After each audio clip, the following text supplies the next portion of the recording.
Chapter 754. Zhang Xiaobao and Wang Wan dealt with Yu Wenrong's people.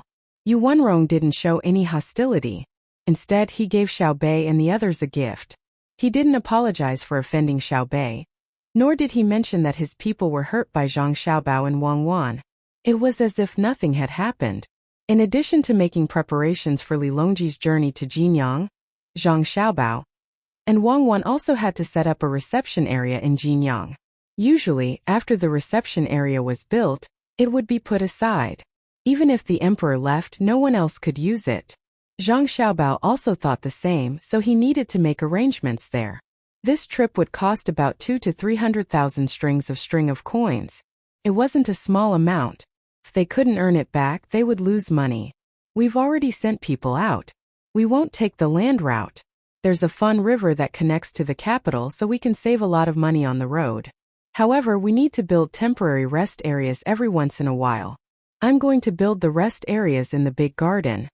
In order to earn back the money he spent, Zhang Xiaobao drew a picture on a piece of paper. It was the garden he was talking about. Wang Wan came over to take a look. No matter how she looked at it, she couldn't tell that it was a garden. It looked more like a big market. She looked at Zhang Xiaobao in confusion. How long do you think it will take to earn back the money you spent? Very soon. Look, when Li Longji comes, we'll plant more flowers. When he leaves, we'll remove the flowers and turn it into a market. In every place like this, we'll use iron chains to pull up a bridge. It's convenient for people on both sides to trade with each other. We'll collect a bridge fee. When others trade, we won't collect any fees. We won't even collect the market management fee. The price will be decided by the buyers and sellers. However, there's one thing. All the goods that come over must be seen by us before they're sold. We can buy them all directly. Zhang Xiaobao drew on the picture. He also drew a few flower pots and a hole on the ground. He meant to bury the pots and flowers in the ground. It would be convenient for them to go back and forth. Wang Wan thought for a moment and understood what Zhang Xiaobao meant. Although it was said that the market price would not be affected, once they had the right to buy first, as long as they controlled it a little, they could make the price of various items in the market fluctuate. They could control the quantity of goods and make a lot of money. She nodded and said, "This is feasible. What about the iron chain bridge? I estimate that 300,000 strings of coins won't be enough to repair the bridge fee. It's a long-term thing. It's better than nothing. At that time, there will be more merchants coming and going, and transportation will be convenient. At most, we can find someone to cooperate with. Our family can't take out too much money. When Li Longji goes to Jinyang for a tour, that's where the real money is. We'll protect the place where he stays, but in the name of letting him cultivate, we'll buy a larger area around it and build an artificial lake. We'll let people go there and see if there's a good place and lake there. We'll arrange the place where Li Longji stays. We won't let others stay in the courtyard where he stayed. No one will care about the other places. Even the emperor is willing to stay in a place where he stays.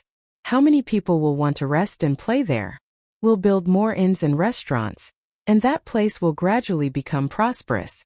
The main thing is that we can let people do business there with a little management fee. If they're willing to rent out the place, they can earn back the money they spent in less than 2 years. In the future, that place will become more and more profitable." Zhang Xiaobao told Wang Wan his idea and then said, "We still have to think of a way to let Li Longji write a title or something, such as the world's #1 lake." "Well, I don't think that's possible. That small lake can't be the world's #1. Let's not talk about this for now. We'll think about it when the time comes. You're using Li Longji's name to get benefits for yourself." Wang Wan admitted that this celebrity effect would be good. People nowadays like things like being attached to others. For example, if someone wrote a good poem in a certain place, as the poem spread, that place would become famous, and many people would come because of it. Not to mention this time it was the same at other times. Lu Sun wrote Kong Yiji, and as a result the fennel beans in Xianfeng Tavern became famous. Originally it was something that could be eaten anywhere and didn't taste good, but it was sold at a high price. When the time came, Zhang Xiaobao would also specially cook a few side dishes in Jinyang, and then have someone make a story about it. After that, he would connect it with the emperor and spread it out. Then, he would find someone to write a few prepared poems in advance. That would be amazing. He estimated that he would be able to earn back the money in 2 years. Jinyang was also a big place and it was already prosperous enough. Who knew how much the land that was rented out would be sold? Thinking of this, Wang Wan reminded Zhang Xiaobao, "Don't forget about the ship. Li Longji's ship can't be closed off to others, right? At most we'll leave his cabin open. The other places can still be used as a cruise ship. I think there will be a lot of people who are willing to go up and get some of the dragon's aura." "I know. Make use of everything you can. Oh, and don't forget to send money and gifts to the people around Li Longji. Even if it's an errand eunuch or a guard, you have to take care of them. Who knows when you'll need them in the future." Zhang Xiaobao also had such plans. If the imperial court spent money directly, the money spent would become a one-time expense. Although this money would eventually fall into the hands of the people and officials, it wouldn't play a big role in the development of the local economy. If it were up to him to operate, not only would he be able to make money, but he would also provide a place for the people to exchange goods. Many of the things produced by the people couldn't be sold because of the lack of a place to buy and sell them. Some people lack such goods, especially vegetables. It would be a pity to just throw them away. After the two of them were almost done with their discussion, they once again sent people to the front to make arrangements. Time was tight and they only had half a month to prepare. The project was huge and they needed to find a lot of people to help. The sky gradually darkened. Zhang Xiaobao started to cook for his younger siblings again. Xiaobei and the others were unwilling to just stay in the room.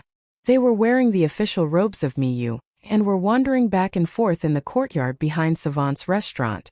They were afraid that others wouldn't know that they were officials now. After wandering for a while, Xiaobei started to think about her guards. Now that she was an official, according to the rules, she could have a certain number of attendants. Even though she was just a low-ranking official, she could still enjoy such treatment and a salary from the imperial court. Zhang Xiaobao and Wang family had guards, and the number had long exceeded the standard. However, no one cared about it and no one mentioned it.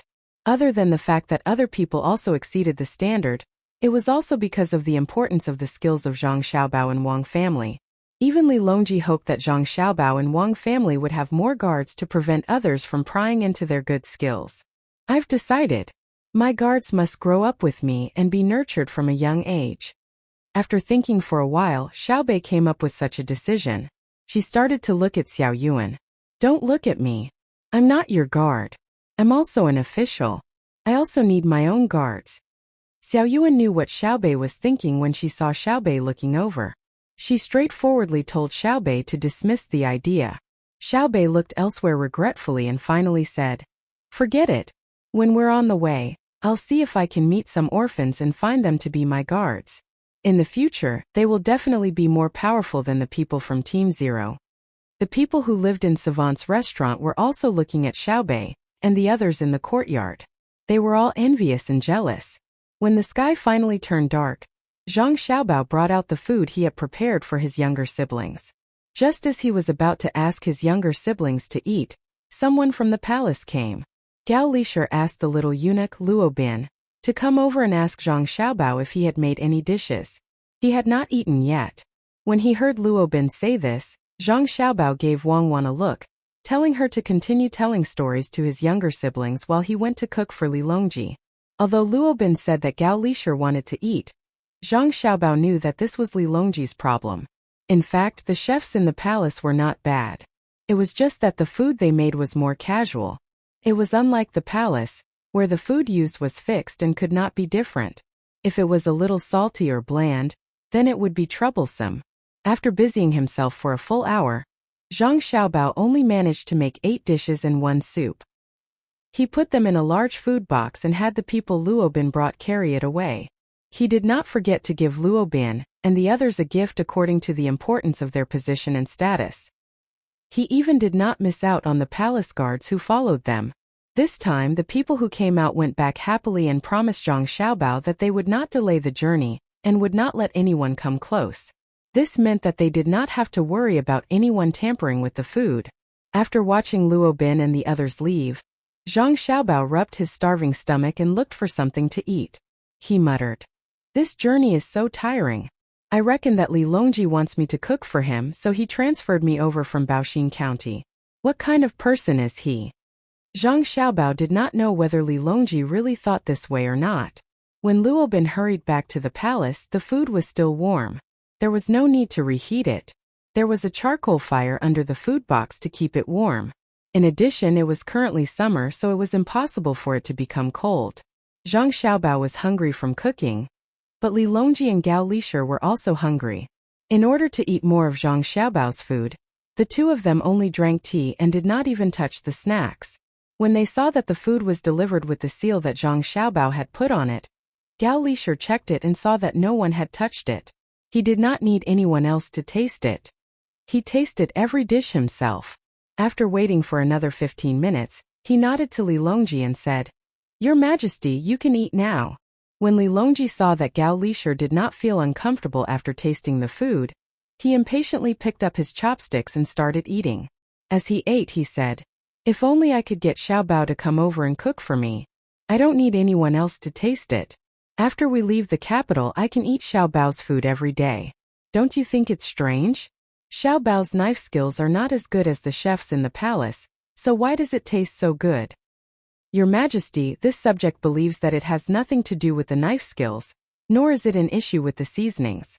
It's just that Xiaobao's food gives me the feeling of eating at home. It's not like a restaurant where the food is good, but it's all the same. Xiaobao's food is called a home-cooked meal. Gao Lishir explained from the side. Yes, home-cooked meal.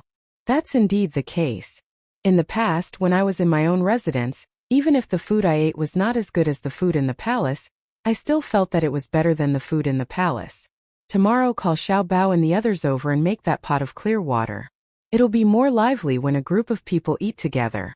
It's better than eating alone. Li Longji agreed. Then he wanted to liven up the atmosphere. The people in the palace, even his children and concubines, were a little reserved when eating with him. They were not as good as Zhang Xiaobao and his younger siblings. Children did not know how to be afraid and would say whatever was on their mind. Only then would they be able to eat together freely. Gao Lishir did not object. He immediately sent someone to Savant's restaurant to inform Zhang Xiaobao and Wang Wan so that they could prepare in advance. Whatever they wanted to dip in the pot of water would be decided by the two of them. It should not be bad, but they did not know how much it would cost. The emperor's meal was not simple. Lishir, you eat 2. 8 dishes and 1 soup. I can't finish it alone. It would be a pity to throw it away. Li Longji said to Gao Lishir when he saw Gao Lishir eating at the side. From the looks of it, Xiaobao knew that if 2 people were eating, he would probably increase the portion by a little. When Gao Lishir thanked him and also started to eat, Li Longji suddenly changed the topic and talked about the trip to Jinyang this time. Lishir, how much do you think Xiaobao and Cuckoo will spend this time? How will they earn it back? I don't believe that they will only spend and not earn. Otherwise, I wouldn't have mentioned to them that I am willing to take the initiative to fork out this money. Probably won't be a small amount. In fact, Li Longji did not need Zhang Xiaobao and Wang Wan to fork out the money. There was a lot of money in the national treasury now, enough to support a few trips like this. The reason why he agreed was that it was better to save as much as possible and use it in other aspects. The people in the imperial court had already calculated that if they were to fork out money from the national treasury this time, they would need at least 200,000 strings of coins. This was not including the money that would be taken out when they arrived at Jinyang. It was better to save money and leave it to Zhang Xiaobao and Wang Wan. Another reason was that he wanted to see if the two of them could earn money from this kind of thing. He wanted to learn. How could Gao Lishir know how much Zhang Xiaobao and Wang Wan would fork out? He estimated that it would not be less. After thinking for a while, he replied, Your Majesty, this subject feels that if Xiaobao and Cuckoo were to fork out the money, they would not be able to spend 300,000 strings of coins. It might even be 500,000 strings of coins. Oh, why do you say so? Li Longji asked. Replying to Your Majesty, since Xiaobao and Cuckoo have accepted this job, they naturally will not be fooling around. They will definitely arrange it well so that Your Majesty will be happy along the way and feel comfortable when you arrive at your destination. This is a sum of money. According to the calculations of the officials in the imperial court, the amount of money that was prepared to be used in the national treasury was 200,000 strings of coins. Moreover, when you arrive at Jinyang, you will also need to spend a lot of money there. There are construction banks, roads and arrangements for your Majesty's sightseeing. 100,000 strings of coins is still the minimum. It is estimated that it will only be more and not less. Since this is the case, Xiao Bao and Cuckoo will have to fork out 300,000 strings of coins. In addition, they will have to think of ways to earn money, so they will need to use more money to take advantage of the opportunity to build. Therefore, this subject feels that 300,000 strings of coins is possible. Gao Lishur analyzed for Li Longji. He also wanted to know how Xiao Bao would earn back the money. The more the better. Seeing that Li Longji was deep in thought, Gao Lishur asked again. Why don't this subject send someone to ask Xiao Bao? Ask? No need, we will know when the time comes. The Empress and concubine Hui are still in the hospital. Did they say when they will be back? Li Longji felt that if he asked, Zhang Xiaobao would naturally tell him. But it would not be a surprise. It would be interesting to guess more. It would be best if he could see how Zhang Xiaobao would earn money. At the same time, he asked Empress Wang and concubine Wu. If they were not back, he could not bring them along. It did not matter whether Empress Wang brought them along or not. Wu Huifei had not seen her for a long time. Gao Lishur knew the situation over there.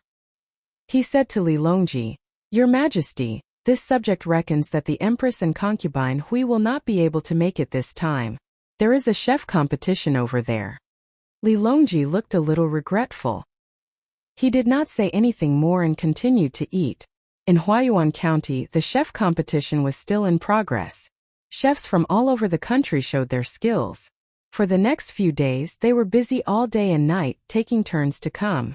The chefs in Aqua Cloud Room had already cooked several dishes, but every time Wu Huifei gave them a very low score. Even if the food in her mouth was clearly better than the dishes cooked by others, she still wouldn't give them a high score. Empress Wang was more fair. She would give a score according to her own feelings. If the food between the clouds and the water did not taste good, she would not give a high score. The two of them were not the only ones who tasted the food. There were other people who were also there to give a fair score after tasting the food made by others. In this way, it was impossible for concubine Wu Huifei to suppress between the clouds and the water even if she tried her best.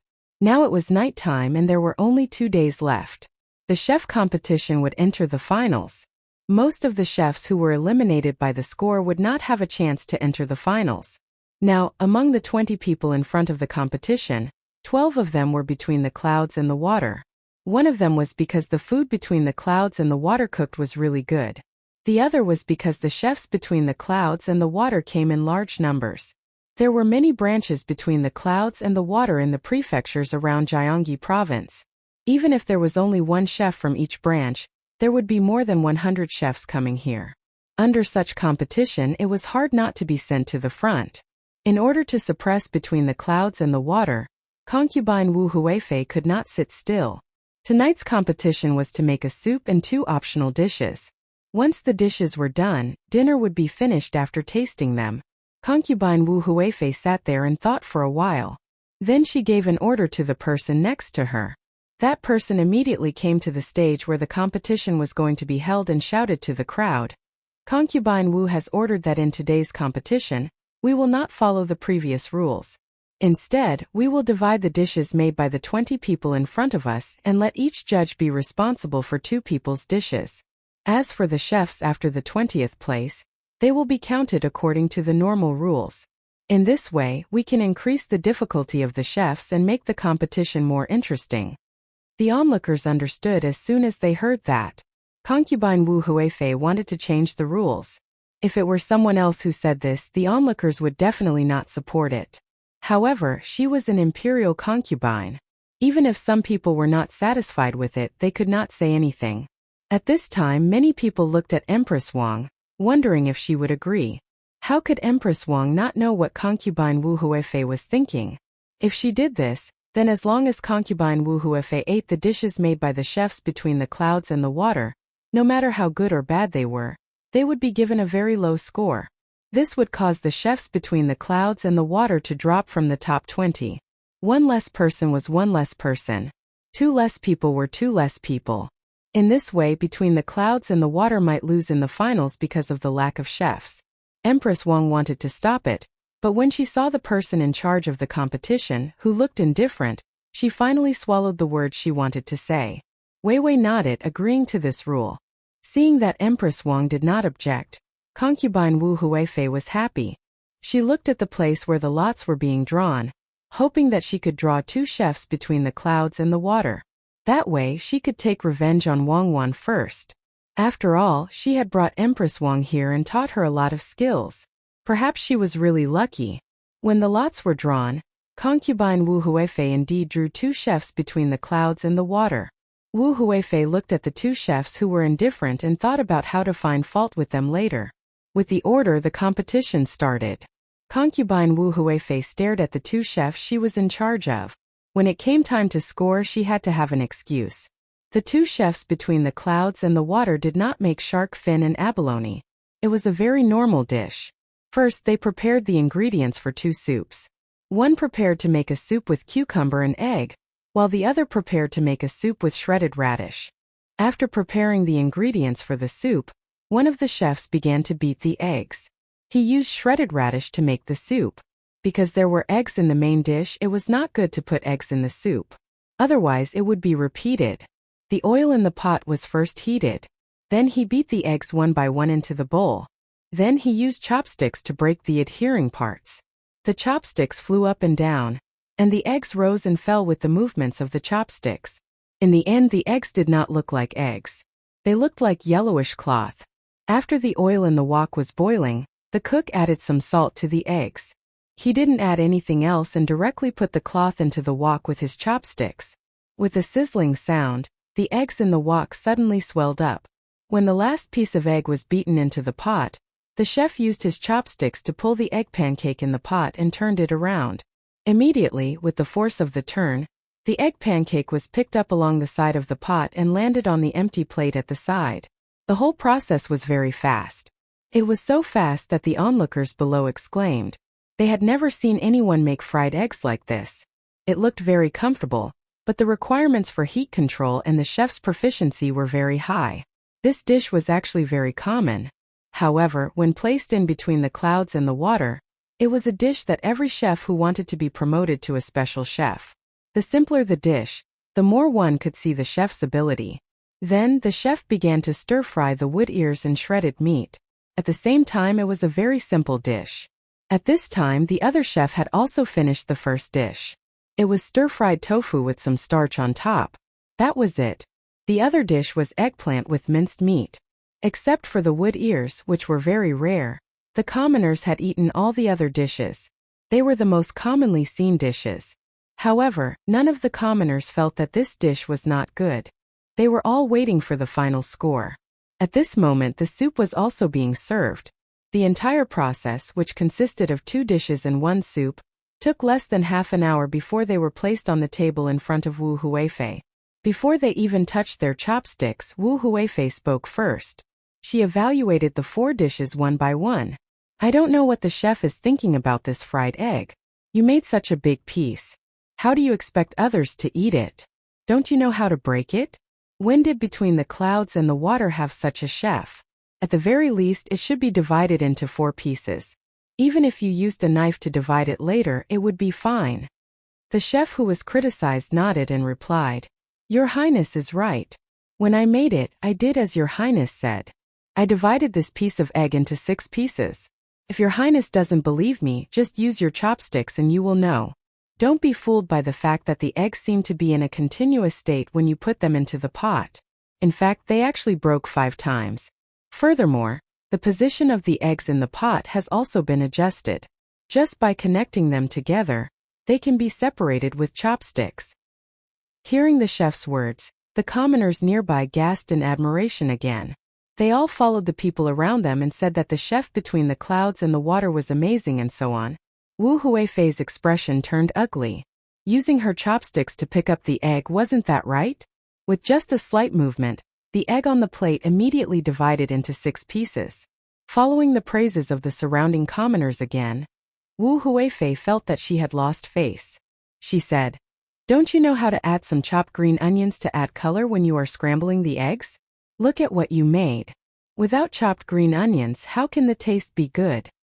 Yes, Your Highness is right. The chef didn't refute this time. In this aspect, everyone had their own reasons. Not adding chopped green onions was to allow the scrambled eggs to maintain the original taste as much as possible.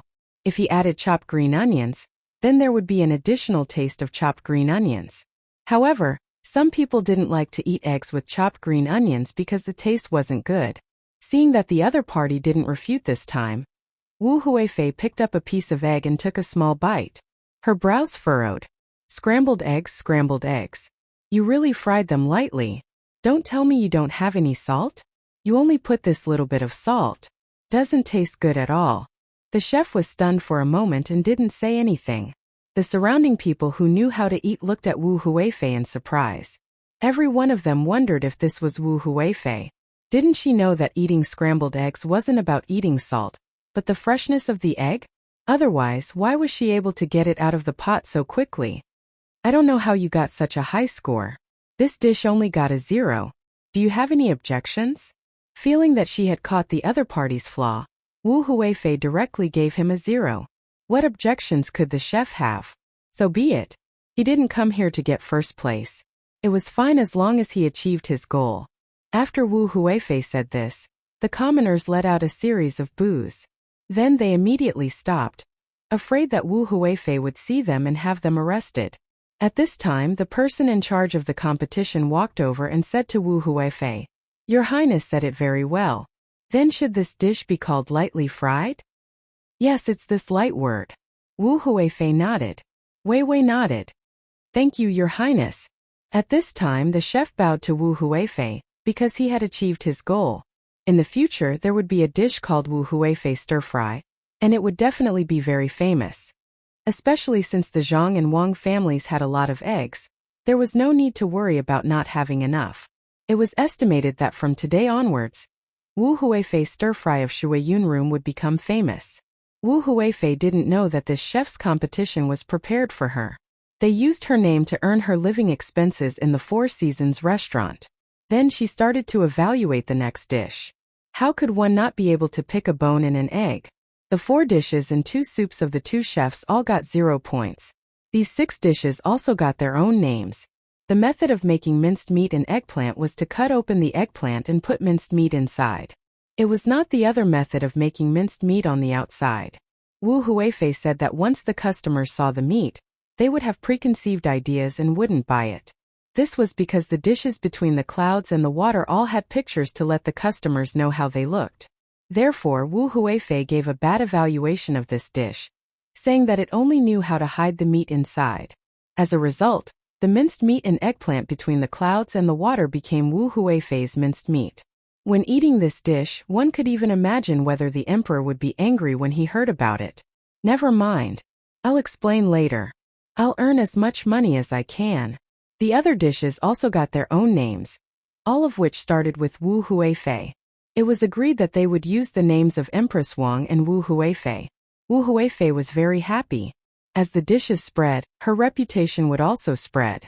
Empress Wang was also evaluating the dishes. Her opinions were very pertinent. Even if she didn't know, she would ask clearly. She named the dishes that tasted good and left the ones that didn't. Wu Huifei, who didn't know that she was being schemed against, was still happily thinking that there would be 2 less people between the clouds and the water. When the finals came, she would think of a way to make the first place go to someone else. That would be perfect. The person in charge of the Zhang family and the chefs here were all amazed by the little young master.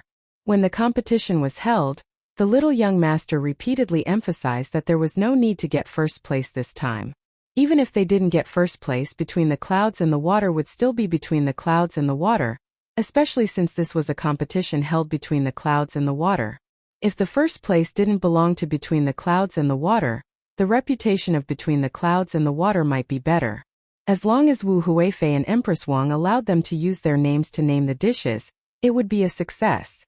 Looking at the situation now, they were one step closer to success. Moreover, Wu Huifei deliberately made trouble. The people were not stupid, especially when they were talking about the scrambled eggs. They said it was light. It was estimated that it would soon spread and become a joke. Moreover, people who went to between the clouds and the water to eat would be willing to order this dish, which was not expensive. After Wu Huifei and the others tasted the dishes and were full, The onlookers also had the opportunity to order some dishes to try. This dish was made by the best chefs in the whole of Gyeonggi province.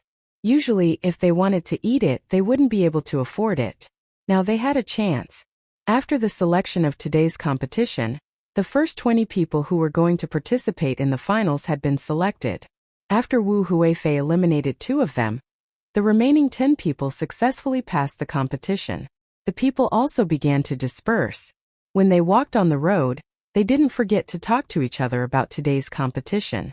As long as they weren't stupid, they could see that Wu Huifei was deliberately making trouble for Between the Clouds and the Water. How could a chef who got a high score for Between the Clouds and the Water not cook good food? Moreover, there were people who had tasted it. When the scrambled eggs were put in the mouth, they were soft and fragrant. After one bite, they wanted a second bite. The remaining 8 judges also knew Wu Huifei's intention, but they couldn't cooperate with Wu Huifei. Empress Wang was there. If they really cooperated with Wu Huifei, not to mention whether Empress Wang would agree or not, Between the Clouds and the Water would also have ideas about them. In particular, the 8 of them also wanted to maintain their reputation. Wu Huifei might not care about what she did, but if the 8 of them followed suit and made trouble, who would invite them to taste dishes in the future? Who didn't know how high the standards for choosing a chef from Between the Clouds and the Water were? Moreover, Between the Clouds and the Water could always produce new dishes. If none of them made it to the finals, people wouldn't doubt the ability of Between the Clouds and the Water, but whether there was something wrong with the person who tasted the dishes. Wu Huifei, who thought that she had won by a small margin, looked at the 8 judges in dissatisfaction.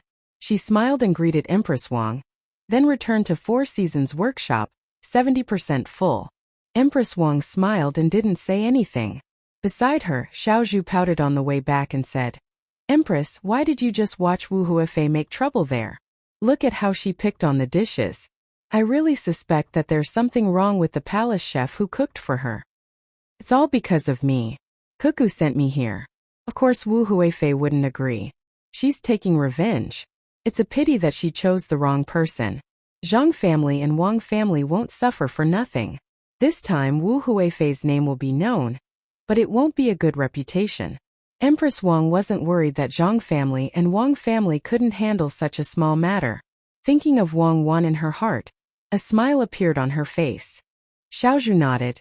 Anyway, I can't see what Zhang family and Wang family will do. At this moment, the maid from Yaowang Mountain who was in charge of serving Empress Wang said to Xiaozhu, "Little sister Xiaozhu, you haven't eaten yet, right? Then when we go back later, I'll make Huifei stir-fry for you."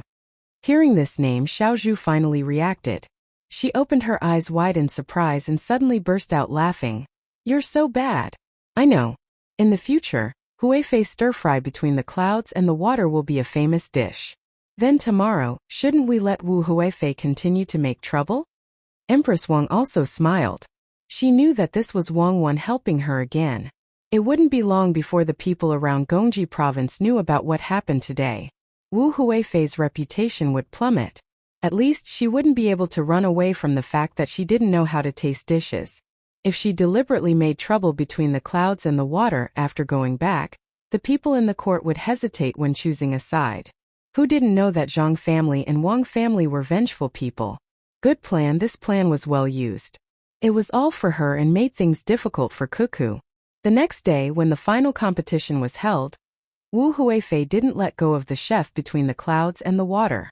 This time she thought of a new rule. That was, there were 20 people and 10 judges. She divided the judges into 2 teams.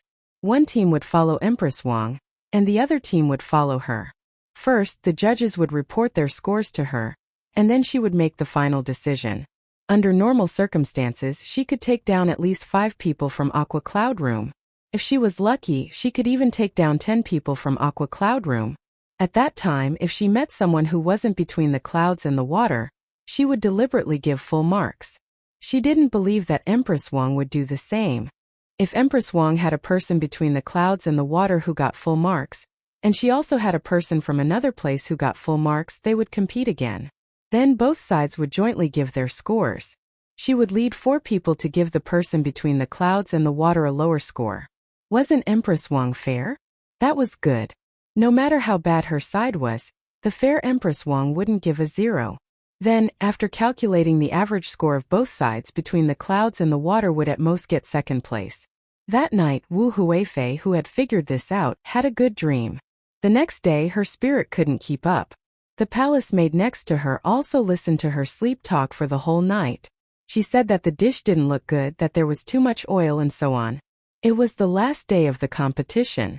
More people came, hoping that they would be lucky enough to try the dishes that the judges couldn't finish. The 20 chefs who were going to enter the finals were also ready. During the drawing of lots, it was unknown how it was so coincidental. After Wu Huifei announced her new rules, she actually drew 9 chefs from between the clouds and the water. Only one of them didn't have a name between the clouds and the water. The chef between the clouds and the water, who was assigned to Empress Wang, was said to be the head chef of the flagship store between the clouds and the water in Sanshui County. After a round of evaluation, the 9 chefs from between the clouds and the water in Wu Huifei's team were once again degraded by Wu Huifei. Their scores were so low that all kinds of excuses that would make people blush came out of Wu Huifei's mouth. As a result, many of the dishes were given new names. The 9 chefs were very happy, and the remaining one was given full marks by Wu Huifei. The 4 judges who followed him were very helpless. Wu Huifei didn't allow them to say anything, so they could only write. After they finished writing, they gave their scores to Wu Huifei. If others didn't know, they would really think that they gave a very low score. Empress Wang also had a chef who got full marks, and it was the chef from between the clouds and the water. The head chef between the clouds and the water was indeed amazing. Even the other 9 chefs who were competing with him couldn't help but be convinced. As a result, there were 2 chefs who got full marks on the competition stage. Wu Huifei excitedly used the method she thought of last night to start a new round of evaluation. The result was needless to say. Between the clouds and the water was given a low score, while the other chef was given a high score and full marks. After the 2 rounds were averaged, the chef between the clouds and the water lost and only got a runner-up. Wu Huifei acted as if she had done a very great thing. She personally gave the champion a trophy and asked, "Xianyu, why has this consort never heard of that restaurant of yours before? If there is a chance in the future, this consort will definitely go there and personally taste your dishes." "Many thanks, Your Imperial Highness. However, this lowly one probably won't be able to stay in that restaurant in the future. After all, this lowly one is going there to help train the chefs. Once the training is done, the original Thousand Delicacies restaurant will be changed into a branch of Between the Clouds and the Water. At that time, this lowly one will return to Between the Clouds and the Water. This lowly one is only temporarily transferred over. This lowly one was originally the head chef of the restaurant Between the Clouds and the Water in Wanyan County. In the future, if Your Imperial Highness wants to eat this lowly one's dishes, you can have someone call this lowly one to the palace or the restaurant Between the Clouds and the Water in Wanyan County. This lowly one will definitely make the best dishes for Your Imperial Highness." Chapter 755. As soon as the voice of the chef who won the championship fell, everyone who could hear his words widened their eyes. They didn't expect that even though Wu Huifei had suppressed Between the Clouds and the Water so much, Between the Clouds and the Water still won the championship. How could Between the Clouds and the Water come up with such a plan? Wu Huifei suddenly felt an indescribable feeling. She asked the chef in a trembling voice, "You're also Between the Clouds and the Water?" "Yes, Your Highness. However, I'm not representing Between the Clouds and the Water in the competition. I'm representing Thousand Cuisine Restaurant. Therefore, the champion this time isn't Between the Clouds and the Water, but Thousand Cuisine Restaurant. This place will soon become a branch of Between the Clouds and the Water. As long as the chef is trained, he can open a branch Between the Clouds and the Water. Otherwise, it will weaken the reputation of Between the Clouds and the Water." The chef who won the championship said respectfully to Wu Huifei. Wu Huifei wanted to say that she tasted the wrong dish just now and wanted to taste it again. However, she considered that even if she ate it again and got rid of this person, the champion would still be Between the Clouds and the Water. Moreover, if she really did that, her reputation would be ruined. Although what she did now made others feel bad, it was all within the rules. No one objected to her rules. Wu Huifei felt like she was a person who had grown wings and flew up to the clouds. However, when she was happy, she suddenly fell down from the clouds. What a terrible fall. After thinking for a while, she smiled and said, "Not bad. I've seen the ability of between the clouds and the water today. Good. When I return to the capital, I'll have someone call you. Also, I'll eat the Rui house in Savant's restaurant that also belonged to the Zhang family and the Wang family. I'll not only eat there often, but I'll also recommend them to His Majesty." Wu Huifei had no choice but to say some polite words. She greeted Empress Wang with a smile and went back with her people. At the same time, she decided not to stay here any longer. The emperor was going to leave soon, and Zhang Xiaobao and Wang Wan were going to follow him. She just wanted to have a look and find an opportunity to make trouble for them. He was so angry that he was about to die of anger. After scheming and scheming, he was still tricked by Zhang Xiaobao and Wang Wan. Revenge, he must take revenge. Wu Huifei had a smile on her face and left with a stomach full of food. Empress Wang, on the other hand, smiled in relief. She said to Xiao Zhu, who was beside her and had her mouth slightly agape because of the ownership of the championship, "How was it? Now you know how powerful Xiao Bao and Cuckoo are, right? That's amazing. How did they think of that? They got the reputation, the first and second place. They made use of Wu Huifei and made a lot of money. This chef's competition collects tickets. Those with good seats will pay 3 copper coins, and those with bad seats will pay 1 copper coin. Those with good seats will have a chance to taste the dishes made by the chefs. As for those that don't cost money, they can only watch from a farther place. Although the money collected is not much, according to my estimation, the money for the materials provided to the chefs has come out. The most important thing is the advertisements of the merchants here. I think we can earn back the money that we and Wu Huifei spent on coming here."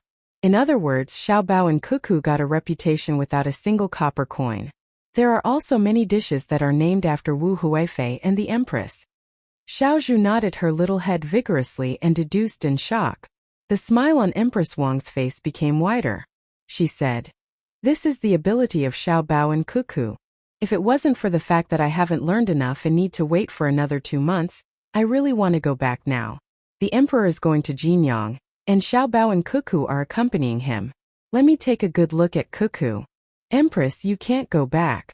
We have to learn well. Otherwise, Wu Huifei is very powerful. This time she will probably go back and deal with Xiao Bao and Cuckoo. I guess she will be unlucky." Xiao Zhu was afraid that the empress would go back, so she advised her.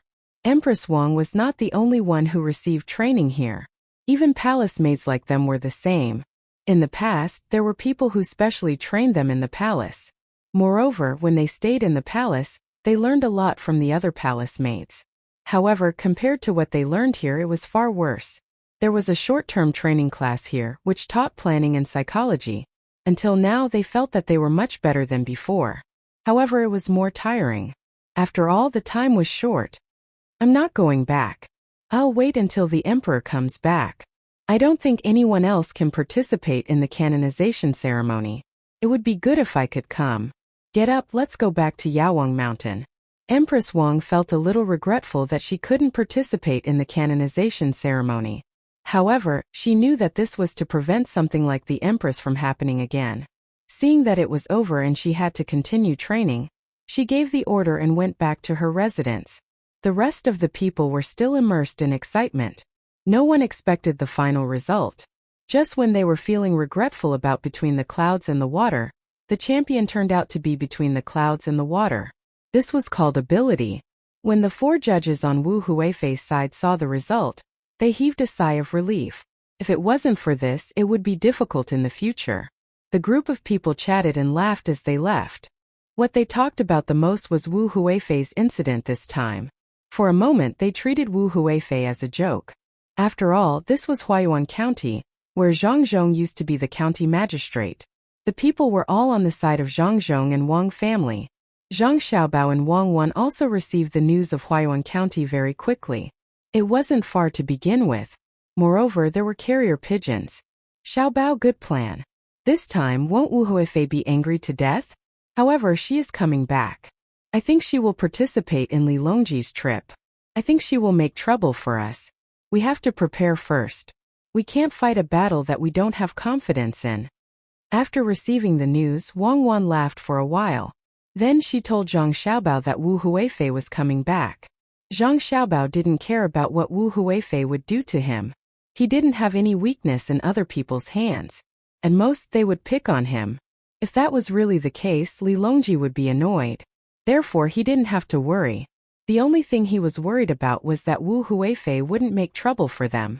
Instead, she would get close to them. I'm most afraid that Wu Huifei will want to help us. For example, if we spend a lot of money, she will help us earn it back. She also has some private money. If she invested in the bridge or the market, she will blindly give orders and increase the bridge toll by 10 times. She will collect management fees from the market and send people to monitor the tax collection. That will be troublesome. That's right, it's really possible. That market is originally an agricultural market, so it doesn't collect taxes. It provides a channel for ordinary people to sell their products, so that the products won't rot. If it were to collect high taxes like normal businesses, then the products sold would probably be the same as the taxes. Then who will sell their products? We have to think about it. It's best if we don't let Wu Huifei know how we are going to make money. We have to find something for her to do. Let's think about what we can do to distract Wu Huifei from our business. Wang Wan also thought about this. If it was another concubine, perhaps after losing in Huayuan County, they would immediately come back to take revenge. However, Wu Huifei definitely couldn't be taken lightly. She was a really powerful person. She believed that after losing in Huayuan County for a while, she would definitely change her methods. Most of the time, it wasn't necessary to stab someone in the back. Okay, let's think about what can divert Wu Huifei's attention. Instead of waiting for her to take action, why don't we give her a reason to do it? We can protect the good business. Let me think about what business we should give her. It can't be a profitable one, but it can't be a loss-making one. Zhang Xiaobao started to think. Wang Wan also thought about it. She understood what Zhang Xiaobao meant. If they really gave her a profitable business, it would be helping the enemy. However, if they lost money, what would Li Longji think? Who would believe that Zhang Xiaobao's idea would lose money? Wouldn't it be a trap specially set for Wu Huifei? Now, Li Longji had been thinking of ways to get rid of the empress. Wu Huifei was about to succeed, but she was ruined by herself. This left Li Longji without an excuse. It was a pity that Wu Huifei was destined to not be the empress. She was powerful because her surname was Wu. However, it was also because of her surname that people were afraid of another Wu Zetian. Sigh. Wu Zetian, if she was born in our time, she would have gone further than now. Actually, she did a good job, but the men couldn't tolerate her. At that time, we had many foreign women as leaders. In terms of scheming, I don't think they could compare to Wu Meinyang. Wang Wan sighed.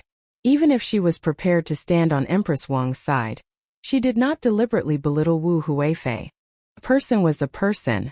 Whether it was recognized or not, this kind of person could not be treated lightly. Li Linfu was like this. He had not even ascended to a high position, but he had already shown his ability. Zhang Xiaobao disagreed with Wang Wan's words. You mean to say that all the women in our time couldn't compare to Wu Zetian? The more information flowed in an era, the less chance Wu Zetian had. That was because many men still couldn't bear to let a woman be the empress. What about foreign countries? Wang Wan asked. How would I know about foreign countries? Forget it, let's not talk about such impossible things. I thought of a business that could be given to Wu Huifei and let her invest her money. However, the annual income would not be much. It would take at least 10 years for her to earn back her investment. Help me think about it. Seeing that they were talking about other things, Zhang Xiaobao immediately stopped and changed the topic. He pulled Wang Wan to a nearby table and began to discuss there. Before the autumn harvest in Buxin County, the commoners were busy digging trenches. This time they were not digging small trenches. They needed to be able to pass through the middle. Even if large ships could not pass through, small cargo ships had to be able to pass through. Holding the tools given by the yamen and eating the food provided by the yamen, the commoners were topless as they worked hard in the trenches. At this time, many sections of the trenches had been dug to the depth of 2 people. However, it was still not enough. They continued to dig. The deeper they went, the harder it was to dig. This was because the trenches were already wide enough. If they continued to dig, they would need people to use baskets to lift the soil. The amount of soil produced was not small. At this time they were only digging. Once they were done, They would need to strengthen the trenches before they could bring the water over. They would also need to leave an outlet that could lead the water to the side. This way they would not need to spend so much effort to water the land next year. At the same time, they could also continue to plant rice. It was estimated that they would be able to plant rice early next year. It would be like wheat, sorghum and highland barley, which could be harvested twice a year. In the past, because of the lack of water, there were not many people who planted rice. Hiiwei was still doing his job. Every day, he would tell the commoners about the county's financial situation.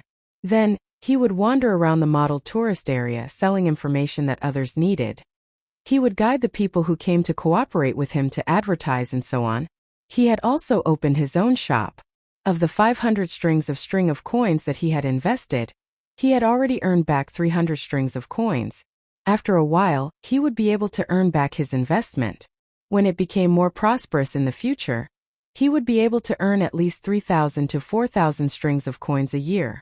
This was much more than corruption and bribery. He did not need to take any risks. In addition, he would be able to get a piece of land in the next place he was going to. His family would not have to worry about their lives anymore. The place where the tortoises were raised was still raising them. The tortoises that were poisoned had been frozen and sent to Fengzhou. It was estimated that before winter this year, there would be a lot of livestock shipped back. Even if he was no longer the county magistrate in the future, the commoners would still remember him. Looking at the development of the county, Hiiwei felt so comfortable for the first time. He rode on the horse and began to walk along the excavation area. From time to time, he stopped to ask the commoners who were working and resting if they had any ideas. If someone was willing to run a boat, he could help to get a loan to build a boat. The commoners had been used to the situation where the county magistrate did not stay in the yamen and ran around everywhere. Usually, they met Hiiwei so often that they did not feel that the county magistrate had any official prestige. When they talked to him, they were not restrained and said whatever they wanted to say. At this time, Hiiwei was asking two brothers. The two were biological brothers. They were 1 year apart in age and had married and had children. Their surnames were Gao. In Baoxin County, there were not many people with such surnames. There were more people with surnames Luo and Fu. The elder brother looked older. He was in his early 30s this year. Maybe because he always took care of his younger brother, he looked like a man in his 40s. The younger brother was much younger and liked to talk to others very much. The elder brother was called Gao Fei, and the younger one was called Gao Tang. When he heard the names, he knew that he wanted his two sons to be outstanding one day. At this time, the two had just come up from the bottom of the pit. They sat by the side and drank mung bean water. They were resting and talking at the same time. When Hiiwei came over, the two of them just nodded and didn't get up. Hiiwei was wearing a patched official's uniform. It was not that the patching was worn out. It was because he was always wandering around, so he added a layer of cloth where it was easy to be worn out. In this way, he was not afraid of wearing out the clothes. He sat beside the two brothers and looked at the people digging below. He asked the elder brother, "Gao Fei, do we have enough people at home? If we have more people, why don't we buy a boat? In the future, you two brothers can make a living on the river. During the busy farming season, you can stop and make more money." "Sir, my younger brother and I have the same idea, but we don't know how much a boat will cost. If it is expensive, we can't afford it. Can we get this from the employment fund?" The elder brother handed a bowl of mung bean water to Hiiwei, and said the same idea as Hiiwei. Hiiwei thought for a while and nodded. The employment fund naturally includes this part. I have written a letter to the capital to ask Xiaobao and Cuckoo. I expect to get a reply in a few days. I heard from Erniu that if the people who buy the boat need goods, the county will find a way to supply them in the future, but they must pay a part of the money. I think it's not bad. Although you will earn more if you pay a part of the money. In fact, I think this employment fund should be given to the people in the family who don't have enough manpower to make money. In the end, Xiaobao and Cuckoo didn't agree. They said that they don't have enough manpower, and they have to farm and do other things. So in the end, this employment fund will be used on the people in the family who don't have enough manpower. After the tax is collected, a part of it will be used to subsidize the people in the county who don't have enough money. The imperial court doesn't have this rule. It is set by the county. This time Xiao Bao and Cuckoo will talk to the emperor about this matter. It's called welfare. I don't know if it will pass. If it passes, I have to tell the people who paid the tax. Otherwise, many people will feel that they should give their tax money to others for free. Yes, why should they give it to others? Shouldn't the county's income be spent on everyone in the county? Gao Fei's younger brother, Gao Tang, followed He Yiwei's words. He didn't understand. As the elder brother, he knew more. He thought for a while and said, "What do you know? The county's income is used on the people in the county. But Lord He, Registrar Zhang and Deputy Wang are willing to disclose the income and expenditure. Even if they don't disclose it, what can you do? How many places do you see doing this? It's okay to give it to others. Who can guarantee that nothing will happen to them in their life? There is no disease or disaster. Today we pay the tax to help others. Maybe one day we will need other people's help. Besides, why didn't we give it to you? Soon the county will treat the people in the county for free. This part of the money can be given to people who are sick, but not to people who are not sick. Just because you are not sick, shouldn't we let the government spend this money? When you are sick and the money can't be treated, won't you regret it?" Seeing that Gao Fei was so understanding, He Yiwei was happy and said, "That's right. No one dares to say that he doesn't need other people's help in his life. The money in the government office can't be equally spent on everyone. Whoever needs it should be used first. People in a county should be united. Those who can pay more taxes are capable people." Gao Tang was speechless because he was sick a few days ago. He was treated in the clinic next to the government. The doctor didn't ask for money and the medicine was very cheap. This was before the universal free medical treatment was implemented. Once it was implemented, there was no need to spend money anymore. Hearing what He Yiwei said, Gao Fei looked forward to it, but suddenly he asked worriedly, "Lord He, when you, Xiao Bao and Cuckoo are all gone, will the new official listen to you? What if he is greedy for money? Will he listen? That depends on who set the rules. You know Sanshui County, right? Do you think the officials there will listen? Unfortunately, it's not possible here. We can't let the people choose, but the people can supervise and ask the officials to disclose the financial affairs. If the officials don't listen, someone will punish them. Even if Xiao Bao and Cuckoo want to protect their own face and business here, they will never allow Baoxin County to be out of their control. If they don't, they will replace them. When all the officials get used to it, it will be fine." He Yiwei didn't think that Zhang Xiaobao and Wang Wan didn't care about the big business here. The three of them chatted happily until the two brothers felt that they had recovered their strength and went back to work. He Yiwei then stood up with a smile, casually patted the dirt off his body, and prepared to go to the next place to have a look. At this time, the sound of a horse's hooves came. He Yiwei looked in the direction of the sound and sighed helplessly. "It's here again. I've already refused once. Why did it come here again?" The person who came was Lieutenant Yan of Xinsai County. The last time he came, he wanted the rich in the county to pay for the road repair. He said that after the road was repaired, the rich would have a special road when they walked, and the others would take the other road and send people to maintain it. The money didn't need to be used up, and they could keep it for themselves. This was the so-called big business. If anyone wanted to take the road in the future, they would also have to pay, saying that it was a symbol of status. The idea was good, but He Yiwei didn't agree no matter what. He didn't lack money.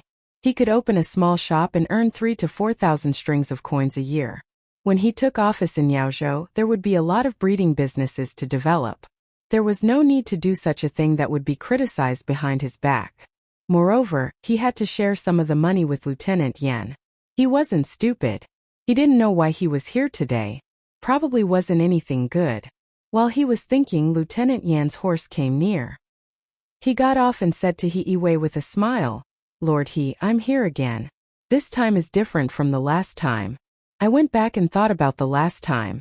Fortunately, Lord He didn't agree. Otherwise, it would have been easy to get into trouble. The last time was like this.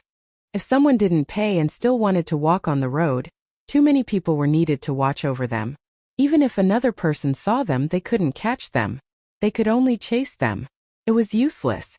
Therefore, I don't think it's possible." He Yiwei thought to himself, "Aren't you talking nonsense? Who doesn't know that? You're making it sound like you're very powerful." He didn't give Lieutenant Yin a good look and said to him, I wonder why Lieutenant Yin is free today? Do you have 5 things to do in the county? Nothing at all. With Lord Li and Lord Chui, I have nothing to do.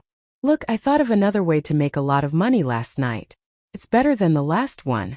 Oh, it's feasible, not like the last one. Lieutenant Yan didn't seem to notice He-Wei's attitude and continued to talk about the purpose of his visit with a smile. He-Wei was really annoyed. He frowned and asked, since Lieutenant Yan has so many good ideas, why don't you do them in Kai County? Why do you have to come to my Baoxin County? Ah, Lord He, you've asked what's on my mind.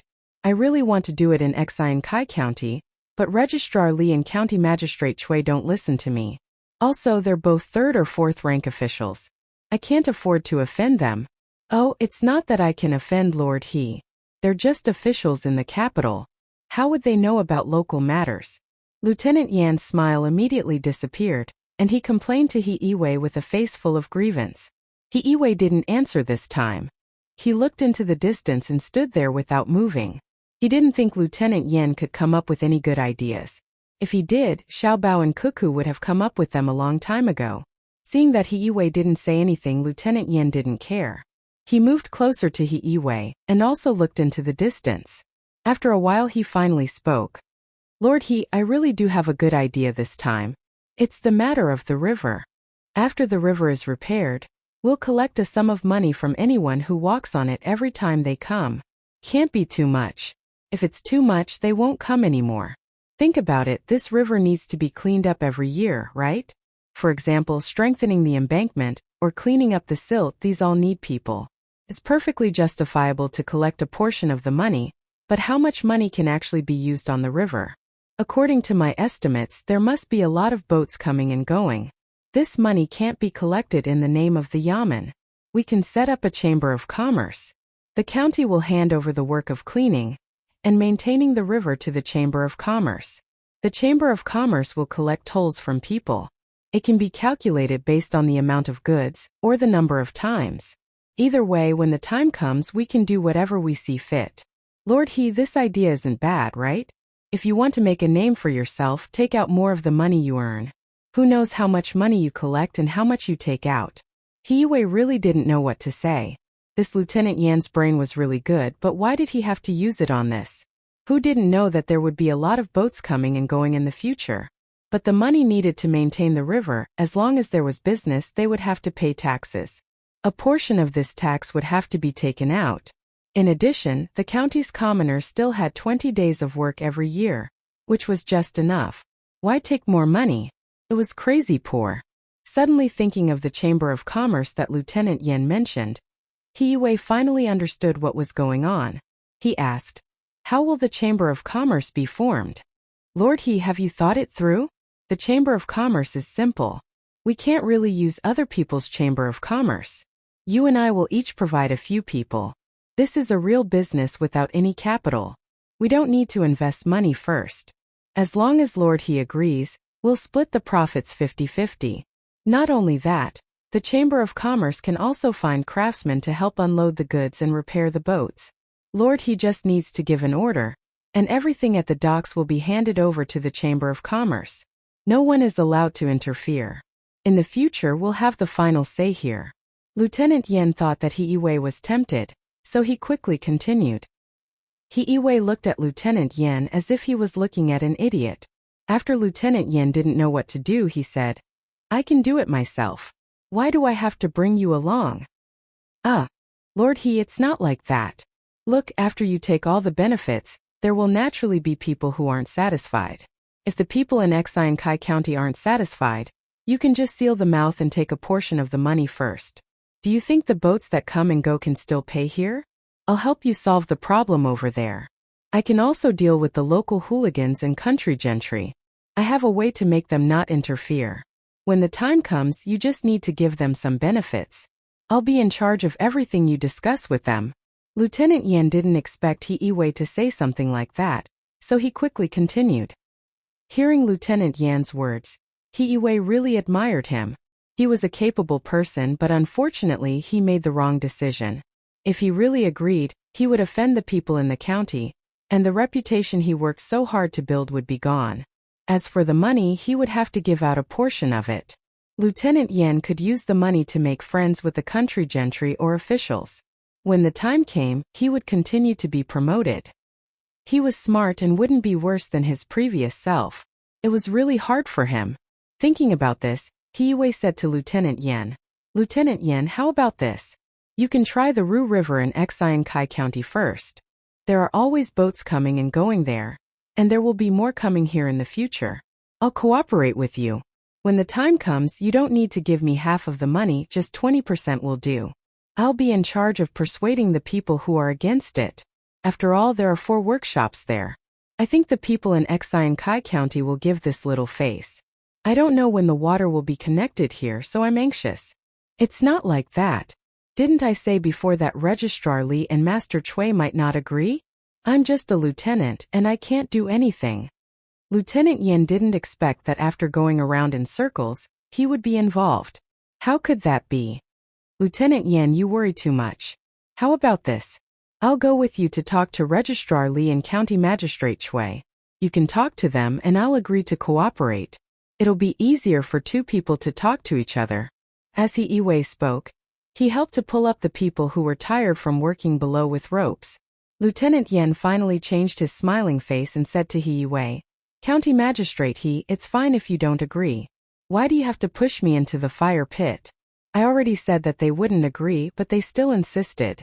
Since that's the case, County Magistrate take care. Goodbye."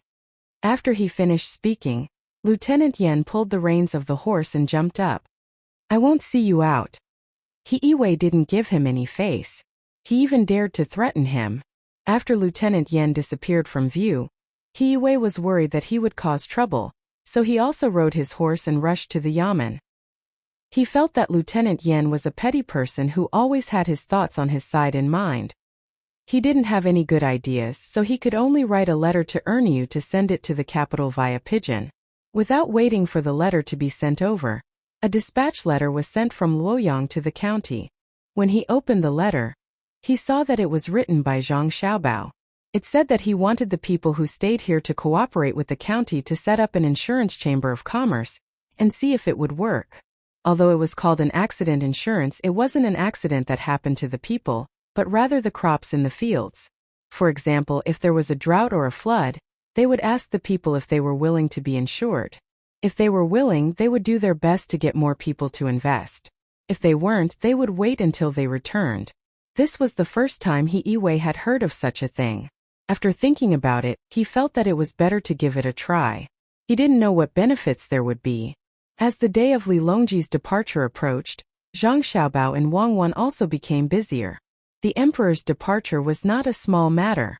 The work of the guards didn't need to be managed by the 2 of them, but whether the roads were smooth and whether the food, drinks, and accommodation were comfortable or not was something that the 2 of them had to consider. There was also the standard of reception for the officials they met along the way, as well as etiquette. Since they had accepted the job, they had to complete it. At this time, He letter arrived. After reading the contents of the letter, Zhang Xiaobao helplessly said to Wang Wan, "Little Li is really something. He arranged for someone to go over for us to clean up, and he even transferred us to the capital. How are we going to clean up? Are we going to the Imperial Palace to eat hot pot this afternoon? And we're going to eat. Should we bring this letter and show it to Little Li? I don't know what Little Li is thinking. Recently he likes hot pot. There's no chili, so why eat hot pot on such a hot day? It's better to eat some barbecue. The cooking skills of the chefs in the Imperial Palace are pretty good. We can roast a camel or even a cow. Xiaobei already said that if we eat hot pot again, we'll become the food in the pot. Little Li doesn't take care of the children, and always insists that Xiaobei and the others follow. Wang Wan was also tired of eating hot pot. During this period of time she had already eaten it 4 times, and each time she ate it, it would take 4 hours. Xiaobei and the others ate very little, and after they finished eating, they couldn't casually run around, so they stayed by the hot pot like obedient children. There was an ice basin in the room, and there was a charcoal fire in front of them. If it was anyone else, they wouldn't feel comfortable. Zhang Xiaobao laughed twice. "Easy, today's hot pot won't be so grilling. Last time when the food was prepared, We brought it to the imperial palace. Isn't it just a hot pot? No one said that we had to use the most classic Beijing pot. This time we'll use a small lattice pot to cook the skewers. The stove is long, and there's an ice basin under it. Then we'll use a curtain to block the heat, so it won't be so hot. Let's do this and bring He Yiwei's letter. I'm really worried that He Yiwei will be tortured to the point of insanity. Of course, I'm even more worried that the person surnamed Yan will deliberately cause trouble. At that time, even if we catch him and deal with him, the gains won't make up for the losses. Our matter is the most important. As soon as he said it, Zhang Xiaobao promised his younger siblings that they would eat well today. Moreover, they wouldn't eat in the room but under the shade outside. They could even eat while playing elsewhere. Only then did Xiaobei and the others reluctantly agree. Otherwise, they would rather give up their official position than suffer. Bringing along their tools, the little fellows wore the 7th-ranked official's uniform and majestically entered the imperial palace once again. The people on the streets of Chang and were already used to a group of small officials strolling around when they had nothing to do. The imperial palace guards guarding the door were also used to it.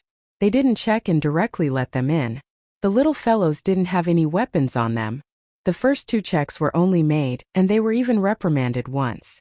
Li Longji had been waiting for a long time. Wu Huifei had returned the day before yesterday, which made him very happy. Originally, Wu Huifei wanted to join them today, but considering that this was a meal with the officials, it wouldn't be good to have another concubine. Thus she was rejected.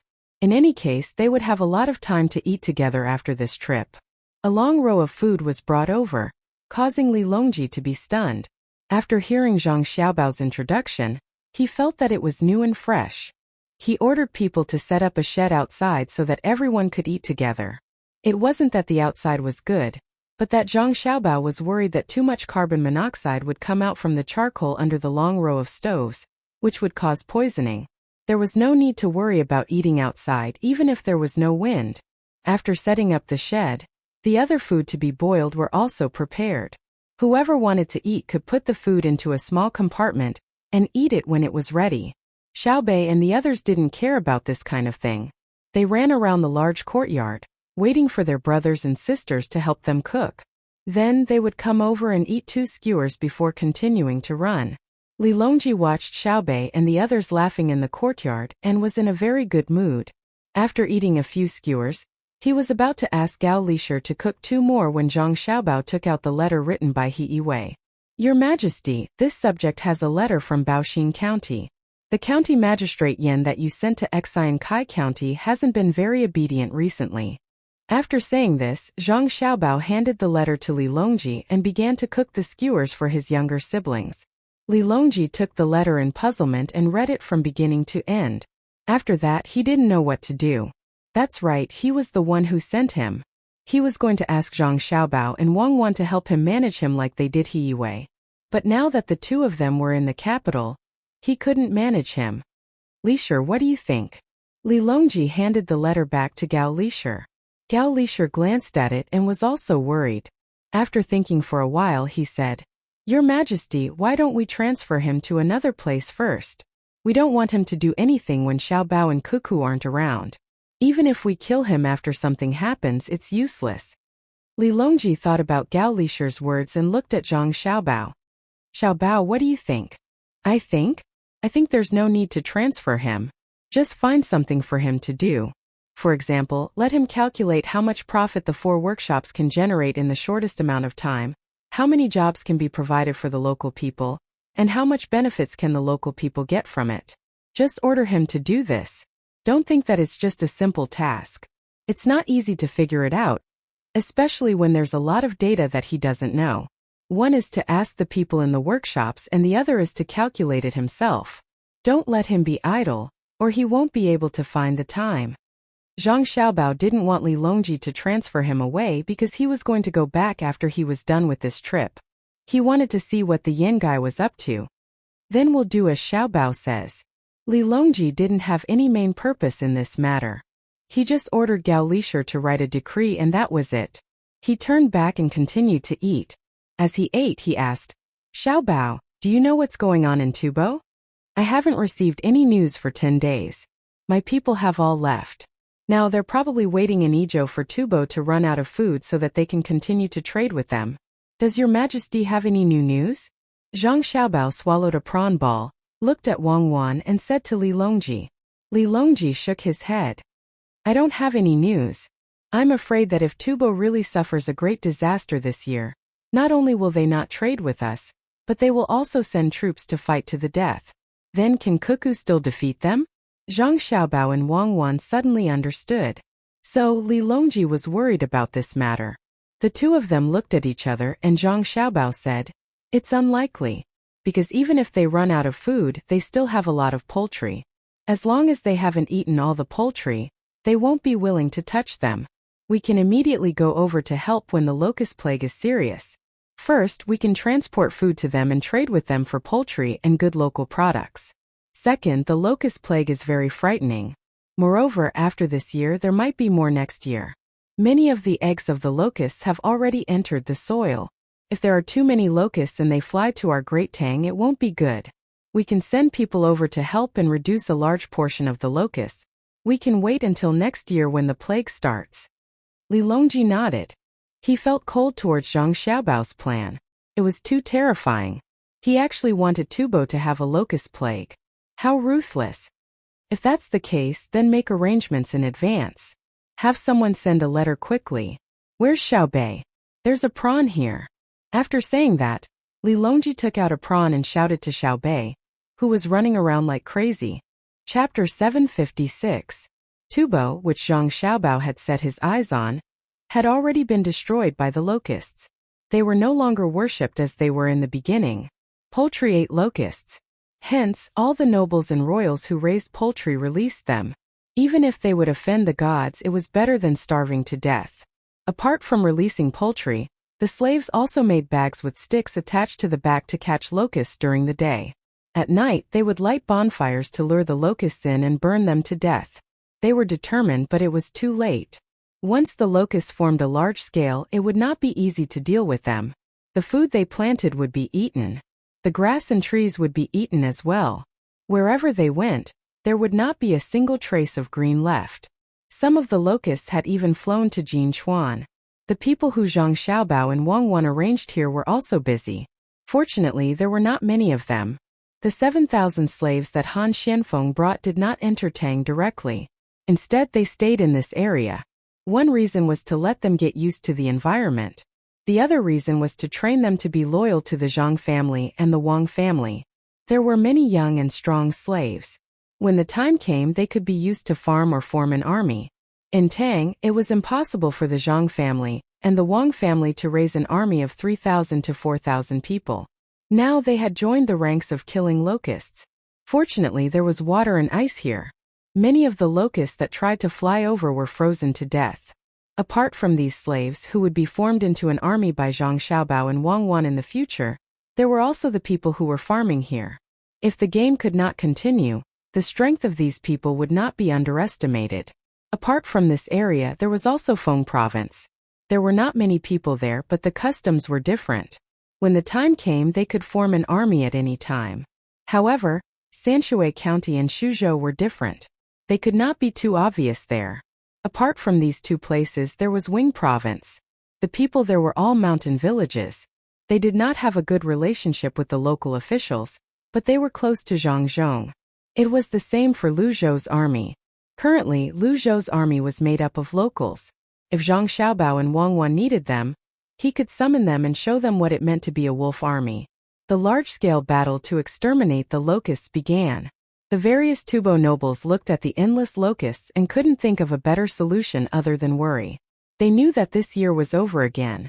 Last year, they had been ruined by Zhang Xiaobao and Wang Wan. They did not know what to do this year. Until now, they still did not know that this matter was caused by Zhang Xiaobao. They still thought that it was a real natural disaster. This time, there was no need for Zhang Xiaobao to send anyone over. Tubo was already thinking of borrowing more grain from the Great Tang.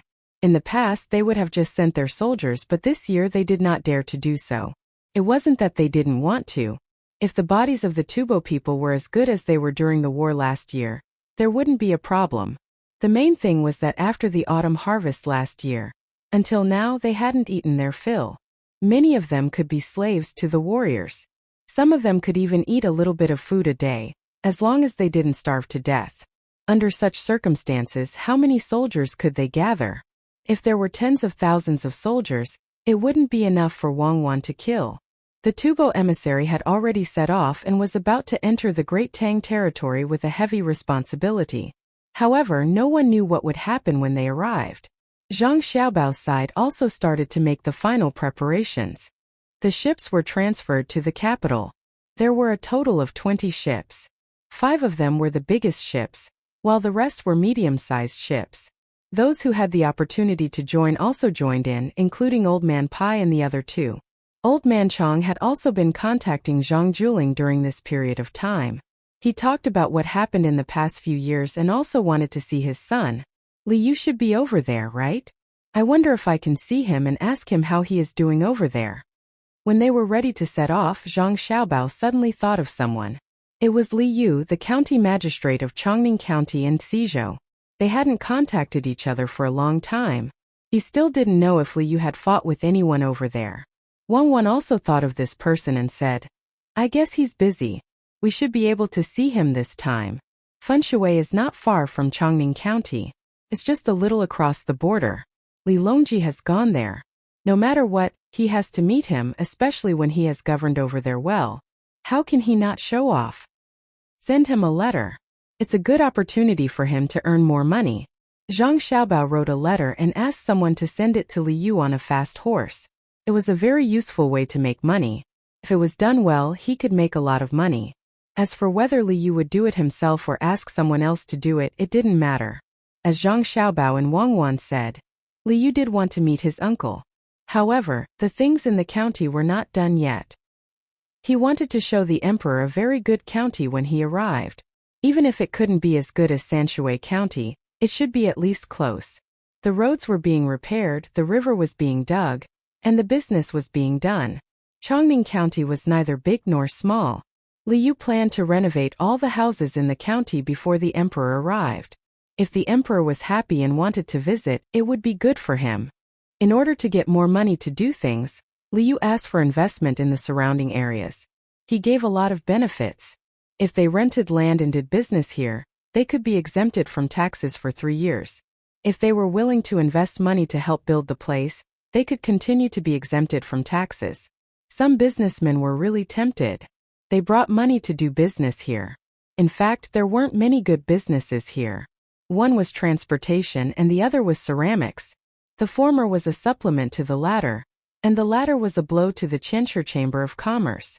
There were so many places, and the Qianshi Chamber of Commerce couldn't occupy all of them. They only occupied the resources of a small place, and other people might not sell all the resources to them. With the addition of other businessmen, the people of the Qianshi Chamber of Commerce couldn't bear it anymore. When the time came, even if they made different pottery, they couldn't raise the price. Without a high price, although they wouldn't lose money doing business here, they wouldn't make much money. So the 6 of them gathered together again to discuss. Should we take out 100,000 strings of cash and take more shares? Otherwise, if we continue like this, Liu will keep taking advantage of us. How much did we spend by renting his land and buying his mines? We can't do this anymore. President Tian said to the 5 people. The 5 of them were silent. They also realized that something was wrong, but they couldn't come up with any solution. Previously, they had used the cooperation with businessmen to get tax exemption. Not only did they not make any money, but they also lost a lot.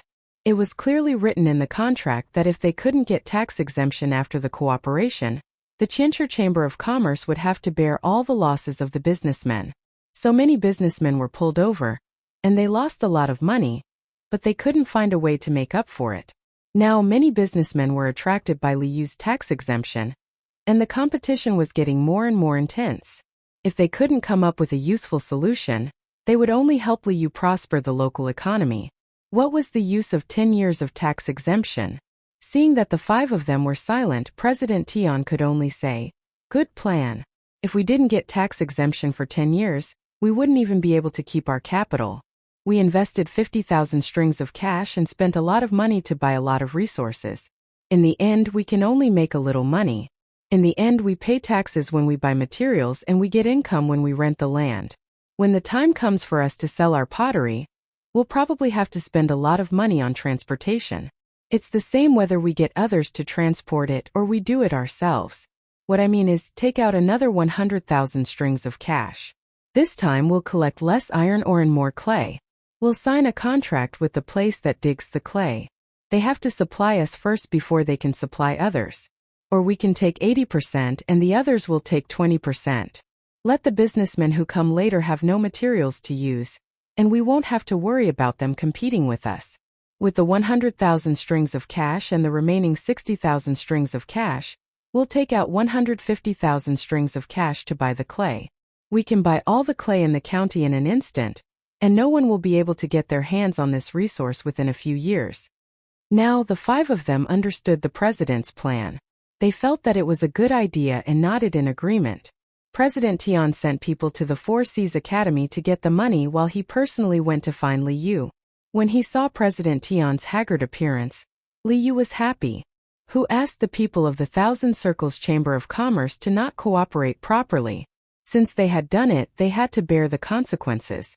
Originally, he really wanted to support the Thousand Circles Chamber of Commerce during normal operations.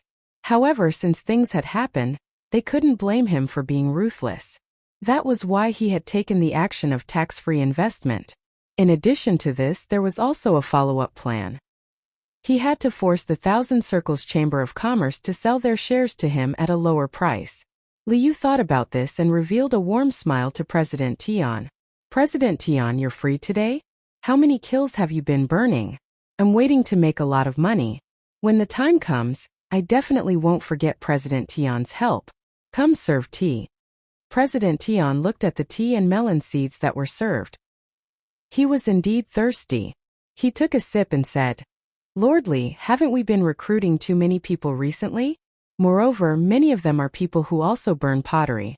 It's not easy for us to do business. How many? Think it's okay. Moreover, I haven't exempted them from taxes for 10 years like your Thousand Circles Chamber of Commerce. I've only exempted them for 3 years. If they want to exempt more, they have to pay a bigger price. In fact, the Yamen has no other choice. Even if they have to spend money now, they have to do it. President Tian also knows that for a Chamber of Commerce, monopolization is the most profitable. However, for a county, competition between merchants is the most beneficial. I'm just waiting for 3 years to collect more taxes. Li Yu was lying through his teeth. President Tian naturally didn't believe him. Although it was tax-free for 3 years, renting land was money, right? Moreover, it was the kind of land that was rented. It was land that no one cultivated. The merchants who came first looked at the map and couldn't change what they chose. If there were other people on the land, they had to help them move and compensate them. This part of the money was not small. There was also the coal and wood used to make the kiln. This was another sum of money. For large transactions, the county wouldn't be short of taxes. The same was true for selling land. President Tian estimated that the tax revenue of Chongning County this year would be 20 times more than the previous year. In the past, there weren't so many merchants. The road was not easy to travel. Now, if a merchant wanted to build a kiln, he had to build that road first. As a result, many merchants came. Li Yu only needed to pay a little bit of money to connect all the roads. This was a good calculation. This was Zhang Xiaobao's real ability. He didn't need to set up such a big plan. After thinking for a while, President Tian had to stop mentioning this matter.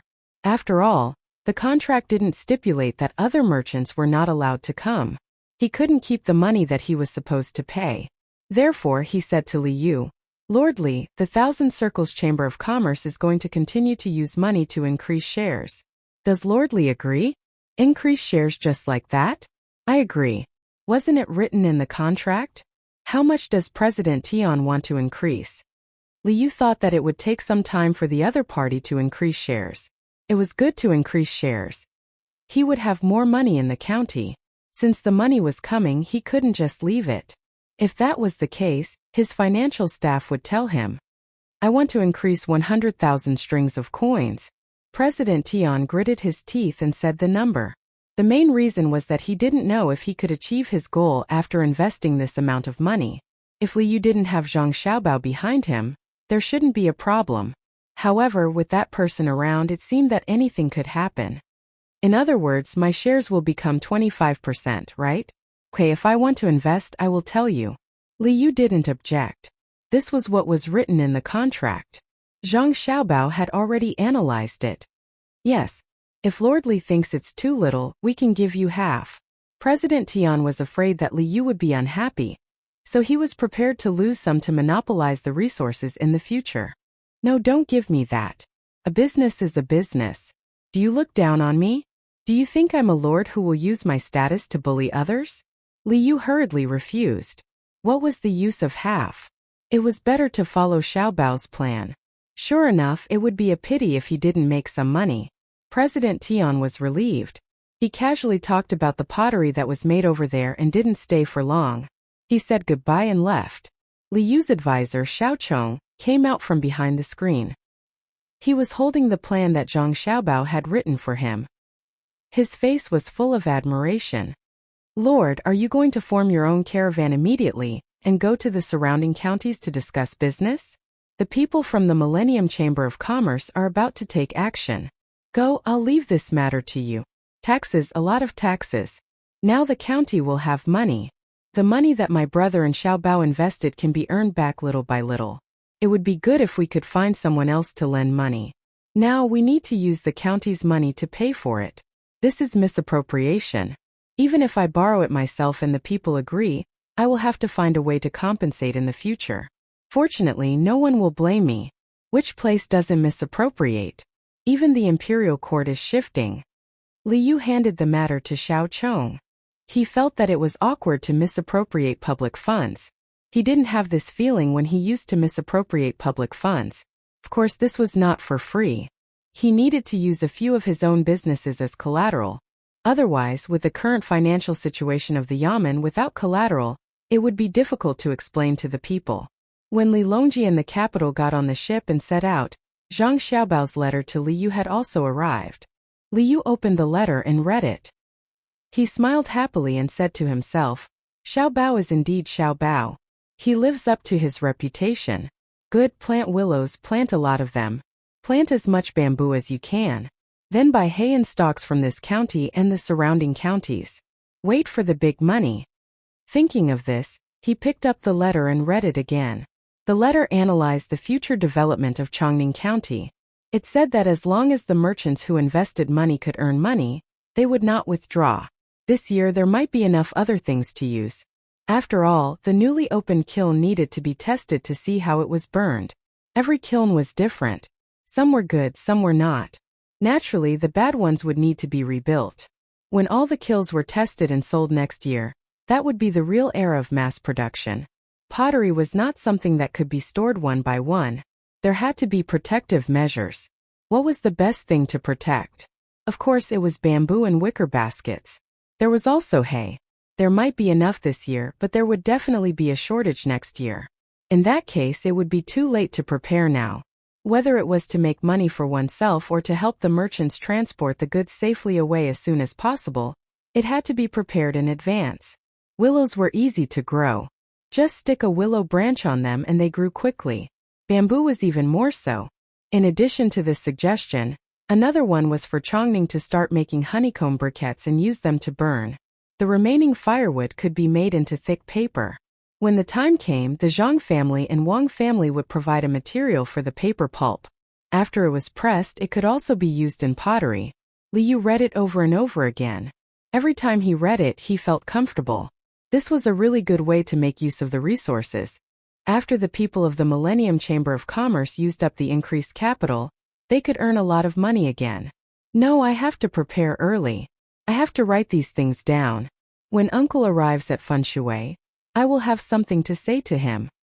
Having made up his mind, Li Yu arranged for people to collect enough hay and plant a large number of willows and bamboos. At the same time, he began to write a report. He listed all kinds of data so that when the fleet arrived he could speak smoothly.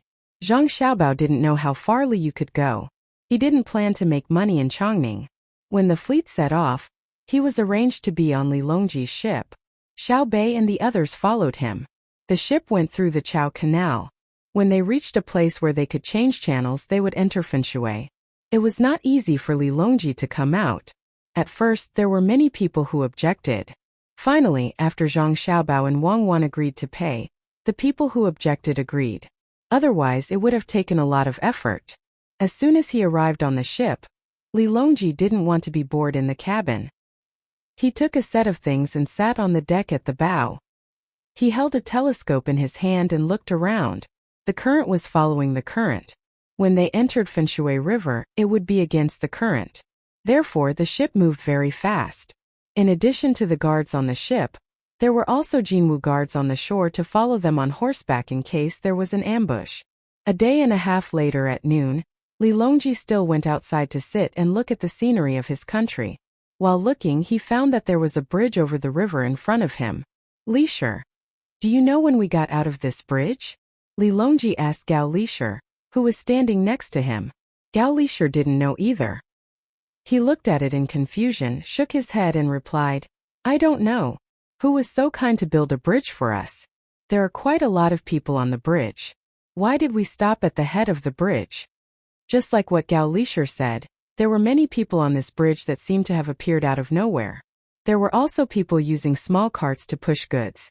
It was more strenuous to ride a horse because the bridge would sway back and forth.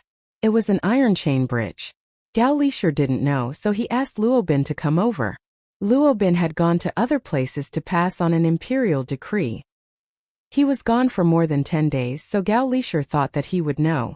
The little eunuch Luobin hurried over and looked up at the bridge in front of them. He said in surprise, Aya, it's so fast. When I passed by last time it wasn't fixed yet. The Zhang family and the Wang family are really fast. Hearing him say this, Li Longji and Gao Lisher both knew what was going on. Zhang Xiaobao and Wang Wan probably saw that it was inconvenient to travel here, so they had people build a bridge. It was indeed very fast. In just a month the iron chain bridge had been built. It was so comfortable to do things with money. Xiaobao and Cuckoo are really kind. This bridge must have cost a lot of money to build, right? What are the two sides of the bridge supported by? Li Longji looked carefully at the bridge, praised it, and then asked. Replying to your majesty, the two sides are supported by cement, steel bars, and pebbles. This is the only way to stretch the iron chain. Even if 100 people stand on it, it won't break.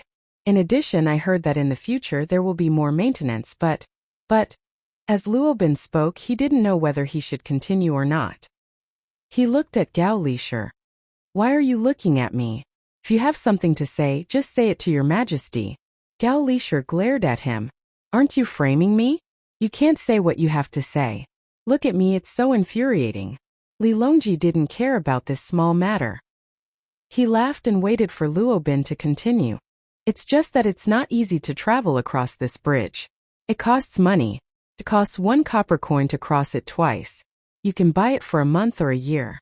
The longer you buy it, the cheaper it is. If you don't have money, you can also use goods.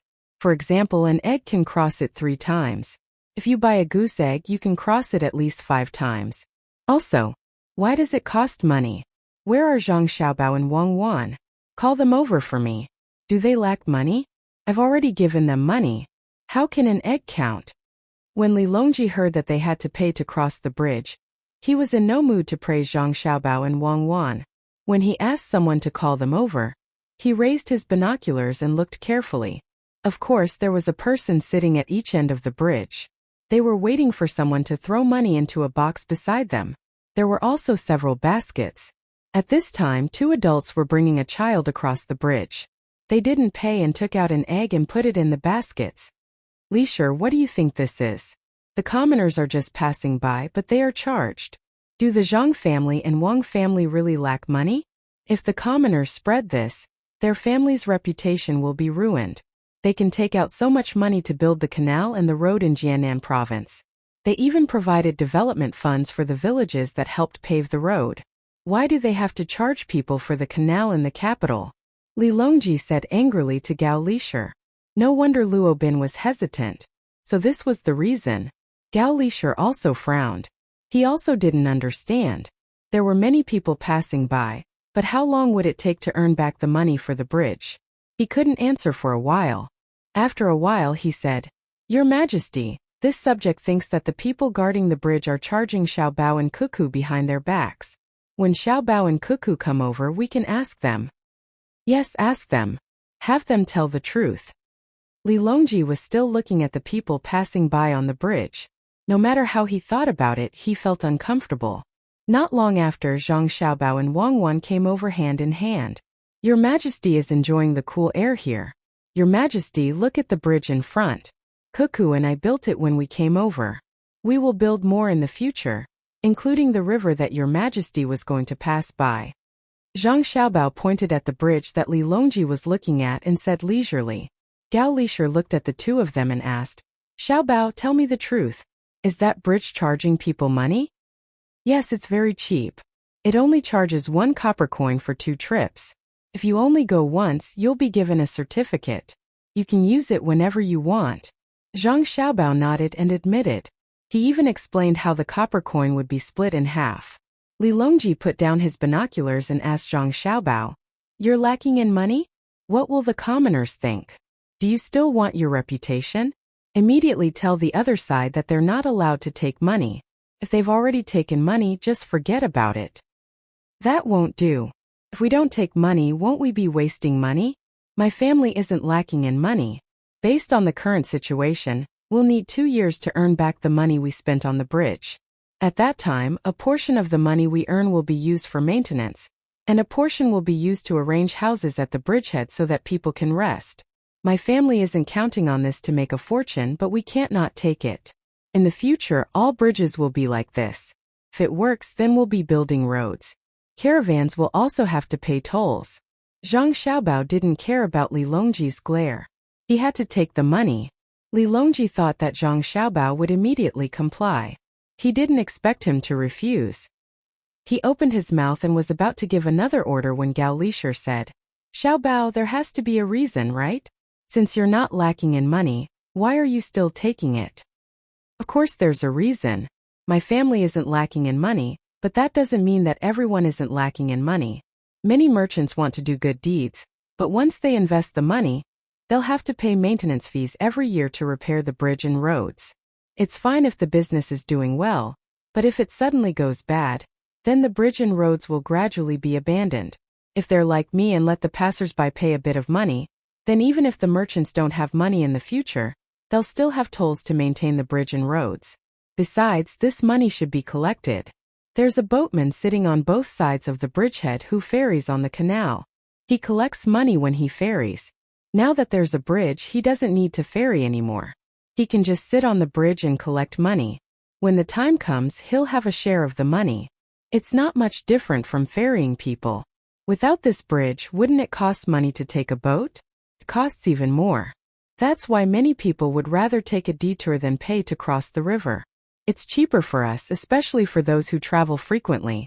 It's only 20 copper coins a month and 200 copper coins a year. So cheap. Zhang Xiaobao was planning to charge the toll to the end. Wang Wan chimed in from the side. Isn't that so? If we only think about doing good deeds, how can we let the merchants who suffer losses lose the ability to do it again? Xiaobao and I are preparing to earn back the money we spent on the bridge. When we earn more money, we'll continue to use the money to repair bridges and roads. We'll gather the wealth of the world's travelers and build roads for them. This time, Li Longji didn't say anything. He didn't ask Zhang Xiaobao to cancel the toll. Instead, he thought about what the two of them said. At this time, the boat had already reached the bridge. The people on the bridge had already been cleared. What if someone spat on the bridge? Li Longji raised his head and looked at the metal chains and ropes. He felt that what Zhang Xiaobao and Wang Wan said was right. If it were another merchant who said this, he would think that he was quibbling. Were there merchants who didn't care about money? However, when Zhang Xiaobao and Wang Wan said it, no one would doubt it. They really didn't lack money. Every year, they took out a large sum of money to build the infrastructure. It was impossible for them to count on collecting bridge and road tolls to make a fortune. Gao Lisher was also considering this problem. He was tempted by what Zhang Xiaobao and Wang Wan said. Yes, a merchant who didn't ask for anything in return wouldn't last long. Was there even 1 in 100 merchants? Thus he said to Li Longji, Your Majesty, if what Xiaobao and Cuckoo said is true, There will be more people who are willing to build bridges and roads in the future. Then there will be no need to worry about Great Tang's roads not being smooth. Countless merchants will take the initiative to build bridges and roads. In a few years, there will be roads and bridges everywhere in Great Tang.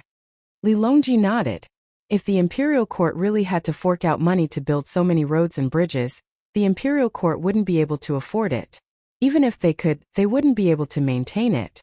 Thinking that he had more or less figured it out, he was just about to agree when he suddenly thought of a crucial problem.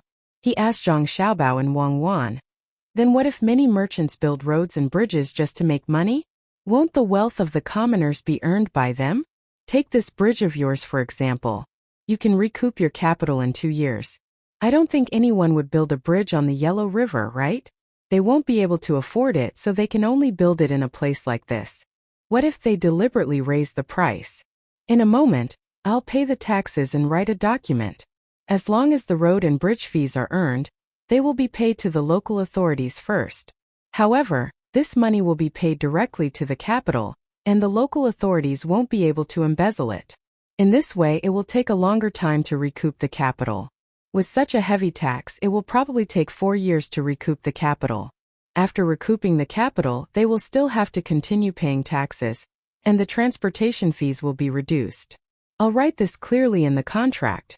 When the time comes, His Majesty will be able to gather a large amount of money and use this money to do other things." Zhang Xiaobao didn't need to think too much to know how to deal with this problem. Wang Wan added, "Indeed. The only problem is that no matter how good a policy is, it still needs people to carry it out. For example, concealing the truth of the matter. Once there is enough money, many officials are even willing to take the risk of being executed." Hearing the two's words, Li Longji sighed. He agreed with Zhang Xiaobao's point, but he was also worried about Wang Wan's point. That was indeed the case. Who could guarantee that the officials wouldn't be greedy? They would always have a wishful thinking, even if they knew that they could be executed. Unable to come up with a solution, Li Longji looked at Gao Lisher. Gao Lisher had his own considerations. He said, "Your Majesty, you can let many officials who don't have positions walk around the place. One is to monitor whether the roads and bridges have been built, and whether they have received money. The other is to find a job for them. If someone wants to bribe them, it's also fine. Your Majesty can let different people walk around the place every half a month to see if they can afford it. You can even use this to link it to an evaluation. It's like the officials in the county supervising each other. As long as someone is found to be doing this, they can report it and get a chance to be promoted. Although it can't be completely stopped, it will definitely have a good effect. Occasionally, you can send people to check it out. When the time comes, you can kill a few to make the officials more obedient." In truth, Li Longji had already approved of this plan, but he still asked Zhang Xiaobao, "Is this plan feasible?" Zhang Xiaobao nodded. "If we can harden our hearts and kill them, we won't have to fear that too many officials will make mistakes. What we fear is that we will corrupt them from the root. The imperial court will have to consider favors. For example, if a certain general or official who has made great contributions does something wrong, the imperial court won't be able to kill them directly. That would be the most dangerous.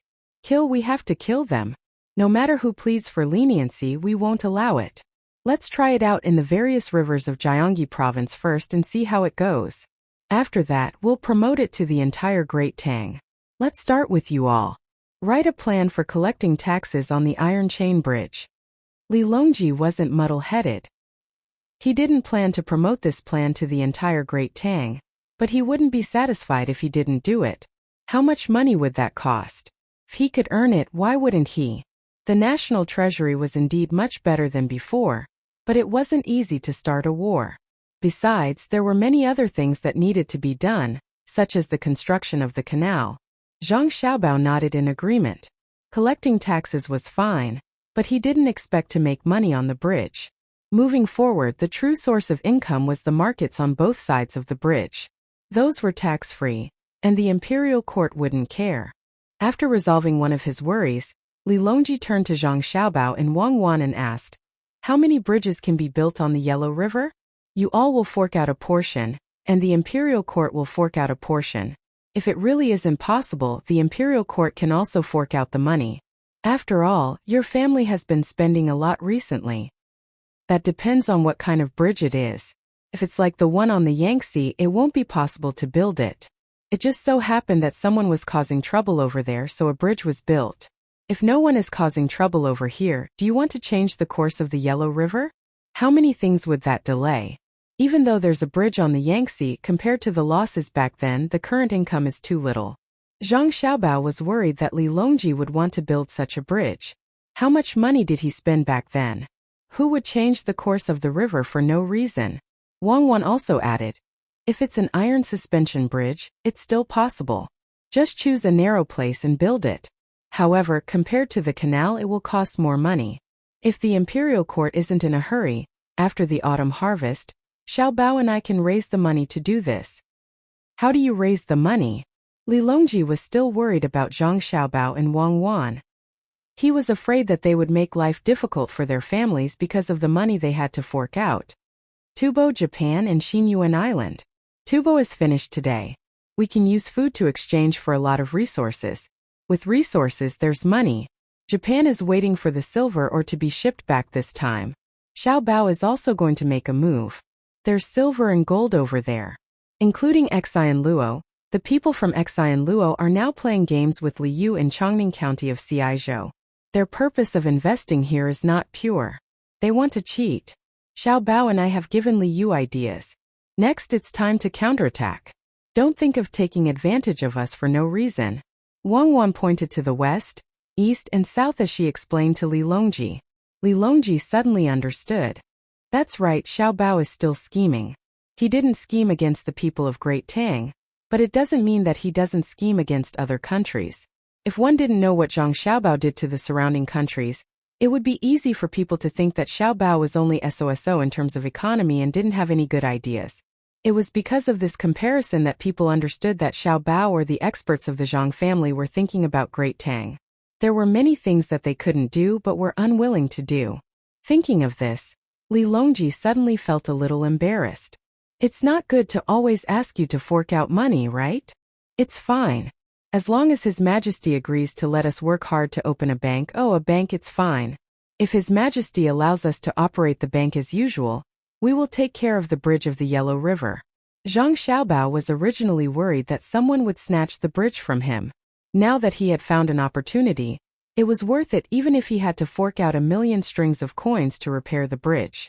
Besides, he didn't need to spend that much money. What bank? Li Longji had a vague feeling that things weren't that simple. Now that he heard Zhang Xiaobao and Wang Wan casually mention something, he had to think deeper. Zhang Xiaobao and Wang Wan could only selectively tell Li Longji and Gao Lisher about the bank. The purpose was to facilitate business transactions, promote economic prosperity, reduce transportation costs and risks, and at the same time, earn some money to support their families. Now that the price of cotton had risen, Xiaobei and the others hadn't made new clothes yet. After hearing this, Li Longji eliminated the previous few tasks of serving others. The one that left the deepest impression on him was to earn some money. He didn't believe that Zhang Xiaobao and Wang Wan were willing to fork out so much money to repair the bridge just to earn some money. Their past was still vivid in his mind. How did they get the good farm in Fengzhou? How did Zhang Xiaobao and Wang Wan each have an official? How did the east of Jinchuan and the west of Great Tang, including the desert, become Zhang Xiaobao and Wang Wan's territory?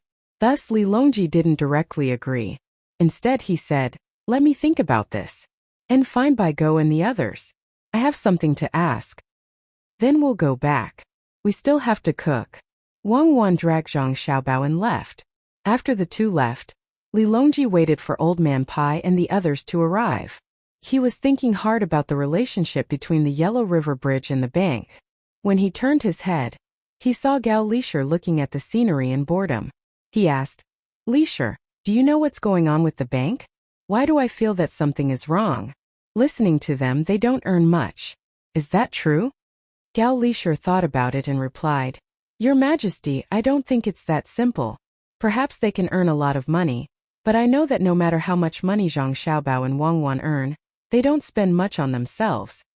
Li Longji responded. At this time, Old Man Pai and Old Man Yao arrived. Chapter 757. Old Man Pai didn't hide anything and directly told him about Zhang Xiaobao and Wang Wan setting up a bank in Baoxin County. Old Man Yao also echoed. It said that the bank will be very useful in the future, but Xiaobao and Cuckoo didn't say anything. I've asked them twice, and they both said that we'll know when the time comes. Li Longji was now more concerned than the tolling of the bridge and Zhang Xiaobao and Wang Wan wanting to build the Yellow River Iron Chain Bridge. The tolling of the tolling had already been decided, and they just had to wait and see the results. The bridge on the Yellow River was nothing more than money. Setting up a bank was new, and they didn't know the final use of it. Lisher, can you ask them? Li Longji couldn't figure it out himself, so he sent Gao Lisher. Gao Lisher was in a difficult position, but he still seriously thought about it and shook his head. I might not be able to. Maybe Xiaobao and Cuckoo haven't perfected it yet. Or else they would have said more benefits. I'll ask them later. Yao Chong suddenly said, Your Majesty, why don't we also set up a bank after Xiaobao and Cuckoo set up a bank and follow their method? No, Xiaobao and Cuckoo mean that they should set it up alone. It's best if no one else in the Tang Empire can set it up. Gao Lisher began to side with his godson. Old Man Pai also said, How is that possible? Do we have to write it down in the law? If others learn to set it up, let them do so, but the imperial court must not set it up. Unless Xiaobao and Cuckoo deliberately find it and say that it can be set up, then it can be set up in the name of the imperial court. Otherwise, it will be too late to regret once it's wrong. Li Longji understood Bai Go's words. It was because the policy was good, but once it was passed down it was hard to control what the subordinates did.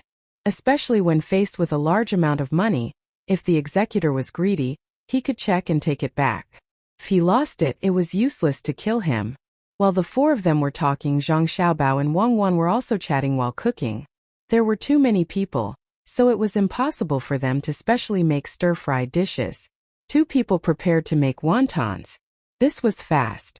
After the stuffing was done, they used a pair of chopsticks or a small piece of bamboo. Zhang Xiaobao was in charge of the live stuffing and the dumplings, while Wang Wan was in charge of the other supplementary ingredients. It was impossible for them to make the dumplings for Li Longji that were sold at street stalls with only some seaweed sprinkled on them and nothing else. Swish, swish, swish, swish. Zhang Xiaobao moved quickly and covered the room with a curtain. He asked Wang Wan, Didn't Wu Huifei send someone to look for you secretly? No, I told you when you looked for me. I don't know what she's thinking. Maybe she hasn't found the opportunity yet. I feel uncomfortable when I think of giving her the wonton I made. Should I put something else in it? Wang Wan said without turning her head. She was choosing pickled mustard greens that had been marinated for a long time. She had to use the most tender parts of the mustard greens. Zhang Xiaobao pulled down the curtain and continued wrapping the wontons. That works too. I'll make some croton powder. Then we'll escape immediately. We'll go to Luzhou and start a rebellion. Li Longji must be very troubled. I think that's a good idea. It's impossible to taste the croton powder immediately. How about we put some diamond foam in it? Wang Wan chimed in. It's better to be careful. Don't let her get anything on us. Otherwise we'll have to spend a lot of effort to deal with her. It's troublesome. Zhang Xiaobao did not continue with the conversation. It was impossible. Why would he want to harm Li Longji? The fleet continued to move forward. After a few days they could see people repairing the bridge on both sides of the river. When they moved forward again they finally saw the iron chain bridge. It was just enough time. Someone was laying planks on it. The further they went, the better the planks were. When they were about to reach Chongning, there were already people walking on the bridge. In Chongning County, Li Yu had been preparing for a long time. He wanted to bring Li Longji to Chongning to have a look. Although Fan River did not flow through Chongning, it was still more than 10 miles away from Chongning County. Normally, the people who would welcome them along the way would be from Linfan County. If it were someone else, they would have given up when they saw the distance. However, Li Yu had no intention of giving up. He felt that his Chongning County was the best. Although Linfan was in the center of the province, it was not as developed as Chongning County. Currently, every family in Chongning County had a new house. The roads in the county were well connected. It would be a pity if he did not bring Li Longji here to have a look. Relying on the fact that Zhang Xiaobao and Wang Wan were also on the ship, Li Yu had an idea. In order to welcome Li Longji, he spent 50,000 strings of coins to decorate the ready-made house. It looked like a lot, but Li Yu did not feel bad at all. He spent most of the money on lanterns and curtains. He gave them to the residents in the county. After the lanterns were used, he folded them and put them away. They could still be used during the new year. He changed the curtains and made a quilt cover. The people who knew why Li Yu had so much money were the people from the Qianshi Chamber of Commerce.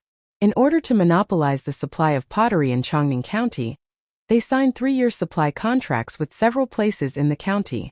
They were very happy when they signed the contracts. They thought that Li Yu was stupid and did not think of this. In the end, they did not spend 150,000 strings of coins. They spent 120,000 strings of coins. They did succeed, at least within 3 days after the contracts were signed. They increased the local price of pottery by 50%. However, before they could be happy for a few more days, pottery from other counties came in and lowered the price by 40%. The team that transported the pottery was under Li Yu's banner. At that price, they signed 3-year contracts with other businessmen who wanted to open a kiln. Chairman Tian knew that the pottery was not only in Chongning County, but it was expensive to transport it from other counties. In the end, he sent people to the neighboring counties and found that the pottery was not worth a single copper coin. Li Yu asked people to go to the neighboring counties to discuss with the officials and build a road for them. Then, he bought a place with pottery. What was most admirable was that once the road was completed, it would pass by the place where the clay was produced. In other words, Li Yu had spent money to build a road that was convenient for transporting clay, and he had gotten a place for free. In this way, the yamen in Chongning County was rich, and so was Li Yu. The tax collected and the profits from selling the pottery could be used to decorate the county. At this time, Li Yu was waiting for the arrival of the fleet. He had sent people to check in advance. He was excited and worried. It was not that he had never seen Li Longji before, but that meeting was different from this one. This time he was meeting with political achievements. Little Chong, you must keep an eye on the people in the county and the outsiders, especially the foreigners, including the businessmen. You can't make any mistakes. You did a good job exchanging the road for the land. You've already paid back the money you used to build the road. This time I'll let you do it again. It's up to you whether it succeeds or not. Li Yu said to Little Chong, who had just returned from making arrangements in the county. Little Chong puffed out his chest and promised, "Don't worry, sir. I've already arranged for people to protect the emperor. No one will come within 1,000 steps of him." Li Yu felt sad when he thought of this. He had too few subordinates, only 400. He was not like his brother Li Sun, who could have as many subordinates as he wanted. It was not a problem to have a few thousand subordinates. After all, he had been adopted as the only son. Plus he was rich, so he was treated differently. Seeing Li Yu in a daze, Little Chong continued, "Sir, should we find a few people to disguise themselves as commoners and put in a good word for the emperor? Well, think of a way to contact Zhang Xiaobao and ask him."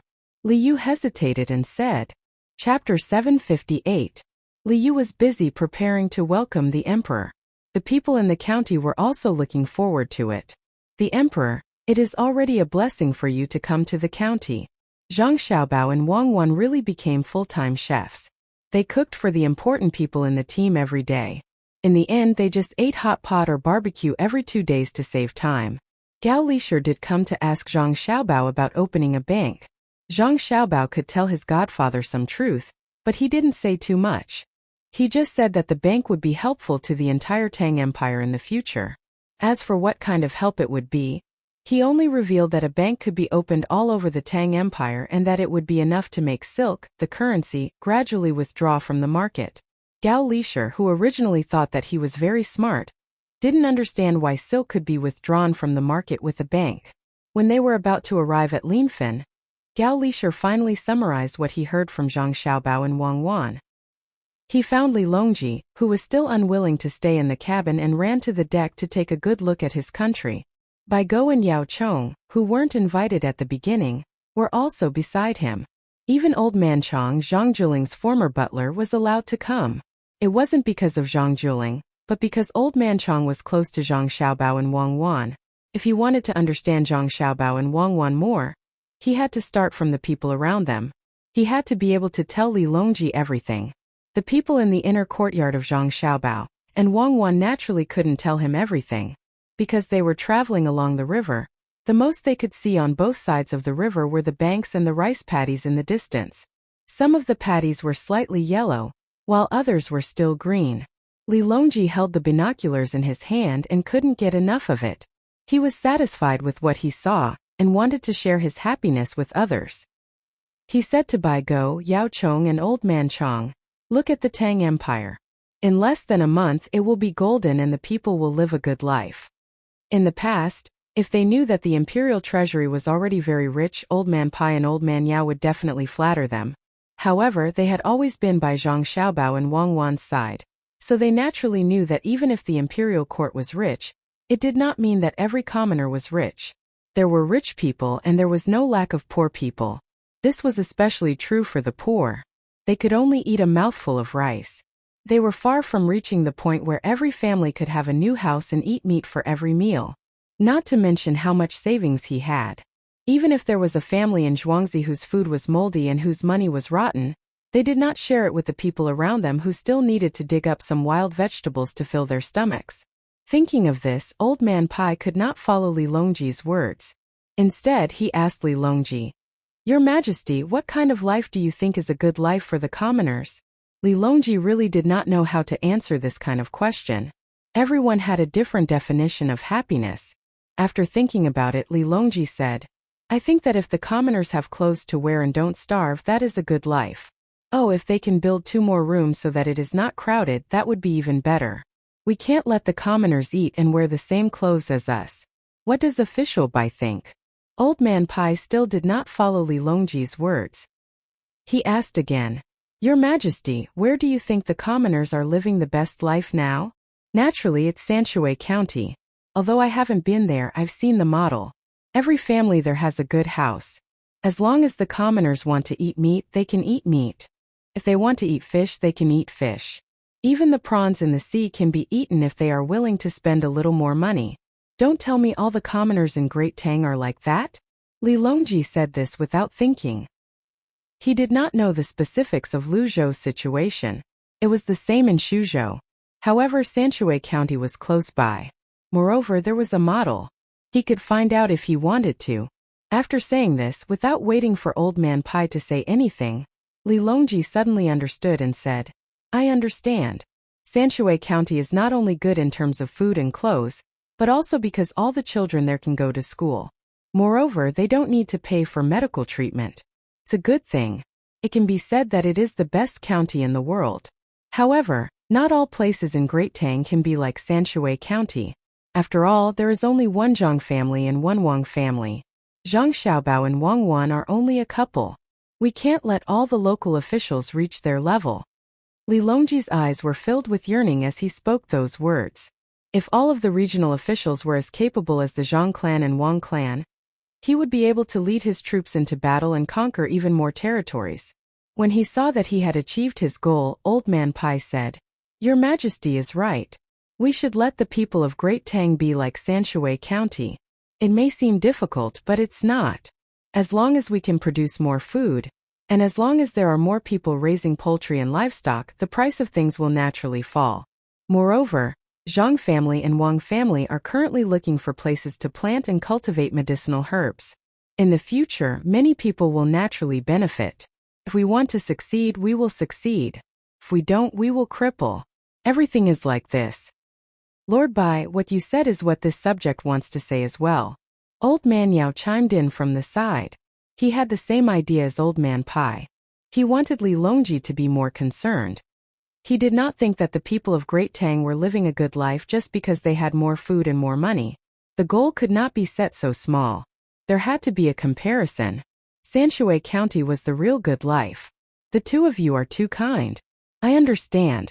In the future, I will be strict with the officials and not be soft-hearted. Li Longji thought of what Zhang Xiaobao and Wang Wan said the other day. Any good policy needed to be implemented by people. He had already decided to send more people to patrol various places. He had to constantly send people to every place.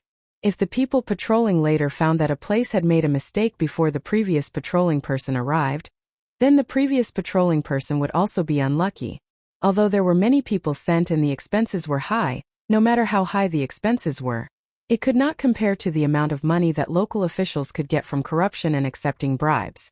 If they did not take bribes and sell a part of the national resources at a low price, it would be enough to support the salaries of the patrolling people.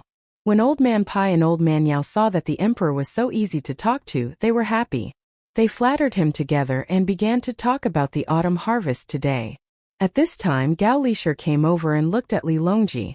Seeing that Li Longji was in a good mood, he said, "Your Majesty, I have asked Xiao Bao and Cuckoo. After thinking for a few days, I have a rough idea. I can tell you now." "Oh, is it about the bank?" After Gao Lishur said this, Li Longji remembered that there was such a thing. He had almost forgotten about it in the past few days.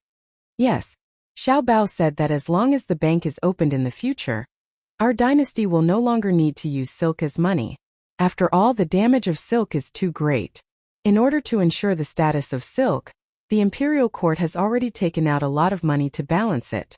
Also, silk accounts for a certain proportion of the rent collected. The amount of silk lost every year is the imperial court's loss.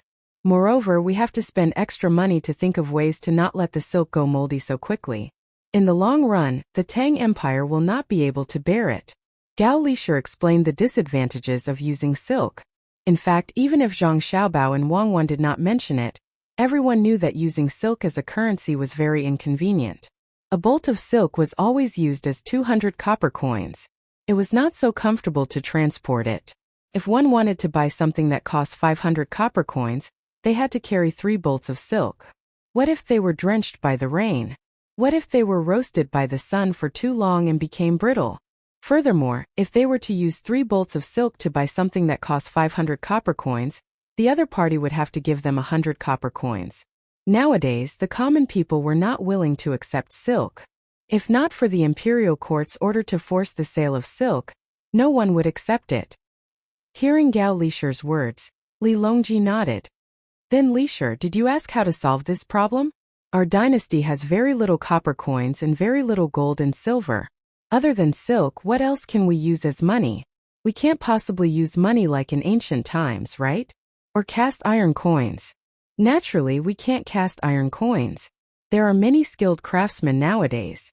Even the Kaiyuan Tongbao is cast with copper, not to mention iron, which is even cheaper than copper, unless we use steel to make it." Gao Lishur first rejected the idea of using iron to make money, then said, "Xiao Bao said that he is gathering the best craftsmen in Tang. As long as no one makes trouble, he and Cuckoo can increase Tang's national strength by several times in a short period of time. They say that they are copying the Industrial Revolution model. This subject doesn't know what the Industrial Revolution model is, but I feel that it should be very powerful. The model of the Zhang family and Wang family has never been simple. Therefore, this subject intends to send more craftsmen to Xiao Bao and Cuckoo. They must be flexible and not inflexible." When Li Longji heard that the national strength could be increased by several times, his interest was piqued. Suddenly, he remembered that this was not what they were talking about, so he changed the topic and asked, "Previously you were talking about silk. What does it have to do with the Industrial Revolution?" "In reply to your Majesty, it has to do with it. Xiao Bao and Cuckoo want to use industrial products as their currency. It will be difficult for others to imitate them.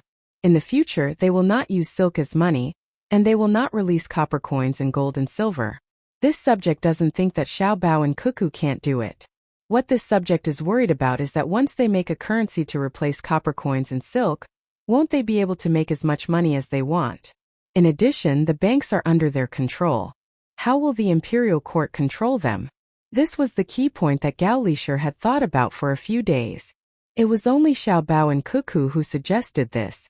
If it was someone else who suggested it, he would have directly ordered people to arrest them. If money was not controlled by the imperial court, then it would be chaotic. Who would rule the world? Today he suggested this because he wanted to see if there was any way, because Xiao Bao did not say what to do next. When Gao Lishur said this, not only was Li Longji shocked, even Old Man Pai and the other 2 people gasped. Zhang Xiaobao and Wang Wan's idea was too bold. Could it be that they wanted Tang dynasty?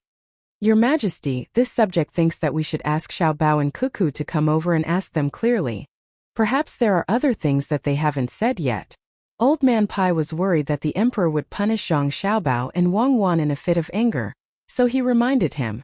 Old Man Yao also said worriedly, this subject thinks that Zhang Xiaobao and Wang Wan won't do that. Otherwise, this subject wouldn't have told General Gao. After Li Longji recovered from his shock, he was not as angry as Old Man Pai and the other two people thought. He still believed in Zhang Xiaobao and Wang Wan. The two of them had always put what they wanted to do on the surface and never avoided it. Occasionally they would calculate and exchange with each other. It was just a game and there was no harm to Tang dynasty. After hearing Old Man Pai and Old Man Yao's words, he said, we'll ask again when we eat. There's no need to think about who will be in charge of the money. I think that Xiaobao will be in charge of the money. Now that I'm not the only one in charge of the casting of the copper coins, Zhang Xiaobao will be in charge. When Gao Lishur and the others heard this, they felt that it was right. Now that the emperor was not in charge of making the money himself, he would be exhausted to death. Similarly, he would let others take care of the matter and supervise each other. In the future, if Zhang Xiaobao and Wang Wan wanted to make money, he would let them do it and let them make money for the imperial court. After feeling relieved, the few people looked at the surrounding scenery again. There was an iron chain bridge in front of them. Along the way they had seen several of them. The only difference was that today, other than the iron chain bridge, there were many people gathered on the other side of the bridge. Some were carrying poles, some were carrying baskets, and some were carrying baskets. Children were running around and adults were talking to people there. With Qian Li's eyes they could see clearly. There were many people doing business there, but there were no houses. They just put things on the ground and shouted from time to time to attract people to take a look. They were either using money or bartering. It was very busy. To be precise, it was a mess. Fortunately, there were people patrolling there. Occasionally, they would let people who were not in line with the other stalls move back. This is a market. Old Man Chong, who had been silent all this time, finally spoke. After saying this, he looked nervously at the emperor. He did not have an official position, so he could not speak casually. Linfen County's Fangyang Village's Farmers Market. Li Longji saw the banner above the place where the group of people were. These were the words written on the banner. Your Majesty, I will send someone to ask. Also, Li Yu is waiting in front. He said that he wants Your Majesty to go to his Chongning County to take a look. The development there has been good recently. Not knowing what the farmers' market was, Gao Lishur began to ask people. At the same time, he did not forget to mention Li Yu. Oh, eldest brother's fifth son? Well, let's go and take a look. Li Longji agreed without hesitation. In fact, Li Yu was the sixth son. However, because his elder brother was adopted by someone else, he became the fifth son. Very soon, the people Gao Lishur sent to gather information returned. At this time, the fleet had stopped at the bridge. Li Yu had already brought many people to wait on the shore. The eyes of the guard swept back and forth, as if they were looking at an assassin who wanted to assassinate the emperor. Li Longji did not disembark immediately. It was almost time for dinner. If he disembarked now, he would be hungry when he reached Chongning County. He planned to eat first. He could not stay long.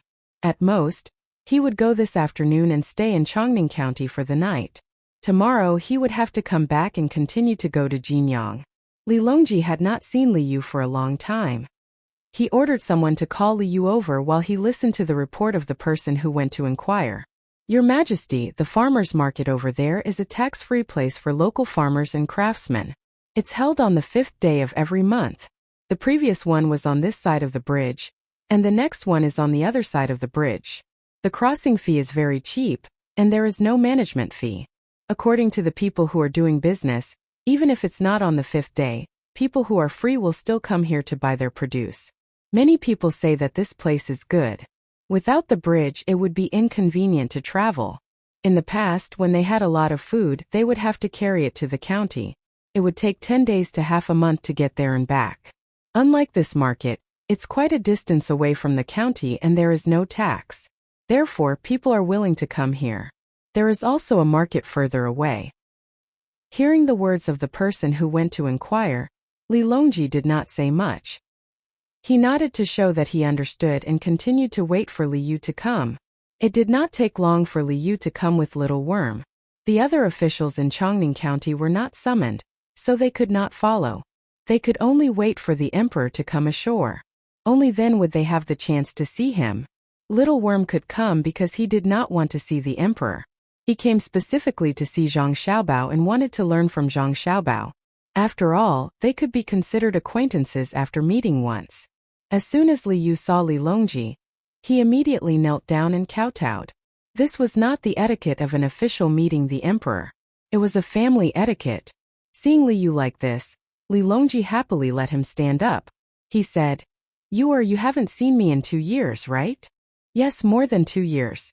I have been working in the county for these 2 years and have never gone back.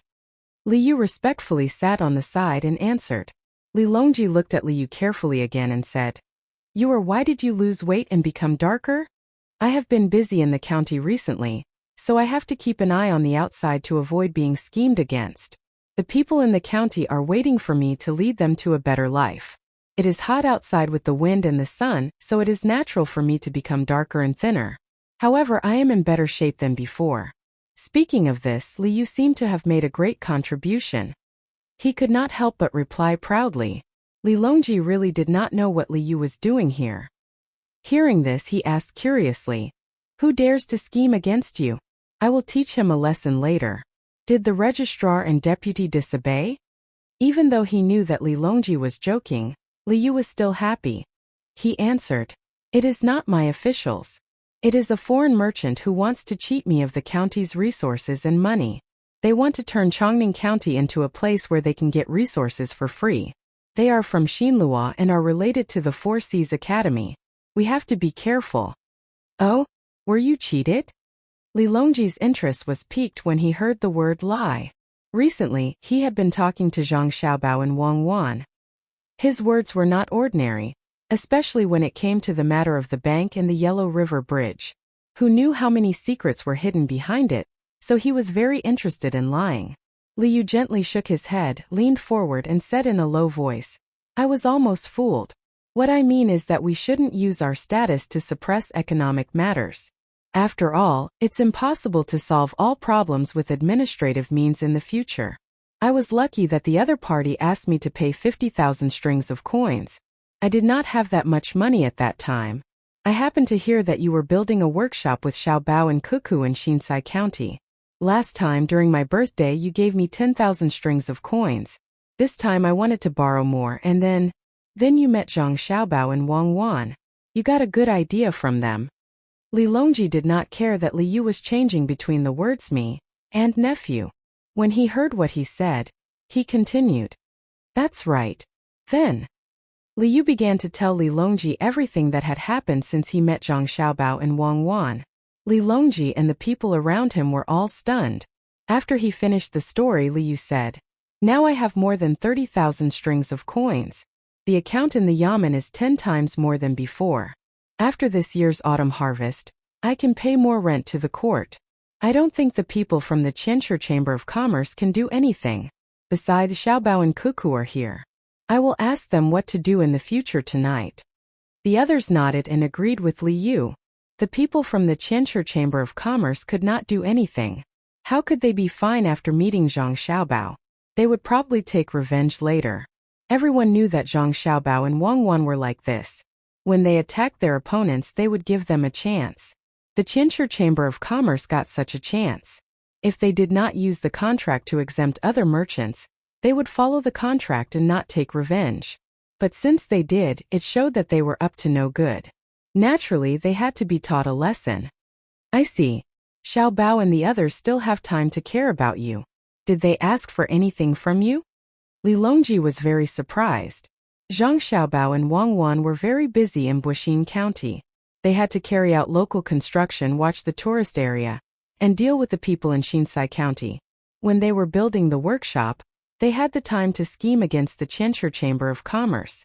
Moreover, it seemed that they were not troubled by the complicated contract at all. They continued to set up a trap and put the 150,000 jingles of the Qianshi Chamber of Commerce in Chongning County. This was too amazing. It was like the remote command in Tubo. Once the plan was out, the others would follow step by step and predict the enemy first. However, he did not know what benefits Zhang Xiaobao and Wang Wan would get this time. The two of them could not have done this for nothing, right? When Li Yu heard his uncle's question, he was stunned. After thinking about it, he realized that Zhang Xiaobao and Wang Wan did not ask for anything, so he replied, "There is no other benefit for me to give them. They said it was a friendship sponsorship. When the time comes, I just want to return the money they took out. They did not even ask for shares. I was just thinking if I should give them more when I return the money." No request. That's strange. How can there be no request? Don't return too much when you return it. Can you trust Xiaobao and Cuckoo's words? I'm looking for someone to discuss whether the two of them are scheming. Remember, even if you don't see what they are up to now, it doesn't mean that they don't have plans in the future. Yes, that's it. Maybe they were already scheming when they helped you. Don't underestimate them. Otherwise, you will be foolishly helping others count the money when you are sold. Li Longji did not believe that Zhang Xiaobao and Wang Wan did not have any ulterior motives. They had already suffered a lot. How could they give away Fengzhou, which was a good place for Zhang Xiaobao and Wang Wan, which others would not want to go to? They had underestimated Zhang Xiaobao and Wang Wan and sent them there. The more he thought about it, the more certain Li Longji was that Zhang Xiaobao and Wang Wan had set their eyes on Chongning County, which was so far away. It was just that they did not see it yet. Yes, I can't let them succeed. When they are ready to be promoted after the autumn harvest in Baoxin County, I can't send them here. There is no place for them in Xiaizhou. Li Longji made up his mind. In fact, he did not want to harm Zhang Xiaobao and Wang Wan. He just thought that it was fun to play this kind of game with them. The more you want to do something, the more I won't let you do it. I want to see what else you have not used. Li Longji did not say what he was thinking, but Gao Lishur, who was good at observing people and knew him very well, could guess what he was thinking. He reminded him, "Your Majesty, maybe Xiaobao and Cuckoo wanted you to consider it, so they asked Childew to come here and welcome you. It's a scheme within a scheme. It's just like when they said they wanted a ranch in Jiannan province, but they did not train people to withstand the cold. Their target was the cold land in Hebei province. In the end, after some discussion, we gave Fengzhou to them. They immediately organized people to run the ranch there. We have to be careful." This time, Gao Lishur had to think for Li Longji.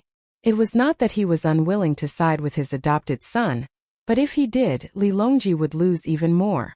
He could not keep losing. Li Longji was stunned by Gao Lishur's words.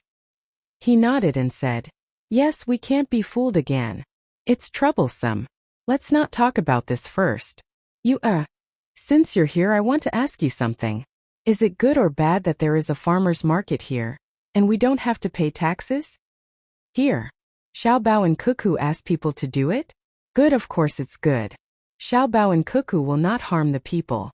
Li Yu followed Li Longji's gaze and knew that it was Zhang Xiaobao and Wang Wan who did it. He immediately agreed. How could they not do it? Haven't you thought about it?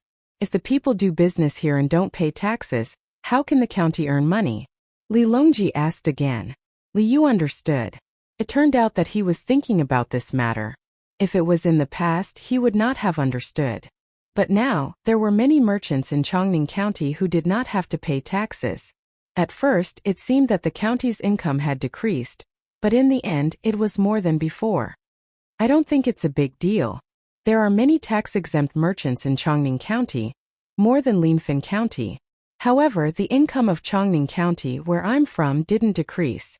Instead, it increased by more than 10 times. It was the same in Chongning County. When merchants came to recruit local workers, they had to pay them wages. With wages, the people would want to live a better life and buy things in the county. Those who could not afford to eat meat would have extra money to buy meat back home. There were more things to eat, so the merchants had to bring more things over. This part was not tax-exempt. It was the same in Linfeng County. In the past, because it was far from the county, it was inconvenient to travel and delay the work. The people would rather let the things produced in the fields rot than to sell them. Now that they have sold their goods, their lives are better and they need more things. In this way, Linfeng County's tax would only be higher, not lower. This way, they would give up one part of the tax in exchange for the people not wasting resources. They would increase the flow of goods and thus increase the consumption. They would then increase the tax from another part.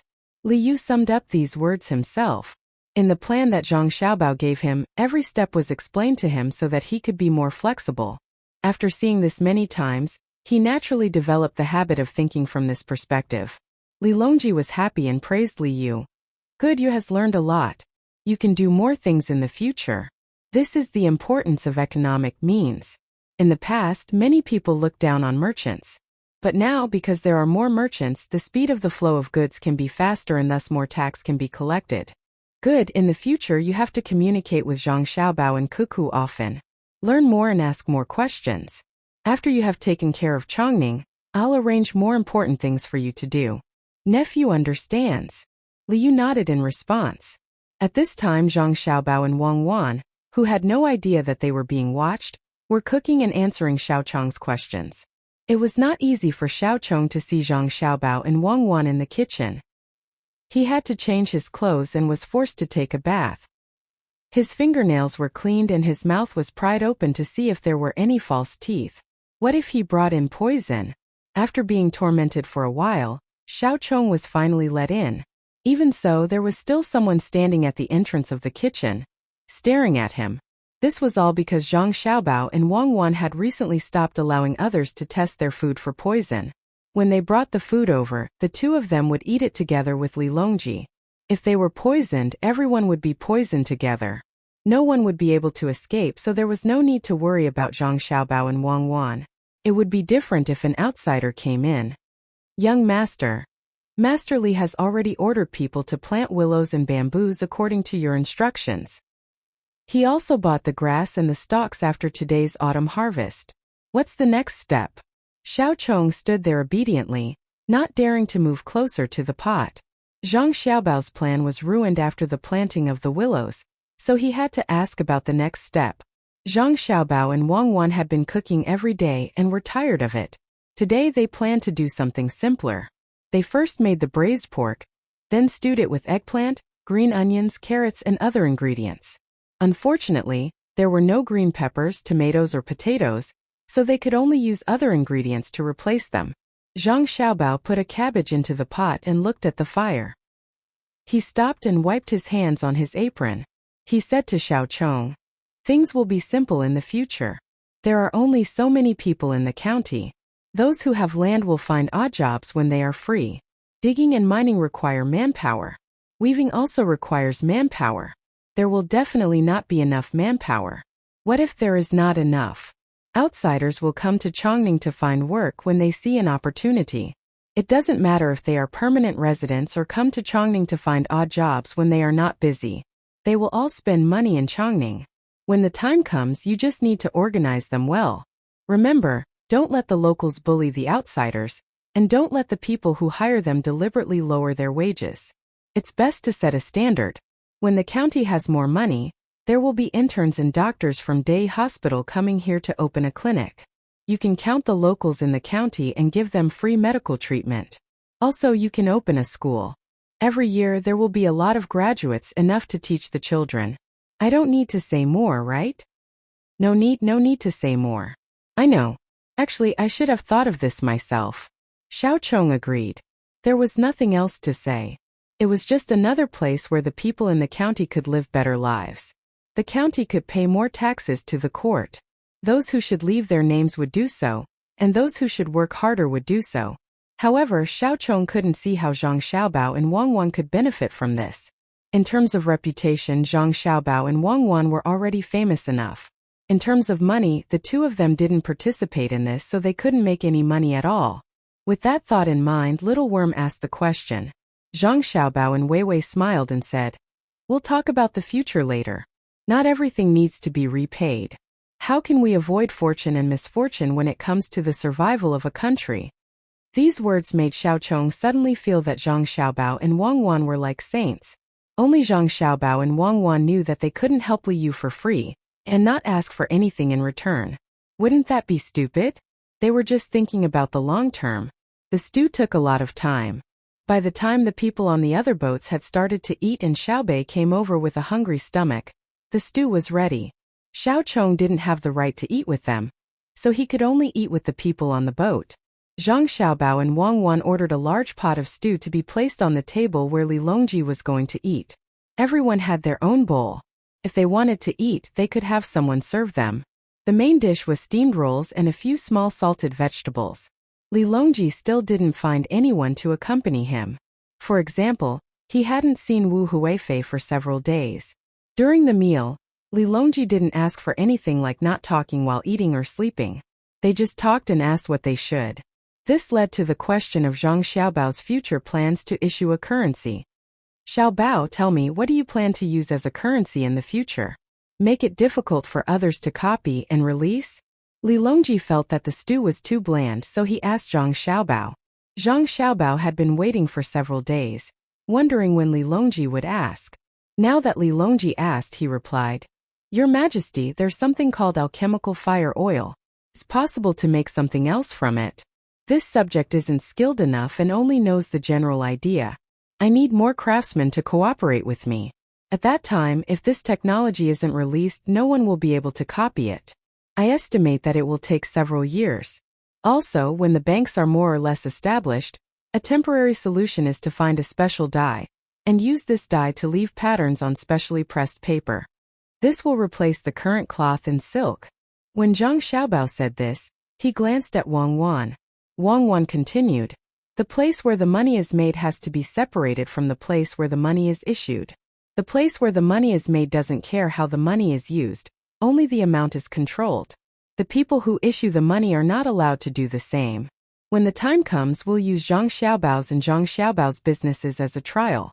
We'll use that kind of money to buy things from Zhang Xiaobao's and Wang family's stores. At the same time, the banks can use copper coins to exchange for other people's money. Right now, the value of copper coins isn't as high as the value of the currency it produces. When the time comes, no one will be willing to use copper to make money. Also, there can be a restriction on the items sold by Zhang Xiaobao's and Wang family's businesses. That is, they can only use paper money to buy things, including daily necessities and luxury goods. If possible, we can work together with other merchants. The imperial court also collects paper money when collecting taxes. Other than Xiaobei and the others who didn't care about such a big matter and worked hard to fill their stomachs, everyone else put down their chopsticks and thought carefully about this matter. After thinking for a while, Old Man Pai spoke first. Do we have to use the goods sold as a guarantee? Can't we just use copper coins as a guarantee? This question hit the nail on the head. What was used as a guarantee was very important. In other words, it was the gold standard or the copper standard. Zhang Xiaobao and Wang Wan had also discussed this issue. If it was the gold standard, the most likely possibility was that the gold would be suddenly exchanged by people with bad intentions. At that time, there would be a shortage of gold, forcing the people who issued the currency to give up on the exchange of gold and change it to a free market form of currency exchange. What did that mean? It was very likely that people would use financial means to reduce the value of the newly issued currency, making the currency worthless. This would cause people with paper money to want to use the fastest speed to exchange for the money. In this way, the more they exchanged, the less valuable the money would become and the lower the value. When the time came, people with bad intentions would use this opportunity to buy and sell copper coins from the banks. Then they would privately produce copper coins to exchange for paper money. If they used the paper money to buy things or pay taxes, would the shops in the imperial court accept it? What kind of currency would they accept? Therefore, this definitely wouldn't do. Zhang Xiaobao then explained the situation to Li Longji and the others. Li Longji's chopsticks trembled as he listened. Although he was usually very calm at this time, his forehead was sweating. Old Man Pai and the others did not have a good time either. They all felt that their mouths were dry. After a while, the charcoal under the pot that kept the stew warm gradually went out. Only then did everyone recover one after another. When they looked at Zhang Xiaobao and Wang Wan again, the look in their eyes was even more different than before. Li Yu rubbed his numb face with his hands and said, It's all thanks to Xiaobao and Cuckoo that they are from Tang. It's all thanks to us. Even if the others did not say it out loud, they admitted it in their hearts. If they were from another country, they would naturally not help Tang solve the problem of the cloth. The scariest thing was that they hid their identity and opened a bank to lure Tang's imperial court to use copper or gold to stabilize the value of the paper money. When the time came, they would use the method that Zhang Xiaobao and Wang Wan said, and Tang would be in chaos. Since such a terrible thing had not happened yet, it could be avoided. Gao Lisher pondered for a while and then asked Zhang Xiaobao, Xiaobao, are you saying that we can use goods to stabilize the value of the paper money? No, we can't do that with goods because our goods also require raw materials. If the supplier of raw materials changes the price of the paper money, especially when the price of the paper money rises, there is a possibility that the paper money will be affected by other people. We can use technology to maintain the value of the paper money. By gradually releasing the technology for civilian use, we can let merchants use the paper money to buy things. They will take the initiative to protect the value of the paper money. This is because they don't want others to have this technology. Monopoly is the only way to make money. In order to maintain the value of the goods produced by this technology, they have to take the initiative to protect the importance of the technology. Naturally, they have to protect the value of the paper money. Therefore, good craftsmen who can participate in all kinds of research have to sign a contract with the imperial court. They are not allowed to leak the information, and they will even lose their freedom before the technology they are researching becomes outdated. Of course, this period will not be too long. Could be 3 years or 5 years. At that time, they will regain their freedom and receive a large amount of compensation. Zhang Xiaobao chose technology as the exchange rule to balance the value of the paper money. Is 3 to 5 years really feasible? Gao Lisher asked again. Chapter 759. After Zhang Xiaobao finished speaking, no one continued to ask.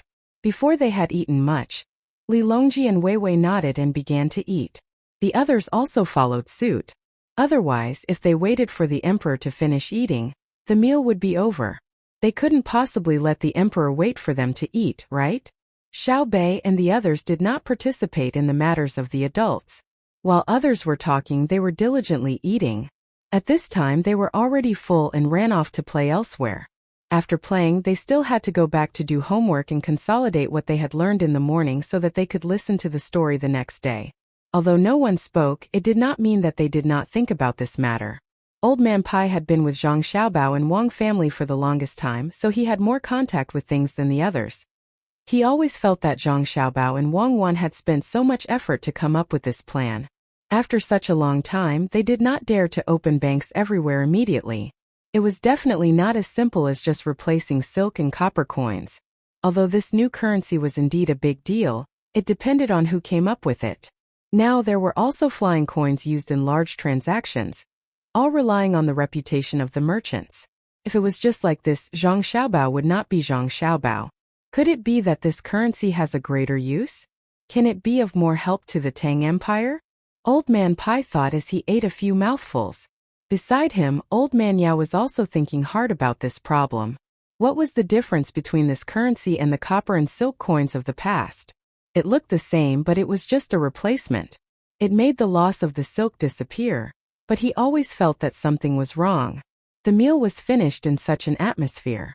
Just as he ordered the dishes to be cleaned up and replaced with tea, Zhang Shua was not in a hurry to return to his cabin to deal with official business. Instead, he asked Zhang Xiaobao and Wang Wan, Xiaobao Cuckoo, is there any other benefit to replacing copper and silk with paper money that you haven't mentioned? If that's the case, the copper coins don't need to be replaced and can be depreciated. Others will see that there's no profit and won't fake it. When Zhang Shua asked this question, his eyes were fixed on Zhang Xiaobao and Wang Wan. He was afraid that the two of them would not answer. Who asked him to have a conflict with the two of them? Zhang Xiaobao was not that petty. Political conflicts were normal as long as they did not affect the livelihood of the people and were not direct attacks. It was not good to have only one voice in a country. It was easy for problems to arise. Hearing Zhang Xiaobao's question and seeing the surrounding people looking at them, Zhang Xiaobao looked at everyone once and signaled to his godfather. Gao Lisher hurriedly drove the palace maids, eunuchs, and bodyguards to one side. Seeing Zhang Xiaobao so cautious, Li Longji and the others couldn't help but feel nervous. Just what kind of danger was it that made Zhang Xiaobao not even tolerate palace maids and eunuchs? After carefully looking at everyone and feeling that there was nothing wrong, Zhang Xiaobao said, Lord Zhang asked a good question. This matter is not just a matter of replacing. The first is to change copper and silk from currency to resources needed in daily life. The value of silk will decrease. By doing so, The people will be able to have more clothes to wear and more utensils to use, satisfying the needs of the people of the Great Tang. This is an extremely important matter. Does Lord Zhang agree? Zhang Shua nodded in agreement. Zhang Xiaobao continued to lecture the crowd. In truth, it is to let the people get used to using paper money. Of course, if small amounts of paper money are easily damaged due to circulation, when the steam press is made, we can use iron to press them. This way we can reduce the amount of money that can be recycled. Just like silk, once it was worn out to a certain extent, the imperial court would collect it back through taxation and would never release it again. The money that was stamped out, if it was made by hand without a stamping machine, would be very laborious. The amount of fake money that could be made in a day would be less than what a craftsman would earn with normal work. This way, no one would be bored enough to make fake money for fun. The benefits of using paper money are that it is easy to carry around, and it is also very convenient to deposit and withdraw money from banks. If the people are willing to use money to buy all kinds of things instead of using things to exchange for things, the imperial court will be able to save a lot of trouble when it comes to taxation. Lord Zhang, do you agree? Yes. Zhang Shua nodded in agreement. Indeed, if all transactions were done using the same type of paper money, taxation would be much easier. After all, if someone used 2 jin of eggs to buy salt from a merchant, the imperial court would collect a few eggs as tax. If they didn't collect it, they would have to collect the merchant's money. A merchant selling salt not only needed to sell salt but also other things. This was the case now. It was truly chaotic, and the price of eggs was not always the same. Today 2 eggs were 1 copper coin, and tomorrow 5 eggs could be 2 copper coins. Thus, local taxation was also very unstable. There would be more and less, and it was very difficult to control. The others expressed their agreement. At this time, Zhang Jiling asked, "Is there anything else besides this? If this works, Xiao Bao and the others will have done a great service. Then let's talk about the bank. With the appearance of paper money, transactions are convenient, but there still needs to be a corresponding organization to help keep it. For example, if you want to do business and need 10,000 strings of coins, then the biggest note is 100 strings of coins. It is very easy to lose, so you can save it and keep it in the bank. In the early stage, the bank will continue to keep the silk and copper coins, and also be responsible for the exchange of gold and silver. In the later stage, it will not be like this. In the early stage, the bank will still need to collect a certain amount of money as a storage fee, but when the paper money comes out, there will be no need to collect a storage fee. When you deposit 100 strings of coins, when you withdraw it, it will also be 100 strings of coins. This time, the one who spoke was not Zhang Xiaobao, but Wang Wan. She told everyone about the matter that she and Zhang Xiaobao had discussed. When everyone heard this, they couldn't immediately ask. They needed to understand the process. After thinking for a while, no matter how much they thought, they couldn't understand why Zhang Xiaobao and Wang Wan would open a bank without collecting any fees. Could it be that they were just doing a good deed? Now, there were also places that specialized in exchanging copper coins, but when exchanging, they would need to collect a sum of money. With this kind of doubt, Yu Wenrong, who had also come over, asked, "If you did as you said, wouldn't you lose money? Even pawnshops would have to lower the price." Right now, the places that specialize in exchanging copper coins wouldn't lose money even if they didn't collect any money. This is because they would use a portion of the money to do other transactions. This is borrowing other people's money to do business. They just need to worry about not losing money. There is a very common calculation method here. After the deposit and withdrawal stabilizes, there will be a portion of the money that will never be taken out by others. Unless there is a currency crisis and someone runs on the bank, then this portion of the money will belong to the bank. The bank can directly take it out to do business, and can also lend it to others with interest. This is what we want to talk about later. In the end, not only will the people who deposit the money not have to spend any storage fees, they will also be able to receive interest from the bank. However, this interest will be much lower than the interest from the bank because the bank will have to bear the risk of lending out the money. Zhang Xiaobao explained the benefits of the bank. When the surrounding people heard this, their eyes widened and their mouths fell open like Weiwei's. Then doesn't that mean that if you open a bank, a lot of money will belong to you? Yu Wenrong asked. Yes, of course. Otherwise, why would anyone open a bank? This is a matter of personal interest. At worst, when the time comes to establish a national bank, the imperial court will also earn a bit. There are also things that are beneficial to the Great Tang. By adjusting the reserve funds and interest rates, the value of the Great Tang's goods can be affected. For example, if my reserve funds are only 40% and I have 2 million strings of coins, then I can lend out 1.2 million strings of coins this year. Some of this 1.2 million strings of coins can be used to invest while some can be used to buy things. In that case, the Great Tang will have an additional 1.2 million strings of coins. The value of the goods will definitely rise. If 1.2 million strings of coins doesn't have much of an effect on the Great Tang, then what about 12 million strings of coins? This way the price of goods can be adjusted. So how can the price of goods fall? One reason is to increase the interest rate of the loan so that people will borrow less. However, this has its disadvantages as well. It might not really cause the price of goods to fall. One reason is that the profits of the bank will decrease, and the other reason is that the borrowers will transfer this portion to the goods, causing the price of the goods to rise. Thus, at this time, the interest rate of the deposits has to be increased correspondingly. Otherwise, inflation will rise too quickly, and the currency in circulation will become worthless. Wang explained a little more. Just like before, everyone fell silent and pondered. This time it was Li Longji who asked, "From the looks of it, the depositors will have more money in the end, and the borrowers will allow the bank to have more money. However, the copper coins and silk that should have been used as currency no longer exist. Doesn't this mean that the value of money will become less and less, but it will still continue to inflate?" Zhang Xiaobao nodded. "Your Majesty is wise. That is indeed the case.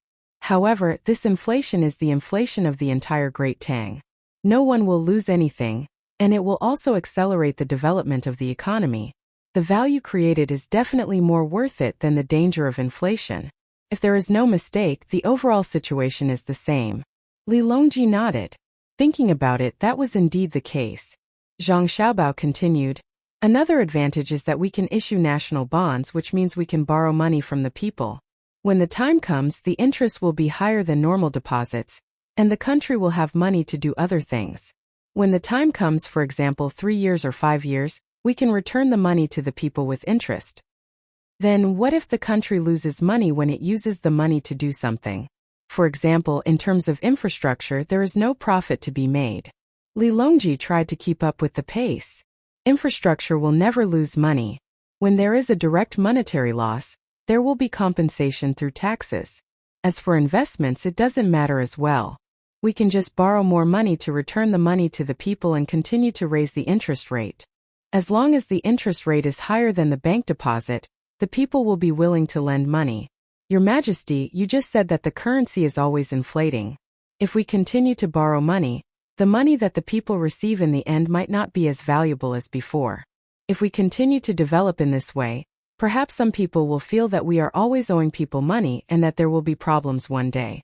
This is why Cuckoo and I need so many craftsmen. We can make better use of resources. Right now, every mu can produce 4 dan of grain. As we continue to research, we can produce 10 dan of grain per mu. This will inevitably lead to the depreciation of grain. As long as the technology can keep up, the depreciation of the currency is actually the depreciation of the goods. The final result is balance.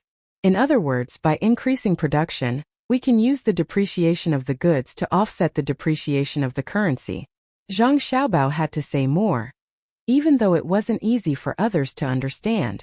After waiting for the tea to be changed, Zhang Shua thought it through and said, "In other words, as long as it is a non-physical currency, it will have to face depreciation. If we don't want problems to happen, we have to work hard to develop that productivity you spoke of. That is to increase the output of the land and make better things. But there will be a day when we reach a certain level, right? For example, if we dig up all the coal, all the alchemical fire oil, and all kinds of mines, what will happen to our descendants? When that day comes, there will naturally be more ways. We don't have it here, but there may be more on the moon. Oh, it's not easy to collect from the stars. Let's talk about what's in front of us first. We can collect less from ourselves and go to other countries such as Xinyuan Island, Japan, and Xinlua." Zhang Xiaobao felt that Zhang Shua was still not good in this aspect, because Zhang Shua didn't expect that one day, people could casually go to the moon and wait for the resources to be depleted.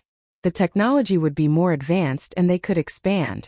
Moreover, no matter what the resource was, the process of depletion was always balanced.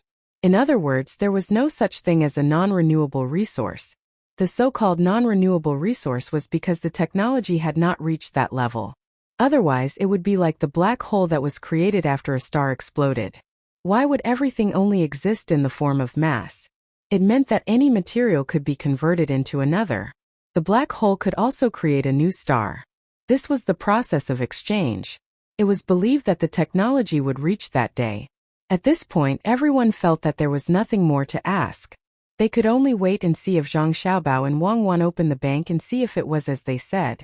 Li Yu also timely proposed to go to Chongning County. Li Longji really wanted to see what Chongning County had become. If Li Yu didn't say that it was Zhang Xiaobao and Wang Wan who gave the idea to do something there, Li Longji really wouldn't go.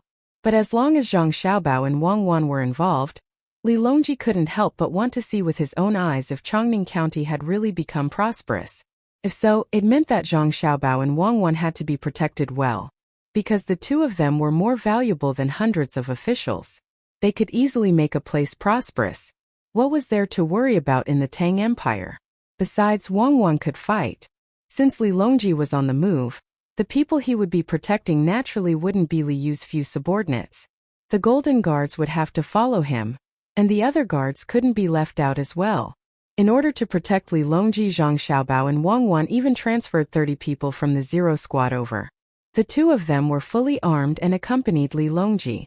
Those who didn't know would think that Li Longji was doing this to get close to them, because no matter how much older they were than children of the same age, they still didn't look mature. No matter how one looked at them, they still looked like children. Zhang Xiaobao and Wang Wan still had yellow hair around their mouths. Who would have thought that these two children would have such strong fighting strength? Not only could they fight against one of Li Longji's personal guards, but they could also command them. Li Longji also thought the same. With the two children by his side, they could numb people. Old Man Pai and the other two also had to go. They were in charge of looking after Xiao Bei and the others. There were also many guards. When Li Longji got off the ship, the officials here thought that he was going to the provincial capital. They were both happy and worried. They were happy because it would be good for the emperor to go. He could improve his reputation and let the emperor see them. They were worried because they didn't make any preparations. If something went wrong, not only would they not be praised by the emperor, they might not even be able to keep their heads on their necks.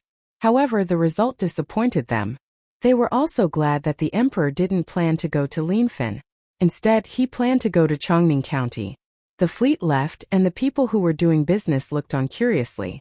There were merchants who wanted to take advantage of the fact that there was no tax to be collected, and when they saw the flag of the fleet, they immediately knew who had come. They were nervous and excited, and showed off their knowledge to the people who were looking at the fleet curiously, telling them that the current emperor had come. After knowing this, the people were dumbfounded. If the emperor was going to go, he should have cleared away the people around him. Why was the emperor here when they were still doing business? Was he not afraid of encountering danger? When they thought of this, the people suddenly felt moved. The emperor didn't clear away the people here. This meant that the emperor trusted the people here and trusted them.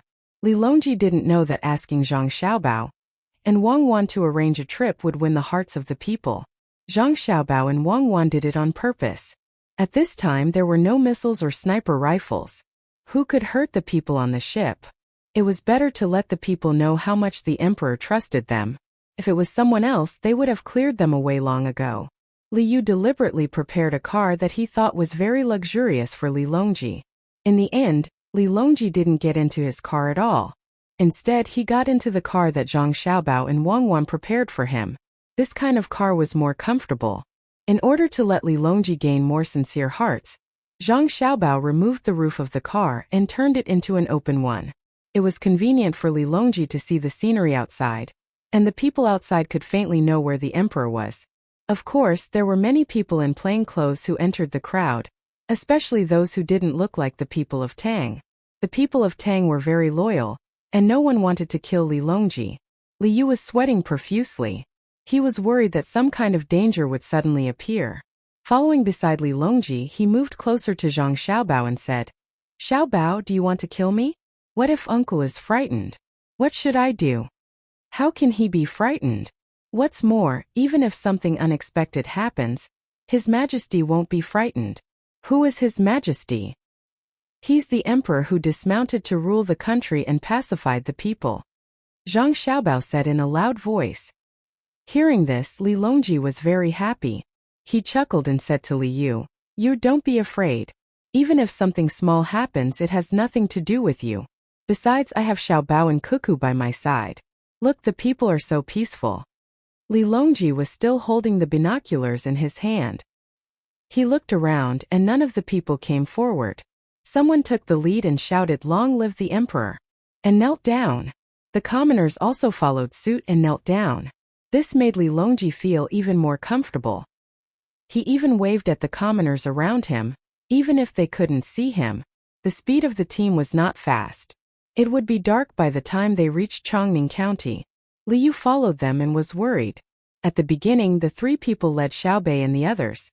From time to time they would tell Xiaobei and the others about the situation here. While they were walking, Zhang Shu came over and said to Old Man Pai, "Sir Bai, how about we think about the matter of the bank that Xiaobao mentioned?" "Oh, what else is there to say? Haven't we already asked what we need to ask?" Old Man Pai was puzzled. "No, I suddenly thought of something. Many of the countries around us are using our money. If the bank opens and new banknotes come out, the other countries will exchange a lot of the banknotes. When the time comes, they will suddenly come to buy our things. Our prices will suddenly increase. When prices increase, money will naturally depreciate. What should we do? Don't we sell our things to others? For example, Tubo. They use their things to exchange for our money. Then, they let people spread the news that our money is worthless and that we should use copper coins. At the same time, they keep buying copper coins. Then they use copper to make our Kaiyuan Tongbao to exchange for a large amount of banknotes. Using banknotes to buy things, wouldn't that be a mess? Now, I reckon that many people have thought of this method. It's all Zhang Xiaobao's fault. If he wants to make a game, just make a game. Why does he have to teach others other skills?" Zhang Shua said nervously. The complaint in his words was very obvious. He originally wanted to tell Li Longji, but Zhang Xiaobao and Wang Wan were there. Therefore, he found Old Man Pai and wanted to tell the emperor this through Old Man Pai. Old Man Pai listened to Zhang Shua and looked at his expression. When he finished, he said, "You're right. I'll mention it to the emperor later. But I think there's no need to worry. Zhang Xiaobao and Wang Wan will take care of this matter."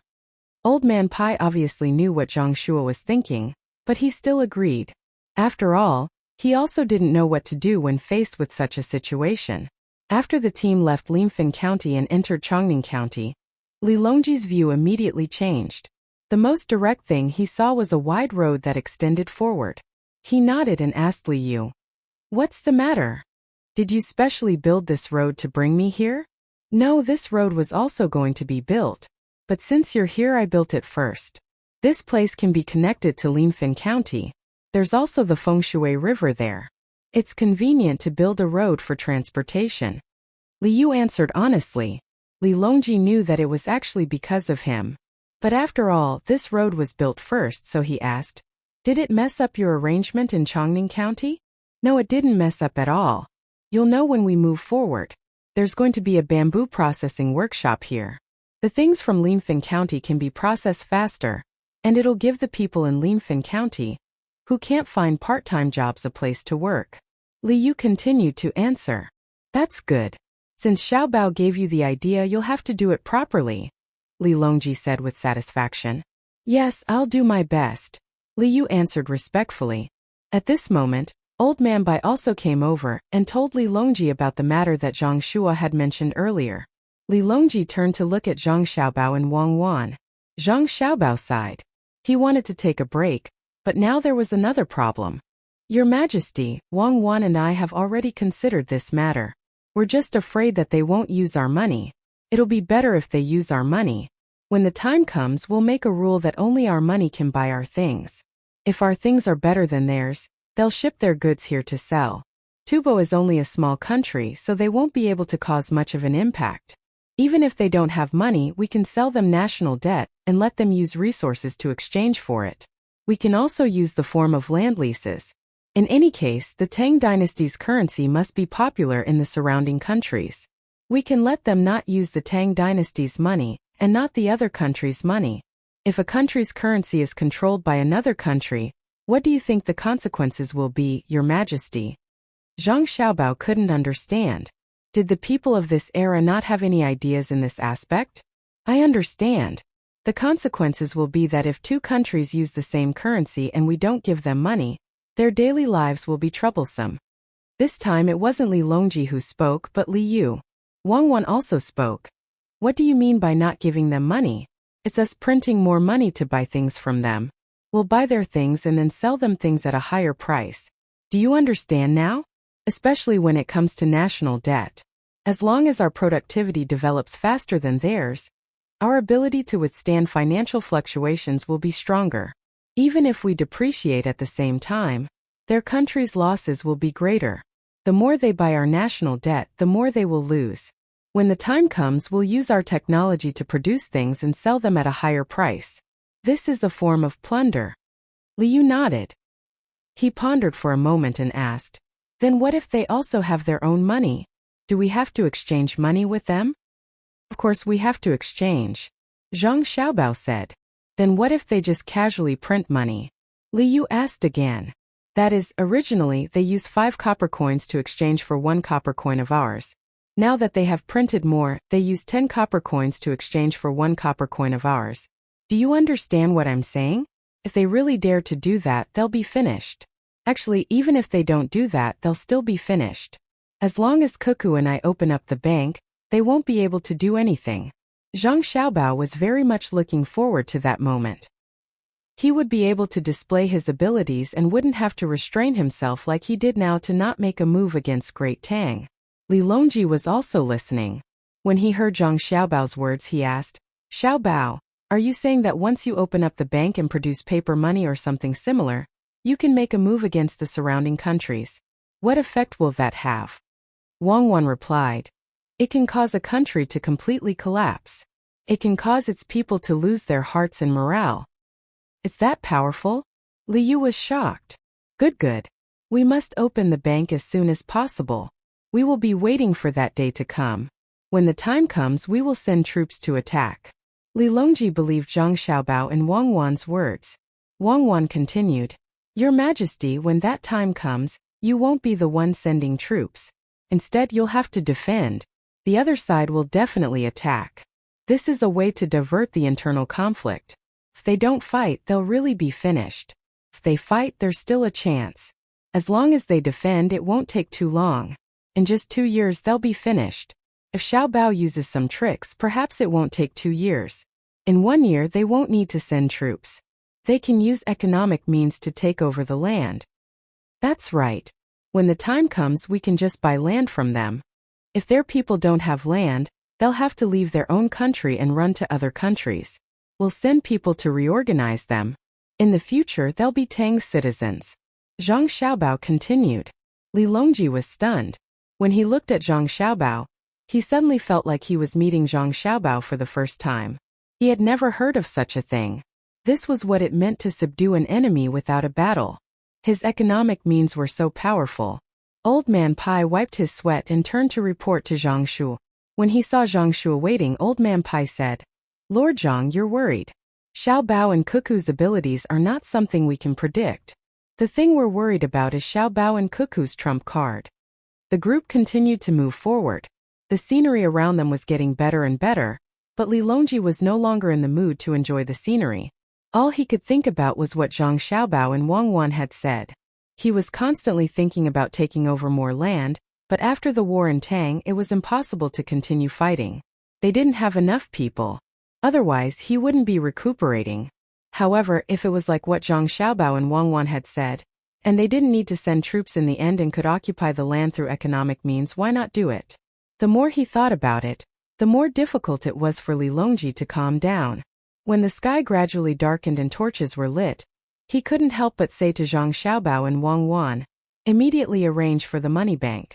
There's no need to wait for the future. Make the preparations now. Wherever you want to open the bank, you can choose any craftsman you like. You must quickly produce money that can't be counterfeited. The two of you will be in charge of this matter. If anyone tries to stop you, the two of you can decide for yourselves.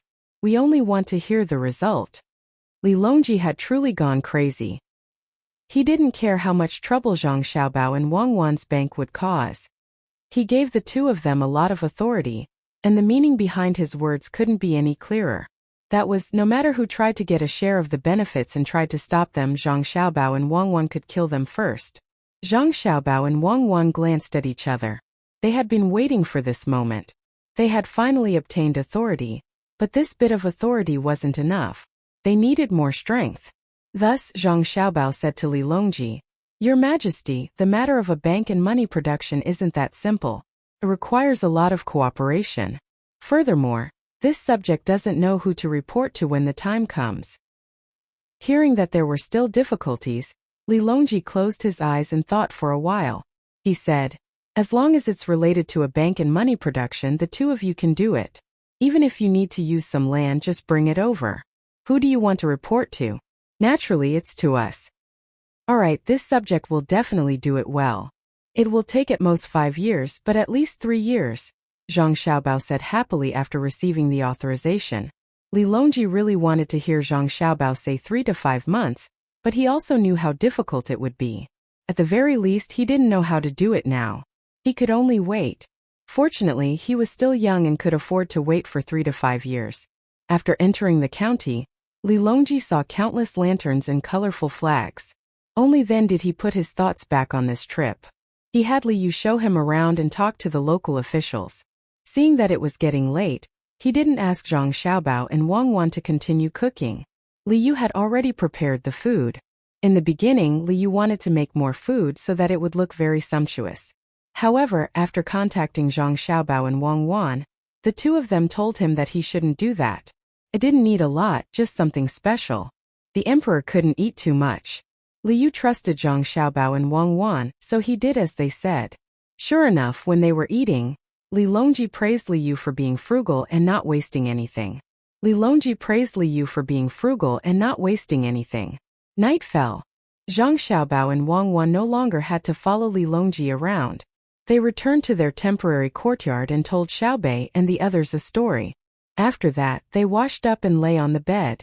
The two of them had not slept on a bed for a long time and were not used to it.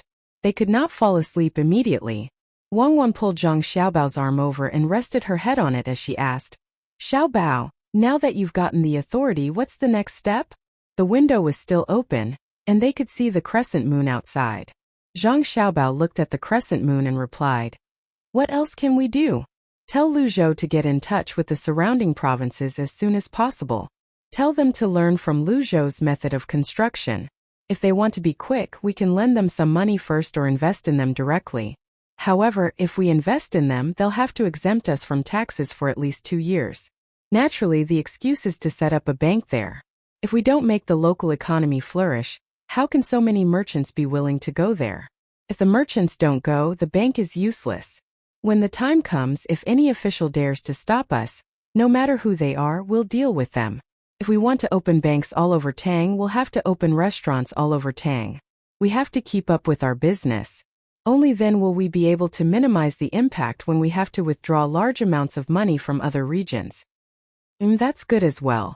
We'll have to hurry. It's best if we can get the other merchants to join us. Otherwise, we won't be able to do that with our financial resources. It'll be even better if we can get the local gentry to join us. If we run out of money when the time comes, we can ask them to fork out a portion of the money to pay for it. Wang Wan added. Both of them knew what would happen to the Zhang family, and the Wang family once this matter was settled. Zhang Xiaobao yawned. "Alright, we'll make the arrangements when we set off tomorrow. Bring Li Sun and the other merchants who are working with us along. However, we won't let them interfere with the bank. We can only let them follow us to the restaurants and supermarkets." Chapter 760. When Li Longji opened his eyes, he saw Wu Huifei dozing off beside the couch and Gao Lisher looking as though nothing had happened. Gao Lisher was the first to react. He hurriedly called the palace maids and eunuchs over to serve him while he went to arrange breakfast. Wu Huifei was also alarmed. Just as she was about to greet him, she was stopped by Li Longji. "Beloved consort, you must be tired from last night. Why don't you take a nap first?" In fact, Wu Huifei had already taken a nap beside the couch, but she didn't sleep well. It seemed that everyone in the imperial palace, except for the emperor, had mastered the ability to sleep at any time and wake up at any time, and it was difficult for others to notice. Seeing that the emperor had woken up, Wu Huifei prepared to ask about what happened yesterday. She wanted to know what could make the emperor and the ministers so happy. Your Majesty, this concubine isn't sleepy. Your Majesty's complexion is so good today. Did you have a good dream? Wu Huifei couldn't directly ask the emperor what he said to them yesterday, so she could only beat around the bush. Li Longji didn't think too much about it.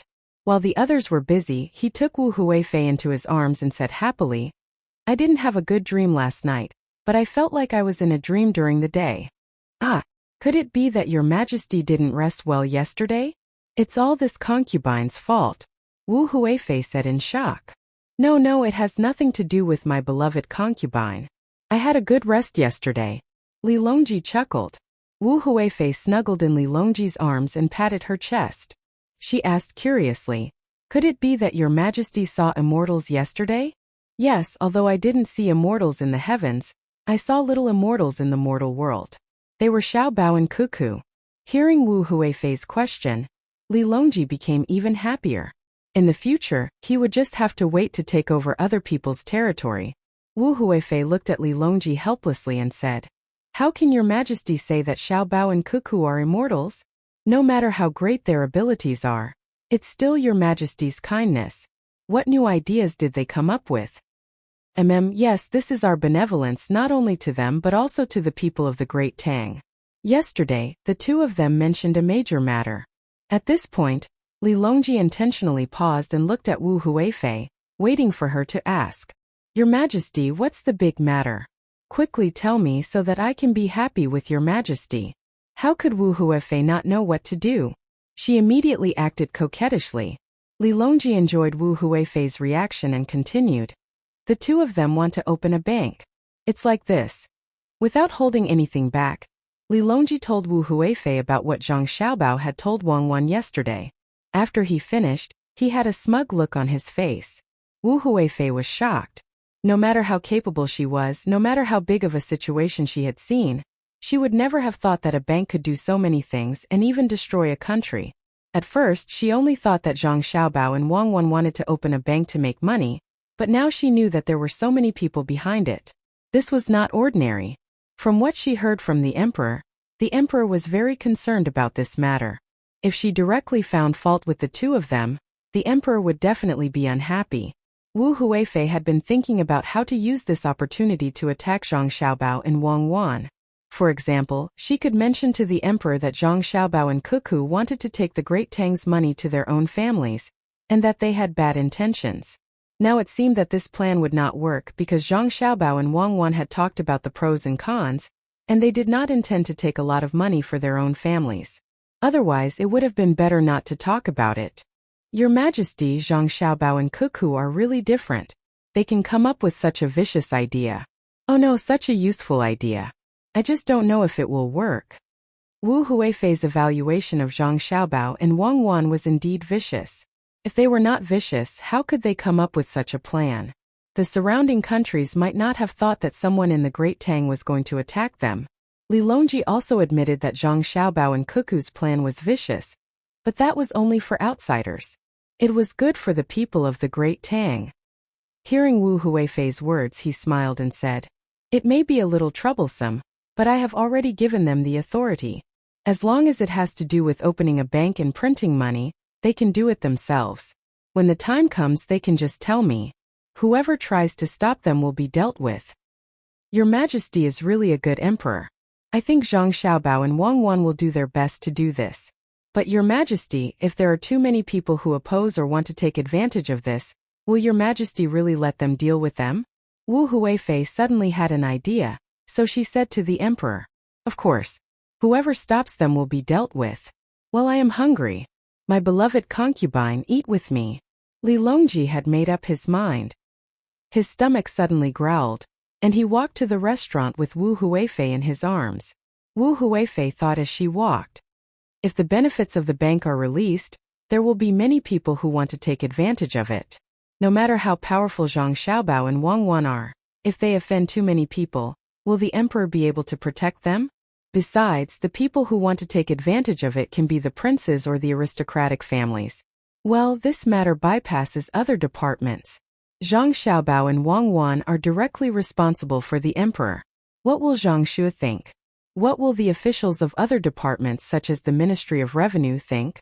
Let's see if they can work together to deal with Zhang Xiaobao and Wang Wan. There's no need to do anything to the two of them immediately.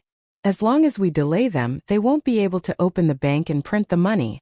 Then, in 3 to 5 years, as long as they don't make any achievements this year, the emperor will definitely be angry. The more Wu Huifei thought about it, the more she felt that an opportunity had come. The smile on her face became more and more brilliant, making Li Longji think that Wu Huifei was happy with him. Zhang Xiaobao and Wang Wan didn't know that Wu Huifei was thinking of a way to scheme against them. In fact, the two of them already knew that the battle with Wu Huifei wouldn't be easily extinguished. One was to defeat Wu Huifei, and the best would be to have Li Longji throw her into the cold palace. This idea was probably very difficult to achieve. There was no need to say how much Li Longji valued Wu Huifei. Otherwise, he wouldn't always want to remove Empress Wang and let Wu Huifei take the throne. Since this didn't work, they could only distance themselves and make Wu Huifei feel that they couldn't do anything. That way things would be easier. Zhang Xiaobao and Wang Wan had been paying attention to Wu Huifei recently. Unknown dangers were the most difficult to guard against. In the morning, they ate with their younger siblings and left them to study in the inner courtyard. The two of them went to arrange things. Otherwise, the two of them would be teaching little Bei and the others in the morning. They were too busy today. Under the discussion of Zhang Xiaobao and Wang Wan, letters were written and sent to various places. They even sent a letter to the front line of Tubo's Jinchuan. This was a major matter. If they made a move, they would have to make a move as well. Otherwise, someone might have taken advantage of them. Lu Zhou's matter was of the utmost importance. Hence there were more things to be done. They could make a move on Xinyuan Island now. They still had to persuade the merchants from other places to continue exploring the sea. Wang Wan rubbed her wrist that was sore from writing letters as she said to Zhang Xiaobao, "Aya, it's almost noon. Let's go. I think Li Longji should be leaving soon." Zhang Xiaobao was so tired that his head was buzzing. There were too many things to consider. Even he and Wang Wan could not finish everything after working the whole morning. They still had to wait until the evening to think about it. When he heard Wang Wan's words, he put down the pen in his hand and said, "Just hang in there. We'll be fine after a few days. Lu Zhou hasn't sent any letters for half a month.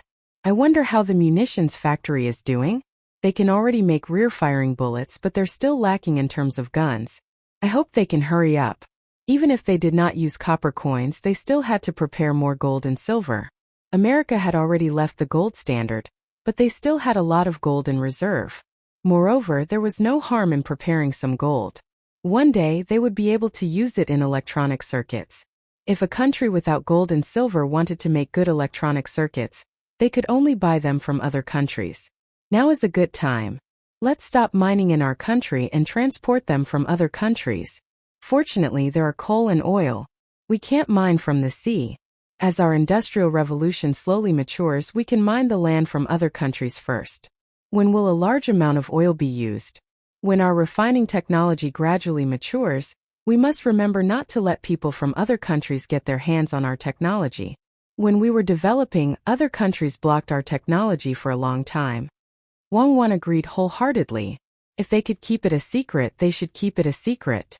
It would be best if they could occupy more land while they were still alive. When the time came, they could mine all the good ores without restraint. They would do the same even if it was coal. Although coal was not valuable now, it was still the same. Xiao Bao, if someone really wants to take a share of the bank's business, do you think we should let them? It's easy to deal with 1 or 2 people, but if there are too many of them, can we really deal with them all? When the time comes, all the forces will join forces. Even Li Longji will have to compromise, right? Wang Wan suddenly thought of the problem that Wu Huifei also thought of. Zhang Xiaobao blinked and said to Wang Wan, We must deal with them. We don't have to worry about many people going against us. After we deal with a few people, we will cooperate with other people who want to take a share. A bank is not a restaurant. You can open it with a little money. You need to have a part of the money first. I think that as long as a bank loan appears, there will be many people who are worried about not having enough money but have a way to get rich coming to get a loan. If they don't have a foundation, how can they get a loan? Not only do we have to pull others in, but we also have to pull the imperial court in as well. However, the businessmen who cooperated with us first can't be involved in the bank's business. If that's the case, it will make people suspect that we, who are close to each other, did something. It will be easy for people to use this as an excuse to attack us. However, after we open the bank, we can give a certain discount to those who have been cooperating with us and let them deposit their money in the bank. So that's how it is. Then, are we going to let others take a share? With our family's financial resources, it seems that we can't open banks all over Great Tang. At most, we can take a share of 10%. This is still under the constant transfer of funds. There is a time difference between opening banks. Wang Wan felt that her family's share of the bank was too small. If Li Longji wasn't in such a hurry, he could have done it bit by bit. However, Li Longji wanted to see results in a short period of time. 3 to 5 years was indeed a short period of time. Zhang Xiaobao wasn't anxious about this matter at all. He chuckled and said to Wang Wan, "What was the problem that Li Yu encountered at the beginning? Isn't it just raising funds and increasing shares? We can do the same. Even if we take a share of 10%, it will be more than other people. Who has more money than us? We don't care about the money from the imperial court, but as long as other people dare to fork out money, they might take more shares in the beginning. For example, if dozens of people fork out money for a region, we might not even be able to take a share of 10%. However, we can still continue doing other business, and we will earn more money in the future. Even if each of our banks only takes a share of 5%, it won't take long for us to accumulate a lot of money. Then we can pool our money and invest in the banks one by one, diluting the shares of others." That's right. Let's do that. First, we'll open a bank and let Li Longji see hope. Then we'll squeeze the shares of others bit by bit. Is there any other good method? Wang Wan asked excitedly. There is another method. When lending money, there has to be a rule. Will they set this rule? If they really do it, the bank will easily lose money. After all, it's different from lending money in the past. We can take advantage of this loophole. For example, we can send people to look for projects and borrow money. During the estimation, we can make use of the rules. Originally, we can only borrow 1,000 strings of coins, but we can only lend 5,000 strings of coins and use the extra money to raise funds. When the time comes, we can declare bankruptcy and let the bank take back the project. In this way, whether the project is profitable or not, it doesn't matter. Or we can open a separate bank and strictly ask the local government to lend, increase the reserve ratio, and use the new bank to borrow from the old bank. Then we can raise the interest a little. This is using the old bank's money to make money for our new bank. Zhang Xiaobao said another method. No. Why are you using such methods again? Wang Wan immediately rejected. That's right. I just said it. We can't go overboard even if we borrow the chicken to lay the eggs. When the time comes, we can try it in other countries. There are many other methods. I haven't used them for many years, and I'm itching to use them. Zhang Xiaobao reacted. He had an agreement with Wang Wan that he could not use too harsh methods on his own country. As the two of them chatted, it was time for lunch. The team was almost done with their preparations and was ready to set off after lunch. Li Longji called Zhang Xiaobao and Wang Wan over and asked if the two of them had done it. After getting an affirmative answer, he had a peaceful meal. Just as the team set off and walked halfway, many people from the Zhang Xiaobao and Wang Wan came from Luoyang and found Zhang Xiaobao and Wang Wan. Steward Zhang personally came and pulled Zhang Xiaobao and Wang Wan into a carriage. He got someone to bring over a large box and opened the lock with a snap for the two of them to see. Zhang Xiaobao and Wang Wan became nervous the moment they saw it. There were many parts in the box, and the two of them were very familiar with the functions of these parts. The two of them even drew the blueprints for the production. It was built purely by hand. Pa, pa, pa, pa. It was quickly assembled. The parts in front of them were gone. There were 2 short guns and 2 long guns. All that was left were bullets and rods. After wiping the oil on his hands, Zhang Xiaobao touched the guns excitedly and muttered, "It's finally done.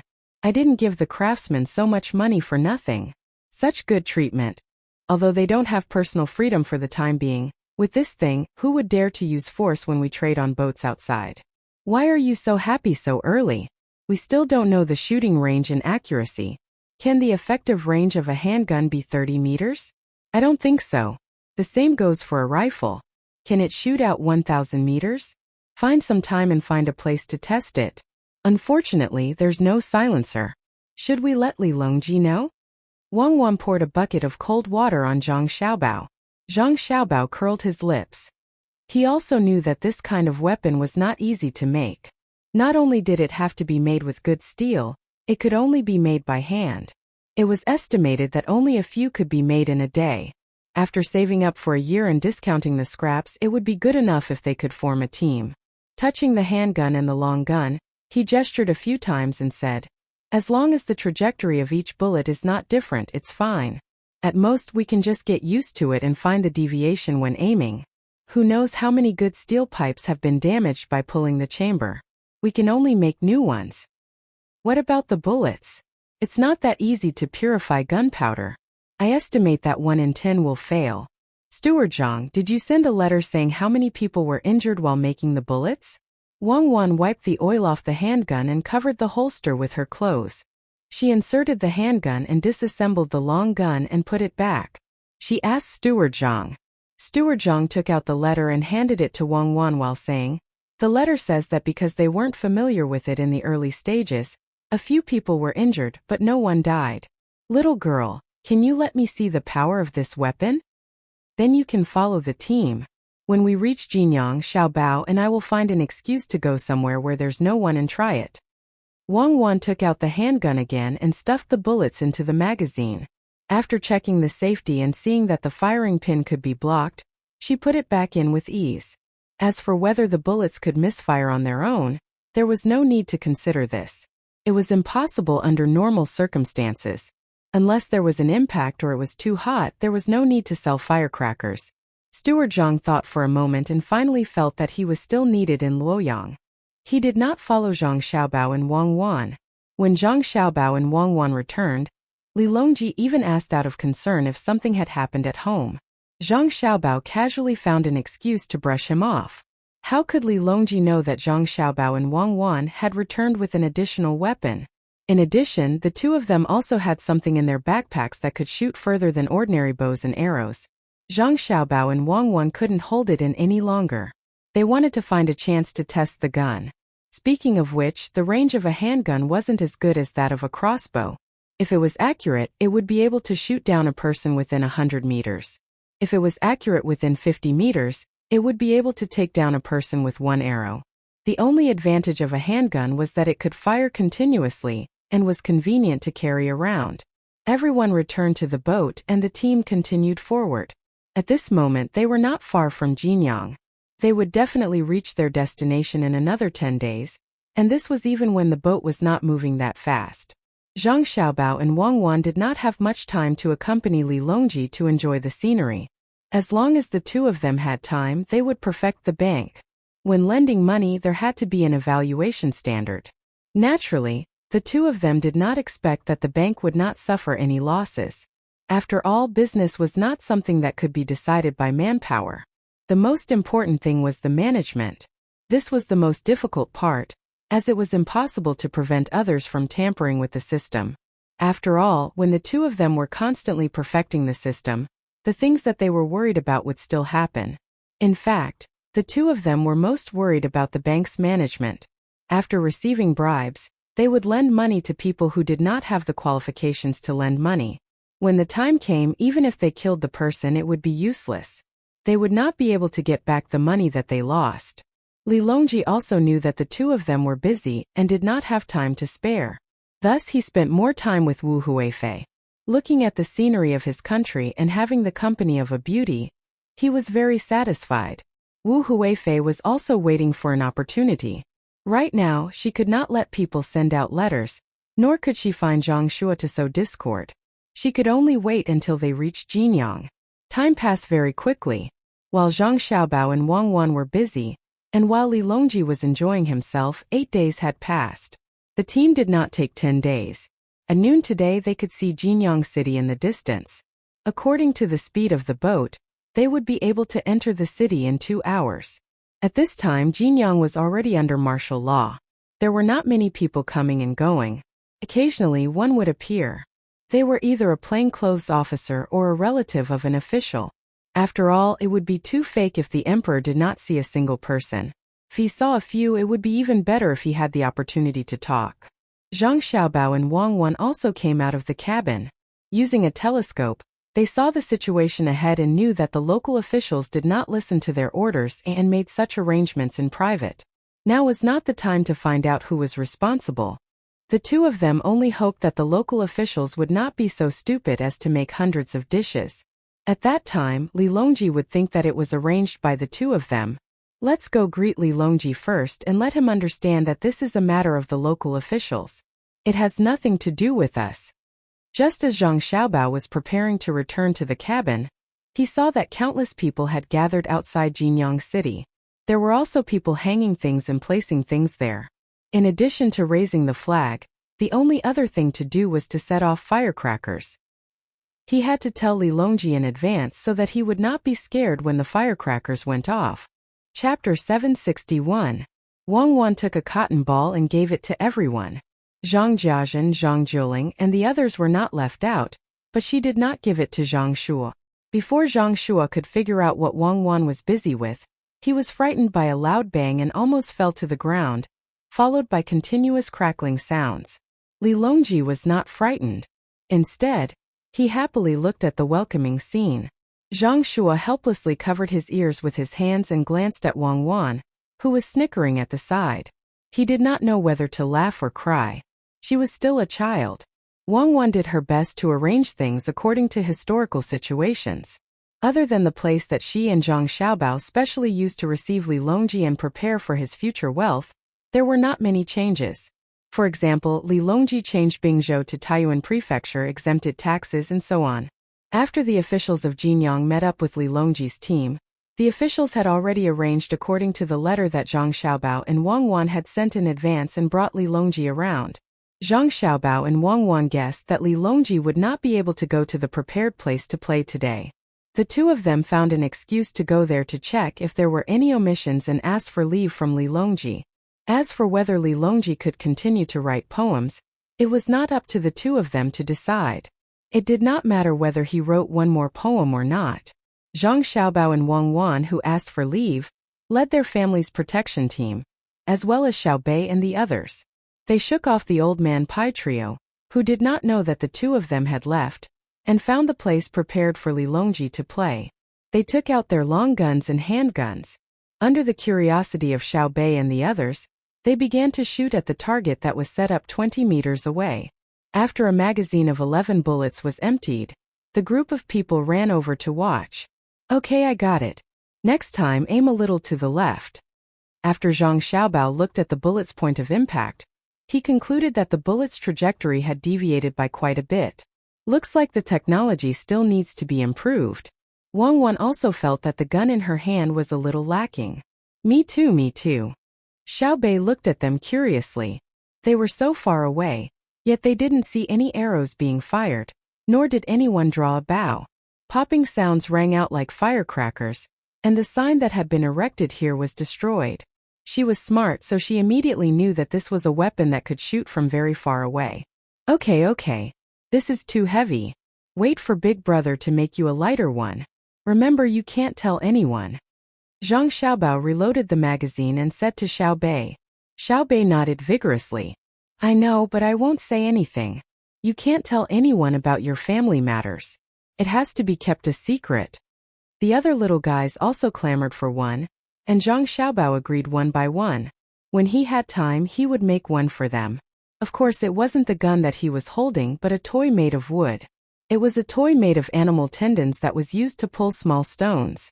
It was best to stick a layer of cotton on the outside of the stones. Then the two of them continued to test the gun. They kept the target at a distance of 60 meters and gradually felt the situation of the gun in their hands. Then they thickened the target and replaced the original paper target with a wooden one. From this, they could test the effective range of the pistol bullet.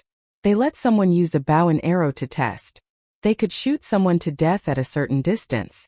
After testing, the effective range of the pistol was 35 to 37 meters. The main problem was the bullets. After testing the pistol, they began to test the rifle. After adding a scope modified with binoculars, Zhang Xiaobao and Wang Wan were both happy and dissatisfied. What made him happy was that the rifle was relatively more accurate than the pistol. What he was not satisfied with was naturally the range. 1,000 meters was out of the question, and 800 meters was impossible for the bullets to fly over. The final result was between 250 meters to 300 meters. This distance was worse than a crossbow, but it was better than a normal bow and arrow.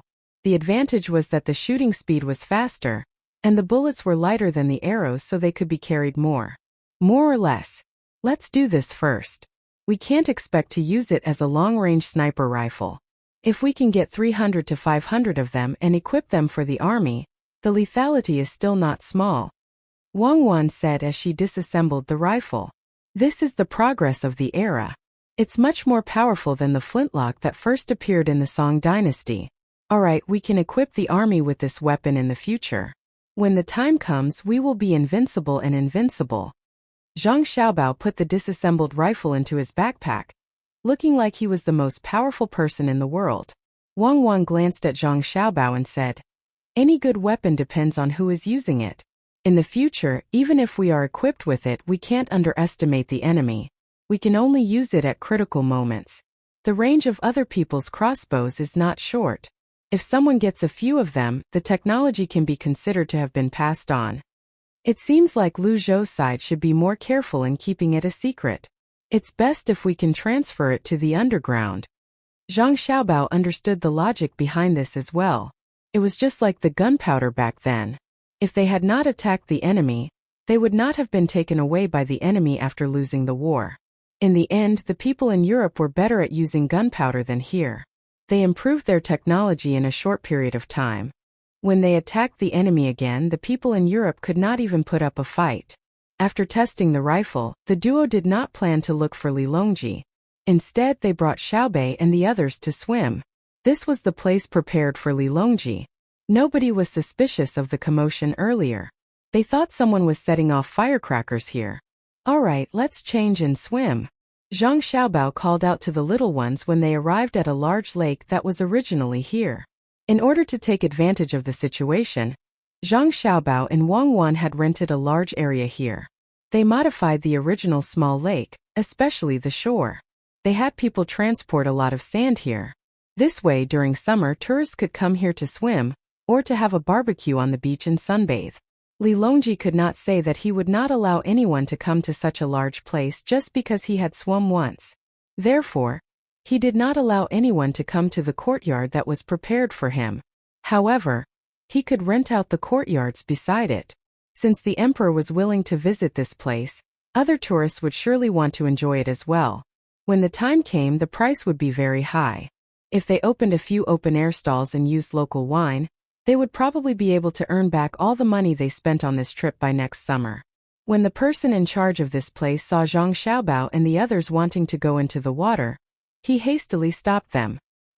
He said that this place was prepared for the emperor, and that they could not go in as they pleased. In the end, before Zhang Xiaobao and Wang Wan could say anything, Xiaobei told the person that he was testing the water for the emperor. Otherwise, if the water turned cold and there was something in the water, it would not be good. The person in charge was speechless and could only watch from the side. He thought to himself, is there even a need to test this place? People have already cleaned this place over and over again. Other than the small fishes, there are no other living things in the water. Even the aquatic plants in the lake have been pulled out in advance. The lake that was filled with a lot of sand was very comfortable to use. At first it was only half a meter high, then it was 1 meter high. In any case, every half a meter, there would be a distance of 20 meters so people would not be drowned. Zhang Xiaobao and Wang Wan floated in the water and did not go deeper. They were only about 1.5 meters deep, which was just enough to cover the two of them. Xiaobei and the others were also swimming in this area. Compared to Zhang Xiaobao and Wang Wan, they could swim in a larger area. Even if it was half a meter deep, they could still swim. Perhaps it was because they had been raised well, But the little ones were not afraid of water at all. They swam in the water, breaststroke and backstroke very freely. They could even speak casually. 2 days later, Li Longji and the officials were almost done with their work. They finally came to this swimming area.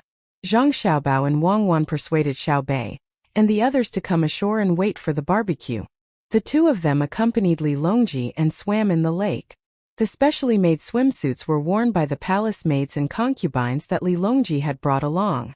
They were immediately white, making Li Longji want to chase away the guards and Zhang Xiaobao. Seeing him like this, Wang Wan whispered to Zhang Xiaobao, "You haven't seen the world. It's just exposing your arms and legs. Is there a need to be like this?" "That's right. When I was outside in the past, there were many women who didn't wear anything. Don't talk about 3 o'clock. It's not interesting at all. It's really boring. Don't look at me like that. Western women have wrinkles on their faces when they're 18 or 19 years old. You watch over them first.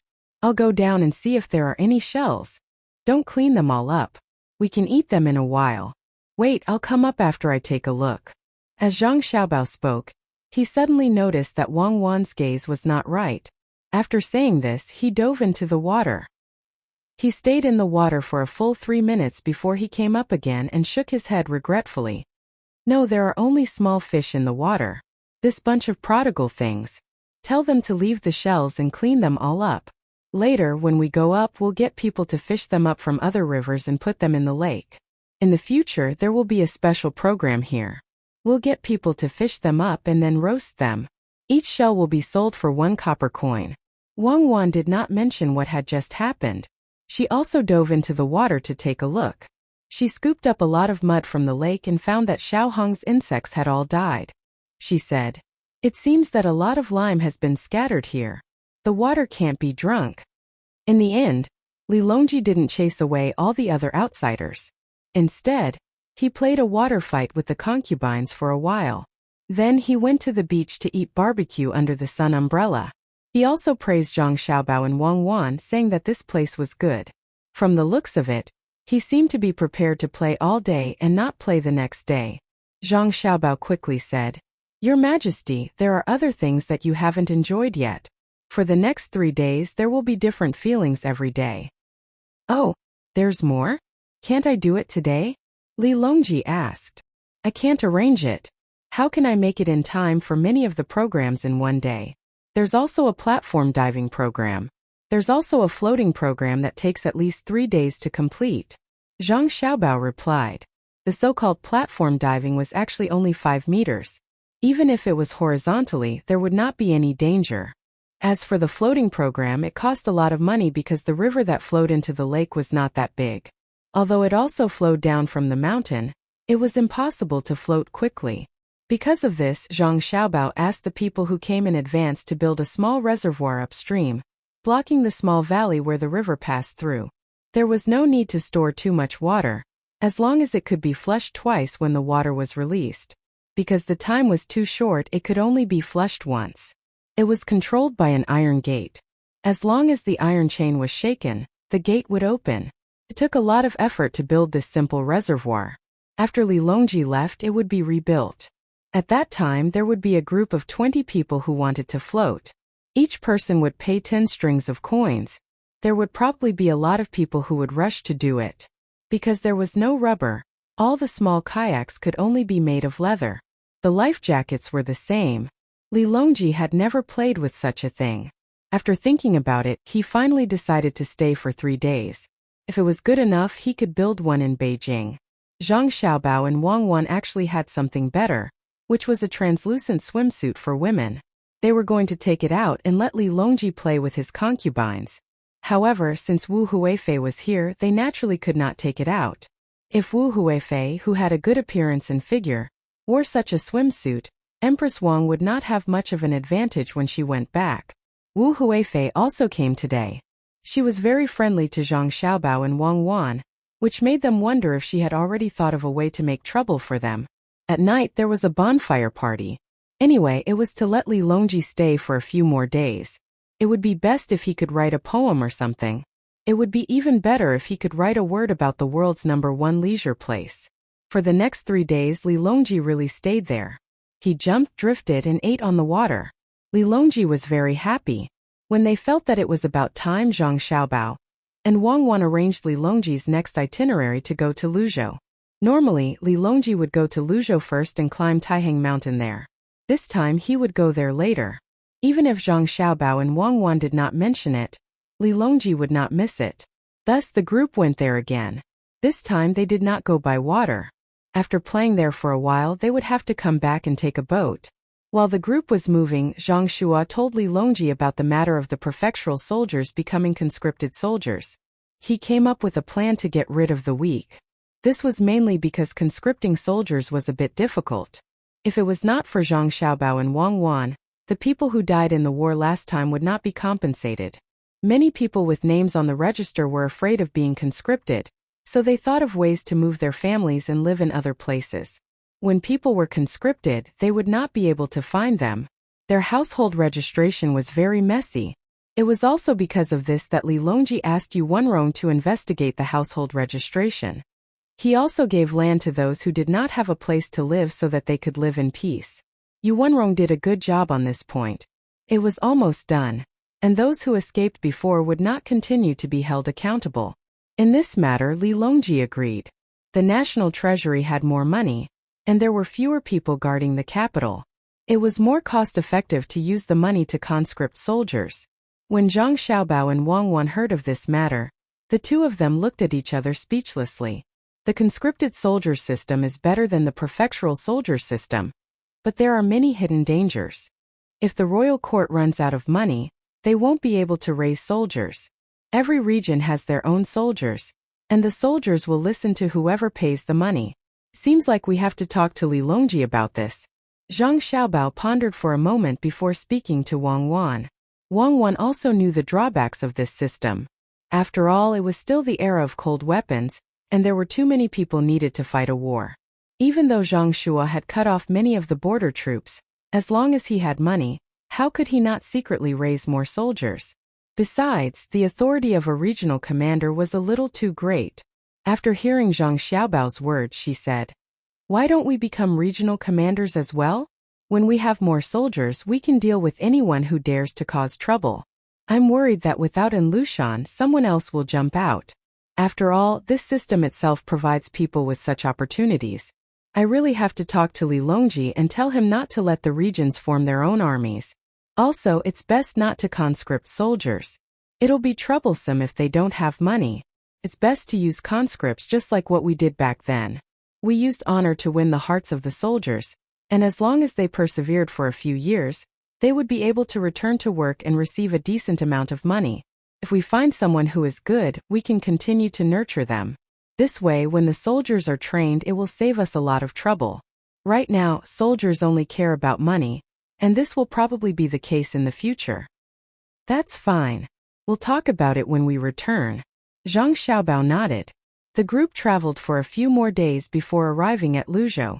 Li Longji had started his business in Luzhou, and he had always treated this place as his blessed land. As such, he felt very comfortable when he arrived. He climbed mountains, wrote poems, and exempted taxes for the region. Historically, he had exempted taxes for 5 years. This time, perhaps because of Zhang Xiaobao and Wang Wan, the National Treasury had a lot more money, so he had exempted taxes for 6 years. An extra year of tax exemption was not a small amount. Luzhou was not small to begin with, and it had to pay a lot of taxes every day. 1 year less meant that the people here had an extra year of development opportunities. After 6 years, it would be difficult for them not to become rich. Zhang Xiaobao and Wang Wan naturally would not miss out on doing business in Taihang Mountains. The people who had arrived earlier had already organized the local people to build better mountain paths. They had also built many villas in the mountains, all made of wood. They also provided hunting activities in the mountains, which made Li Longji happy for a few more days. On the way back, Zhang Xiaobao found an opportunity to say to Li Longji, "Your Majesty, Cuckoo and I have an idea, but we don't know if we should say it. There's no harm in saying it." Li Longji felt that something was not right. Otherwise, Zhang Xiaobao would not beat around the bush and ask if he should say it. Since he had already asked, how could he not say it? "Thank you, Your Majesty. Cuckoo and I heard Lord Zhang's idea of recruiting soldiers, and we feel that it is a little inappropriate. At this time the imperial court is still rich, but if there are several natural disasters in a row, and some palaces and houses are built, the national treasury may be short of money. When that time comes, how will your majesty raise the soldiers? Are you going to let the provincial governors raise the soldiers themselves? Then who will the soldiers raised belong to? Zhang Xiaobao asked about this important matter that concerned the country. Li Longji had originally agreed to Zhang Xiaobao's idea of recruiting soldiers. After hearing what he said, he felt that it made sense. However, if they were to follow the previous method of recruiting soldiers, the people who had finally settled down would run around again, leaving the capital with no soldiers to use. Zhang Xiaobao was also standing to the side. When he saw Zhang Xiaobao oppose his idea, he retorted, "Could it be that Registrar Zhang has a better idea? Of course there is a good idea, but it can't be used now. I'll talk about it after I settle other matters. Since we can recruit soldiers, we can use them for a few years. After a few years, I think we won't have to continue spending money like this." Zhang Xiaobao and Wang Wan had already discussed this matter, and that was the compulsory soldiers. This required other supporting methods. The current prefectural soldiers were also compulsory soldiers, but they were slightly different from the ones they had in the past. The compulsory soldiers of the prefectural soldiers had less training, or perhaps none at all. Zhang Xiaobao felt uncomfortable in his heart. If it was someone else who said this, he would not believe it. However, since it was Zhang Xiaobao who said it, it was hard for him not to believe it. After all, Zhang Xiaobao and Wang Wan's ability was there for all to see. What he meant was, if Zhang Xiaobao and Wang Wan could first tell him, then let him mention it to the emperor, then that would be good. However, Zhang Xiaobao actually said it himself. Therefore, Zhang Shua wanted Zhang Xiaobao to tell him the details, and then he could find fault with it. As such, he asked Zhang Xiaobao, "I wonder if Registrar Zhang can tell us the details now. Otherwise, if you make a mistake, wouldn't His Majesty be worried?" How could Zhang Xiaobao not know what Zhang Shua was thinking? Wei Wei shook her head. "I can't say. If I say it now, it will be easily used by people with ulterior motives. When the time comes, we will naturally know. As for His Majesty's worries, this subject and cuckoo have not caused His Majesty to worry." Zhang Xiaobao's words couldn't be more clear. Zhang Shua didn't continue to say anything, but instead looked at Li Longji. Li Longji's heart was itching after hearing Zhang Xiaobao's words. Seeing that Zhang Xiaobao didn't say anything, he couldn't do anything. He could only nod and say, "Then I will have to trouble you more, Xiaobao." Although he didn't know if this matter was feasible, Li Longji also understood that even if Zhang Xiaobao and Wang Wan didn't do anything wrong, they wouldn't make a big mistake. The two of them still had a sense of propriety. This matter was also known by Wu Huifei. Similarly, she had people keep an eye on Zhang Xiaobao and Wang Wan. She wanted to see what the two of them were going to do. She had already spread the news that Zhang Xiaobao and Wang Wan were preparing to open a private bank, saying that they could make a lot of money. She also said that Zhang Xiaobao and Wang Wan didn't intend to let anyone else participate and wanted to earn all the money for themselves. In any case, the news was spread with half truth and half lies, making it difficult for people to discover the final situation. Especially that Zhang Xiaobao and Wang Wan were directly under the emperor's control. If they encountered anyone who obstructed them, they could first kill them and then report to the emperor. This made many people feel uncomfortable. Zhang Xiaobao and Wang Wan hadn't heard of this rumor yet, because this rumor had started spreading in other places. It was likely that someone in the capital was just talking about it. When it spread to here, perhaps they would encounter it on the way back. The two of them followed the team back to Jinyang. Li Longji, who was supposed to stay for 2 days before going back, became addicted to drifting and insisted on staying for 5 more days. Only then did he board the ship and go with the flow. Zhang Xiaobao and Wang Wan also let out a sigh of relief. As long as they returned to the capital, this trip would be complete. When they were on the way back, the people who stayed behind were in charge of managing the two places. They had to spread the news that the emperor came to play and was willing to play. When they came, they had to give the people in front time to prepare, so their speed was slow. In addition, they were going against the current, so they didn't need to prepare much when they went back. Moreover, they were going with the current, so the speed of the fleet was very fast. At this time, there was a market near the Iron Chain Bridge that hadn't appeared before. It didn't matter whether it was odd or odd, The commoners who had benefited set up their own stalls in the markets on both sides. When they had nothing to do, they would stroll over. If someone wanted to buy something on the other side of the bridge and didn't want to pay the bridge fee, the commoners would send the goods over. They all paid the annual fee, which was very cheap and casually passed. Seeing this situation, Zhang Xiaobao and Wang Wan couldn't help but sigh at the wisdom of people. This was because the two of them had discovered that when merchants were preparing to cross the bridge with goods, they didn't pay the bridge fee for the goods. Instead, they looked for the commoners who had paid the annual fee. If the fee for a batch of goods was 10 copper coins, then they only needed to pay the commoners 3 or 4 copper coins. The commoners would help them transport the goods to the other side, and it would be much cheaper for them to come over themselves. Li Longji also saw this situation and called Zhang Xiaobao and Wang Wan over. He smiled and asked, "Xiaobao Cuckoo, do you feel like you miscalculated? You didn't expect this, did you?" Zhang Xiaobao and Wang Wan already knew that this would happen. It wasn't a big deal, so this kind of loophole couldn't be blocked. "Your Majesty, it's actually just because there are markets on both sides of the bridge. Just let them do what they want. It's fine as long as they don't fight each other. It won't be long before a portion of the commoners will stop selling goods and wait for merchants to come over. They will help transport goods." Zhang Xiaobao explained to Li Longji what would happen in the future. "Oh, if that's the case, then why are we still building markets on both sides of the bridge?" Li Longji couldn't figure it out, so he asked the two of them again.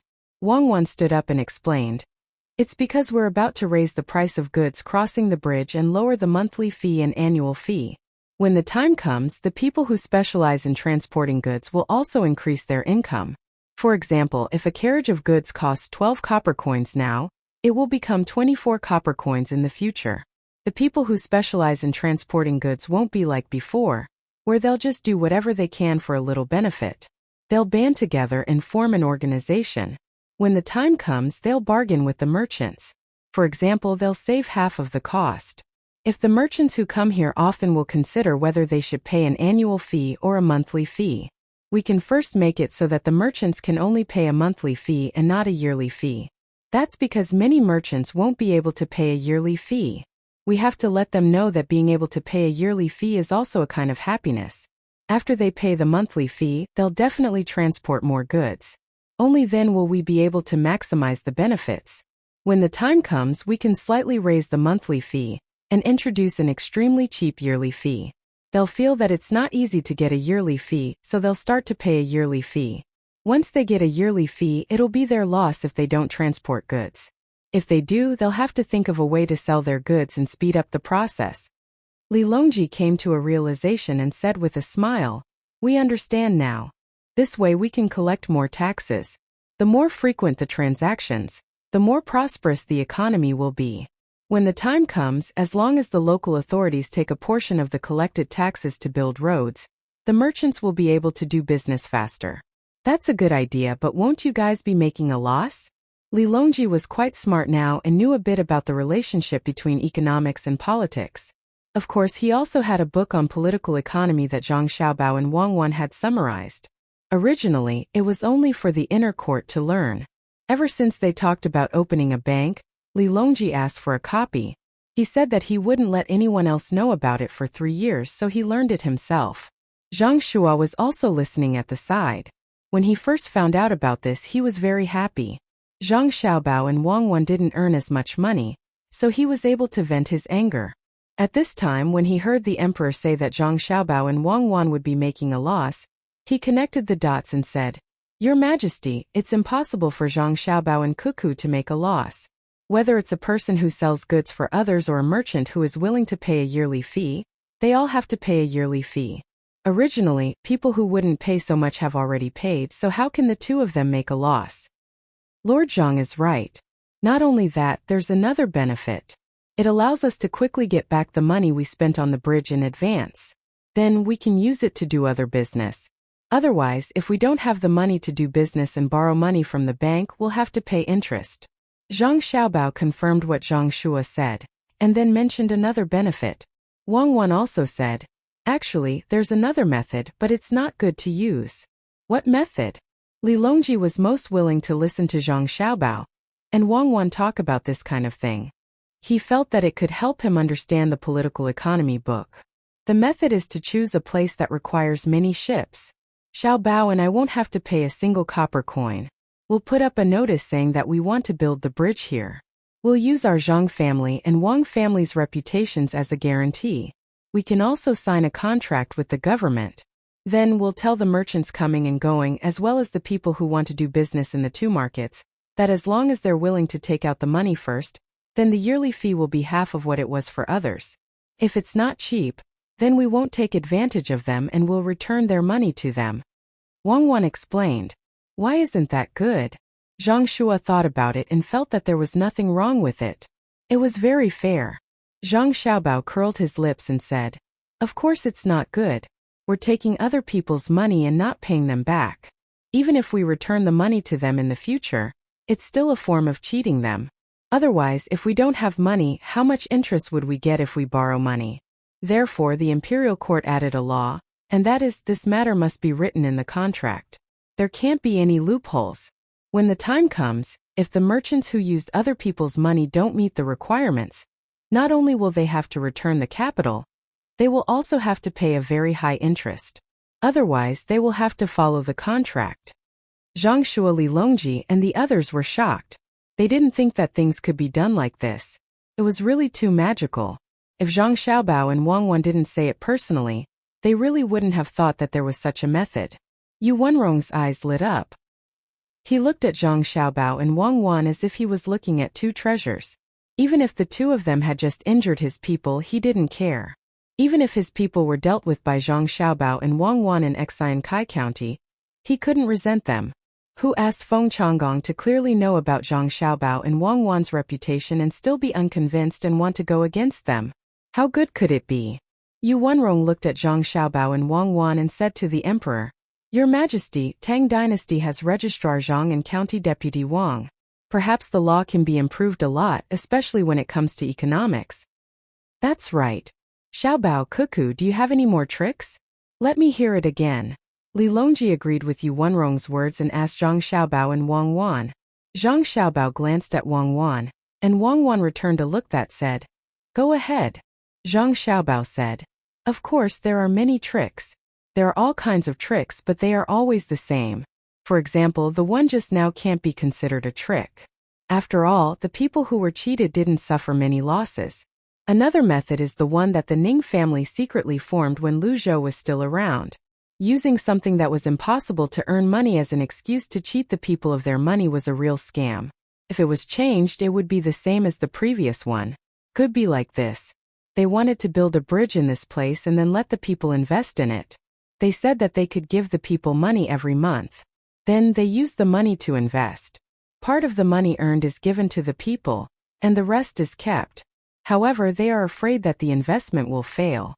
If that happens, not only will they not be able to pay back the people's money, but the scammer might also run away. Anything else? It's not considered a scam, but it can really make money. Yu Wenrong was fascinated by the story and asked again. Also, when the bank is opened, there will be an approval process when lending money. For example, if someone wants to build a workshop but doesn't have the money, they can directly borrow from the bank. The bank won't lend money immediately because there's no collateral for the project. Even if they lend money, it will only be a small portion. Even if the person who wanted to borrow money invested some money first, the bank wouldn't give him too much money. However, if he used the money invested to buy a piece of land in a good location, and then used the land in the upcoming project as a loan, he would be able to borrow more money. Because of this, the bank wouldn't lose money. This can be considered as having two collateral. As long as the bank manages it well, it can be considered a win-win situation. There are loopholes in this area that can be exploited. Perhaps no one knows about it yet, but in the future, Cuckoo and I will need to regulate it. When the bank lends money, it won't give out all the money but part by part. If the person who wants to borrow money is preparing to do something, then the bank can only give them the money after they use it. Otherwise, there will be trouble. This is a very common thing, so we will regulate it in the future. Zhang Xiaobao explained this matter to the people who were listening attentively. Then, he talked about many loopholes in other areas. Hearing this, everyone was secretly satisfied and learned a lot. Of course, if they wanted to use it again, it was impossible because Zhang Xiaobao would keep an eye on it. When they were about to return to Beijing, several important places around Beijing had already opened banks. The procedures were approved very quickly, and to be precise, there were no restrictions. This made Li Longji very happy. He hoped that he could quickly occupy more territories through the economic war. However, Zhang Xiaobao and Wang Wan weren't happy at all, because they discovered that there was one department missing, which was the CBRC. If they opened a bank here, other people could also learn to open a bank. Without supervision, there would be trouble. Therefore, after the two of them had dinner, they found Li Longji, who wanted to sleep with Wu Huifei. They also called the officials who followed them and told them about the supervision. A bank without supervision was a huge bomb, and a lot of things could happen. Especially when it came to external lending, this must be regulated. Even if there were still loopholes, it would reduce a part of it. Li Longji was worried because if they wanted to establish a bank supervision committee, they needed people who were very proficient in this area. Otherwise, they wouldn't know what others were doing. The person who was proficient in this area was naturally Zhang Xiaobao, but Zhang Xiaobao also invested a part of his money in the bank. It was impossible for him to supervise himself, but if others were to supervise him, who could bypass Zhang Xiaobao? Without supervision, there was no guarantee that the bank would really act according to the interest rate, and there was no guarantee that the bank wouldn't use other methods to extort money from the depositors. Just like being an official, you can't let all the officials in a place be local. Of course, Sanshui County was an exception, and the place where Zhang Xiaobao and Wang Wan were located was also an exception. Li Longji and the others were worried that other people would follow Zhang Xiaobao and Wang Wan's example and use the interest rate to compete. Then they would use the money to do other things. They weren't afraid that they would make money, but they were afraid that they would lose money. Once something happened, the bank's credibility would be gone, and who would dare to deposit money in the bank in the future? Xiaobao, can't you keep the bank supervision and administration committee locked up while you're running the bank? Li Longji was still very confident in Zhang Xiaobao, and felt that he wouldn't use his authority to gain benefits for himself. Zhang Xiaobao shook his head seriously and replied, "No, definitely not. This has nothing to do with my character, but it has to be done this way. If I don't do this, I won't be able to regulate it. No one can guarantee that they won't be tempted by so many opportunities. First, we have to eliminate this aspect from the root. For example, in my family, when it comes to taking and using money, there needs to be two people. One is responsible for managing the money but can't use the money. The other is responsible for using the money but can't manage the money. The two of them supervise each other, and if it's a large amount of money, it needs to be further approved by the higher-ups. Using this to prevent one person from managing the money and accounts is tempting others to make mistakes. Once a mistake is made, it will be my family's responsibility, not the person in charge of the money. Then what should we do? Who can supervise it? How should we regulate it?" Li Longji was worried. "I can help to train some people. Right now, Cuckoo and I are running the bank. For a certain period of time, we won't play any tricks. This is something that I can guarantee. We will be in charge of managing the bank for the time being, but we can't let other people open a bank right away. After I've trained them, I'll make sure that they can deal with loopholes and not make too big of a mistake. Then I'll allow other people to open a bank. Those who open a bank privately will be banned." Chapter 762. When the Great Tang started its autumn harvest, Tubo was also having its autumn harvest. However, this year's harvest was too little. In the end, the locusts were finally exterminated. As for how many of them laid eggs in the soil, it was not clear. The domestic animals all ate well, but when the Tubo nobles saw the pitiful amount of barley and rice in the fields, they wanted to cry but had no tears. During the autumn harvest, the slaves were much more relaxed. A large amount of food was eaten by the locusts, so they did not have to work as hard as before. However, none of the slaves were happy about this. They knew that if there was not enough food, their masters would not starve to death. They could only work hard. The Tubo commoners were also not happy. After the harvest, they still carefully searched the fields to see if they had missed any food. Some even tried their best to find wild vegetables. Even if the wild vegetables were already old, they would still dig them out and save them for when there was no food to eat. The entire Tubo people were in a bleak state. The people who bought Han Shuangfeng's casino and lottery tickets were also miserable. There was no more food, so they did not dare to spend like before. They were all waiting to buy some food from the great Tang. At Jinchuan, Sanri Nigan was also commanding people to harvest. When he came here, he had people replant many things. They were all wheat and barley that grew faster than rice. Although there was also a locust plague here, it was not serious. The few locusts that flew over were quickly wiped out. He also knew about the situation at Jinchuan and felt very fortunate. It was all thanks to Han Shuangfeng's words. Therefore, during this period of time, he ran over to Han Shuangfeng's place every day. Han Xianfeng only reported to Yingzhou for a while before returning to lead the slaves to carry out a large-scale construction here. At the same time, he was training the army at a place further away from Pengzhou. Out of the 7,000 slaves, he selected 2,000 strong men. Without weapons, they would first train in formation and then work. Working could also train their bodies. However, in the past, the slaves could not eat enough to keep up with the work. Now that they did not have to worry about food, all of them worked very hard. Naturally, their bodies were strong. Originally, there was no need to specifically wear sandbags while running. The soldiers here only needed to carry their weapons, leather armor, and food. They were already heavy enough. During military training, as long as they picked up their weapons, they would be carrying weights. The slaves didn't have many decent weapons, so Han Xianfeng could only ask someone to make sandbags for the slaves to wear. The 2,000 people had to run twice a day for 20 miles each time.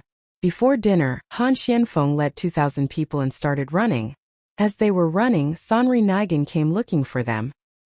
He rode on his horse and followed Han Xianfeng at the same time as he said, "Brother Han Xianfeng, today someone from Tubo came to look for me, saying that they want to buy back the land I sold to them. I only need to pay 70% of the original price, but I need to pay with food. Do you think I still want the land over there?" Han Xianfeng waved his hand and continued to run. Sanri Nigan didn't understand what Han Xianfeng meant. Did he not want to talk, or did he not want to talk anymore? So he asked, "They even said that as long as I go, they are willing to sell me slaves. I don't have many slaves here. If they are willing to sell, I think it's better to buy them. What do you think? Wait for me to finish running, there's no hurry." Han Xianfeng was also carrying sandbags. When he was about to run 20 miles, his body was clearly exhausted. Moreover, it was very strenuous for him to breathe. Sanri Nigan stood beside him and told him to talk. After saying this, Han Shuangfeng's footsteps became disordered. Sanri Nigan obediently shut his mouth. After finishing his run, he handed Han Xianfeng a bowl of water and waited for Han Xianfeng to catch his breath before continuing. After drinking a bowl of water, Han Xianfeng felt much better. He massaged his legs and said to Sanri Nigan, "We can't ask for that land anymore. I reckon there will be a locust plague next year. Besides, if you go back, do you think they will let you go so easily? If they are willing to sell the slaves, we can buy them. As long as they are willing to sell, we can buy as many as they have. However, we can't give them too high a price. They are currently in need of food. 1 dan of food worth 1,000 can be sold as 2 dan or 5 dan. The little Gongzi has already made preparations and is gathering food for the entire Jianan circuit. You must not act on your own accord. You can freely enter and leave Pengzhou. If you transport the food and sell it to the Tubo people, the little Gongzi will let you make up for the loss." The little Gongzi said that this year is very important. If we control it well, Tubo will not be able to recover from this setback. When we want to deal with them in the future, it will be easy. If we let them get through this easily, we will have to spend a lot of effort in the future. Sanri Nigan really did want to buy food from the Great Tang and sell it at a high price in Tubo. That way he could make a lot of money. He didn't expect that this idea couldn't be realized. It seemed that the Great Tang didn't just want to make money by dealing with Tubo. There should also be political benefits involved. After hearing Han Shuangfeng's words, Sanri Nigan replied, "Then I will contact them to buy slaves. What's the price?" According to the weight, if a slave weighs 100 jin, then give them 200 jin of food. No more, no less. This time, Han Xianfeng didn't listen to Zhang Xiaobao's instructions and said according to his own thoughts. Sanri Nigan didn't understand. Why do we have to calculate by weight? This price is indeed enough to buy a slave. especially now that Tubo is lacking in food. I reckon that they will be willing to sell food that is slightly lighter than a slave. After all, slaves still need to eat food.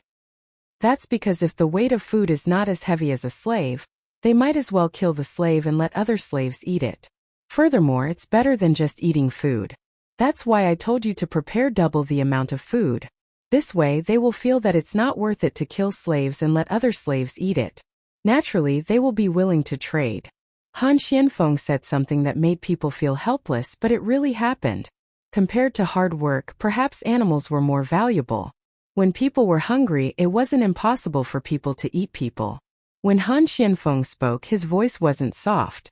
After the slave beside him heard it, he seemed to have thought of something and couldn't help but tremble a few times. Serenity also nodded helplessly. I knew it would be like this. Then we will use food to trade for slaves. If they are willing to sell horses, cows, and sheep, do we have to use 3 times the weight to trade? Maybe we can trade for cows and sheep, but if we trade for horses, once we trade for them, they will have to sell to us. Then we might as well trade for them ourselves. Why do we have to buy from you? I will write a letter to the young master and young lady and ask them. Now you should prepare some food first. But we have to agree that 3/4 of the slaves you trade for must be sold to me. I can give you 10% more than what you trade for. I have a use for slaves. Han Xianfeng thought for a moment and agreed to the trade, but he had to have a choice. After Serenity and Han Xianfeng finished their discussion, they went to meet the people sent by Tubo to discuss the slave trade. They were waiting for more people to arrive. In Lu Zhou's mansion, Zhang Pingwang was packing his luggage. He was going to leave soon, and he also brought the rental tax here with him. When he returned, he would be able to arrange another official position for him. The person who would replace him had already been decided and was on his way. It would probably take a few days for him to arrive. After looking at everything and having someone pack them up, Zhang Pingwang didn't want to stay in the house anymore. He let his little attendant out again and walked on the widest street in Lu Zhou's mansion. His eyes kept looking at the scenery around him as though he wanted to remember everything. Master, why do I suddenly not want to leave? It's better to stay here. The food is good, the clothes are good, and the accommodation is good. Moreover, we don't have to worry about the people causing trouble. The attendant had the same thoughts and said what was on his mind. Sigh. It's precisely because this place is good that there are more people who want to occupy this place. If we don't leave, how will others be willing? Moreover, we'll get a lot of money if we leave this place. When we return, we can buy more land. It's just troublesome to transport it. Zhang Pingwang sighed. When he looked at the scenery on both sides of the street again, he remembered more carefully. He didn't want to forget what this place was like. He didn't know when he would come back in the future. Unless he was no longer an official, he wouldn't be sent here even if he was sent away. The two of them talked as they walked. At the same time, they kept smiling at the people who saw them. They were about to leave. It was not easy to see such people in other places. Last month they didn't think much of it, but now they were very reluctant to leave. While they were walking, they suddenly heard the sound of firecrackers in front of them. The crackling sound was not soft at all. From time to time, 2 firecrackers would fly up and explode in the sky. Let's go and take a look. Zhang Pingwang, who didn't know what was going on, called out to his attendant and sped up. It wasn't just the two of them. The people who didn't have anything to do also curiously ran over. This shouldn't be a wedding. If it was a wedding, it shouldn't be in the morning. It should be in the evening when it was almost dark. Could it be that a shop opened? But all the shops here were occupied. No one would casually sell. With all kinds of doubts, people gathered over there. When they reached the place, Zhang Pingwang looked at the plaque and muttered, "Great Tang Bank, what is this place for? Could it be a pawn shop?" The attendant shook his head, indicating that he didn't know. Soon, the sound of firecrackers faded away, and the manager of the Great Tang Bank walked out. He first bowed to the crowd and then began to talk. He talked about the use of the bank and it was better to deposit money and lend money. He emphasized the matter of foreign currency exchange. After the manager of the bank finished speaking, the surrounding people finally understood. So this was what he was doing. This was of no use to ordinary people. It was better to have some money at home. There was no need to leave it in the bank and let others take away a portion of it. The eyes of the businessmen lit up. This was a good thing. In the future, as long as they went to the same bank, they could withdraw the money they had saved here. They didn't have to worry about wasting time. Even if the certificate was lost, they wouldn't be afraid. There was a special mark on the certificate, and no one could take it out. This involved the cut corresponding to the number of the bill issued by the bank at the border. Unless he was stupid and told others about the cut, or someone in the bank leaked this information. It was probably impossible. After all, the people who checked the cut were sent by the Zhang family and the Wang family. As long as the corresponding codebook was not lost, they didn't have to worry about it. Zhang Pingwang was also very happy. This was because the people in the bank had just mentioned that from now on, not only could they carry out foreign exchange for merchants, they could also deposit the tax they had to pay to the government and then take it out and hand it over when they went to the capital. Master, this will save a lot of trouble. After all, it's easy to make mistakes when escorting money. What if someone intercepts it? Now we just need to put the tax we have to pay this year in the bank and put the money we get. We only need to escort a part of the food. Moreover, the food will not be sent all the way to the capital. When it reaches the east of Jiangnan, we will give it to them. They will send the food to the capital. Master, should we do this? Zhang Pingwang's attendant said happily. The last sentence was to ask if they should put their money in the bank. After all, they had to pay 2% of the annual fee. Of course, we have to put it in the bank. The Zhang family and the Wang family are really capable to make such a business. Oh, this is one of their rice shops. Zhang Pingwang didn't think much about it. 2% of the fee was really not much. Moreover, it was a year's fee. If they went back quickly, they could reach the destination in 3 months. It was a little more money, but it was better than bringing it with him. The merchants began to gather around and carefully asked the manager of the bank where there was a similar Tang bank so that they could prepare in advance. Some merchants from the east of Jiangnan also asked if there would be a Tang bank on Xinyuan Island in the future. At that time, they could directly put their gold in the bank and come back here to get it, saving the trouble of transporting it back and forth. Of course, copper coins were not allowed. Unless they wanted to be punished, who would dare to make copper coins and deposit them there? At this time, Xinyuan Island, which was the focus of the merchants, was in the midst of a war. Those who had been to Xinyuan Island had seen how good the Tang Empire was. After returning, they began to spread the news in their own tribes. Not only did they tell others what they had seen and heard, they also distributed the gifts that the Tang Empire had given them. In this way, the people of this tribe yearned for the Tang Empire even more. When the Tang Empire sent troops and ships to support them at a place on the shore, they joined forces with several other tribes to deal with the people who wanted to drive the Tang Empire away. The war on the island had never stopped. This group of people who yearned for the Tang Empire not only received things provided by the Tang Empire, but also had better weapons than the other side, although these weapons had to be exchanged with local products. In the enemy camp, there was a person sitting there. His eyes were looking at the map drawn by the people on his side. His brows were slightly furrowed, as if he was thinking about something unhappy. Beside him, there were 2 beautiful women massaging his shoulders. The house he was in was the best. The other people's houses could only shelter them from the wind and rain. Just as he was looking at the map, a person suddenly came in and spoke to him very respectfully. Takeshita-kun, they are fighting again. This time the arrows they used are more powerful than the last time. There is also that thing called fireworks which blew up many of our people. Takeshita-kun, when will the reinforcements from your country arrive? If they don't come soon, we won't be able to hold on. The other tribes that have allied with us don't want to continue fighting like this. Even if the Tang Empire you mentioned is a small country, we can't beat them. We still want to continue exchanging with them.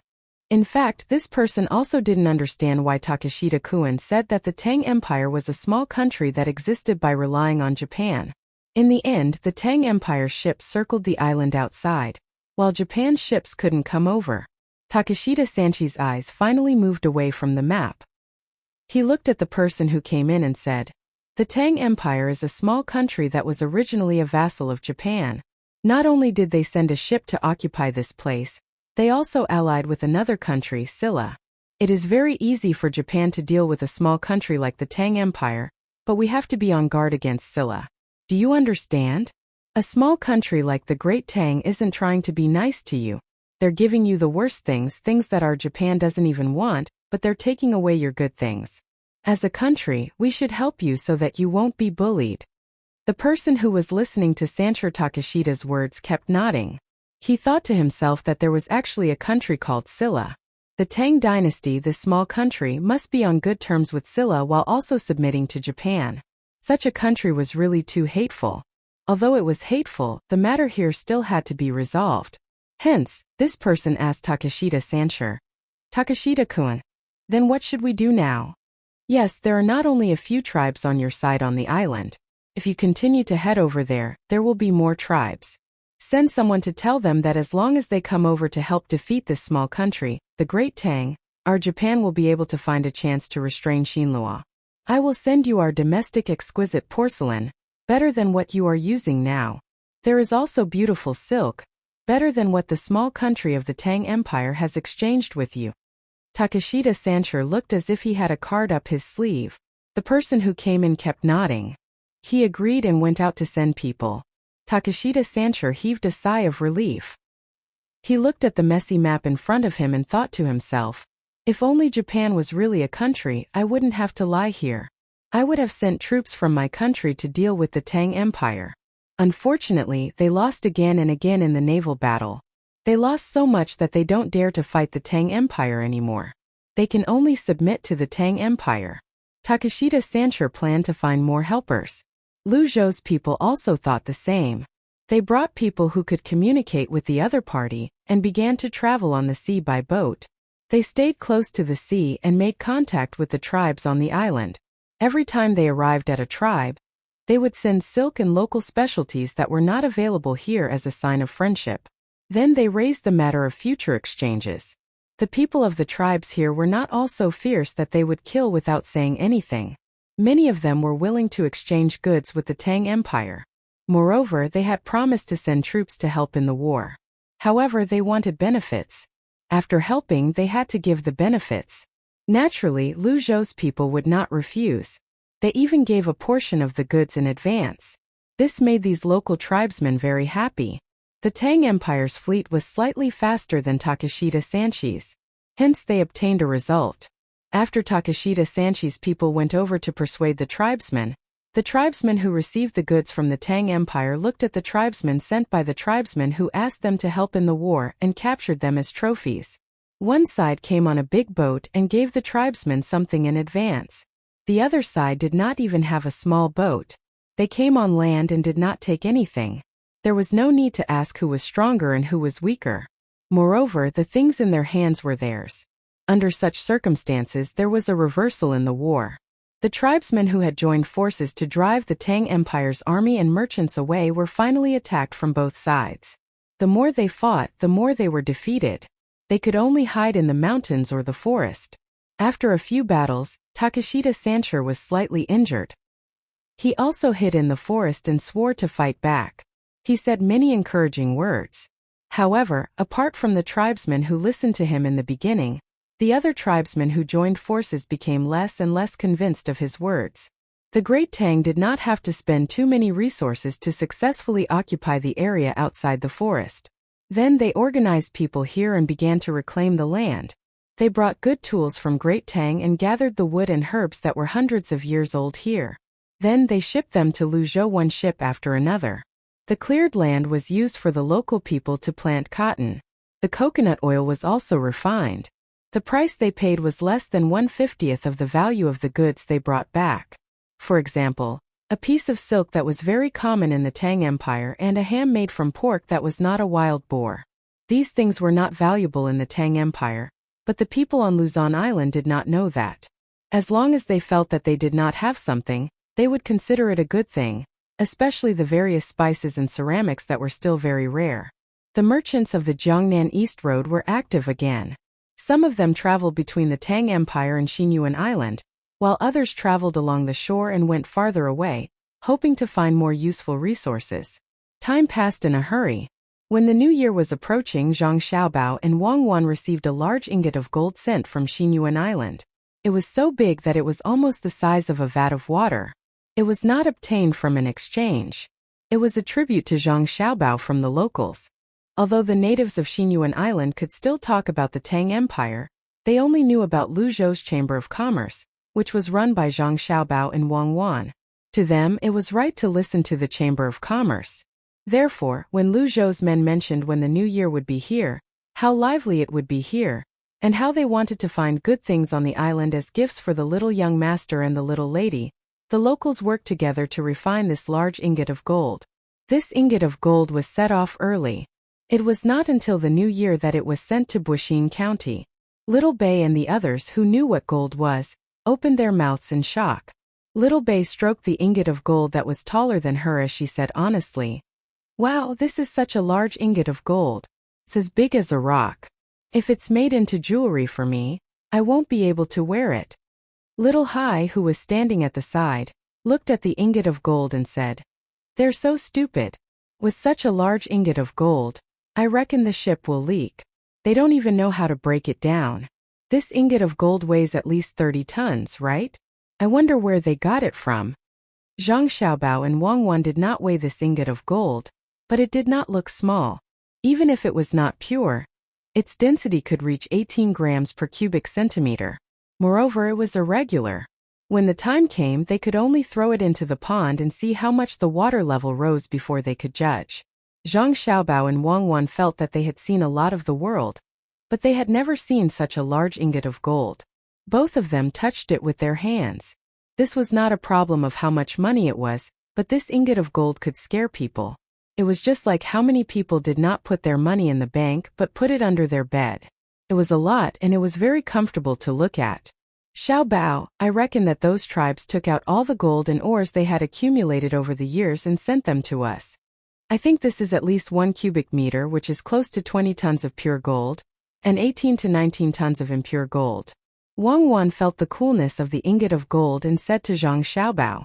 Zhang Xiaobao nodded and said, "I reckon it's not light. 1 cubic meter is just 1 meter in length, width and height. This height is definitely more than 1 meter, and I reckon it's 1.3 meters tall. It's taller than Little Bei and the others, and its width is not narrow either. We must try it. When the time comes, it can be used as the treasure of the bank.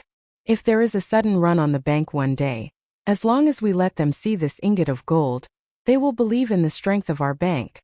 Yes, we must keep it for our own bank, not the Tang Bank." While they were talking, Xiao Yuan had already opened his mouth and was looking for an angle to bite this ingot of gold to see if it was real. However, he could not find a place to bite, so he said to Zhang Xiaobao, "Brother, can you ask someone to separate this ingot of gold? Then let me have a look. I have bitten gold and silver before, so I will know if it is real or not. When we go back, I will dig it out for you and let you have a taste. This year we specially sent gold as a gift. It's not called gold but called it a dish. It's called red prawns stewed on a golden plate. Let's see who can afford it." Zhang Xiaobao touched Xiao Yuan's head and also joked. When Xiao Yuan heard that they were going back, he was very happy.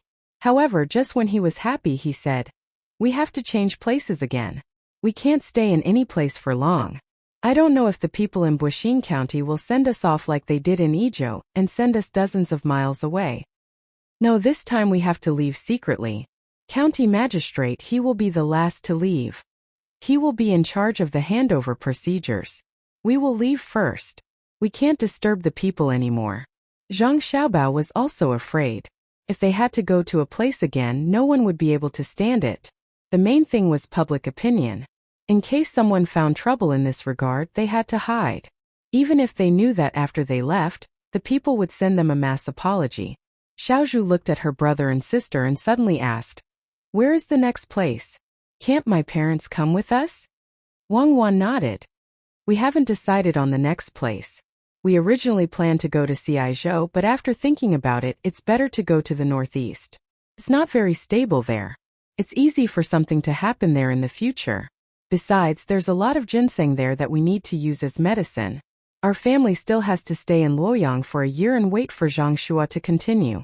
It's a mess. It's a complete mess. They are actually going to hold a pilgrimage at the beginning of spring next year. I believe Zhang Shua will be there soon. You have to follow us. The northeast is very cold."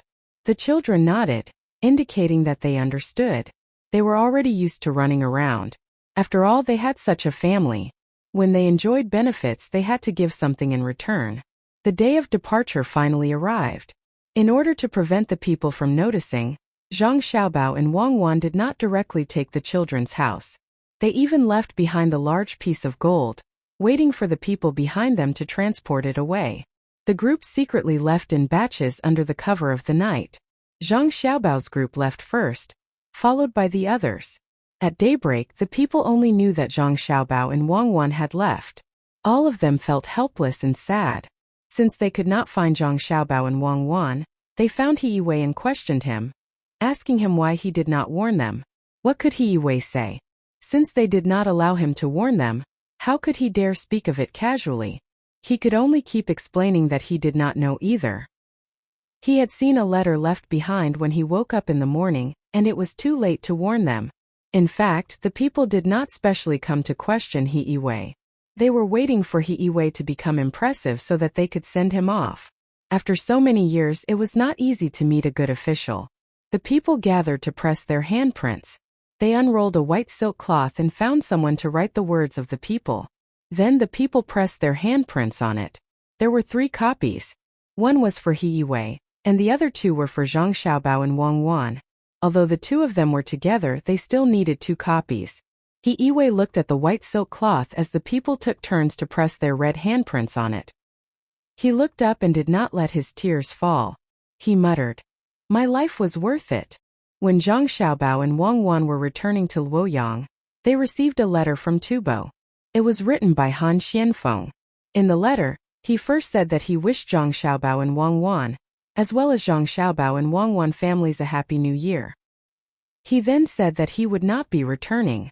Mi Fan and Wang Wan were the same. They were preparing to spend the new year there. He hoped that Zhang Xiaobao and Wang Wan could send some Tubo specialties back home to make his family happy. He then told Zhang Xiaobao and Wang Wan that Tubo did not have many livestock to exchange this year. However, there was a lot of saffron and they had basically bought them all. There were also slaves. The slaves that were exchanged with food had already increased the number of slaves to 34,000. He said that there would be more next year, especially after it snowed. He asked Zhang Xiaobao and Wang Wan to think of a way to settle them down. They could not let so many people stay in Jinchuan County. It seems that Tubo will not have a good time this year. They probably won't send any more troops. Otherwise, they won't have enough food and morale. Once they come, they will be defeated. Our plan can continue. Zhang Xiaobao put away the letter and said to Wang Wan. Wang Wan let out a long breath and said, "It's good that there is no war. To be honest, I don't want to fight either. As long as there is a war, people will die. Although a general should be used to seeing life and death, I still don't feel good. Think of more ideas and try your best to use other methods to take Tubo into Tang Empire's territory. Back then, Tibet was conquered and the losses were huge. Yes, I will try my best to solve it through economic means. If it really doesn't work, we can buy land from them. Without land, they will gradually weaken. Once we have arranged for the slaves to be bought, we can make a move on their population." Zhang Xiaobao did not like people dying, especially people on his side. He decided not to use force to solve the problem. However, force could not be lacking. They must have a strong force as a deterrent to let other methods continue. "Xiaobao, do you think Li Longji can send us to the northeast? Isn't the northeast very chaotic now? The local people there are not easy to govern." Wang Wan asked about other things. Zhang Xiaobao thought for a while and said, "No problem, Li Longji will definitely agree. When the time comes, we just need to beat around the bush. Didn't we say that we were going to see Aizhou?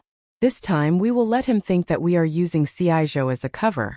As long as he is not sure, our plan can continue.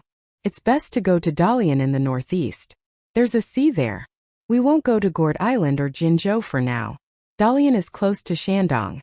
Don't think that it will take a long time to get there by land. It's very convenient to go by sea. It's a straight line." Wang Wan nodded. "We need to discuss this properly when we get back.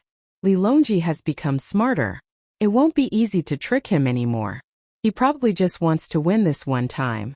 Is there a place called Fushan in the northeast that has a lot of coal? It's said that there is the most amber there. Let's go there and take a look. Dalian should be a small fishing village right now. There are not many people in the northeast, So who would want to run to a fishing village? We can add one more person. If we continue north, Lilongji won't care about Fajing. Let's get the Russians here. What's their name again? When we get back, we can take over Fajing as well. It doesn't matter who takes over. Why care about political power? As long as the people can live a good life, the great Tang can do it as well. As Zhang Xiaobao spoke, he looked toward the northeast. There had once been an extremely powerful country there. There had been both friendship and enmity, but in the end it was just a matter of interests. Wang Wan also looked over. Suddenly she blinked and said to Zhang Xiaobao, "Xiaobao, do you know the shortest way to get to North America? We can go from there to the place we bought in America. That'll save us a lot of trouble. There's no need to take such a long and dangerous detour. What do you think?" Zhang Xiaobao froze for a moment before vigorously nodding. "Think so? That's right. There's a strait there. It's very convenient to get there. It's also very convenient to get to South America. Both sides are very close." If Zhang Xiaobao hadn't heard Wang Wan mention it, he wouldn't have thought of this matter. He was influenced by his habitual thinking that the appearance of the Age of Discovery was the discovery of America by the Europeans. Therefore, he had always planned to take the ship there and look for all kinds of seeds to grow back and make delicious food. But now, he realized that Russia was close to America. It was much more comfortable and less dangerous than going to the sea. Ships had to be built. There would definitely be naval battles in the future. But getting potatoes, peppers, tomatoes, and corn seeds first did not conflict with building ships. Chapter 763. Throw the handkerchief. Gently place it behind the little kid. Everyone, don't tell him. Little Bei, why do you always know when it's placed behind you? Zhang Xiaobao and Wang Wan's team was about to reach Luoyang. The group of children gathered together and played with the handkerchief. It was normal for them to play, but what was abnormal was that every time someone placed the handkerchief behind Little Bei would immediately discover it and chase after them with the handkerchief. Little Yuan, who was good at calculations, was puzzled. Could it be that his sister also knew how to calculate? Or was it the kind of calculation that was done by hand? When Little Bei noticed it again, she could not help but ask. Little Bei was still hoping to win a few more times. She pursed her lips and did not say a word. The power of democracy was great. When the other children realized that they were always losing, they had no choice but to join forces to interrogate Little Bei. Brother and sister were right. There's no justice in this world. It's just that some people are more powerful than others. Therefore, many people are dissatisfied and want to deal with one person together. Little Bei was suddenly isolated as she pouted. Little Yuan gave a look that said, "Of course. This is what it means by the tallest tree in the forest will be destroyed by the wind. When the beach is higher than the shore, it will be swept away by the current. When one's actions are higher than others, they will be trampled on. The rafters that stick out will rot first. Is there a need to ask such simple logic?" The other children nodded in agreement. "All right, you win. I'll tell you, but I'll only tell my sister Xiaozhu." Little Bei's eyes darted around as she said, "I object." Little Yuan spoke up again. "Then I'll tell Big Man and Little Man." Little Bei mentioned another two people. "Then what should I do?" Little Yuan realized that something was amiss. "Humph. You and my brother can forget about knowing. You were the ones who spoke first. Didn't you say that the rafters that stick out will rot first? Even if I lose it, I won't let you get it." Little Bei blinked her large eyes, looking as though she had succeeded in her scheme. Zhang Xiaobao and Wang Wan, who had come to find the children to practice calligraphy, happened to hear the children's words as they looked at each other. "Xiaobao, did we teach them this?" Wang Wan was very surprised. Xiao Bei had a secret, but in the end the others joined forces to force him. Before the leader could take advantage of him, Xiao Bei had divided the other party. Many adults couldn't see clearly, but it appeared in a group of little fellows. It was too hard to understand. Zhang Xiaobao shook his head blankly. "I didn't teach them. It's not time yet. I'm going to teach them when they're in their freshman year. Could it be that they're self-taught?" Zhang Xiaobao did not intend to raise Xiao Bei and the others into obedient babies. He wanted to tell them that the sky was blue, the water was blue, the mountains were green, and the human heart was kind. However, He felt that they were still young and could not understand too many calculations. He wanted to wait until they were a little older before he could let them understand that the essence of this world was benefits. Of course, this benefit was not only material but also spiritual. For example, doing something good and being in a good mood was also a kind of benefit. At this moment he felt that there was no need to go through so much trouble. Xiao Bei and the others had already understood.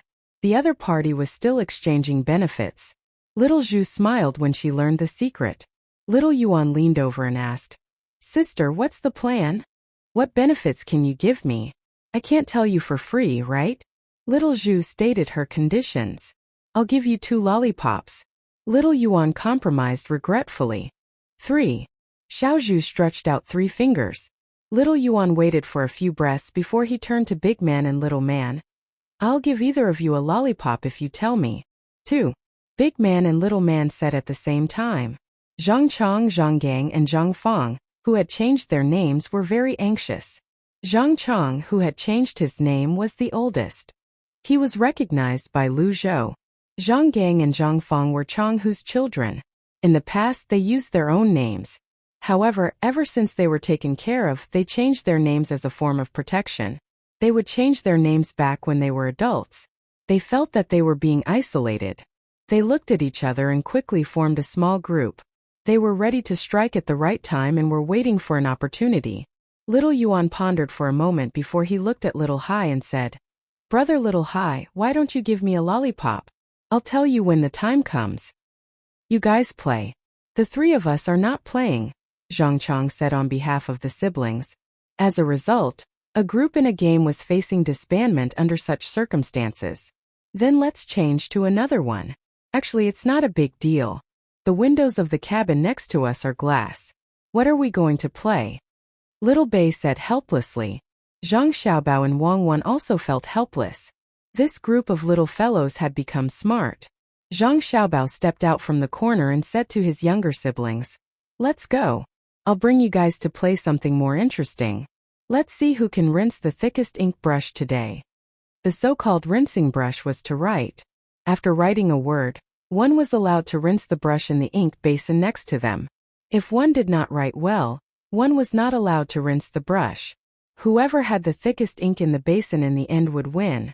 Not only was this a waste of ink, but the brush was also very worn out. However, the effect was good. It was more acceptable to the little fellows than simply practicing writing. When they saw others rinsing their brush, they would feel anxious. However, the more anxious they were, the worse the words they wrote would be. It was very effective in developing their temperament.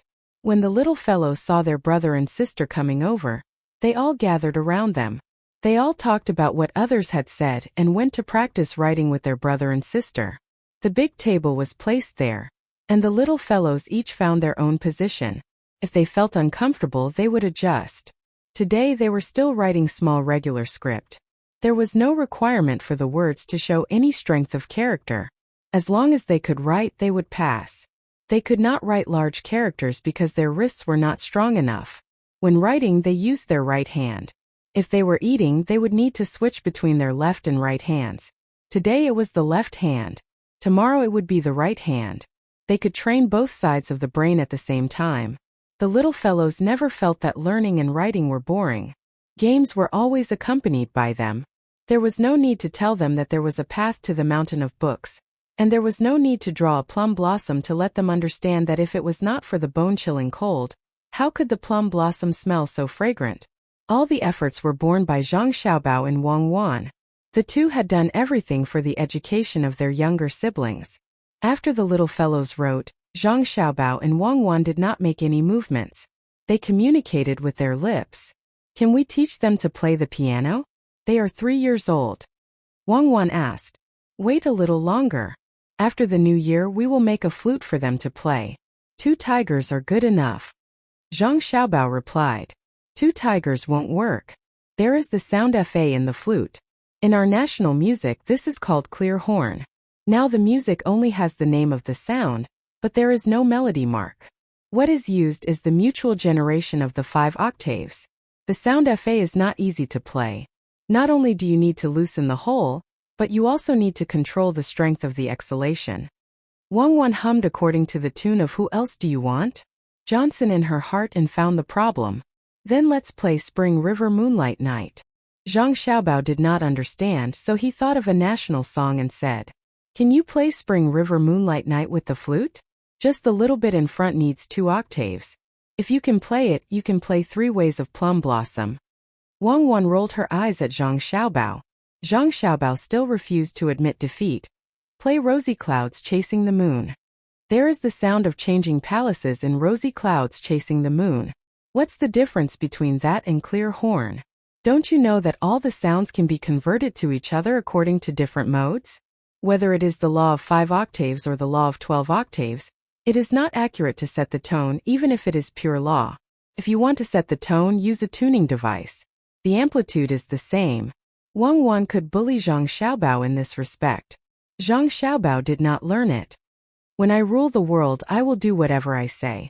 Whoever disagrees with me will be burned in the flower square like Bruno."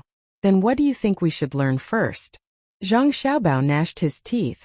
"It's almost the new year, so I'll first come up with the prelude to the spring festival. The main melody is easy to remember, but the harmony is troublesome. I can't remember it and I didn't take it to heart when I first listened to it. When children listen to songs, don't let them listen to sad songs. Although sad music is the best way to cultivate the feeling of music, like Yan Nanfei, they're still young." Wang Wan could not count on Zhang Xiaobao. Even if Zhang Xiaobao had listened to a lot of music before, he only knew how it was done and did not know why it was done. Zhang Xiaobao did not blush at all. He was not afraid of anything, but he could pretend, so he said, "Okay, you do it. If you can't do it well, ask me." The sad horse head zither is better. It is bleak and distant.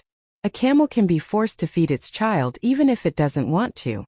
With such an unpleasant sound, the camel must not be able to stand it, so it compromised and fed the child. For example, the most famous song, Two Springs Reflecting the Moon, played by the horsehead zither. "Hey, where are you going?" Wang Wan did not know if the camel could stand it, but she could not stand it. She turned her head away. Out of sight, out of mind. She went to see how her brother and sister were doing. When the firecrackers of the new year sounded, when countless families were making dumplings for a reunion, there was still a group of people who were looking at the crescent moon in the sky. Tubo also celebrated the new year at this time, just like the countries around the Tang Empire. At the same time as the Tang Empire, even Xinlua, Tujue, and Japan celebrated the new year. However, many years later, the fickle Japan was not as persistent as Xinlua. They did not even have their own new year to celebrate. It was not easy to survive in the cracks. Han Xianfeng, Zhou Meiling, Mi Fan, and Sanri Nigan sat in the house. They roasted the charcoal stove and ate the steaming dumplings. They listened to the sounds of firecrackers outside and were prepared to keep watch for the night. "It's the new year. We can't go back this year. Let's celebrate here. Come, let me drink first."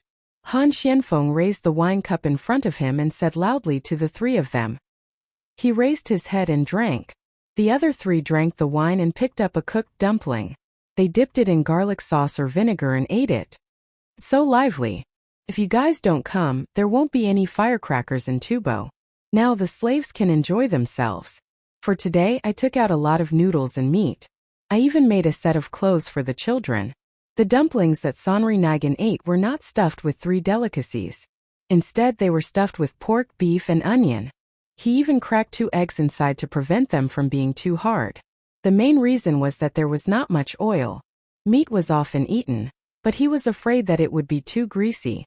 The beef here was not worth much. Zhou Meiling did not agree with Sanri Nigan's words. He retorted, "You call this lively? You haven't been to Sanshui County during the new year. You'll know what it means when you get there. Everyone doesn't sleep or keep watch at home. Instead, they come out to dance the dragon. The dragon can even breathe fire." Yes, yes. Now, all the villages near Sanshui County have people building stages. They sing, dance, do crosstalk, and do skits. It's a pity that I don't know how to do it. The slaves can't learn it either. Otherwise, I would build a stage too.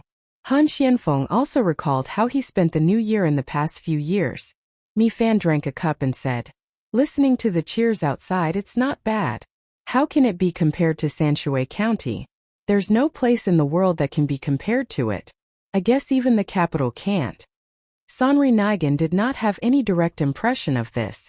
He could only guess the situation in Sanshui County during the new year. He drank a mouthful of dumpling soup and ate half of laba garlic. He squinted his eyes and pursed his lips because of the sourness. He also said, "Of course Sanshui County can do that. It's rich. Every family doesn't care. However, it's not easy to build a stage. I guess it was only after the Tang Empire's emperor built the pear garden. There's no better place in the world than Sanshui County during the new year." It's not like that. Before the pear garden, Sanshui County started to have a New Year's gala during the new year. It was opened by Zhang family and Wang family.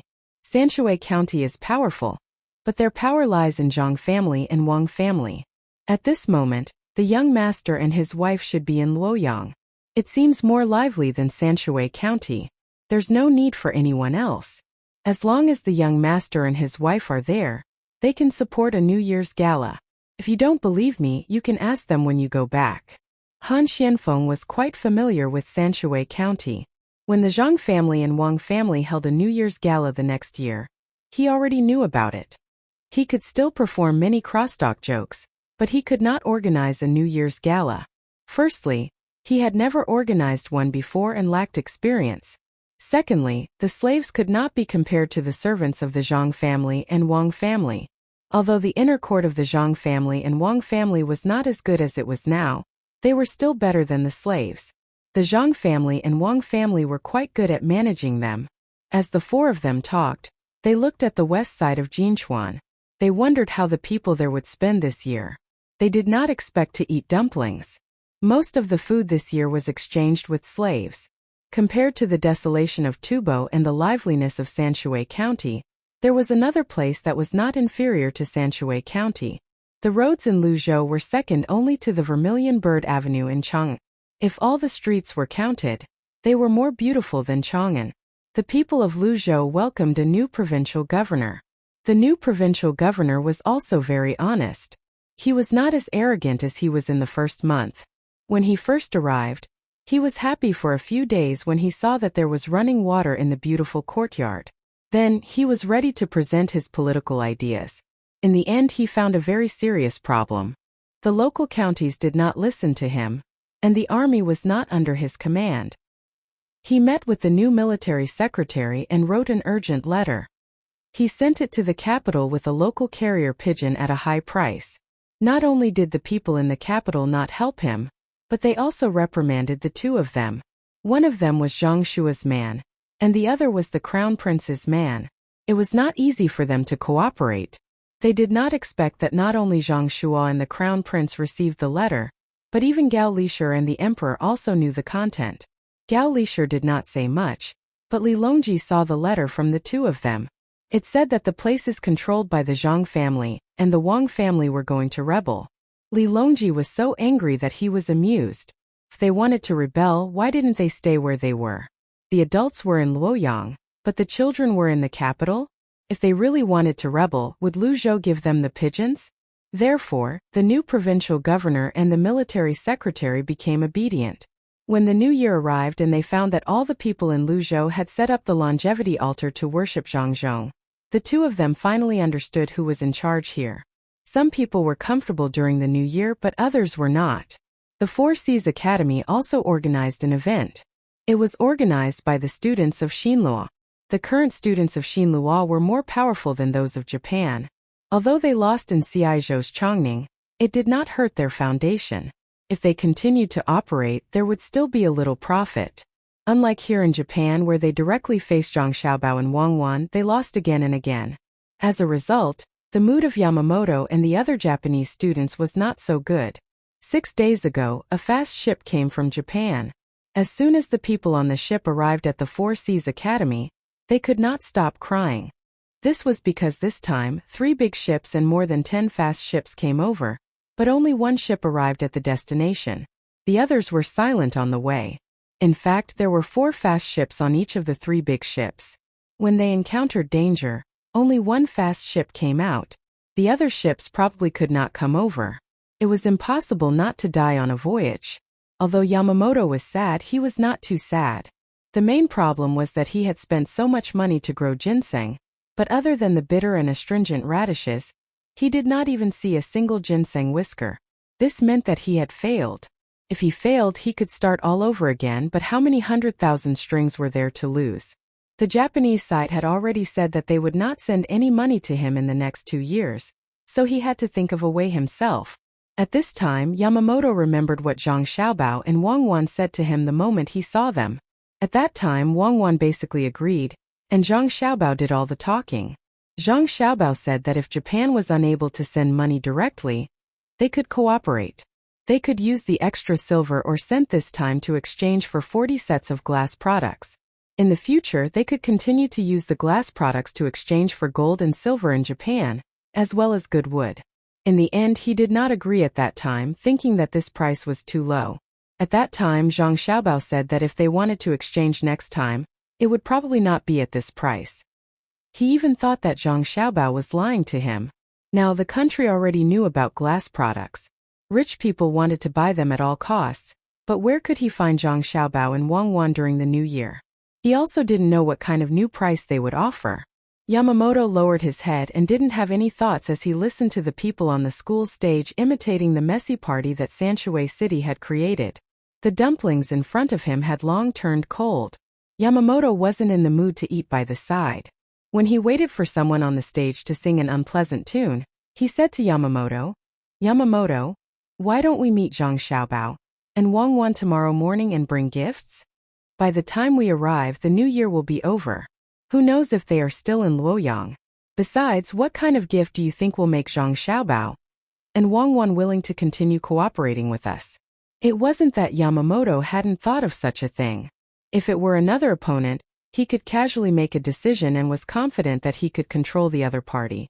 But now he was facing Zhang Xiaobao and Wang Wan. Although these two people weren't adults, they weren't simple at all. In their calculations, who dared to say that they were stronger than the two of them? Especially after the failure to replant the ginseng, no matter how he thought about it, he felt that it was too coincidental to be able to see how the ginseng grew.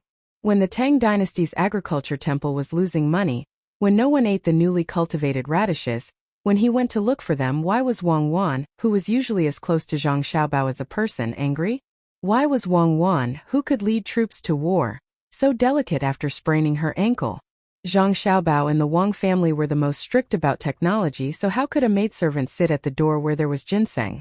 She even ran out to see Wang Wan.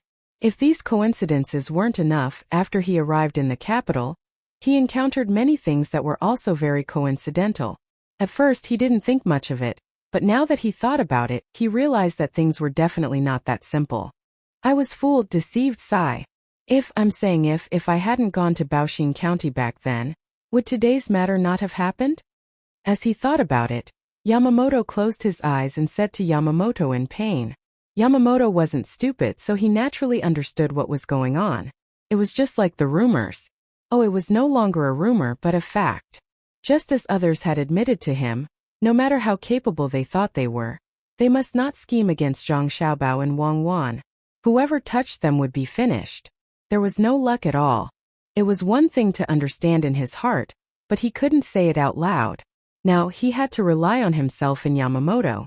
With a sigh, Yamamoto said to Yamamoto, "If you put yourself in the same position as Zhang Xiaobao, you will naturally be sad if you fail." However, Zhang Xiaobao is not someone that anyone can stand shoulder to shoulder with. Xinhua has already invested 150,000 strings of cash in Chongning this time, but they have been losing money all the time. Even if they make money in the future, it will only be a small amount of money. For example, in terms of investment, the gains are too little. Zhang Xiaobao didn't go there personally. He only wrote a plan for Liu. If it were up to me, I would set off immediately and go to Luoyang. I believe they won't leave before the 15th of the first lunar month. Catch up with them and ask them how much they sell their glass. When the time comes, we can transport some of them back. Maybe he really thought it through after being persuaded by Yamamoto, or maybe he just found a way out for himself. After hearing Yamamoto's words, Yamamoto opened his eyes, looked at Yamamoto and asked, "Can you make it in time?" "Yes, it's the 30th tonight. 15 days will be over by a fast horse. Why don't we give the silver or that we didn't agree on last time as a gift to Zhang Xiaobao and Wang Wan?" The words were said by Yamamoto, and the idea was also said by him. Chapter 764. The lively new year faded away amidst the sound of firecrackers. The people who had finished celebrating the new year started their own work again. Zhang Xiaobao and Wang Wan also needed to change places. It wasn't that they didn't want to stay in Baoxing County, but that the court had begun to fight for the position again. In order to protect their family's property there, Zhang Xiaobao and Wang Wan jointly submitted a petition to suggest that the position should be filled by the original county official. They said that the position could be changed after 2 years, as the situation there was still unstable. The results were not out yet, but no matter who would occupy the position in the end, it would definitely not be Zhang Xiaobao or Wang Wan. Not to mention that the two of them knew that they would not be of much use there. Even if they could continue to develop Wuxing County better than planned, Li Longji would not be so stupid to let the two of them continue to play in the county. Lisher, where do you think is the best place for me to arrange for Xiaobao and Cuckoo? Li Longji asked Gao Lisher as he stood in front of a large shark. His gaze was fixed on the terrifying teeth of the shark as he asked Gao Lisher. How could Gao Lisher know what the best place was? If he had to say something, he would definitely say that it was good to be an official in the capital. That way he could see Xiaobao and Cuckoo every day. But he also understood that while the idea was good, it was impossible to actually do it. One reason was that Zhang Xiaobao and Wang Wan were too young. The officials did not feel comfortable looking at them, and they had no achievements. The other reason was Wang Wan. Once she entered the court as a woman, she would not fit in with the others. Although there could be female officials, and the years that had just passed had not diluted Wu Zetian's name, and the name Wang Wan was still very pleasant to hear. But once she entered the court, it was very strange to have a group of men with a girl in the middle. Seeing that Gao Lisher did not answer, Li Longji said it himself. The capital is not suitable, and Luoyang is not suitable either. Why don't we put them there? Zhang Zhong can enter the court as an official, and he can also continue to stay in Luoyang. I just don't know where the two of them are going. Help me ask. Yes, Your Majesty. Gao Lisher really didn't want to accept this task. He knew that once he asked, the emperor would definitely not agree with Zhang Xiaobao and Wang Wan's wishes. It had nothing to do with their abilities. It was all because the emperor wanted to continue teasing them. Anyway, people like them could be trusted and comfortable. He could just throw them anywhere. As long as they went, the rich places would become richer and the poor places would become better. It was very magical. After accepting the mission, Gao Lisher quickly sent a letter to Luoyang. It was a letter from home. He asked Zhang Xiaobao where he wanted to go next. After Li Longji finished instructing Gao Lisher, he continued to look at the shark. Along with the shark specimen, there was also a letter of introduction.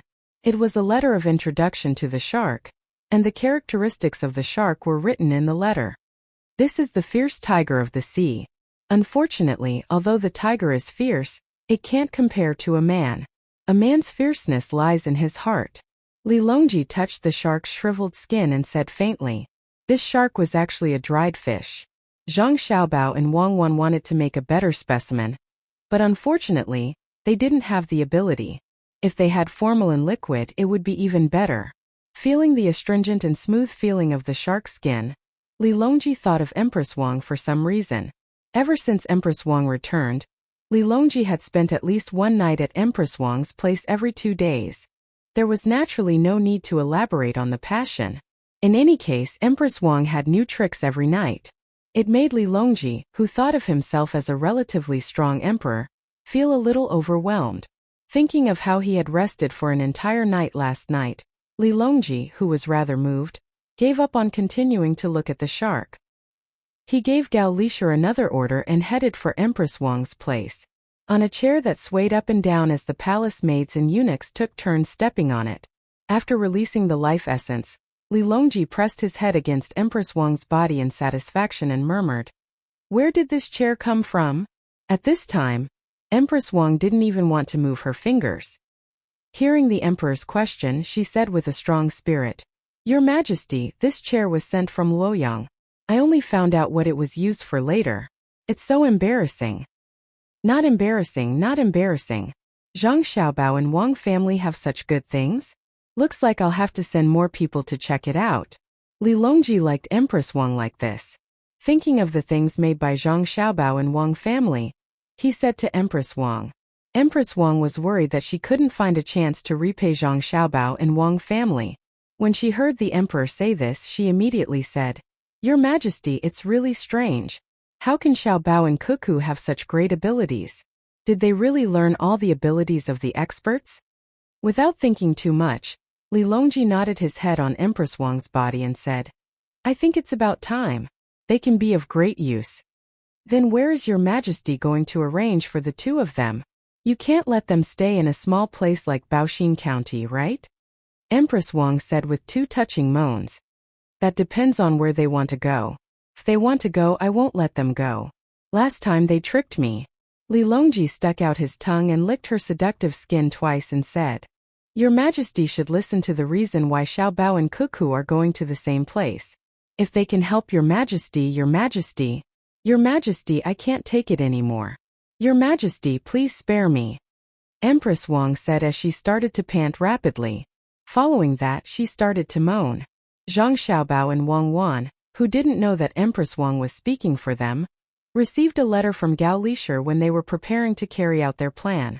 "Xiaobao, look, I think Li Longji can't wait any longer and asked Gao Lisher to write a letter to ask about it," Wang Wan said to Zhang Xiaobao, who was practicing calligraphy next to her.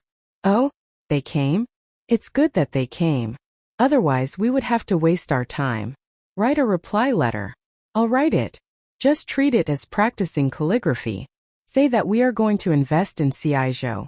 Also, we need a place with water so that it's convenient for transportation. The population should be small. Let them choose a place around here." Zhang Xiaobao finished the remaining 2 strokes seriously. He took the letter and scanned it twice.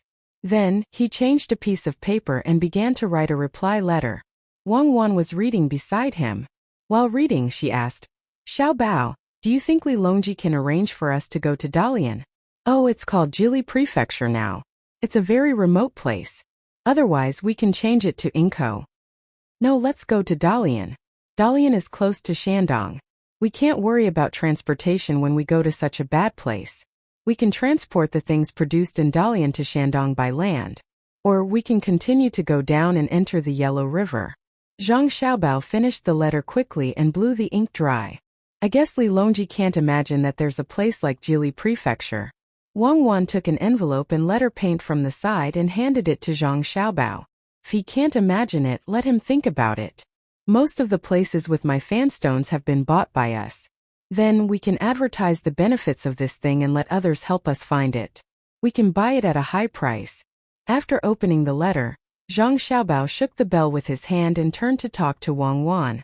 Seeing that the person outside took the letter away, Wang Wan pondered for a while and shook her head. "I really don't know what you're thinking. Can you achieve your goal by exposing the My Fan Stones? I guess once the My Fan Stones are known by the Sidong Temple, they will definitely spend a lot of money to buy it. Besides, they don't seem to need to spend too much money. As long as they make a name, I believe many people will be willing to help them find it and give it to them for free.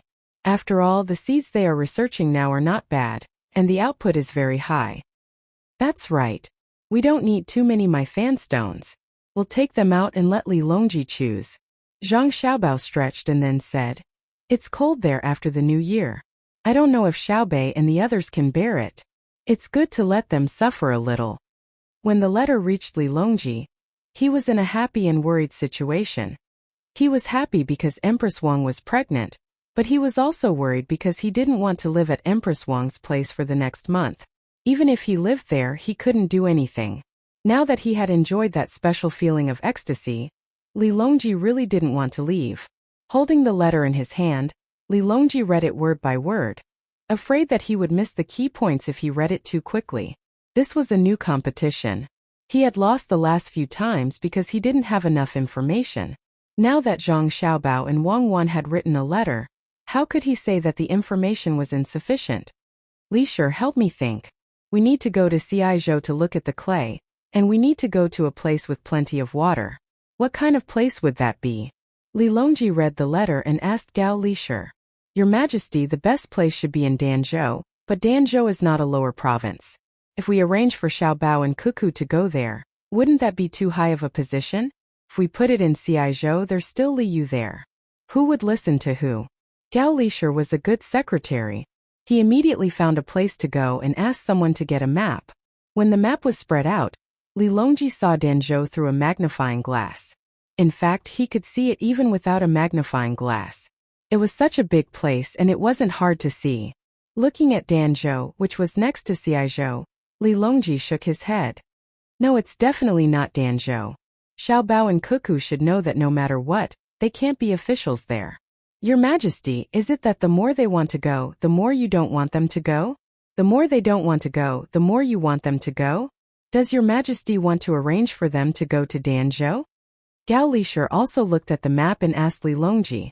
In his heart, he thought that it would be better if they were really arranged to go to Danzhou. Li Longji wasn't stupid. He waved his hand and said, definitely not Danzhou. It's not suitable for Xiao Bao and Cuckoo. They want to see the pottery in Ciizhou, so let them do business there. I'll still take care of that. As for water, there are many places with water. If it's convenient to transport water, it's naturally the Yellow River and the Yangtze River. Humph, I can't let them go to those two places. I can't be tricked by them again. If they want water, sure. Seawater and lake water are both water. Dongting Lake is good. No, if I can think of it, how can they not think of it? I won't give them the lake. Your Majesty, it's okay to give them the lake, right? Gao Lishur felt that the emperor had become a little abnormal. After thinking about the lake, he thought that there was no place that could be tricked. Why not? They want to have sheep and pufferfish. Give them a lake and maybe they will do something. If that's all they can do, I'll let them raise it. But they can be officials anywhere. I won't let them do as they wish. Li Longji seemed very excited. Gao Lishur suddenly felt that the emperor had become a child. Otherwise, why did he have to go against Xiao Bao and Cuckoo? Your Majesty, then we won't arrange for them to go to the lake. Where else can we arrange for them? Is it the sea? Gao Lishur had to help him come up with ideas. Just as Li Longji was about to agree, he thought about it and shook his head again. The sea is definitely out of the question. I'll arrange for them to go to the Yellow River. Just now I thought wrong. Xiao Bao and Cuckoo can't be treated lightly. This place is fake but real. Didn't they say that they want to go to the Yellow River? Only that place is close to Ciizhou. I'll arrange for them to go there. If he didn't think that he knew Li Longji well, Gao Lishur really wanted to summon the imperial physician. This was clearly the sign of a demon. You're an emperor, why don't you govern the country properly? Why are you competing with two children? At this time, Li Longji didn't care about Gao Lishur anymore. He was muttering something about fake and real. It was very profound. It was similar to the Taoism he supported. It was very mysterious and wonderful. Most of the maids and eunuchs in the palace listened to Empress Wang. One reason was because Empress Wang was not impatient with them. At the same time, she treated them well. Sometimes she even played with them. Another reason was because of Empress Wang's status. After all, she was the Empress of Tang. Therefore, the words of Li Longji and Gao Lishur quickly reached Empress Wang's ears. Empress Wang, who was very happy about having a child, had long regarded Wang Wan as a great benefactor. Using the methods that Wang Wan explained in the letter, not only did she please the emperor, but she also successfully got pregnant. Since going to Huayuan County, Wang Wan had already helped a lot. At the same time, she had also spent a lot of money. It was time to repay her. After Empress Wang knew about the things that the emperor and Gao Lishur talked about, she immediately began to write a letter.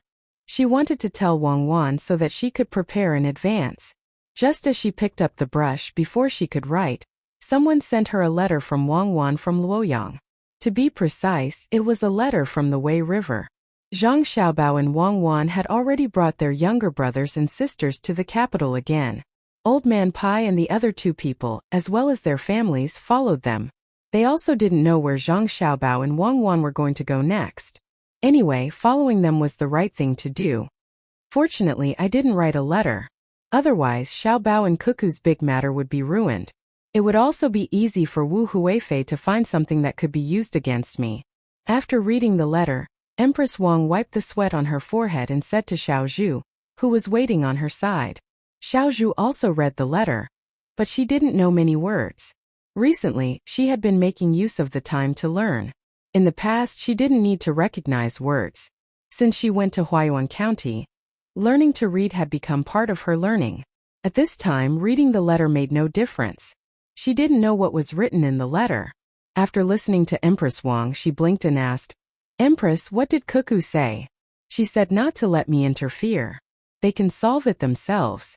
Also, she asked me to go to Huayuan County again and stay there until I give birth to the child. Empress Wang closed the letter and held it in her hands as if she was holding a treasure.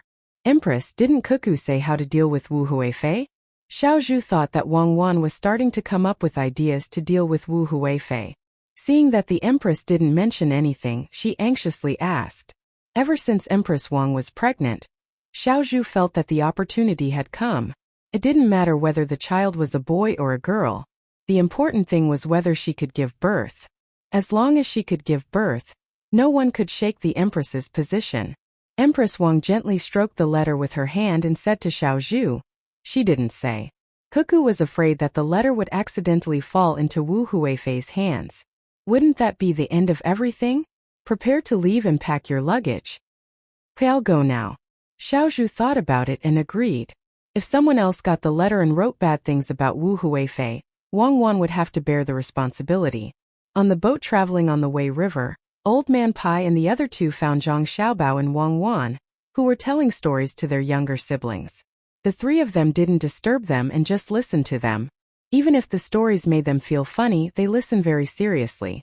Similarly, Xiaobei and the others listened very seriously. If they were to be told the romance of the three kingdoms now, they would definitely be confused.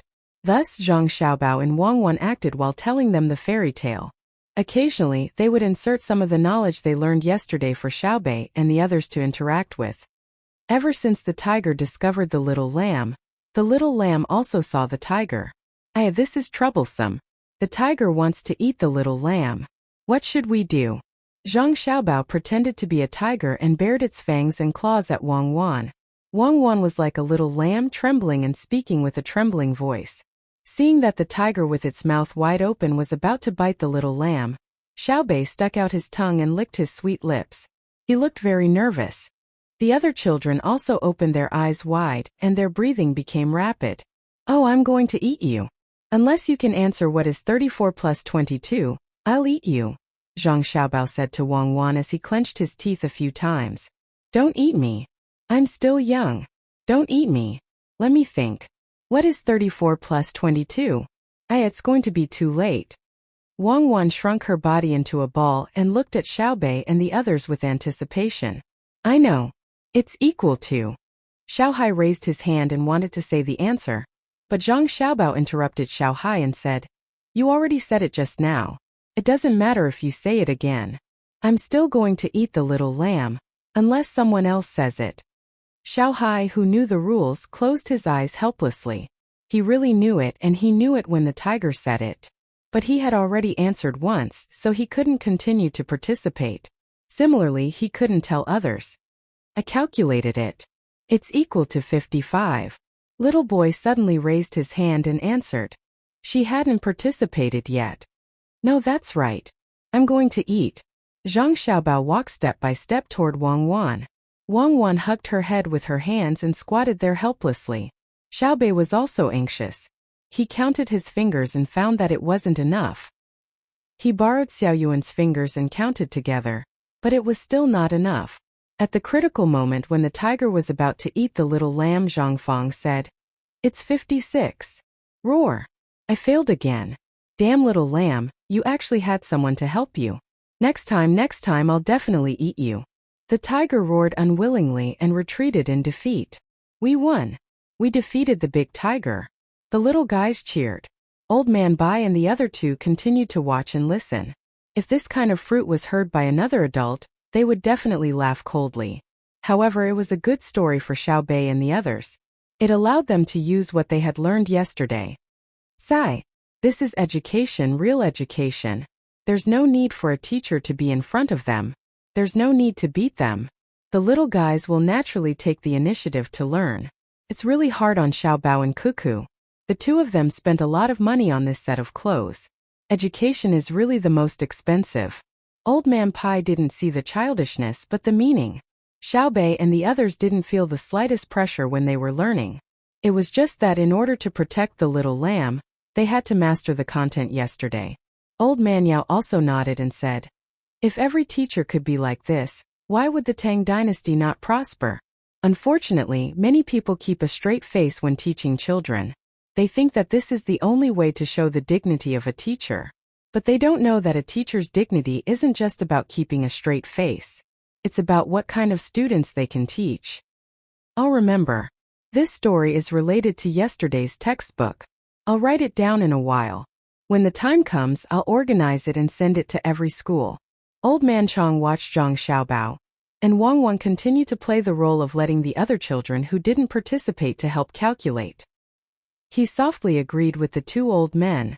After 45 minutes, when everyone participated in the calculation of the plot of the story, Zhang Xiaobao and Wang Wan finally ended the story. They left a tale for the little guys to remember. When they continued to study later, they would be more serious.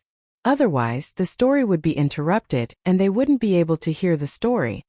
"Class is over," Zhang Xiaobao said. The little guys cheered and played with the joy of helping the weak. Wang Wan turned her head and said to Old Man Pai and the others, "Grandpa Bai, you're here. What's the matter?" Old Man Pai smiled and nodded. "It's nothing big. I just wanted to ask you where the next place to be an official is so that we can be prepared." "Next place?" Xiao Bao said that the next place will be a place with water. It doesn't matter where it is. Wang Wan didn't plan to tell Old Man Pai and the others her real thoughts. When the three of them reached the capital, they would definitely betray her and Xiao Bao. She couldn't count on them to keep a secret. Sure enough, Old Man Pai and the others were very dissatisfied with this answer. It was as good as not saying anything. There were many places with water. Who knew where it would be? They didn't believe that Zhang Xiaobao and Wang Wan hadn't confirmed it yet. They were just asking and helping when the time came. Knowing the concerns of the two older children, Old Man Chong promised, "Cuckoo, tell Grandpa. Grandpa won't tell anyone." "Really?" Wang Wan asked in disbelief. "Really?" The three old men replied together. "TSK, it would be strange if I believed you. If the emperor asked you, would you not say anything? Fine, Xiao Bao, and I will believe you this time. In fact, the place we want to go is the Hunan province." Wang Wan said helplessly as if she had been defeated by them. The three old men looked at each other. Old Man Yao didn't believe it and asked, "Hunan province? What are you going to do there?" "Nothing. We just want to take a look. There is water there, right?" Wang Wan asked. "Yes, there is. Not only is there a river, if you continue to go east, there is also seawater. Is there a good place there?" "Hunan province? What is there in Hunan province?" "It is convenient to transport, has a large population, and has a high grain output. No, if you choose, you should choose a poor place." Old Man Pai immediately thought of a map of Hunan province. He found that there were very few provinces suitable for Zhang Xiaobao and Wang Wan to go. Yes, it was a province. Moreover, one had to be the provincial governor and the other had to be the military registrar. It was impossible for them to be the registrar and deputy county magistrate. Even if both of them wanted to do it, no one would let them do it. It would be too wasteful and overkill. Wang Wan didn't want to tell the truth and replied, "No, nothing. It is good there. For example, in Dengzhou we can see if there are immortals in Penglai. We can see mirages there. Maybe we will really meet them." There was no way Old Man Bai and the other two would believe Wang Wan's words. Old Man Bai felt that these two brats were getting smarter and smarter, or rather, they were getting better at hiding things. They were no longer like how they were in the beginning, where they would answer whatever they were asked. Now that they were asking questions, he would be thankful if they were at least 30% truthful. Old Man Yao said, "I don't believe it. If you want to go to Dengzhou, although there is Penglai there, you don't seem to care about it, right? Tell Grandpa, are you really going to go to Hunan province? What good things are there? In fact, I don't believe it. I'm just kidding. If we don't go to Hunan province, we will go to other places. Wait for me and Xiao Bao to think about it. If we think of something, we will tell you." Wang Wan said to Old Man Yao, trying her best to make her words sound more believable. The three old men shook their heads at the same time. They felt that they would go back and think about it carefully. They didn't believe that the masters of Zhang Xiaobao and Wang Wan still couldn't figure it out when Zhang Xiaobao and Wang Wan were in charge. When Empress Wang took the ship to Huayuan County with her pregnancy, Zhang Xiaobao and Wang Wan's ship was still 2 days away from the capital. It was impossible for them to meet. Li Longji didn't stop Empress Wang. He also hoped that Empress Wang could safely give birth to a child, whether it was a boy or a girl. If it was a boy, it would be better. If the Empress had a child, her status would naturally be different. In fact, Gao Lishur didn't agree with Li Longji abolishing the Empress. He didn't have a good impression of Empress Wang, but he also didn't have a bad impression of her. Knowing that Empress Wang was going to Huayuan County again, he helped to arrange it, especially in terms of guards. This was not because of Empress Wang's identity, but because of Zhang Xiaobao and Wang Wan. Since Wang Wan stood on Empress Wang's side, and Zhang Xiaobao was his godson, he had to help. The maids and eunuchs in the palace who couldn't leave with Empress Wang were regretful and expectant. They hoped that Empress Wang could give birth to the child smoothly. If she couldn't give birth to the child safely under the care of Dei Medical School, there would be no safe place in the world. When many people were happy, some people couldn't be happy.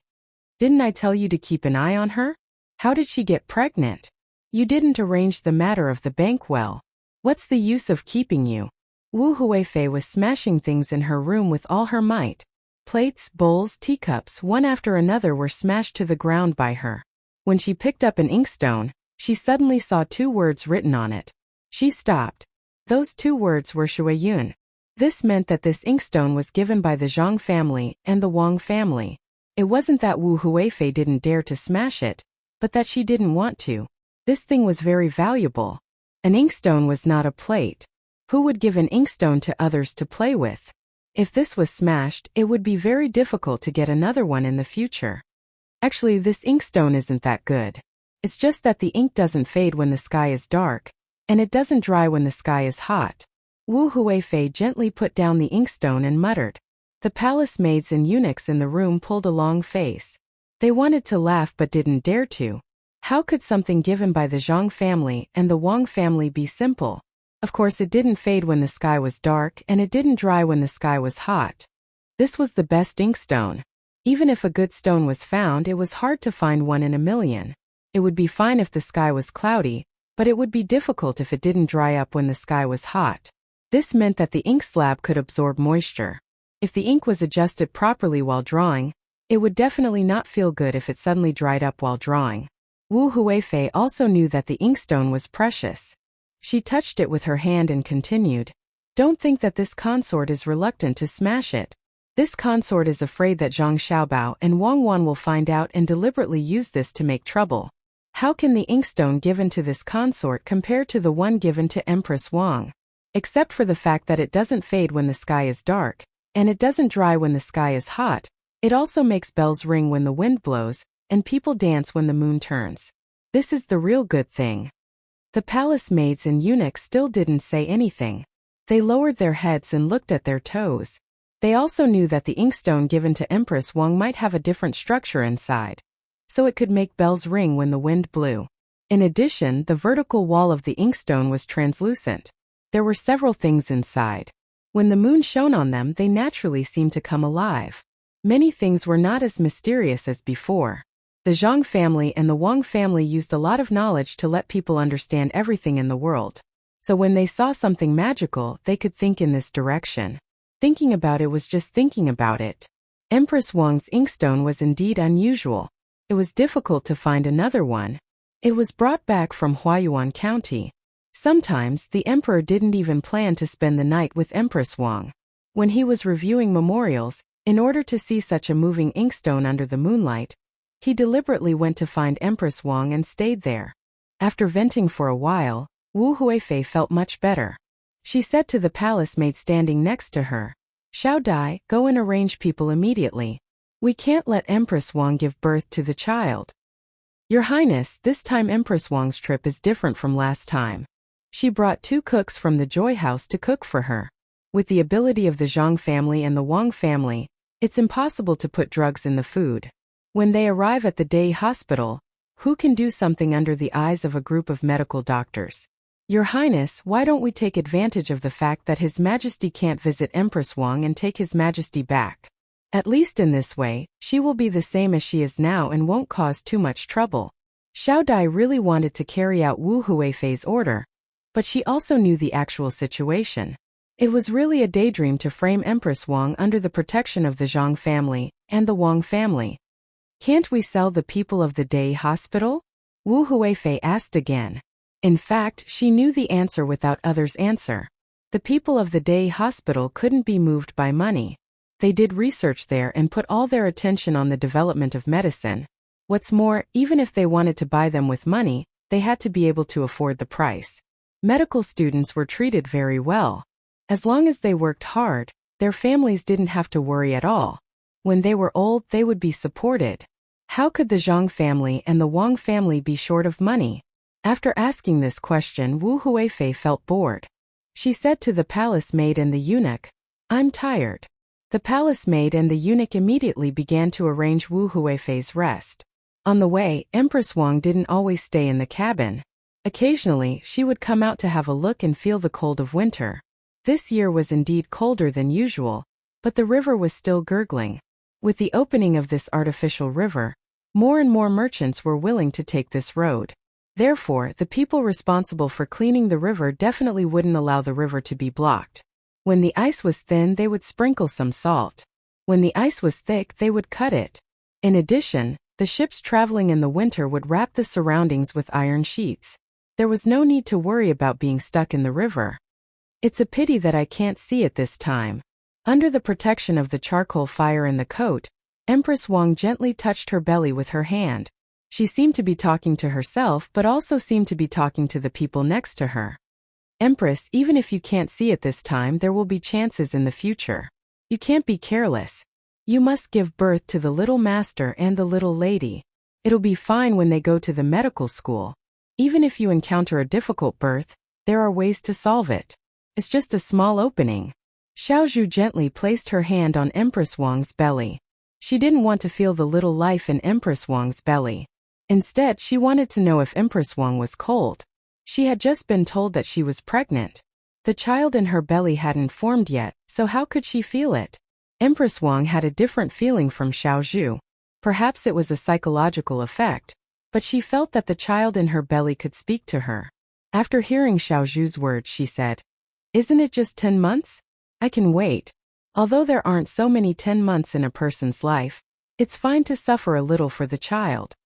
Xiaozhu hurriedly nodded her head vigorously and said, That's right. Miss Kaiwan said that mother's greatness is gradually revealed in these 10 months. It's best if it's a little princess. When that time comes, this servant will definitely bring her to play." Xiaozhu's last sentence wasn't what she wanted. She hoped that she would give birth to a little prince. That way, Empress Wang's status would be even more different. In order to make Empress Wang happy, she emphasized that it was a little princess. The person beside her immediately said, "A little princess is good. Just like Cuckoo, who dares to say that a girl is inferior to a boy?" Empress Wang was indeed much happier. Just like what the palace maid had said, if it was a little princess, as long as she could be like Cuckoo, she would also be valued. Thinking of this, Empress Wang thought of an idea and said, "I've decided. No matter if it's a boy or a girl, as long as it's born, I'll send it to Cuckoo to raise. There's no one more powerful than them. Look at their younger brother and sister. Not only are they a pair, but they're also quite good-looking. Even if the heavens are jealous, with Zhang Xiaobao and Wang Wan's abilities, they'll be able to handle it. Someone write a letter to me and send it to Xiaobao and Cuckoo. Tell them that I'll let them raise my child in the future." Empress Wang really did as she said.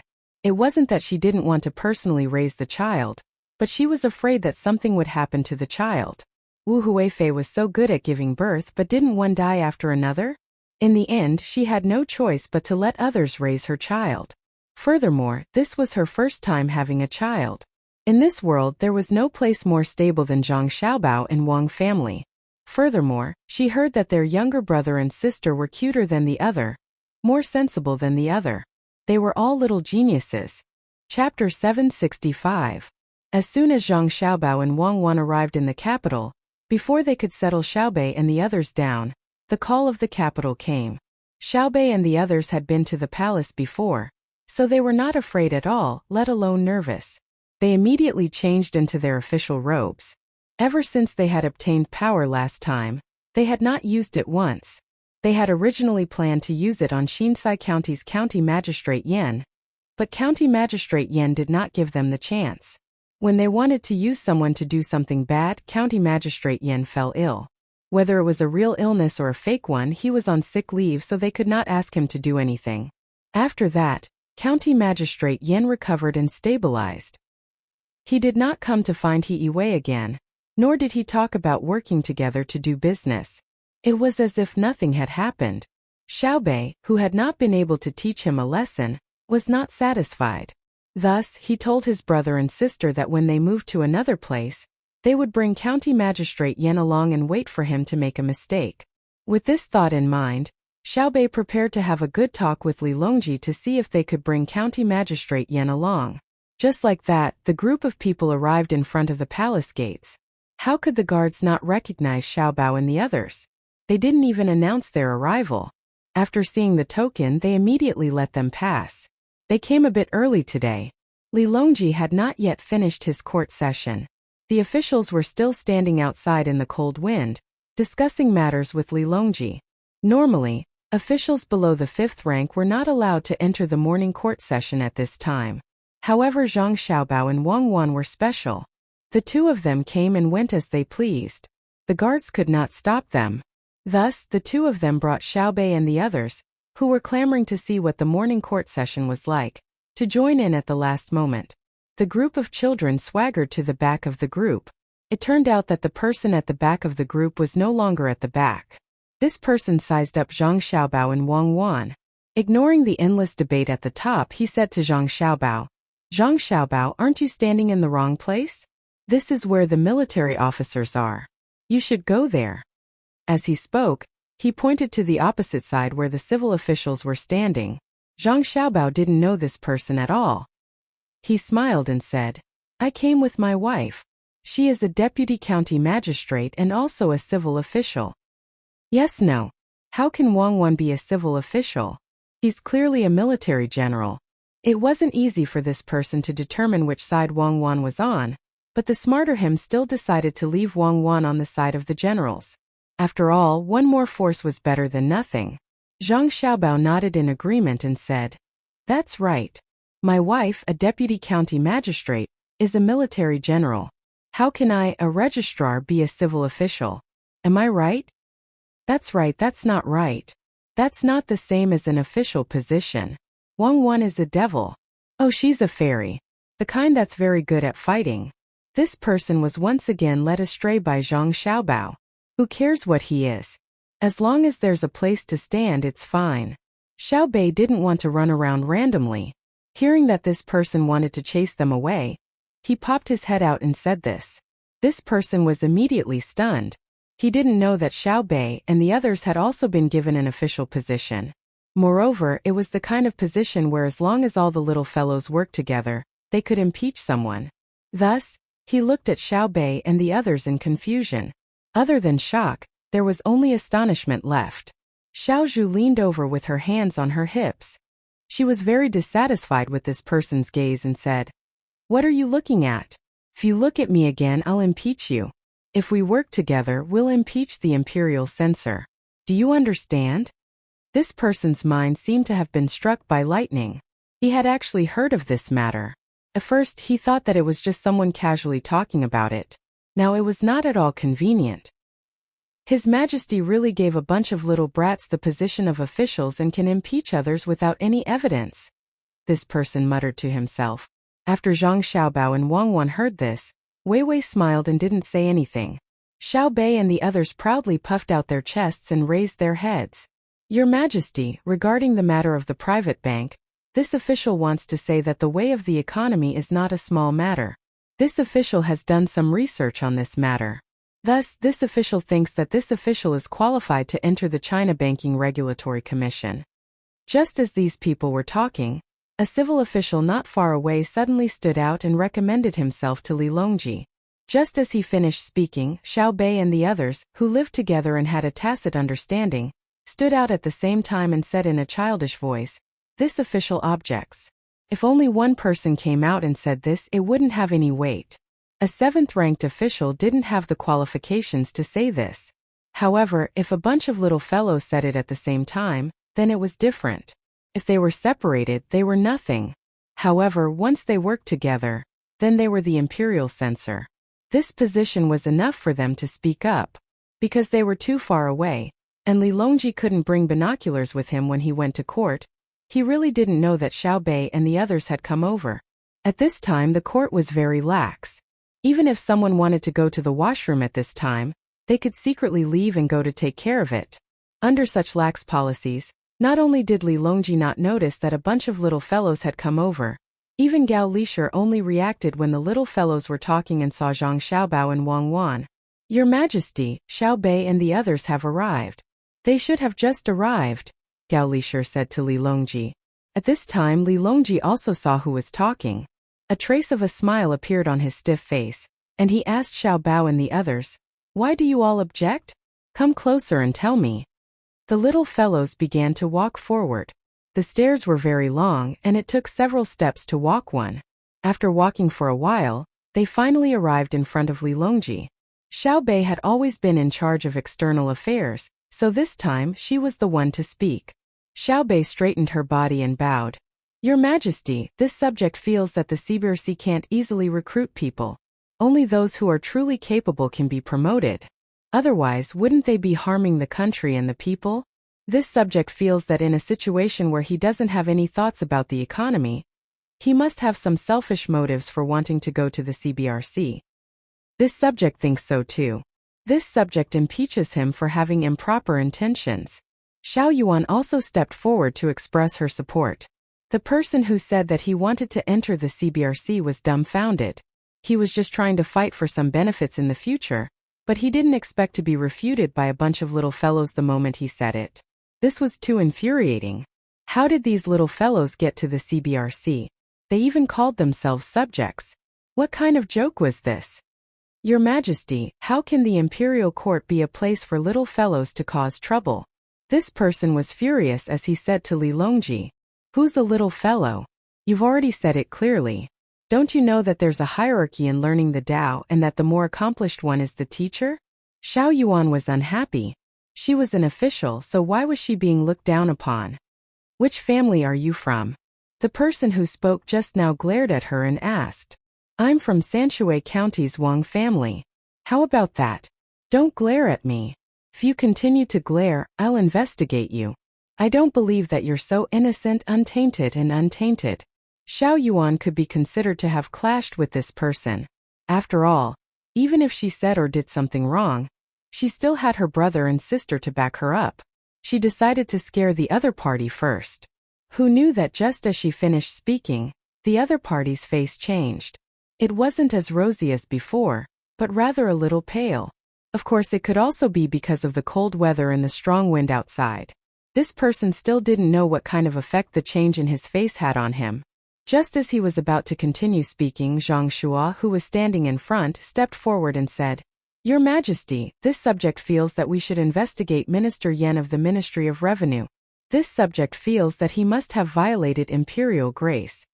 When Zhang Shua said this, he winked at Xiao Bei and the rest. It was unknown if he really liked Xiao Bei and the rest, or if he was just expressing goodwill to Zhang Xiaobao and Wang Wan. However, this wasn't important. What was important was that he also suggested to investigate this person with the surname Yan that Xiao Yuan had casually mentioned. Approved. Li Longji wasn't blind. He could also tell that something was wrong with this person, so he immediately approved. "Your Majesty, this subject has sinned. Please show mercy." This person immediately knelt down with a thud. His movements made the people in front of him feel pain for him. This was a limestone slab, so his knees were probably bruised. Xiao Yuan and the rest opened their mouths wide as they looked at this kneeling person in shock. Xiao Yuan never expected that what he casually said would actually come true. There was something wrong with this person. The other officials really didn't know what to say. Those who knew the identities of Xiao Bei and the rest all felt pity for this person with the surname Yan. How could he be so unlucky? He even dared to stand out when a bunch of little rascals who knew about the imperial censorate came out. Impeachment didn't matter if he had done anything wrong. As long as there was an impeachment, there would definitely be an investigation. This was the authority of the imperial censorate. Even if he had done something wrong, the imperial censorate wouldn't be able to do anything wrong. More importantly, why wasn't your body clean? You didn't have enough willpower. Once you were impeached, you would be exposed. This was over.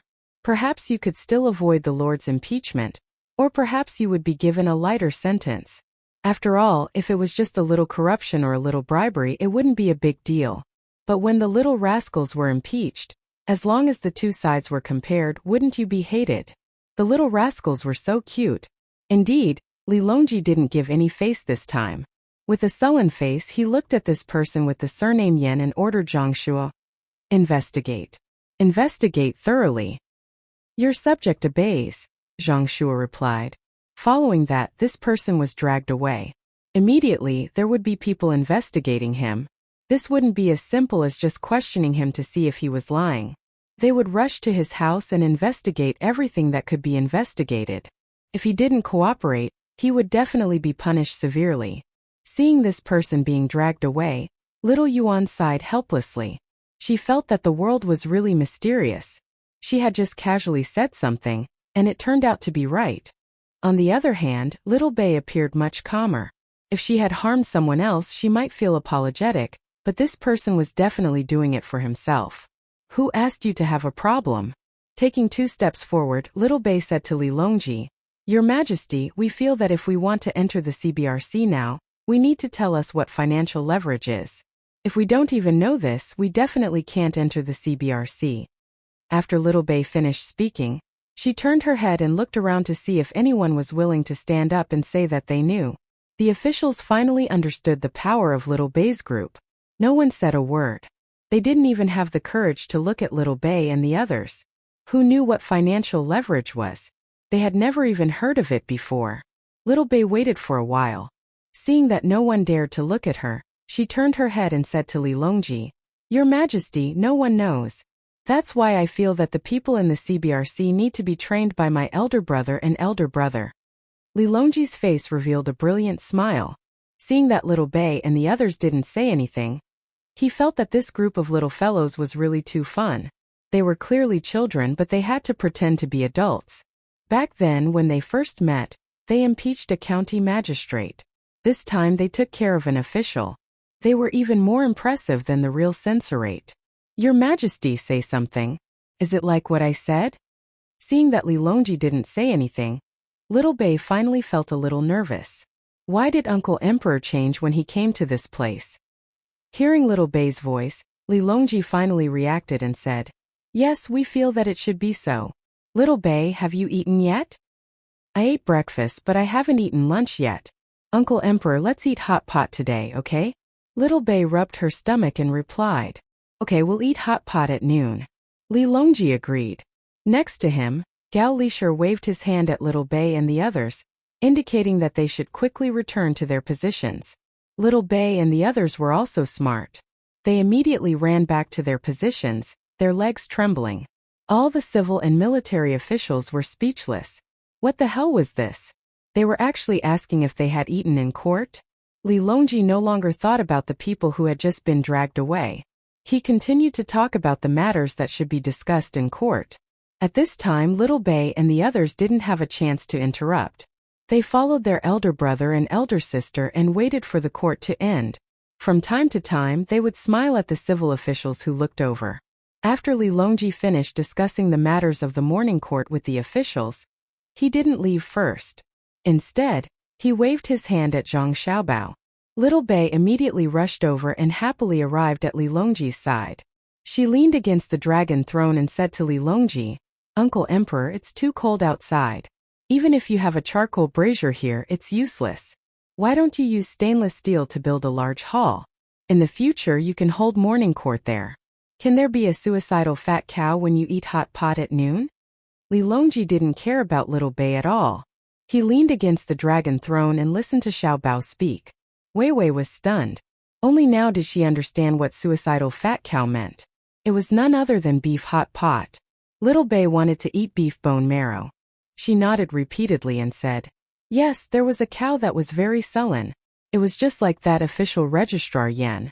It couldn't take it anymore and offended our Little Bei, so it committed suicide."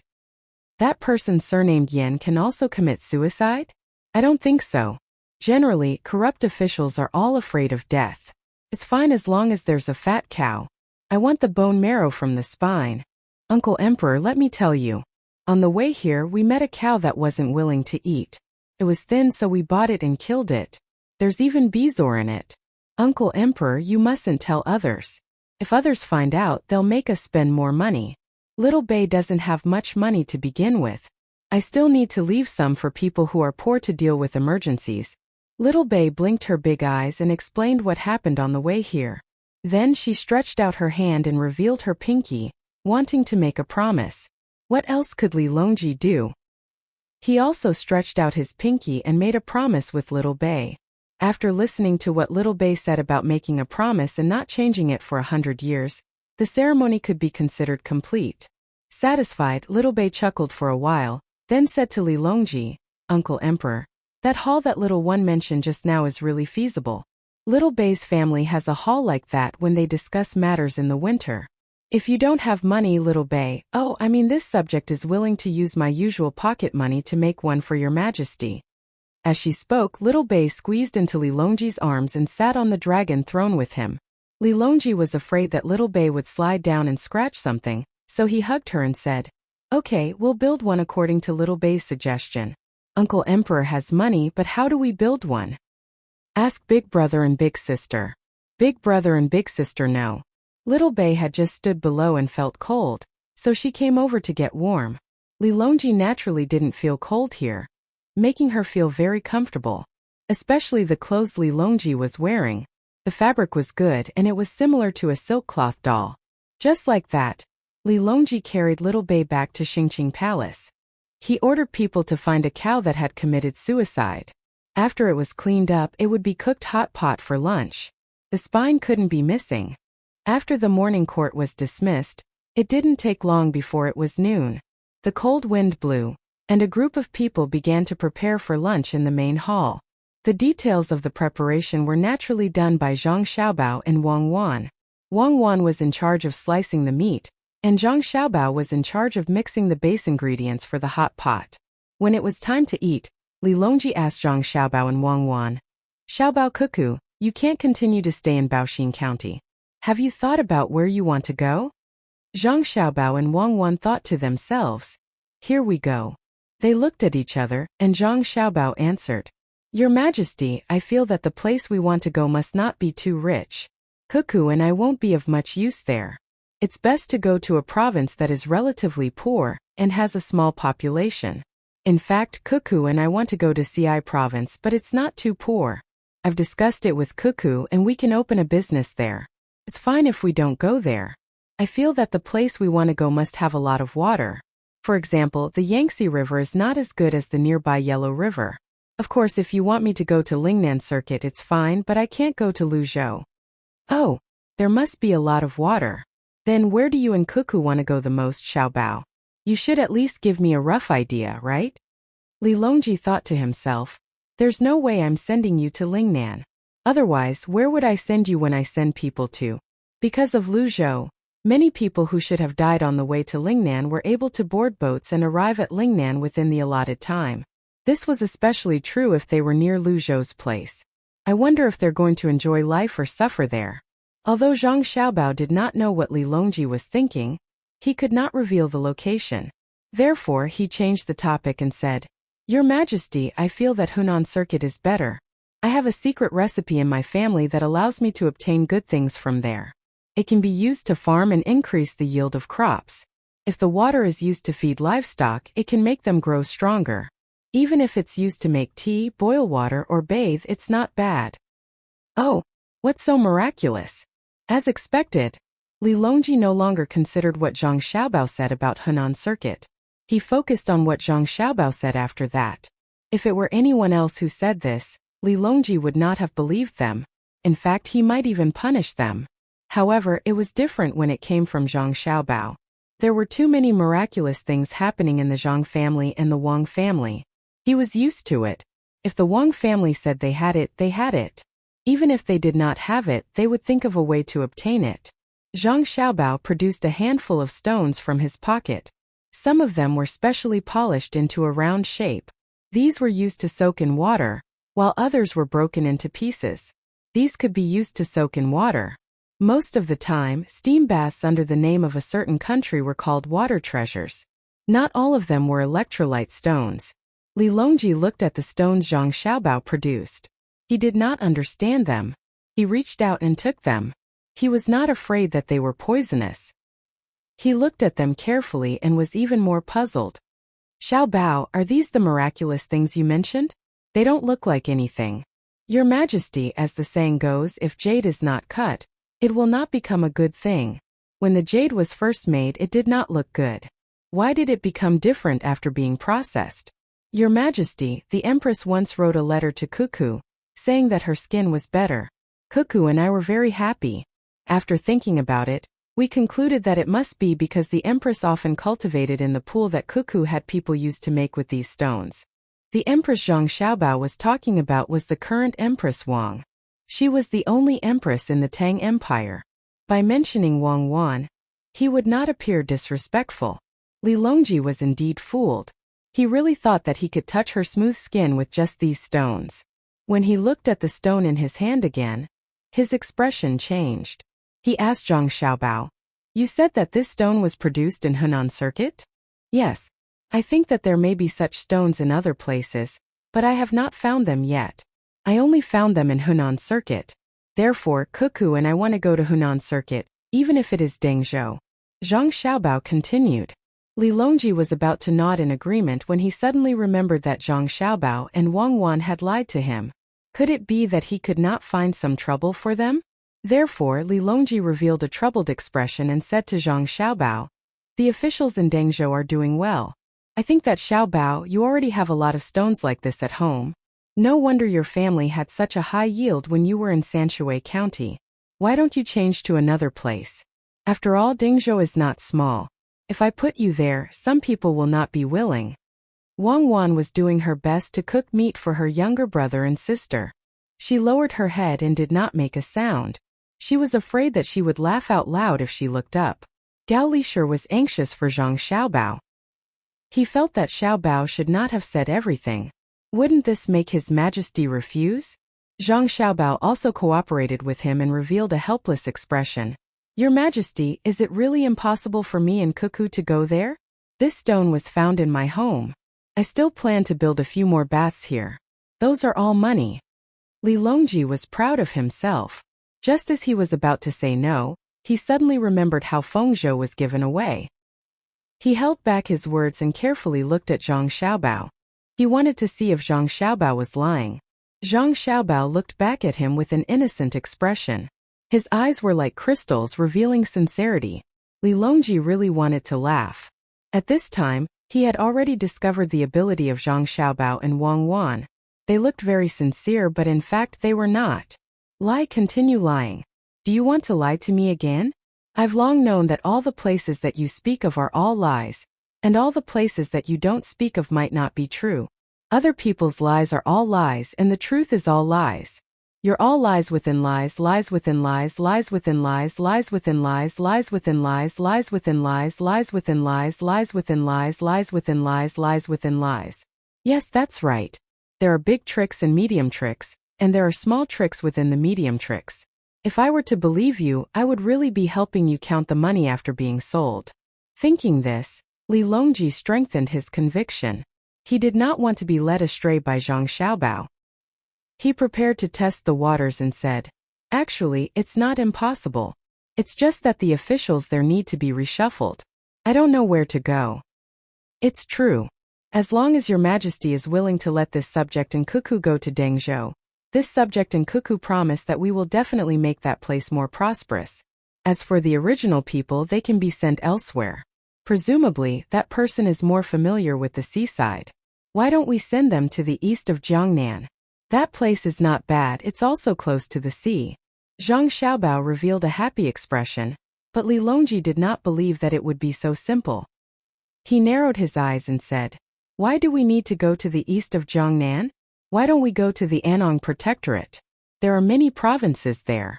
Didn't you want to go there?" A map appeared in Li Longji's mind, and the Anong Protectorate was on it. That place was really big, and the provinces there were all small provinces next to each other. "Come, Xiaobei, I'll give you some bone marrow. Once you eat the bone marrow, you won't be afraid of the cold anymore. It's said that the place Uncle Emperor mentioned is very cold. In the future, when we go there, things will be easier." At this time, Wang Wan made a bone marrow for Xiaobei. As she spoke, she put the bone marrow into Xiaobei's mouth. Then she began to make bone marrow for others. "Elder sister, that place is really cold. Can we go there?" Xiao Yuan asked while waiting for the bone marrow. "Of course you can. Elder sister and your big brother Xiaobao are very capable. Back then, we wanted to go to that place and wanted to find a place near the sea such as Jili Prefecture. Unfortunately, Uncle Emperor did not agree and only gave us Feng Prefecture." Wang Wan also stuffed a bone marrow into Xiao Yuan's mouth and told him about the cold place. At this time, Zhang Xiaobao immediately followed Wang Wan's words and said to Li Longji, "Your Majesty, why don't you give that place to us? We don't want the My Fan stone anymore. We really want this kind of stone." Zhang Xiaobao's gaze was still so sincere that no one could see what he was thinking. Li Longji was really in a difficult situation. One place after another, they were all places that Zhang Xiaobao and Wang Wan wanted to go. But where exactly should they go? At this time, a young eunuch slipped in from outside and gave Gao Lishur a look. Gao Lishur hurriedly left. Li Longji did not mention where Zhang Xiaobao and Wang Wan went and continued to eat. After a while, Gao Lishur came back and said to Li Longji, "Your Majesty, a pigeon came from Wing Prefecture. It said that Tubo has already sent an envoy here.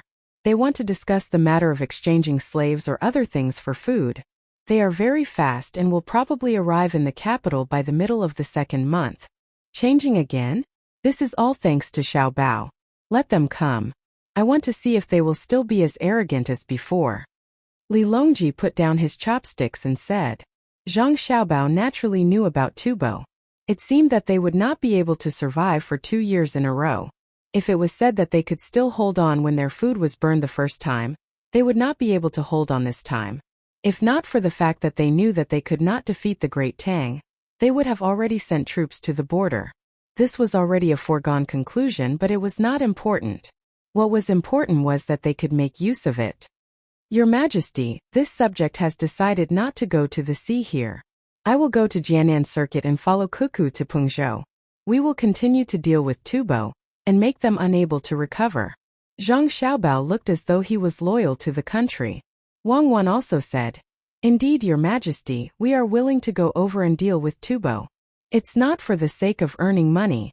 It would have been fine if she didn't say the last few words. As soon as she said those words, Li Longji immediately rejected the idea of sending 2 people over. If they were to manage the land there, others would surely object. No matter how much he trusted them, it was impossible for all of the officials to think that they wouldn't rebel. Once a person had the ability, there was nothing that they couldn't do. This matter isn't appropriate. You can't go there. It's better to find a place by the sea. The Yangtze River and Yellow River aren't suitable for you. I have decided to send you to Dengzhou. As long as you are of a higher rank, it's fine. As for the Anong Protectorate, the winter there is too cold, so it's fine if you don't go. Li Longji said as he observed Zhang Xiaobao and Wang Wan. Zhang Xiaobao and Wang Wan lowered their heads at the same time. However, in that instant, Li Longji saw Wei Wei's lips curl up. Thank you, Your Majesty. I will definitely manage Dengzhou well. Zhang Xiaobao and Wang Wan expressed their gratitude at the same time. Their voices were slightly different from usual, but Wei Wei was trembling. This made Li Longji's heart beat faster. Could it be that the 2 of them really wanted to go to Dengzhou? Could it be that they were just putting on an act for him? It was hard to say for sure. He couldn't take back his words so casually. Thus, Li Longji shot a glance at Gao Lishur. Gao Lishur didn't want to be caught in the middle. But he couldn't pretend that he didn't understand the emperor's intentions. Thus he said, Your Majesty, this matter is a little too rushed. It's better to discuss it with the officials first before making a decision. Oh, is it too rushed? I'm also thinking for Xiaobao and Cuckoo. Could it be that there are still people who would object? Li Longji pretended to be calm and said, Your Majesty, it's best to be cautious, Gao Lisher advised. Li Longji was clearly very dissatisfied. In the end, he sighed helplessly and said to Zhang Xiaobao, Xiaobao, it seems that this matter won't be easy to pass.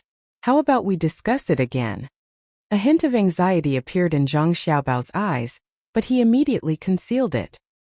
His lips curled up as he said to Li Longji, Your Majesty, in truth, this subject and Cuckoo can go anywhere. If Your Majesty feels that it's troublesome, then you can just arrange for a place near the sea.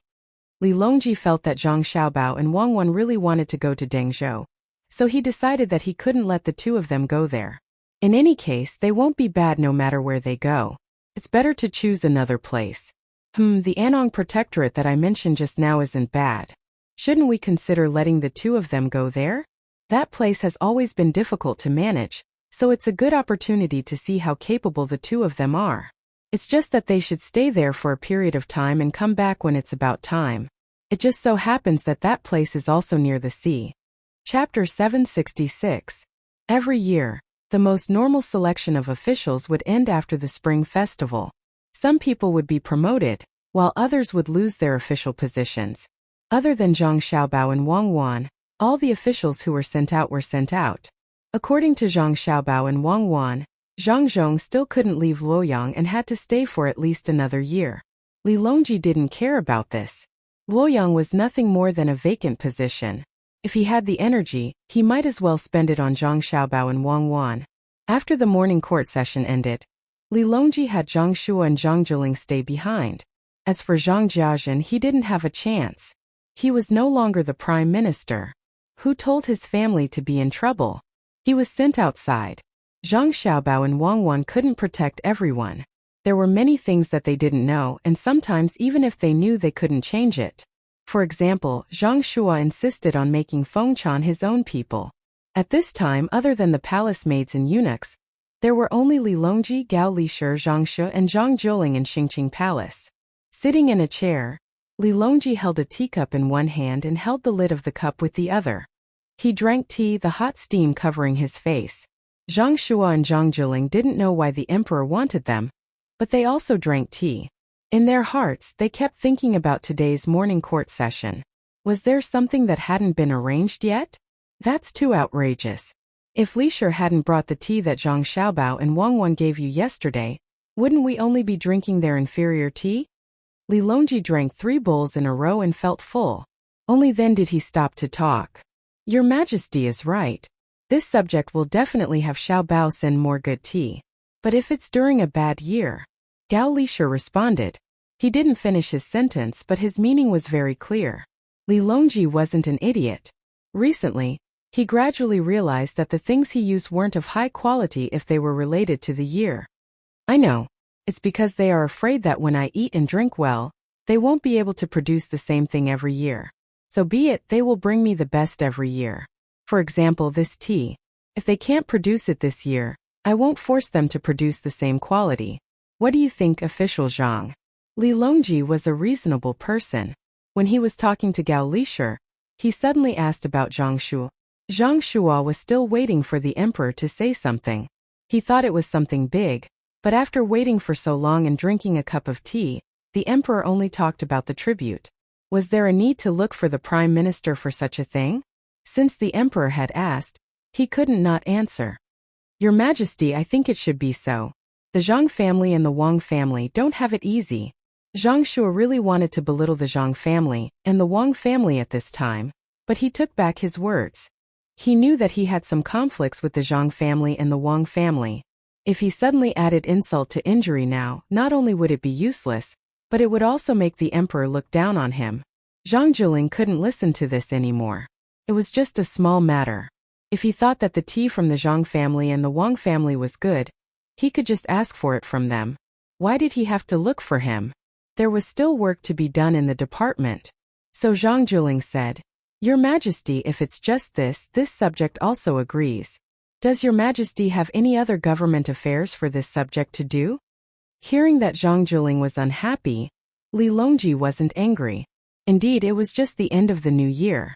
There was a lot of work to be done in each department. Yes, we still have something to discuss with the two of you. The Secretary of Baoxin County, Zhang Xiaobao, and the Deputy County Magistrate, Wang Wan, haven't been assigned a place to go this year.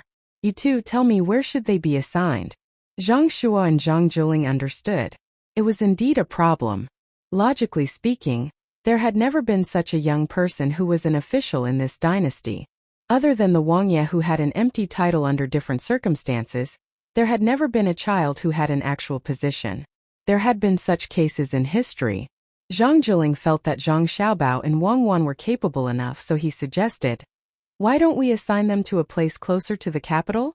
Transfer them to Wanyan County to be the county magistrate. No. Gao Lishir stopped Zhang Jiling. Wanyan County is one of the counties in Jiangyi province. It's already not bad. If we transfer Zhang Xiaobao and Wang Wan here, it's just adding a few flowers to the brocade. The loss outweighs the gain. It's better to directly transfer them to the capital and put them in the Ministry of Revenue or the Ministry of War.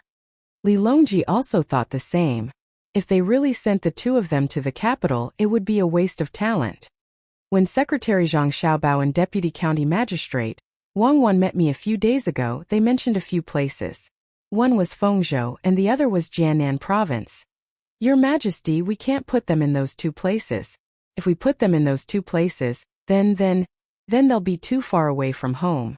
Zhang Shua became nervous. He was afraid that the emperor would really put Zhang Xiaobao and Wang Wan in a certain place. Wouldn't that be inviting a tiger into the forest? Any place where their family's important property was absolutely not allowed. Li Longji glared at him. I haven't finished yet. It's not easy to meet them by chance. Naturally, I can't just say two places. There are two more places. One is Xiaizhou and the other is Dengzhou. I also mentioned the Anong military governor's mansion. The two of them didn't directly refuse and only said that they wanted a place near the sea. Only then did Zhang Shua feel relieved. As for what the emperor said about meeting by chance, was he trying to scare fools? Two small officials could meet the emperor by chance. There were only 4 people in total. Why did he say that? The number of coincidences was too many. Zhang Shua quickly drove the emperor's insincere complaints out of his mind. He began to consider the places. Fengzhou and Jiannan province were definitely out of the question. Xiaizhou was also out of the question. Liu was there. And there was also the investment of the Zhang family and the Wang family as well as Li Sun. The only place left was Dengzhou, which was at the easternmost part of Hunan province. Your Majesty, Dengzhou is the place where Zhang Xiaobao and Wang Wan plan to go. They bought a lot of land there, and all the land produces a type of stone. Now, a lot of it has already been sent to the capital. They're getting people to build a bathhouse and they want to open a chain store. Why don't we let the two of them go to Dengzhou? It'll be more convenient for them to manage the surrounding area. Zhang Shua thought of such an important matter. He also knew that the emperor actually didn't care about where Zhang Xiaobao and Wang Wan were going. What he was worried about was that he couldn't immediately fulfill their wishes. It was as if he was competing with them like a child. Is that so? Oh. Okay, we understand. Is there a place near Dengzhou in the Anong Protectorate? It's not easy to arrange in Dengzhou. So we'll send them to the Anong Protectorate. Li Longji attached great importance to this information. He felt that he had won a big battle. It wasn't easy. After being schemed against by the Zhang family and the Wang family, he had finally gotten back at them. Gao Lishir's expression was very interesting. He felt helpless and emotional. He could understand Li Longji. Although it was a little beneath his dignity to fight with 2 children, it was fine to fight. He believed that Xiaobao and Cuckoo wouldn't care as long as they raised the grade of the stones. Zhang Shua felt that he had found an opportunity. He carefully thought about the situation in the Anong Protectorate and said, Your Majesty, there's a good jelly province over there. It's very close to Dengzhou. As long as we take a boat, it won't take long to get there. Moreover, that place is in need of development. Zhang Jiling, who was at the side, felt that Zhang Shua was being too unreasonable. That place was indeed close to Dengzhou. But even though it was a province, it couldn't be any smaller. It didn't have a population. There seemed to be 2 small cities, a puisy and a town there. If they continued to search, it would probably be a village with only a few families. Gao Lisher also knew about such a small province. He didn't want to send his godson there. He said to Li Longji, "Your Majesty, that place is lacking in population." Li Longji was really hesitant. How could he develop without population? Although he had schemed against Xiaobao and Cuckoo once, he couldn't harm them. "Your Majesty, who doesn't know about Zhang Xiaobao and Wang Wan's capabilities? There's no need to worry about a small population. I believe that as long as they go to a place, they will definitely develop it well and increase the population." Zhang Shua was afraid that the emperor would change his mind, so he praised Zhang Xiaobao and Wang Wan a little. Li Longji didn't immediately speak. Wei Wei closed her eyes and thought for a while. Finally she made up her mind. "That's fine. We will let the two of them manage the entire province. One will be the provincial governor, and the other will be the military registrar. If they really can't develop, we will find another place for them." Chapter 767. With Wei Wei and Chen Han, Zhang Xiaobao and Wang Wan's team set off. They did not take the land route as it was not a place where humans could walk. They headed northeast, and it would take at least 3 months to reach their destination. Little Bei and the others followed them. They could see the sea this time. They had no impression of the sea. Even if they were born in Luzhou, it was impossible for them to stand at the seaside and watch it for a few months. Old Man Pai and the other two did not follow them this time. They could not afford the hassle. More importantly, they knew that Jili province had a small population. Naturally, there were few farmers there. It was likely that it would be difficult to even eat there. The fleet took the Chao Canal, entered the Wei River, crossed the Yellow River, and rushed out from Bohai Bay. "This is the sea? Why don't I remember?" Little Bei stood on the deck at the bow and looked at the vast sea. "I was still young then. I'm not like now." Little Yuan found the reason. "You're not old now. It's convenient to eat seafood now." Little Bei liked to eat seafood. Usually he ate it by ship and the cost was higher. "I don't eat sea fish. It's fishy." Little Yuan wanted to poke his head out to see where the ship was in contact with the water, but the guards held him back mercilessly. Little Bei was much more stable. He allowed the sea breeze to blow his hair and said, "River fish is fishy. It's earthy. Sea fish is fishy. River fish is fishy." Zhang Xiaobao and Wang Wan were not in the mood to look at the sea. The two of them had achieved their goal, and were finally arranged to go to Dalian. However, Dalian was not called Dalian at this time, and it was not as prosperous as it would be in the future. The road was difficult, and it was even worse than Sichuan. The only road that could be considered better was the road that the army used to destroy Korea. However, that had nothing to do with Jili province. No one would send troops from Jili province. Xiaobao, since the population statistics over there are incomplete, take a look. There are only 400 households recorded in the booklet in one prefecture, with a population of more than 1,100 people. No matter how small the population is, it can't be this small. Wang Wan laid out the information that needed to be used there. She pointed at a piece of data and complained to Zhang Xiaobao. "It's already not easy to do this. Let alone here, even when we took it, who could say that we could control the entire population?" Zhang Xiaobao made a gesture on a map. If Dalian wanted to develop, it was impossible to build a good road. If they could not afford to build a good road, then they could only go by sea. They needed to find a suitable place to build a pier. Wang Wan put away the information that she had not read. "That's true. We'll talk about it when the time comes. The problem of population is really troublesome. How do we transport people from other places? It's probably difficult to transport people from other places, but if we transport people from Shandong, there aren't many people in Shandong's Danzhou. With so many pieces of land there, who would be willing to come?" Later on, there was a large population in the northeast. In fact, most of them were immigrants from Shandong. But it's different now. There are many people south of the Yellow River, but they don't want to come. Zhang Xiaobao did not have any good ideas about population. There were many slaves in Tubo, but they could not be transported here. They could become an army if they wanted to, but in Jili they would be ordinary people. Moreover, when they left, they would be handed over to the next person. Wang Wan agreed. Indeed, the people in the south can grow crops twice a year.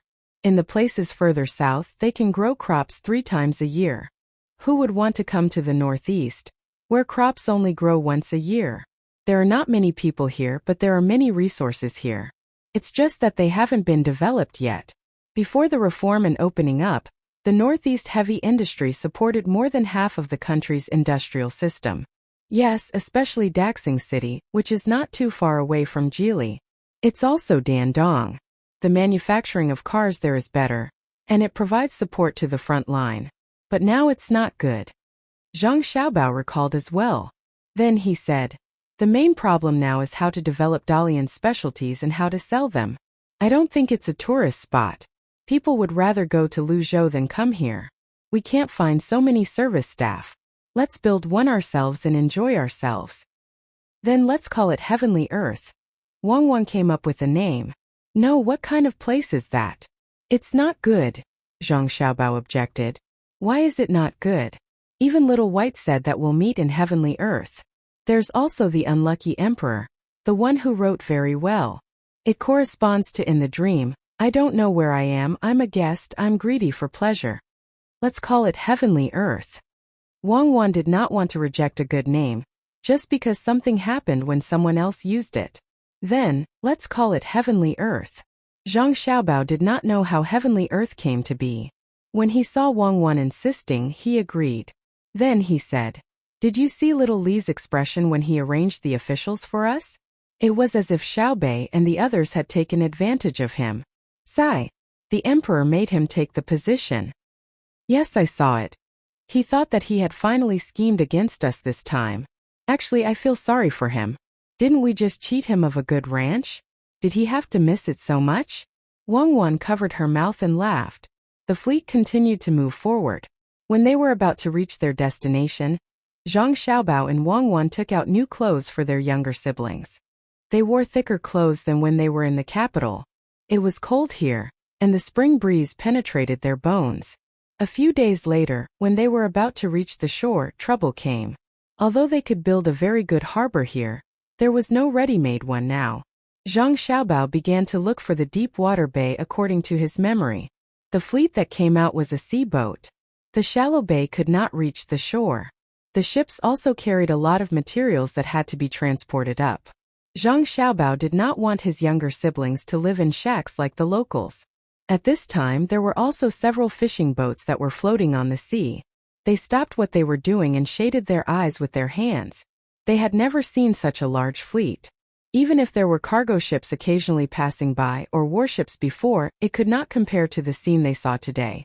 They saw more than 10 mountain-like boats with wheels on both sides. The sails on the boats were like a forest. They formed a diagonal line and approached them. It looked very impressive. Father, where did these boats come from? A young man in his 20s on a small fishing boat was frightened. He asked the person standing at the stern who was about to cast the net in his hand but stopped there. Don't be afraid. A boat from the Great Tang. It must be the Great Tang. The person who was asked was also faintly worried. Zhang Xiaobao and Wang's fleet did not fly the flag of the Great Tang. They only had the flag of the rice seedlings. The communications here were not as good as those around the capital, so the local people did not know which side those messy flags represented. Send a small boat to check where we can reach the shore. Lower the anchor and lower the sails. When Zhang Xiaobao, who was on the boat, saw that they could not continue forward, he gave an order. Immediately, someone began to lower the boat. The boat's anchor was also lowered into the water, and the sails fell one by one, leaving only the mast standing there. Xiaobei hurriedly ran back to the cabin.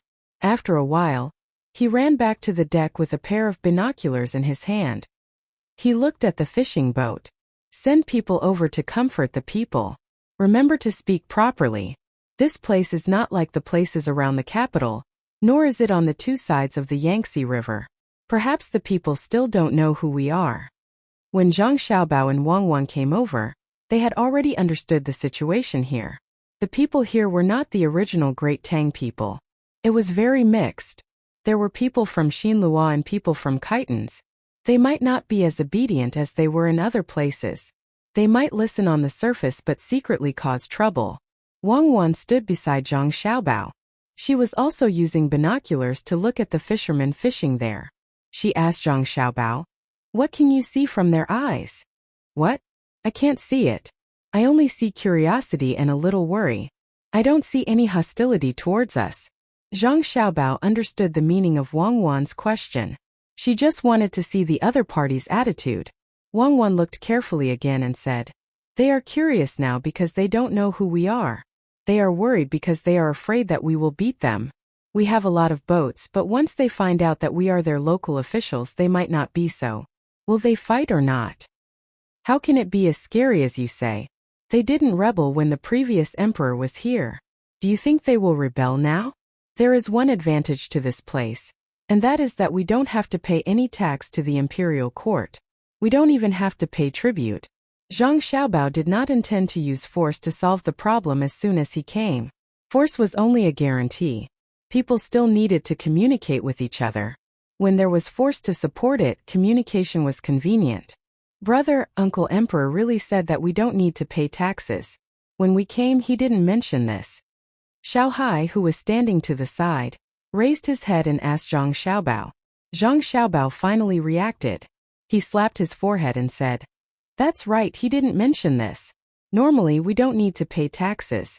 Even if we do, it will only be given to the various commander-in-chief's manors here. The amount is very small and no one will force it. If he insists on waiting for us to develop and send things to the imperial court, it will be troublesome. I think I have to think about it. I think this is Li Longji's plan. He wants to use us as the tip of the knife to break through. No wonder he told us to bring more people. It turns out that he was afraid that someone would do something bad to us." Wang Wan also understood. She sighed and said, "Li Longji is not stupid.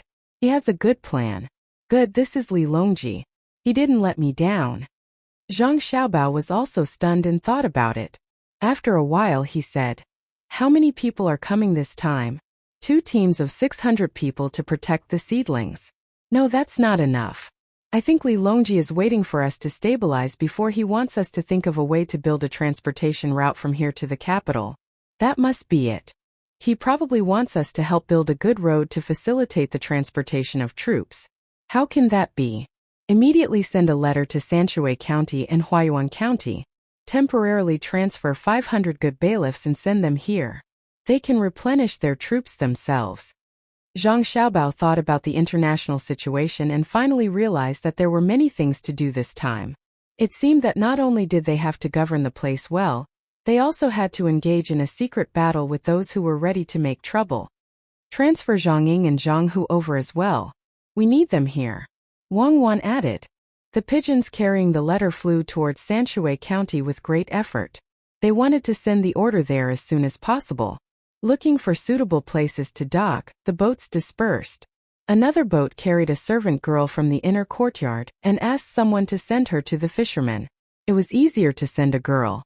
The fishermen were very vigilant when they saw the approaching boat. When they saw the fairy-like girl on the boat, Wei Wei was relieved. "Uncle brother, is this the location of Jili province?" the servant girl asked. As soon as she spoke, the young man immediately felt embarrassed. He didn't know where to put his hands. He grabbed his trousers hard and just nodded without saying anything. Seeing his son like this, the old man immediately understood what was going on. He couldn't see such a beautiful girl here. At this time, his son was shy and had to say it himself. He replied, "It is Jili province. Where are you from?" "The capital. I came here with my young master and young lady to take office. My young master and young lady will be officials in Jili province in the future. Uncle, you have to support them," the servant girl said with a smile. The fishermen next to them also heard it, but they didn't understand what it had to do with them being officials. Whoever wanted to be officials could be officials. How could they support them? Did they want them to send things to them? The servant girl was also afraid that others would misunderstand, so she immediately said, "When the time comes, don't oppose. Help us do it together." "Do we work for free?"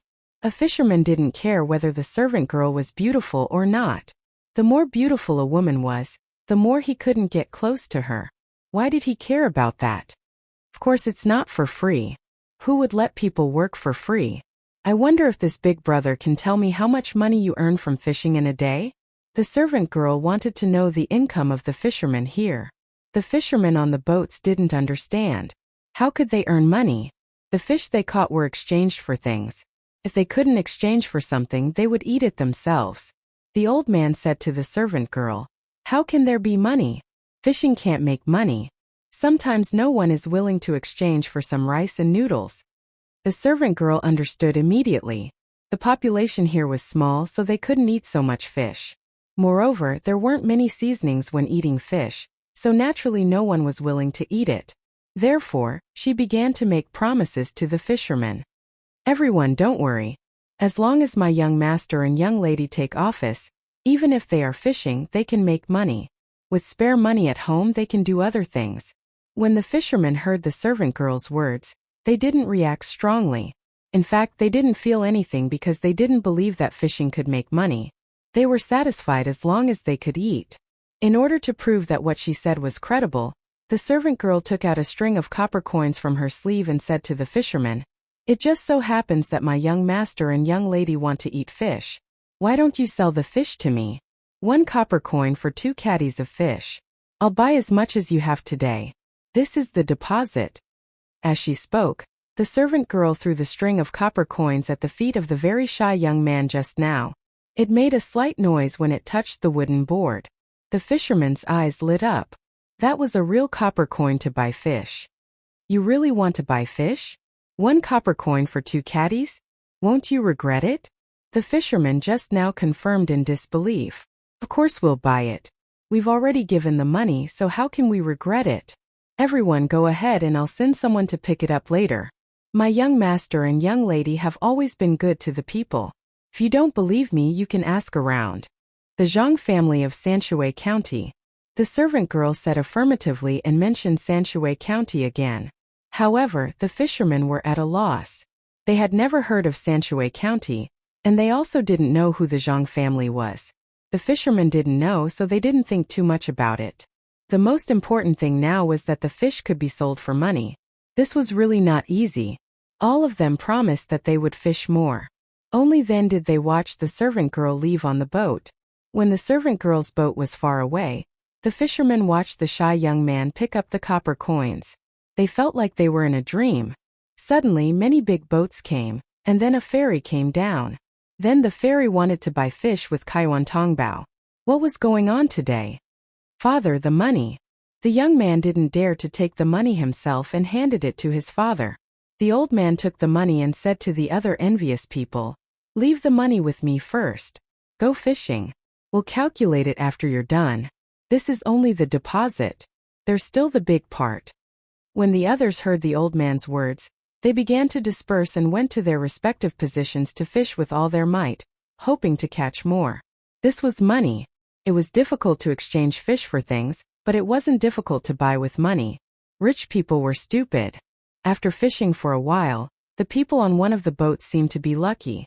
They cast a few nets in succession, and a lot of fish came up with each net. In the past, it was rare for this to happen. After fishing happily, the people on the boat moved to the old man's side and said to him, "Third master, do you think they're really here to be officials? That servant girl is so beautiful. I wonder how the young lady inside is like. Go, go, go, go catch your fish. Are you still thinking about other people? Even if you have 100 heads, it won't be enough to chop them off. Whether it's true or not, we'll know when they come over." The old man didn't fish much, so he impatiently waved his hand to chase them away. The people who were chased away laughed. As they moved slowly to the side, they said, "Third master, they're here. What about the original officials? The original officials always come here to collect things. If we don't give them to them, they will rob others. I heard that Lord Li's family is very rich. Wangguans." This person probably didn't know how much the boats in front of him were worth, and he didn't know how much money the people on the boats had. A Wangguan was already a lot for him. The old man stared at him. "Where are the Wangguans? How can you get a Wangguan by robbing those things? What else can we do? The new ones are here. The original ones will go down. Hurry up or I'll go to your side to fish. I'll leave this side to you." No, no, no. I'll go back now. I'm just worried that the new ones will rob more ruthlessly than the original ones. The original ones only had 100 people. Look at the new ones. They have a group of big boats. They can't beat them. But they're also stupid. They actually used cash to buy fish. The person said. He was afraid that his position would really be snatched away, so he didn't say anything else. He sailed the boat back, humming an unpleasant song. He seemed very happy. Zhang Xiaobao and Wang Wan also released more small boats to go into the sea to catch fish. Unlike the fishermen here, who cast nets one by one, they used 2 boats to pull the nets together. The nets they used were a mixture of cotton and linen, which was stronger than normal fishing nets. They were not afraid that the nets would be broken when they were pulled by bigger fish. Even if the nets were broken, they could still drag the nets to catch fish. 2 boats were in a group. After dragging for a while, they poured the net of fish onto the boats. Immediately, people began to clean up. Very quickly, the people with nimble hands removed the internal organs with a knife. The iron thorns were removed with a few brushes and the scales were removed. Some of the fish were still moving when they were thrown into a bucket at the side. Chapter 768. It's better now. There are many fish in the sea and many trees in the mountains. Zhang Xiaobao said to Wang Wan happily when he saw the people below catching the fish neatly. Wang Wan also knew that it was because the environment was less damaged. Actually, there isn't much of a difference between wild fish and farmed fish. Most people can't taste it at all. It's possible to farm them. As long as their natural enemies don't hunt them, the survival rate of the fry will be very high. That depends on what it's used for. If it's just taste, it's true that very few people can taste the difference between fish meat. But if it's used for medicine, it's different. I remember that there's a type of fish called fungus fish that can increase the peak value of red blood cells. Wild and farmed fish are very different. It's better to keep as many wild ones as possible. With the advancement of science and technology, the methods that humans use to hunt and kill other creatures will also become more efficient. At the very least, we've seen a few creatures here that we've never seen before. Zhang Xiaobao still wanted to keep as many wild animals and plants as possible. Xiaobei was also listening at the side. He suddenly interrupted. Brother, should we pity small animals? Yes and no. We should pity all creatures in the world, including ourselves. But we still have to eat what we need to eat.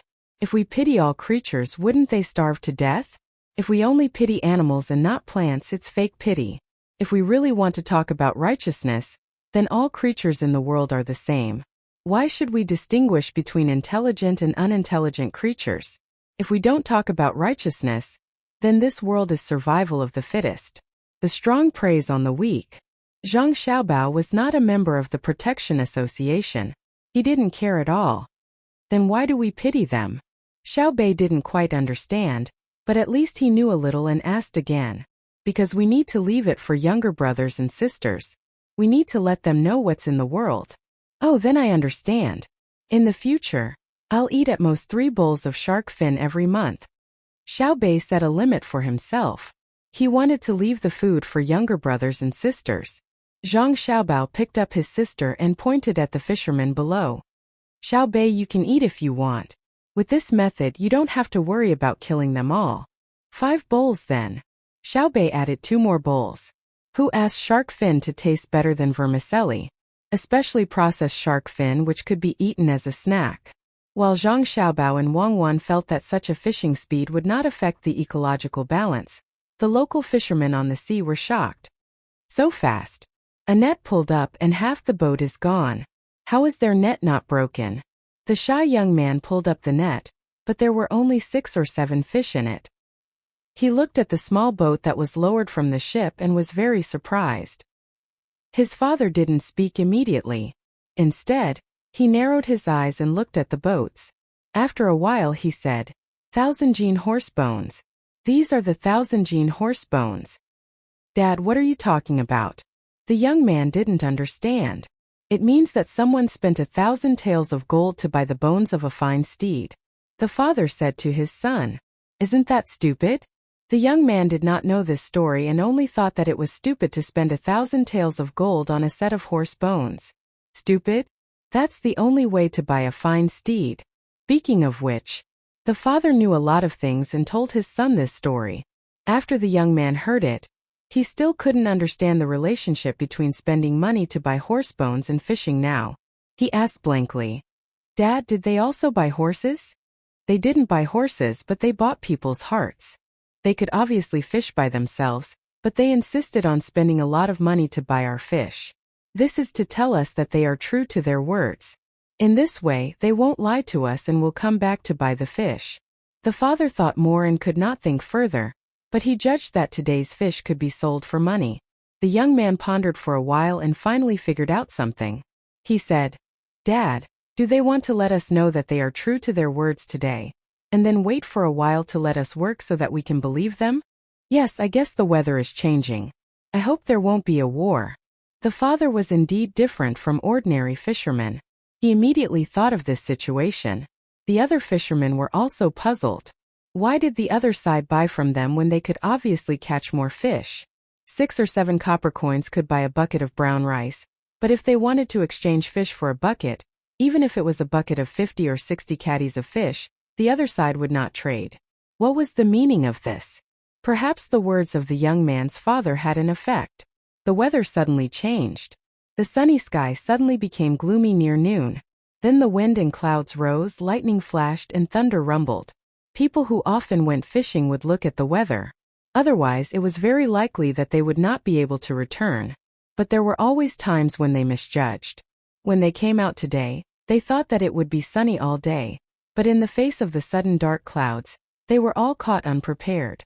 When the wind brought the waves down, they no longer cared about fishing. They all steered the boat to the shore. But the storm came so quickly. Before they could start to go back, bean-sized raindrops fell densely. Lightning flashed across the sky from time to time. "Wow! It's raining, put away the clothes." Xiaobei shouted and jumped excitedly on the deck. He had no intention of going into the cabin to take shelter from the rain. Xiao Yuan also stood proudly at the side and said, "A bamboo staff and straw shoes are lighter than a horse. Who's afraid? A coat of misty rain is enough to make life miserable. Let the storm come more violently. All of you come here. You really think you're the sea swallows?" Zhang Xiaobao arranged for people to lower the mast as he shouted at his younger siblings. The little guys could only give up the opportunity to fight against the wind and waves. They turned around and ran into the cabin. They changed out of their clothes that had just been soaked by the rain and crawled into bed to enjoy the warmth. Zhang Xiaobao continued to stand on the deck and watch as the mast of his boat was cut down piece by piece. Every time a piece fell, the people who climbed up would move down a little bit. If Old Man Pai and the other two knew about this, they would definitely regret not following them. If they wanted to see Zhang Xiaobao and Wang family doing high-tech work, they had to follow Xiaobei and the others. The mast of an ordinary boat was made of wood. This time, the mast of the fleet was made of steel pipes. When it was made to be seamless. But in the end, it wasn't as seamless as a gun-barreled car. However, it was enough to support the sail. Piece by piece, the hoops were taken down in the current weather to reduce the surface area affected by the wind and prevent the boat from capsizing. The big boat was firmly anchored in the coastal waters. The small boats were finished. The people on the small boats that were sent out to explore put on life jackets and vigorously rocked the boat, wanting to get closer to the big boat. When a wave hit, they were either pushed far away or capsized. Only the fishing boats nearby returned to the big boat. The fishermen were at a loss. Every day when they went out to sea to fish, they left with the courage not to return. But everyone hoped to live. After all, the changes in the weather couldn't be completely controlled by people, unless they were very experienced old people. But even such old people could only feel that today wasn't a good day. Sometimes they would make wrong estimates. So many young people believed the old people when they heard that they wouldn't go out to sea today even if there was a storm. After seeing that it was a sunny day, they believed the old people's words. There were also people who clearly felt that the weather wasn't good and had no choice but to come out to make a living. For the fishermen at sea today, this was a coincidence. The old people in the village didn't tell them what the weather would be like today. They just reminded them to be careful as usual. All the fishermen knew how to swim, but they didn't have life jackets. They also didn't have the rattan armor that people wore during the Three Kingdoms period that could shoot knives and arrows and be used as boats. That bit of swimming was too insignificant in the face of a storm. The small boats sent out by Zhang Xiaobao and Wang Wan capsized, but the people on them could still float on the sea. The local fishermen could only rely on their own abilities to find a way to survive. If the boat capsized, the fish were gone. Similarly, they couldn't control their lives. Save the people. Leave it to me to Team Zero. Just as Zhang Xiaobao watched the people dismantle the mast, he saw the fishing boats capsize one after another. After a while, they came out wearing diving suits made of shark skin and holding life jackets in their hands. This time there were 25 people in Team Zero. They were already prepared when the storm came. After Zhang Xiaobao gave them the instructions, they came out in the same attire as Zhang Xiaobao. Pulling the water mirror, Zhang Xiaobao shouted, "Go into the water!" and jumped into the water headfirst. The life jackets were thrown aside when Zhang Xiaobao was about to enter the water. With a splash, it did not take long for Zhang Xiaobao's head to emerge from the water. He swung his flippers and grabbed the life jackets that were not far away. He put them on and swam toward the fishermen. Wang Wan stood on the deck, holding the last section of the mast that could not be dismantled with one hand and looking at the water with the other with the binoculars. She was not worried that anything would happen to Zhang Xiaobao. Zhang Xiaobao was a good swimmer, and he was wearing a life jacket. Moreover, they were near the sea and the boats were still there. She was only worried about whether all the fishermen who had fallen into the water could be saved. This storm that came without warning was a crisis, but it was also an opportunity. If it was done well, it could reduce the distance between them and the local people. If one person was missing, it would definitely cause pain to the family. As for the inaccuracy of her experience, Wang Wan did not complain. When she encountered a typhoon in Luzhou, she also hid first and then found out that the typhoon had changed direction. Experience was important, but it was not omnipotent. Not to mention experience, even with satellite positioning and navigation, there were still ships that sank in the storm. That measurement was accurate enough. The air pressure and the flow of clouds were all monitored, but it could not prevent all disasters. In the sea, Zhang Xiaobao swam with all his might. This was the first time he went into the water to save someone. The most annoying thing was the waves. Fortunately, it was daytime. If it was nighttime, there was basically no need to think about saving people. A wave crashed down. Zhang Xiaobao's body spun as he held his breath and bobbed up and down in the water.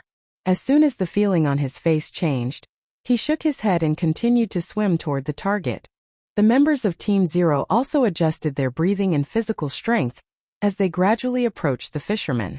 Fortunately, the fishermen were quite capable. During this period of time, 16 of them kept popping their heads out of the water from time to time. Moreover, they were very smart to take off their only pants before they fell into the water. The waves crashed, but none of the 16 people shouted to the others. This was a contest of physical strength, lung capacity, and the storm. After being smashed into the sea by the waves, they had to swim upstream with all their strength. They could not exhale. They could only take a breath when their heads popped out of the water, and they had to hold it immediately. The most terrifying thing was the undercurrents in the water. After being smashed into the water by the waves, a small undercurrent could offset the reaction force of the four limbs when swimming. Zhang Xiaobao jumped into the water first, and he was also the first to swim to the person closest to him. He did not pull the other person but just followed beside him. Then, he threw an extra life vest in front of the person. This person was not stupid. He reached out and hugged the life vest in his arms. Then, after enduring a wave, he turned around and put on the life vest as soon as he popped out of the water. After that, he shouted with all his might, "Save them!" Zhang Xiaobao also took advantage of the time to shout. Then he swam to the next person. Soon, he and the person who was saved first grabbed the arms of another person. The person who was grabbed reacted quickly. His upper body immediately relaxed and his legs kicked.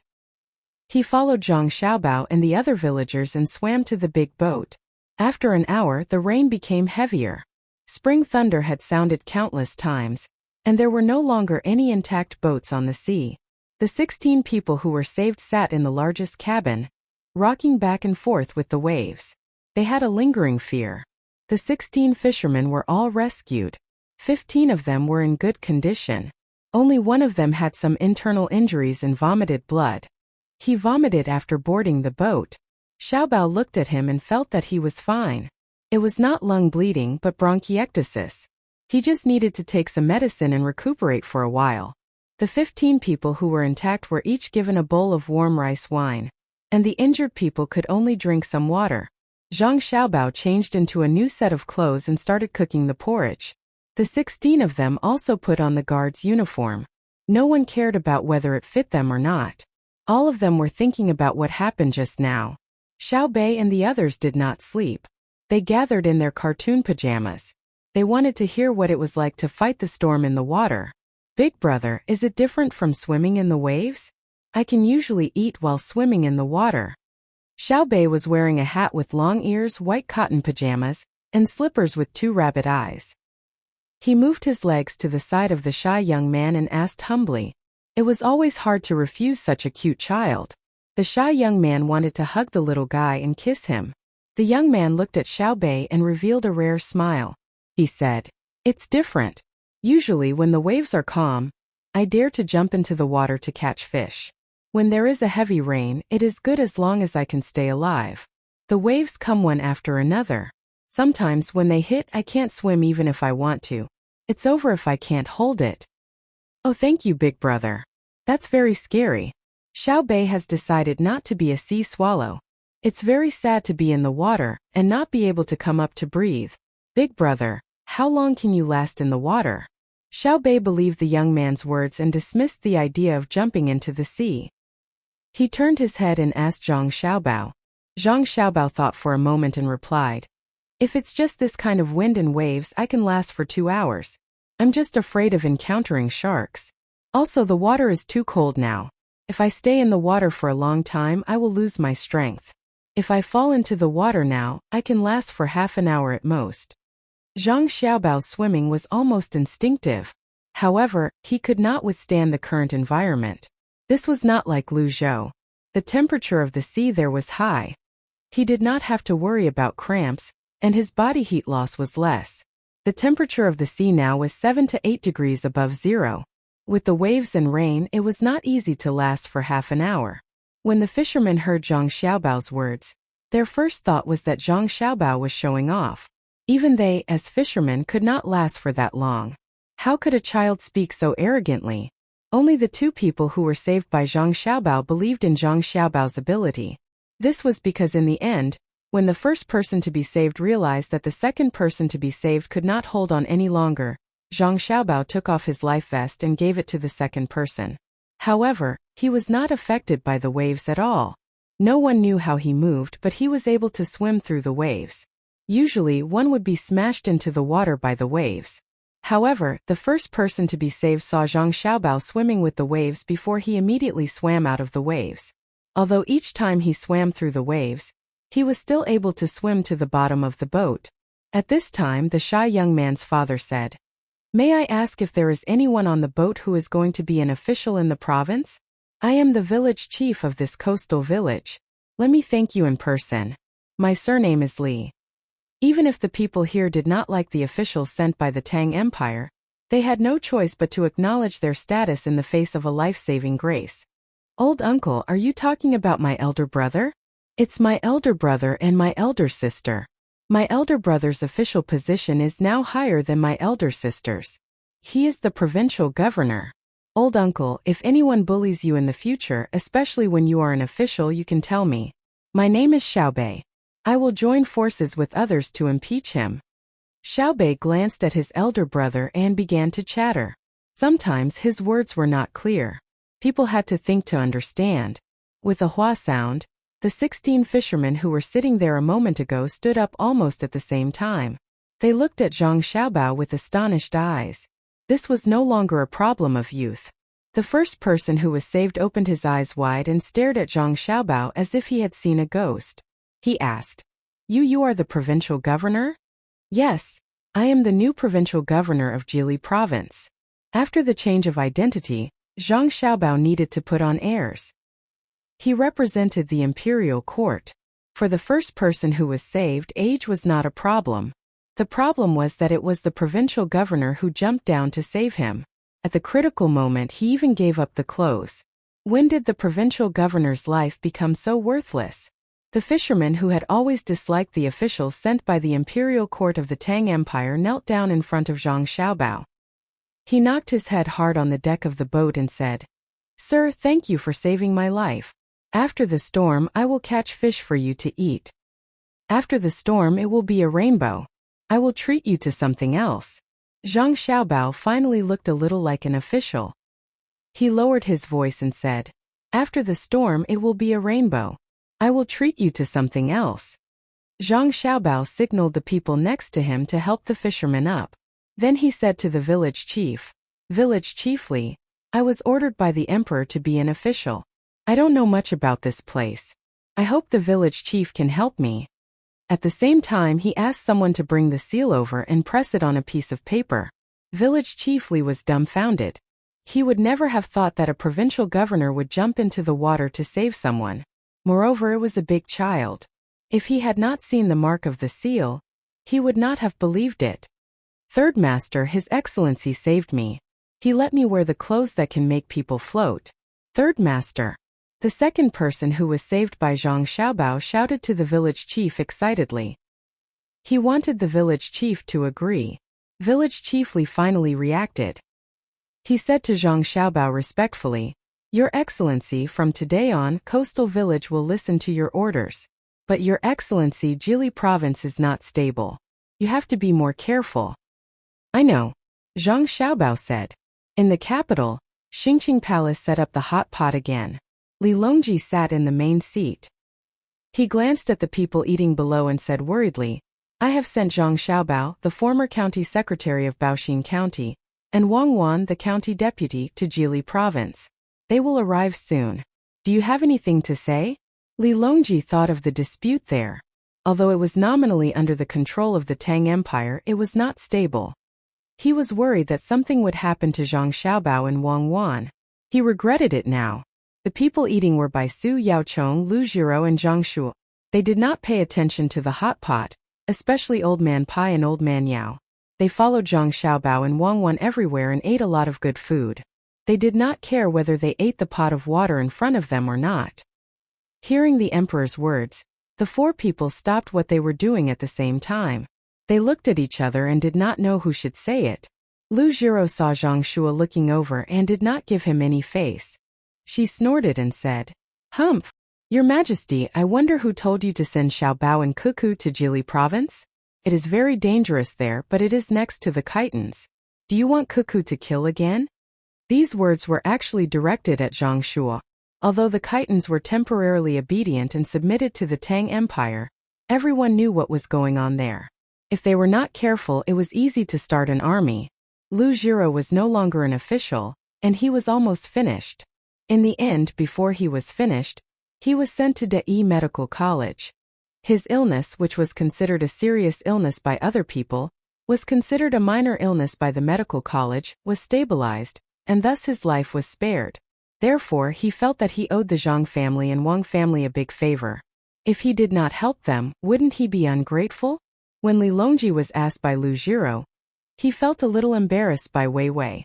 However, when he thought that he sent Zhang Xiaobao and Wang Wan there, he could not say anything. He could only sigh and say, "Will Xiaobao and Cuckoo be in danger?" At this time, he did not mention the registrar Zhang Xiaobao and the deputy county magistrate Wang Wan. Everyone present knew what was going on. Those two people were very special and could not be judged by their official positions. Just when Li Longji was in a dilemma and regretting, a little eunuch rushed in and reported, "Your Majesty, just now there was news from Sanshui County. Zhang Xiaobao and Wang Wan sent a message by flying pigeon when they were on the sea of Jili Province. They urgently transferred 500 Yamen runners from Sanshui County and Huayuan County to Jili Province. In addition, the capital also received a message from Luzhou. They suddenly dispatched 6 ships. They are big ships called gunboats. They are flying the flag of gunboats." Chapter 769. Li Longji and the others did not know what a gunship was. He was not the only one. Even Old Man Pai only knew that the Zhang family and the Wang family had better weapons, but he had never seen one before. Although the officials sent to Luzhou were nominally in charge of the entire Luzhou, in reality, There were many places that they were not allowed to interact with. Very few people in Luzhou knew about the existence of the gunship, and the people from the Chamber of Commerce had sealed their mouths. In any case, many people who were well-informed knew that the Zhang family and the Wang family had something good. As for what it was and to what extent, they did not know. Now that they heard that there was a gunship, and it seemed like it had been deployed earlier than expected. Otherwise, Luzhou would not have received the news at the same time as Sanshui County. All of them looked at Old Man Bai and Old Man Yao. Old Man Yao looked at Old Man Pai. When he met the Zhang family and the Wang family, he was already in Suzhou. He had never stayed in Luzhou. When Old Man Pai saw the people looking at him, he felt a lot of pressure. He was also thinking hard about how a gunship would look like. After going through his thoughts in his mind, he said, "A gunship, as the name suggests, is a ship equipped with cannons. The military fleet of the Zhang family and the Wang family is called a fleet. As for the cannons, they use something that can only be used once in Tubo. It's called a shoulder-mounted rocket cannon. In that case, a gunship would have a lot of people with rocket cannons on it, right?" Zhang Shua guessed based on Old Man Pai's words. "I don't think so. Maybe it's more powerful. Who knows? When I was there, the Zhang family and the Wang family didn't mention anything about the gunship. Why don't we send someone to Jili province to take a look? We'll know when we see the real thing." Old Man Pai felt that his intelligence work was too bad. He looked at the people around him and suggested a solution. Needless to say, everyone had the same idea. But the problem was, why didn't the Zhang family and Wang family know beforehand that they had suddenly come up with something so powerful? Zhang Shua felt that the opportunity had come again, so he said to the emperor, "Your Majesty, this subject thinks we should send someone to Luzhou to check all the places that the Zhang family and the Wang family are not allowed to be seen by the local officials. If the Zhang family and the Wang family object, then it means that they have bad intentions." Li Longji also felt uncomfortable in his heart. Uncontrollable matters were always hard to accept. Just as he was about to agree, he suddenly thought of something and glanced at Zhang Shu. "Minister Zhang is right. We should send someone to take a look. Which division should we send someone from?" "Your Majesty, I think it's better to send someone directly from the Secretariat. After all, it's easy for people from the various departments to shirk responsibility from each other. I'm afraid that the Zhang family and Wang family will retaliate, but I'm not afraid." Zhang Shua was ready to take control of the power in his own hands, so he suggested that he would be the one to send someone. Li Longji nodded. While Zhang Shua was feeling happy, he said, "In that case, I'll ask Minister Zhang to personally go there and check the situation. If it were someone else, I wouldn't believe it. If the news was leaked and the other countries got hold of it, our great Tang can't afford to lose. When will Minister Zhang leave?" When Zhang Shua heard that the emperor wanted him to go, he was stunned. If he didn't go, wouldn't he be lying to the emperor? If he went, who would be in charge of the Secretariat? That was Luzhou, and this was the capital. Wouldn't it take half a year to go and return? How many things could happen in half a year? Moreover, after he went there, he would have to check every place carefully and ask clearly. If he went back and forth, he might even miss the Fengchan ceremony. That wouldn't do. "This subject thinks that Your Majesty is right." Yuan Rong agreed from the side. He had contributed a lot and had done a good job in settling the fugitives. He also wanted to find an opportunity to improve his position. However, with Zhang Shua leading a group of people, it was difficult for him to be promoted. If he could send Zhang Shua away, that would be great. Zhang Shua was afraid. He was afraid that the emperor would send him to Luzhou. Although it was many times better than the other places in Lingnan Circuit, it was far away from the capital after all. When he thought of this, he could only brace himself and say, "Your Majesty, this subject still has many things to do in the Secretariat. I really can't leave. How about this? Let the Zhang family and the Wang family talk about it themselves. It's best if we wait for the gunships to come and send one to the capital so that Your Majesty can see it with your own eyes." "In that case, I'll leave this matter to you, Minister Zhang," Li Longji said casually, no longer forcing Zhang Shua to go to Luzhou. Then he put the matter aside. At first, Zhang Shua was overjoyed. Now, not only did he not have to go to Luzhou, but he could also take some initiative. However, this thought had just appeared in his mind when it turned into worry. What if the Zhang family and the Wang family did not cooperate? No, this matter had to be considered at length. Zhang Shua suppressed the excitement in his heart. Then he lowered his head and began to think. They continued to eat, but the comfort they felt earlier was gone and was replaced by a sense of melancholy. After a hurried meal, Li Longji waited for his subjects to leave. Then he said to Gao Lisher, who was beside him, Xiaobao and Cuckoo have revealed their new weapons. What do you think? Your Majesty, this subject feels that Xiaobao and Cuckoo are scheming something big. Perhaps they saw the situation over there and want to change it. Since they're using it, it's natural that they don't intend to hide it. Your Majesty, you can send someone over there to see how powerful the gunships are. If they're really stronger than the current navy of Great Tang, we can be more assured about Xinlua in the next few days. Gao Lisher was also trying hard to imagine what the captain of the gunships looked like. The fleet of the Zhang family and the Wang family was already very powerful, and yet they still transferred weapons from Luzhou. It could only be stronger than the current ships, not weaker. That was exactly what Li Longji was planning to do. When they were eating earlier, he really wanted to send someone to Luzhou to investigate the matter. However, he suddenly thought of a problem. If he really investigated the matter thoroughly, which division should he belong to? Would the people in the division be able to keep the matter a secret? The various countries that came to the Great Tang had left many people behind. Through stealing, bribing, and so on, they had obtained many good technologies from Great Tang. For example, the triangular sail. When the people from Xinlua came over by water, they actually had it. There was also the Japanese ship that appeared in the Four Seas Academy. It was likely that they also had the propellers at the back. It was just that their technology was not good enough and could easily break down. As for the things that were placed in the Zhang family and the Wang family, none of them were leaked. For example, the rocket launcher that could only be used once, the firearms, the grenades, and the hot air balloon in the sky. The Zhang family and the Wang family were better at keeping secrets than the imperial court. When he thought of this, Li Longji gave up on the idea of sending someone over.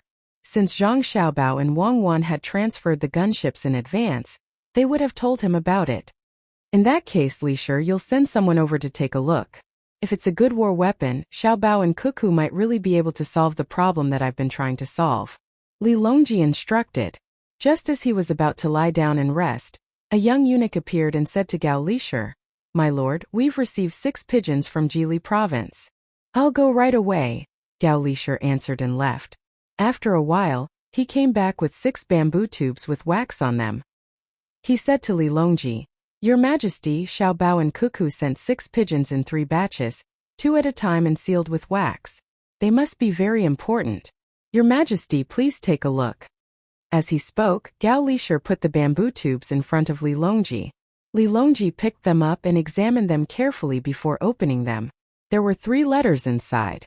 To be exact, there were 6 letters, but every 2 letters were the same. When he saw that there was no writing on the paper, he passed it to Gao Lisher. Gao Lisher quickly put the paper on the table and took out a small bottle of iodine from the drawer beside him. He dabbed a cotton ball on the paper and saw the writing on the paper. However, he couldn't tell what it was. He rushed to another drawer and took out a book called Selected Works. He started flipping through the pages according to the numbers on the book. After working for a while, he finally made a letter. He put it in front of Li Longji and said, Your Majesty, this is what Xiaobao and Cuckoo wanted to talk about.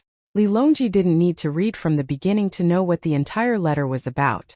When Gao Lisher was looking at the words, he was watching from the side. It was about the gunship. It was much more specific than what he guessed when he was eating. It said that the gunship was a type of cannon barrel made of copper. It was filled with cannonballs that could be fired very far away. Its power was much greater than that of a siege crossbow. If the cannonballs could hit the enemy's ship, then the enemy's ship would be finished.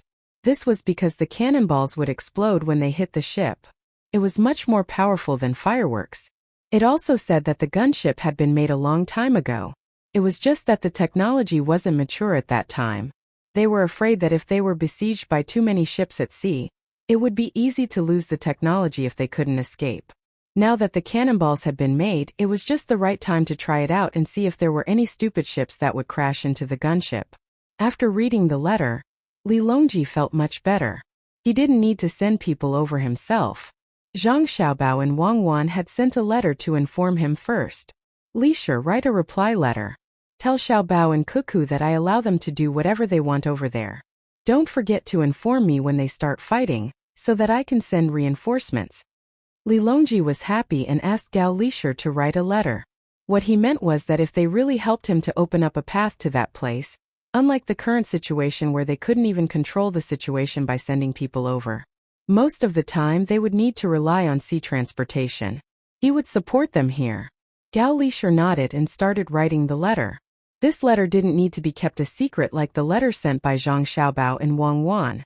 This was because there were no pigeons if they were sent over. Unless there were pigeons there, they wouldn't need to worry that the pigeons would get tired of flying and fall into the hands of someone with ulterior motives and leak the secret. Moreover, there weren't any secrets in the reply letter. When Gao Li Shi sent someone to send the letter back, Li Longji didn't sleep anymore. He sat there with a tea set and drank kung fu tea. He used the best Maojian tea, which he had exploited after drinking Gao Li Shi's tea last time. When he saw Gao Li Shi return, he waved his hand and had Gao Li Shi fill 2 teacups. He held one up and said, I didn't expect that when I sent them over, I just wanted them to think of a way to open up the path and deal with the people over there. However, they set up a posture and prepared to take over by force. I expect that there will be chaos over there for a while. Gao Li Shi didn't need Li Longji to signal him again. He picked up the other teacup and replied, Your Majesty, after the chaos it will be even more stable. I wonder if the 600 bodyguards brought by Xiaobao and Cuckoo, as well as the 500 bailiffs transferred from Sanshui County and Huayuan County, will be able to defeat them after the chaos. That place isn't very peaceful. Didn't the gunships go over? I'll wait and see. Li Longji drank the tea in one gulp. At this time Zhang Xiaobao and Wang Wan weren't ready for war. The two of them had just found a natural deepwater port to anchor the ship, and were directing people to use small boats to move the goods down. The people near the sea also helped. They were all full. There were more than a dozen ways to cook the fish, including fish skin, fish bones, fish intestines, and fish fins. Many parts of the fish that they had never thought of before were all made into dishes. In addition to the good seasonings, they didn't even eat rice. They only ate the dishes. When they couldn't eat anymore, they drank the fish soup. They waited until their stomachs were full before continuing to eat. After they finished eating, the storm was over. They couldn't find their ship on the sea. When they were about to reach the shore, they saw a few planks. They were probably all broken. While they were distressed, they were also glad that they were able to keep their lives. Now they were helping to send the things on the big ship to the shore in small boats. This was what the new provincial governor and the military registrar wanted to use. Seeing them working hard to send the goods to the shore, Zhang Xiaobao and Wang Wan discussed and found Li Xuanzheng. They said to him, Li Xuanzheng, this time you helped us, but we can't let you do it for free. When the goods are all transported to the state capital, we'll give each of you a fishing boat as your wages. Really? Li Xuanzheng asked in disbelief. Really? After all, we have a lot of goods, and it's difficult to transport them. Zhang Xiaobao nodded. Li Xuanzheng wanted to say no because his life was saved by them, but then he thought about how much time and money it would take to build a new boat. His family couldn't afford it, so he suppressed the words of refusal. He agreed and happily ran to tell the others. When the other villagers heard that they could earn a boat, they worked even harder. The money they earned from the boat was many times more than the wages they earned from transporting goods. Xiaobei was also directing the people to move. Their big house had also come with the ship. Zhang Xiaobao and Wang Wan were mainly worried that the state capital here was very dilapidated, and Xiaobei and the others wouldn't be used to living here. When the big house fell from the ship, the villagers of Near Sea Village were once again dumbfounded. They had seen people move everything with them, but they had never seen people move a house. This big house was beautiful, and it had transparent windows. It was much bigger than a small boat, so they didn't know how to move it. When they wanted to figure out how to move the big house to the shore, they blew up an air cushion made of leather. It happened to be under and around the big house, so the big house was placed on the water. It was originally made of wood, so it was very light. With the addition of the air cushion, it floated on the water. Xiaobei and the others went in, pushed open the windows, and waved at the stunned fishermen. The fishermen didn't have much of an impression of the new official. Their biggest impression was that the new official was very rich. How could an ordinary person afford to live in such a house? They moved the things in a daze, and their eyes looked at the big house from time to time. Today they had broadened their horizons. They could actually move a house, and they could tell the villagers when they went back. "Brother, may I ask how much this house costs?" A young man among the fishermen asked the person who was doing the same work from the boat next to him after sending up another boat of goods. "It's not much. It's not like the house that Little Miss and Little Young Master used to have. That house was worth 100,000 strings of coins, and it wasn't much. This one is only 20,000 strings of coins. The wood outside can be bought with 2,000 strings of coins. There are all kinds of miscellaneous things in the house, and they don't need 5,000 strings of coins. The house is expensive." The servant of the Zhang family and Wang family looked at the house and said casually, 20,000 strings of coins? Strings of coins? Not in cash. Let them live here? The person who asked couldn't speak well. 20,000 strings of coins was simply a dream for him. "Of course, it's for Little Miss and Little Young Master. This time, accompany me to move the things under the house. Be careful, don't break them. Otherwise, when we get ashore, we can't move the house. Little Miss won't be happy," the person said again. He looked at the empty boat and pulled the fishermen back together. This time they were transporting big wheels, and they didn't bring the mercury device for dynamic balancing. The road here was not easy to walk on, so it was useless even if they brought it. Besides, they had already adapted to the bumpiness of the boat, so they didn't need it on the road. Soon the big house of Xiaobei and the others ran aground. A group of little guys jumped into the water and swam beside to cheer for the people who were changing houses and wheels. Although they looked small, they weren't bad at swimming. They were all wearing swimsuits, and when they stepped on the water, they revealed more than half of their chests. They weren't afraid of the waves at all, and let the fishermen see the magic of the new official's house again. "Hurry up and change. Come on. Why aren't you moving? Are you stuck? I'll go down and take a look." Xiaobei shouted and waved his little fists. When he saw that the people who swam down to carry the wheels floated up again, he lowered his head and plunged into the water. The person who asked the question just now asked again, "Is this Little Miss? She also lives by the sea? Isn't she too good at swimming?" "Yes, she was born by the sea. She can float on the water since she was young." Little Young Master and Little Miss said that swimming is good for the body. The servants of the Zhang family and Wang family were not surprised at all. They had long been used to it. If only my child could be like her. He's 5 years old this year and can only show his head when he steps on the water. He's so stupid," the fisherman said enviously. In fact, he was more envious of the child's good looks.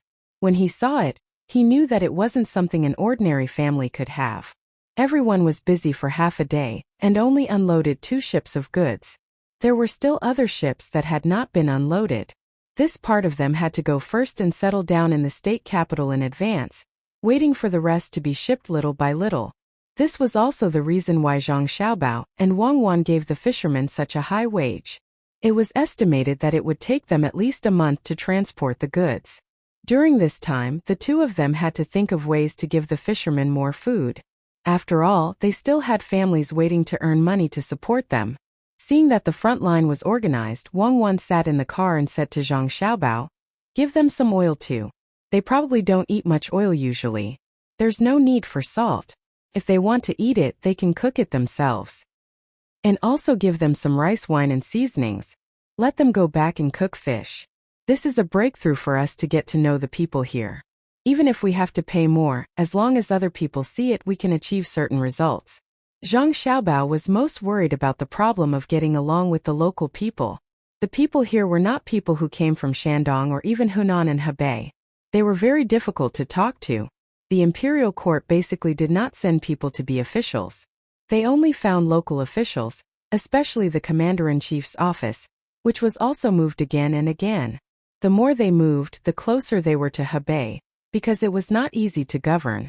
Not to mention the local exclusivity of this era. Even in his own time, looking at the county in Yunnan, most of them were locals. If outsiders went there, they would not be able to command at all. Wang Wan also knew that it was not easy to be an official. The population was already small, And if they could not be mobilized, even if there were 10,000 good ideas, they could only stare blankly. This was the real challenging position. She asked again, Xiao Bao, do you think there will be any problems in this handover? For example, the other party obviously embezzled a lot of money but did not take it out. We can't arrest them and send them to the capital, right? I guess the money they embezzled is not enough to pay for this trip. This is a poor place. Zhang Xiaobao also felt the same way. Indeed, someone asked the fishermen and found out that the officials here are so poor that they are exploiting the fishermen. They come here to ask for some shellfish and dried fish. Sad to be an official like this. Forget it, we'll just hand it over when we arrive at the place. There's no need to investigate. At most, we'll just pay for the whole ourselves. It's not a big deal.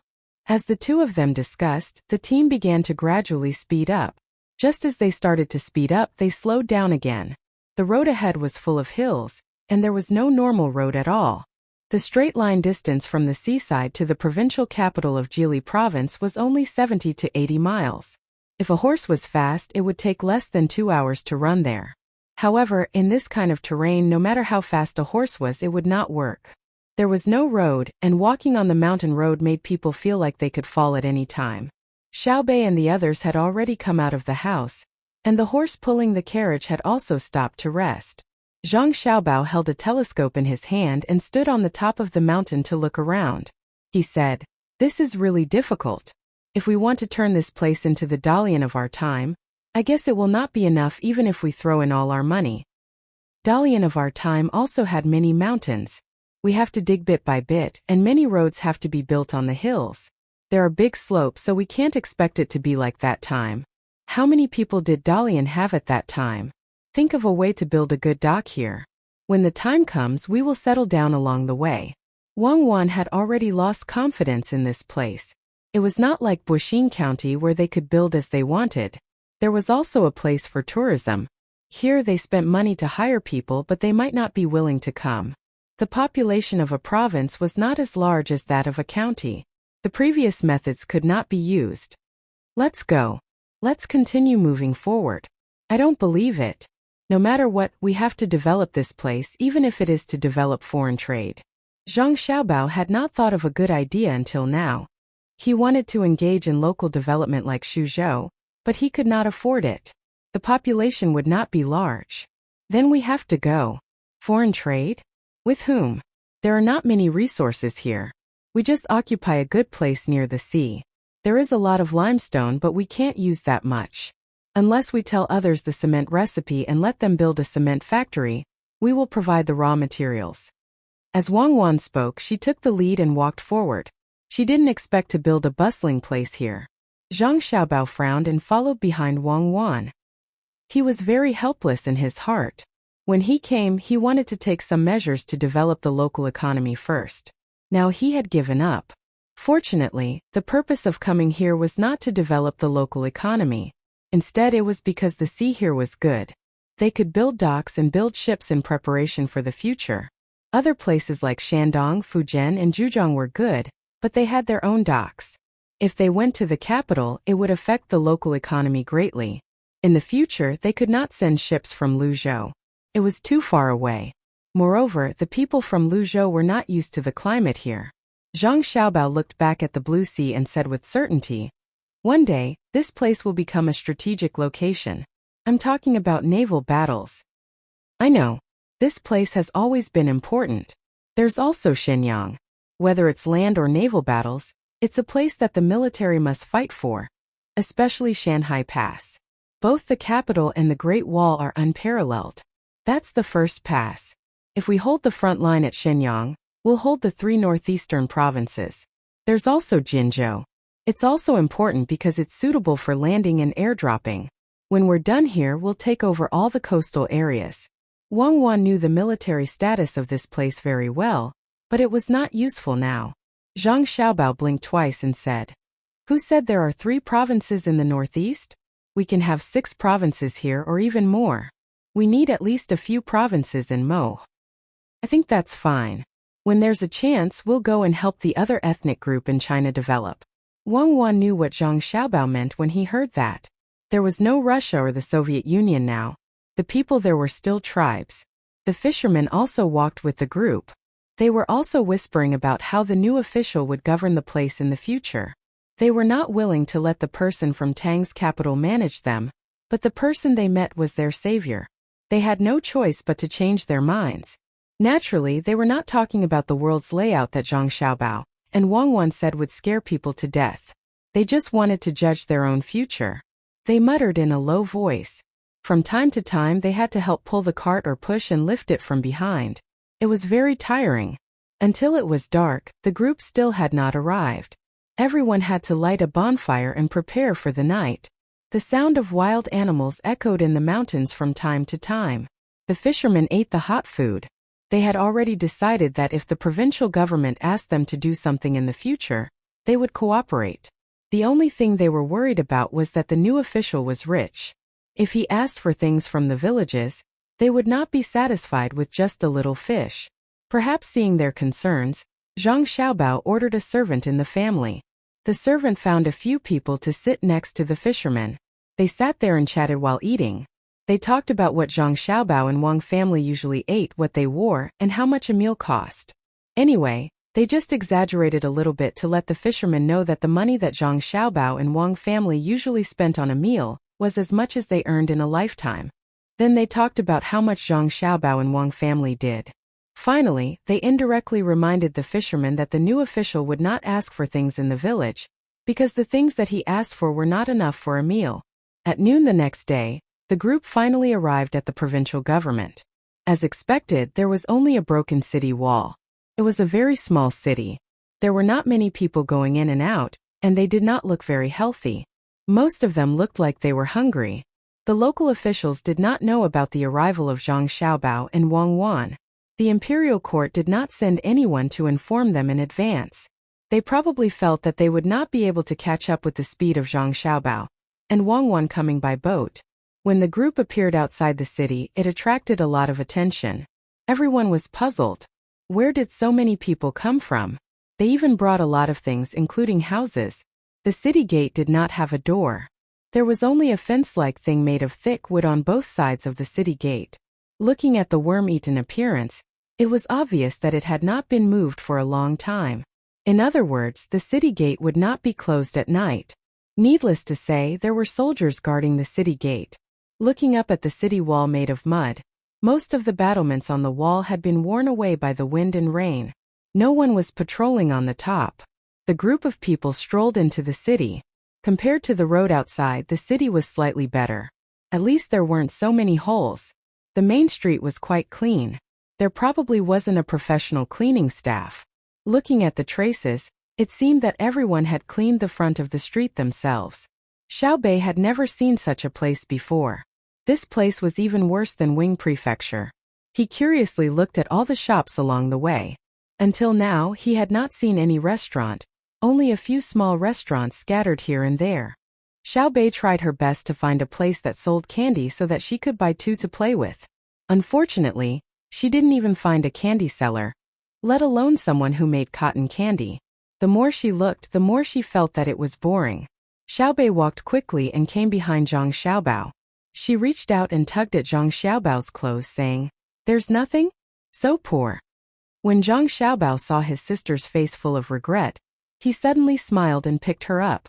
As he walked forward, he said, "There will be in the future. You can eat whatever you want here. We can also build a big amusement park at the seaside. Yes, if Big Brother says there will be, then there will be. Big Brother is the best." Xiaobei hugged Zhang Xiaobao's neck and said with certainty. However, Zhang Xiaobao did not have such confidence. He carried his sister and walked forward. After walking for a quarter of an hour, they finally arrived at the magistrate's office. Fortunately, they were mentally prepared. Zhang Xiaobao and Wang Wan were not frightened by the dilapidated magistrate's office. Not to mention the paint on the door, the dregs had begun to fall off. The copper ring on the door was also gone. Even the stump under the drum outside had been taken away by someone. There were not many weeds in front of the door. It was not because it had been cleaned up, but because the weeds had just started to show, giving people the feeling of a lawn. Seeing this scene, Zhang Xiaobao nodded and said, "Okay, I will live here and fix it myself. I will fix my house first." Someone go in and ask where the officials are. After Zhang Xiaobao finished speaking, two people walked out from behind him and entered the dilapidated magistrate's office.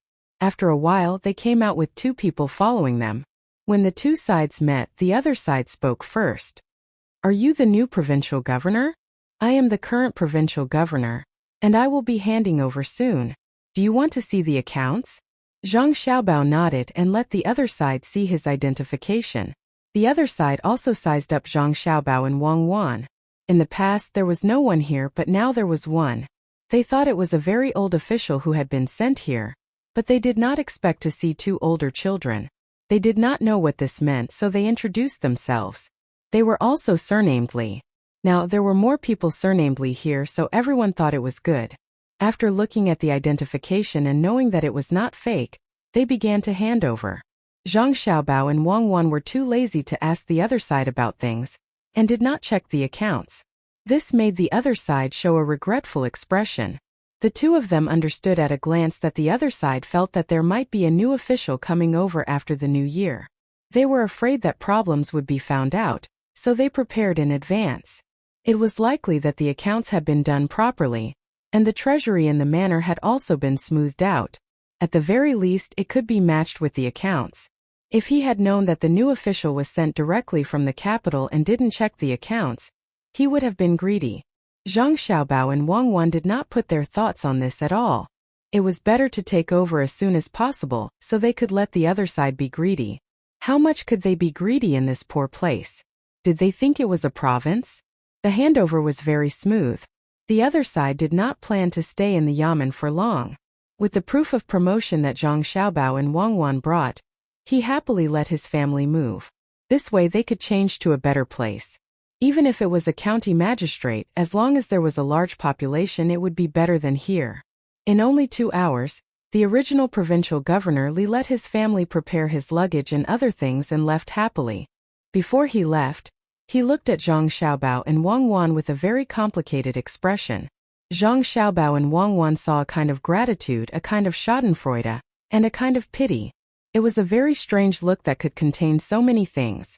I guess he just wants someone to replace him so that he can leave. He knows how poor this place is and thinks that we can't get any benefits. In addition, we don't look like adults, so he has some pity. He is also a pitiful person. Zhang Xiaobao looked at the group that was leaving and sighed. Yes, look at the things in his house. There are a lot of boxes, but I smell a dry smell from them. I guess it is sea cucumber, dried fish, and shellfish. I don't find a box full of silver coins. If there really is such a box, it is impossible for two people to carry it easily. Wang Wan summed up from what she saw and smelled. The two of them talked as they strolled around the mansion. In the future, they would be staying here for a very long time. This time, they would not be able to stay here for less than a year like they did in Baoxian County. They still had to send people to North America. They still had to build docks and ships here. It was estimated that they could stay here for 3 to 5 years. Xiaobei and the group of little fellows also ran around the various courtyards in the mansion. When they were tired from running, they came to the front hall with dissatisfaction. Seeing their expressions, Zhang Xiaobao and Wang Wan knew what was going on. It was very clear when they looked at the front hall that reflected the facade. Don't be anxious. Our homes will be built with our own hands. Now think carefully about which courtyard you want and how you want it. Chapter 770. After taking over, Zhang Xiaobao and Wang Wan had people set up the tents. They would need to live in the tents for a while. The houses in the manor had to be torn down and rebuilt, so they couldn't live there now. Who knew if someone would get sick and infect them? The two didn't have much hope for this place. The houses couldn't be torn down yet, and they didn't have the time to rebuild them. They left behind 100 guards, and the others had to go back and continue moving things. Zhang Xiaobao changed into a set of loose clothing and took out a list of names. Beside him, there was only one official accompanying him. On the list, there was only one official, 6 bailiffs, and one official in charge of all sorts of miscellaneous matters. There were only these few people, and if he wanted to have more, there was none. After looking at the roster, Zhang Xiaobao suddenly asked the official beside him, "Is this a roster that was just written not long ago?" The official was shocked when he heard this. He stuttered for a long time but didn't say anything. Zhang Xiaobao said, "It's fine, I understand. Is it because you had more before but you don't want to do it anymore? You took advantage of this opportunity to have a good relationship with the departing official Lee, so you made a new roster? Fine, I'll find someone to do it myself. It's just that the official position can't be casually assigned to someone else. Otherwise, it would probably be gone. The official nodded. At the same time, he had a new opinion of this big child in front of him. At least it meant that he wasn't stupid. Otherwise, how could he guess it so easily? Then what about you? Is your relationship with the original official Li not good? Zhang Xiaobao asked again. This official, I'm in charge of purchasing in the manor, so I can't leave. I can only stay. The official thought about it and replied. When he said this, Zhang Xiaobao understood. This person didn't have a bad relationship with the original official Li. Instead, he was in charge of purchasing. This was a position that could benefit him. No wonder he didn't leave. Since he was here, he couldn't let someone else do the purchasing. How about this? I have other arrangements for purchasing. You'll change your position now and be in charge of receiving the local people. No matter what the people come for, you have to treat them well. How much was your original monthly salary? Zhang Xiaobao changed the position of the brush cutter and asked about his salary. The brush cutter's expression changed. He looked at the two bodyguards of Zhang Xiaobao standing in the hall and didn't dare to show it. He could only reply, "Yes, I will do whatever my lord tells me to do. This is the first time I've heard of receiving guests, so I don't know what I'm supposed to do. I get 2 stones of coarse rice a month, 6 feet of cloth, and more than 30 pounds of meat, mostly fish." Who else is in the family? Zhang Xiaobao nodded and asked. Both of his parents are here. He also has a wife and 2 children. Brushblade answered every question that was asked. In that case, from now on, your monthly salary will be cancelled. You won't need cloth anymore. As for fish, my lord, what do I eat at home? The brush cutter couldn't take it anymore. He didn't wait for Zhang Xiaobao to finish his sentence and started to protest. Wasn't this forcing him to his death? Zhang Xiaobao was very unhappy that he was interrupted. He put on a straight face and said, "What you eat is your own business. I don't care what you eat. In the future, you will get a salary of 50 copper coins a month. You can buy whatever you want. You will try it out for 2 months. If it's good, you will get a raise. If you can satisfy me for 3 months, you will get a salary of 100 copper coins." This time the brush cutter didn't protest anymore. He opened his eyes wide and stared at Zhang Xiaobao's face. He secretly pinched his leg and turned it around. He felt a lot of pain and realized that he wasn't dreaming. Also, the fish I mentioned earlier won't be given. Change it to pork or chicken. Add a caddy of vegetable oil. You also need to change your patched clothes. In the future, the clothes of the people in the yamen will be controlled by the yamen. You will get 2 sets of clothes every season, including shoes. Do you have any objections? Zhang Xiaobao said that he would give out some benefits. He was trying to rope people in, so naturally he had to take out something that he could rope in and use. The brush cutter shook his head vigorously and said gratefully, No objections. My lord, I will take good care of the people. My lord, let me tell you, after the new year, the previous lordly took 60 strings of money from the treasury and cleared the debt. The brush cutter immediately began to sell people out. This made Zhang Xiaobao feel very helpless. If you sold out the previous lordly at this time, wouldn't that mean that if someone treated you better, you would also sell me out? It's only 60 strings of money. What's the fuss about? How about this, since you are familiar with this place, I will let you do something first. I want to rebuild the yamen here. Go and help me buy stones and wood. I will give you 1,000 strings of money. When the time comes, I will tell you what to buy. What do you think? Zhang Xiaobao was going to test this brush cutter to see if he was greedy. If he really was greedy, not only would he not get any benefits, he would not need him in the future. 1,000 strings of money? My lord wants to buy 1,000 strings of stones and wood? Good, that's great. No, my lord, I am saying that wood and stones are not valuable and don't need 1,000 strings of money. Just find someone to pick them from the mountains and give them a wage.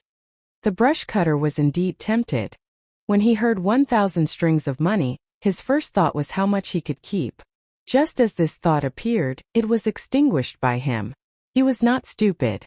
He had just received a salary increase and was not familiar with it. In the blink of an eye, the governor gave him 1,000 strings of money. It would be strange if he was not testing him. He suppressed his desire for 1,000 strings of money and endured the dryness of his mouth. With difficulty, he told the governor how to obtain stones and wood cheaply.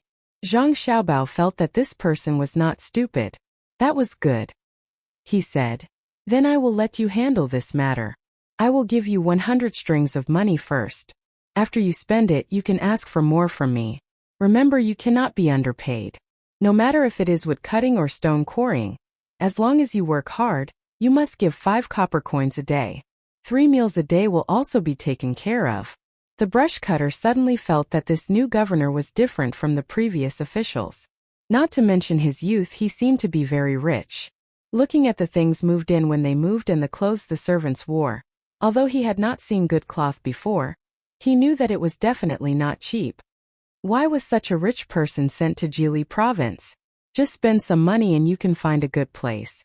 When the brush cutter thought about it, he unconsciously said it out loud. Zhang Xiaobao smiled and said, "I am only 12 years old this year, but I have reached level 4. Where can I find a good place for me? I can only go to the worst place. Otherwise, how can I seal the public's mouth? More importantly, the current emperor always wants to find trouble for me. I invited him to a meal and wanted to go to Tang province. In the end, after the meal, I was kicked to Jili province. It is very tragic." "Ah, sir, you can invite the emperor to a meal? You are only 12 years old. You don't look like it. You are at least 15 or 16 years old." The brush cutter was surprised by Zhang Xiaobao's age. He was even more surprised by Zhang Xiaobao's indifferent tone when talking about the emperor. What did this mean? It could only mean that the new governor Zhang was very familiar with the emperor. So familiar that he dared to complain to others and was not afraid that the emperor would punish him. As for the emperor, forget it, let's not talk about him anymore. He took a lot of benefits from this official and even brought this official here. This official has decided that this year, if I find good seafood here, I won't send it to him. Instead, I'll send the second-rate seafood. Zhang Xiaobao deliberately said this because he wanted to use benefits to seduce the brush cutter. The brush cutter was very smart. As soon as he was seduced, he followed him and said, "Sir, don't we need to send things to the court here? No one has sent things before. It is fine if others don't send things, but not me. I don't send things to the court. I send things directly to the emperor and my adoptive father, General Gao." Zhang Xiaobao continued to use his identity to get the brush cutter to surrender. "Which General Gao? Is it Gao Lishur, Sir Gao?" the brush cutter asked with wide eyes. "Yes, how can we not give it to him? Otherwise, they would write a letter asking why we didn't send some seafood over to eat when we came to the sea here. Don't you think it's difficult?" Yes, it's difficult. It's too difficult. I actually want to make it difficult for you once. Sir, I will go find someone." The brush cutter didn't know what to say. He finally knew how a 12-year-old man could become a 4th-ranked official. He also figured out why he was so rich. He said hello and prepared to make the arrangements. Zhang Xiaobao shouted from behind, "You also need to pay the person who cooks. 3 copper coins a day. Remember to find someone who cooks well. If it can't be your relative, find an old lady who can't move." Zhang Xiaobao let out a sigh of relief when the official nodded and ran out of sight. He muttered to himself, "I hope there are more relatives in his family so that they can reveal my identity. The more people who know, the better." Wang Wan walked out of the room next door and said to Zhang Xiaobao, "If you reveal your identity now, aren't you afraid that the people here will act against us in advance? They don't dare to act so quickly. If they want to make a move against us, they have to wait for us to make a lot of money. Otherwise, why would they make a move against us? They won't get any benefits. Since I've revealed my identity, I have to be more high profile in the future and let people see how important I am." Zhang Xiaobao had a plan. He was going to be more flamboyant here. Otherwise, who would mention his adoptive father for no reason and bring Li Longji into the picture? Half a month later, all the things on the ship were finally transported back. All the houses here were also demolished. A jar of wine was also found under one of the houses here. There was no tool to measure how long the wine had been buried. In any case, only 1/5 of the jar was left. It was estimated that it had been there for a long time. Zhang Xiaobao knew that this kind of wine might not have tasted good in the beginning. However, after so many years of fermentation, there were more fungi in it, making it suitable for making wine. He directly marked out a piece of land here and built a small winery. He was going to advertise it well in the future and create a legend to sell it at a high price. The brush cutter was quite efficient. When he ran out that day, he quickly gathered a team of more than 100 people in the city. They went to the surrounding mountains to chop trees according to the requirements, and a portion of them went to dig stones. In fact, Zhang Xiaobao originally wanted to build cement. Later he remembered that this was a seaside, and cement was easy to absorb moisture, so he changed to stone and wood. The brush cutter's surname was Shui. If he really counted, he could be considered to be related to a big family. However, he was a small branch that couldn't be any smaller. In addition, he didn't have any development.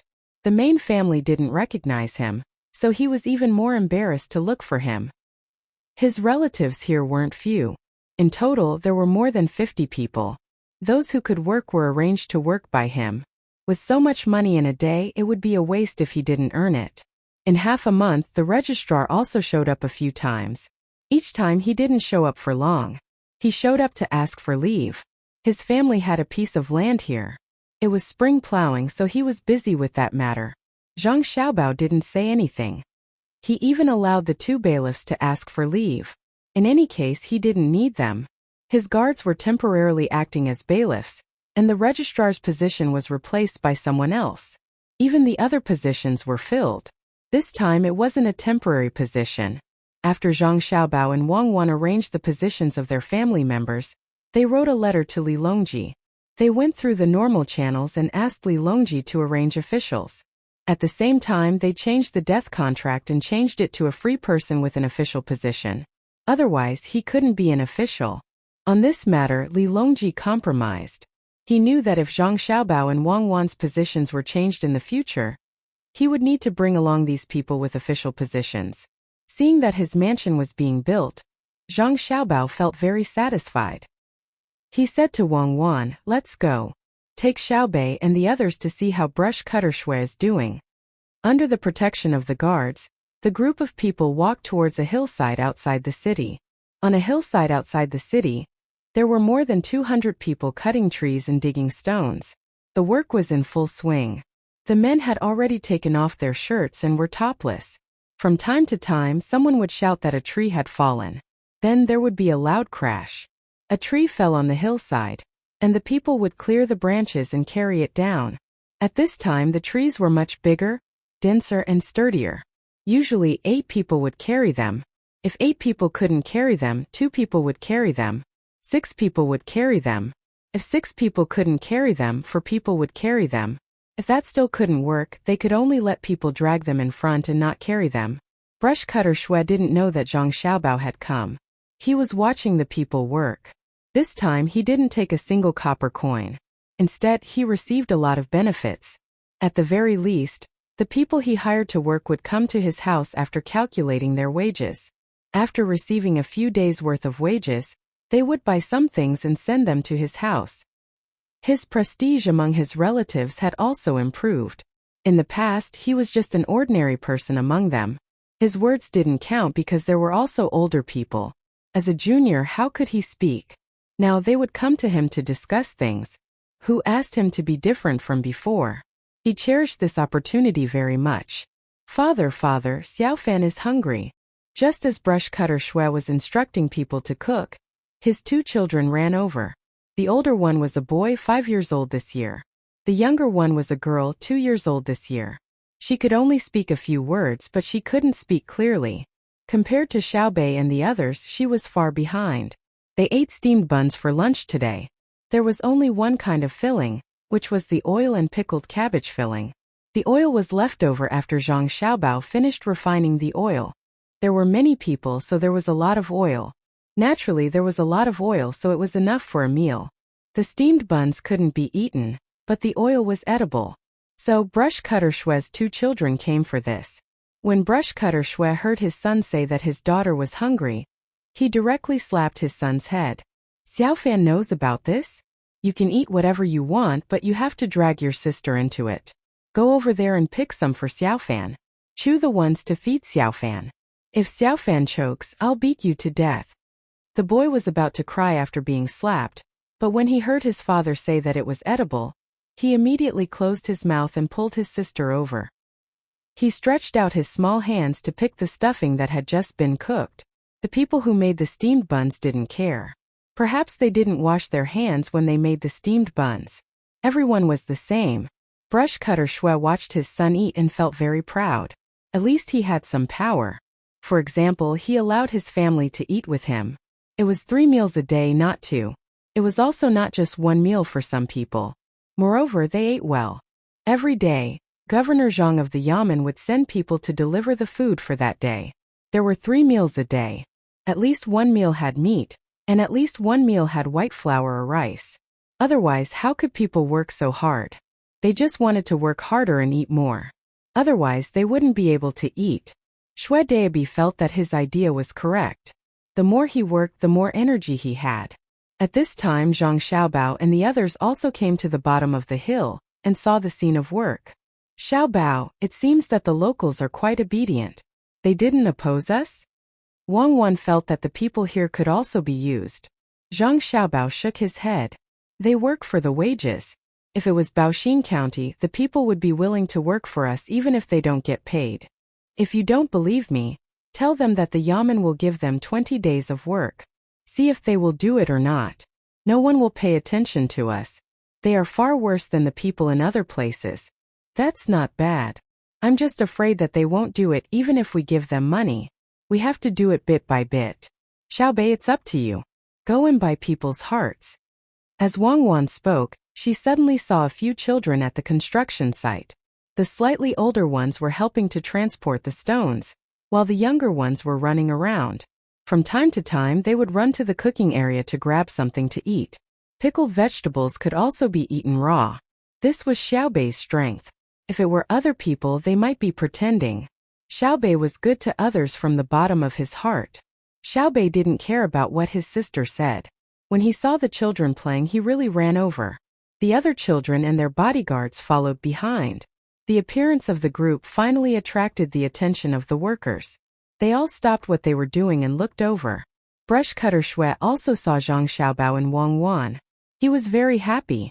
As he strode over, he shouted, "Lord Zhang, Lord Wang, why did the two of you come personally?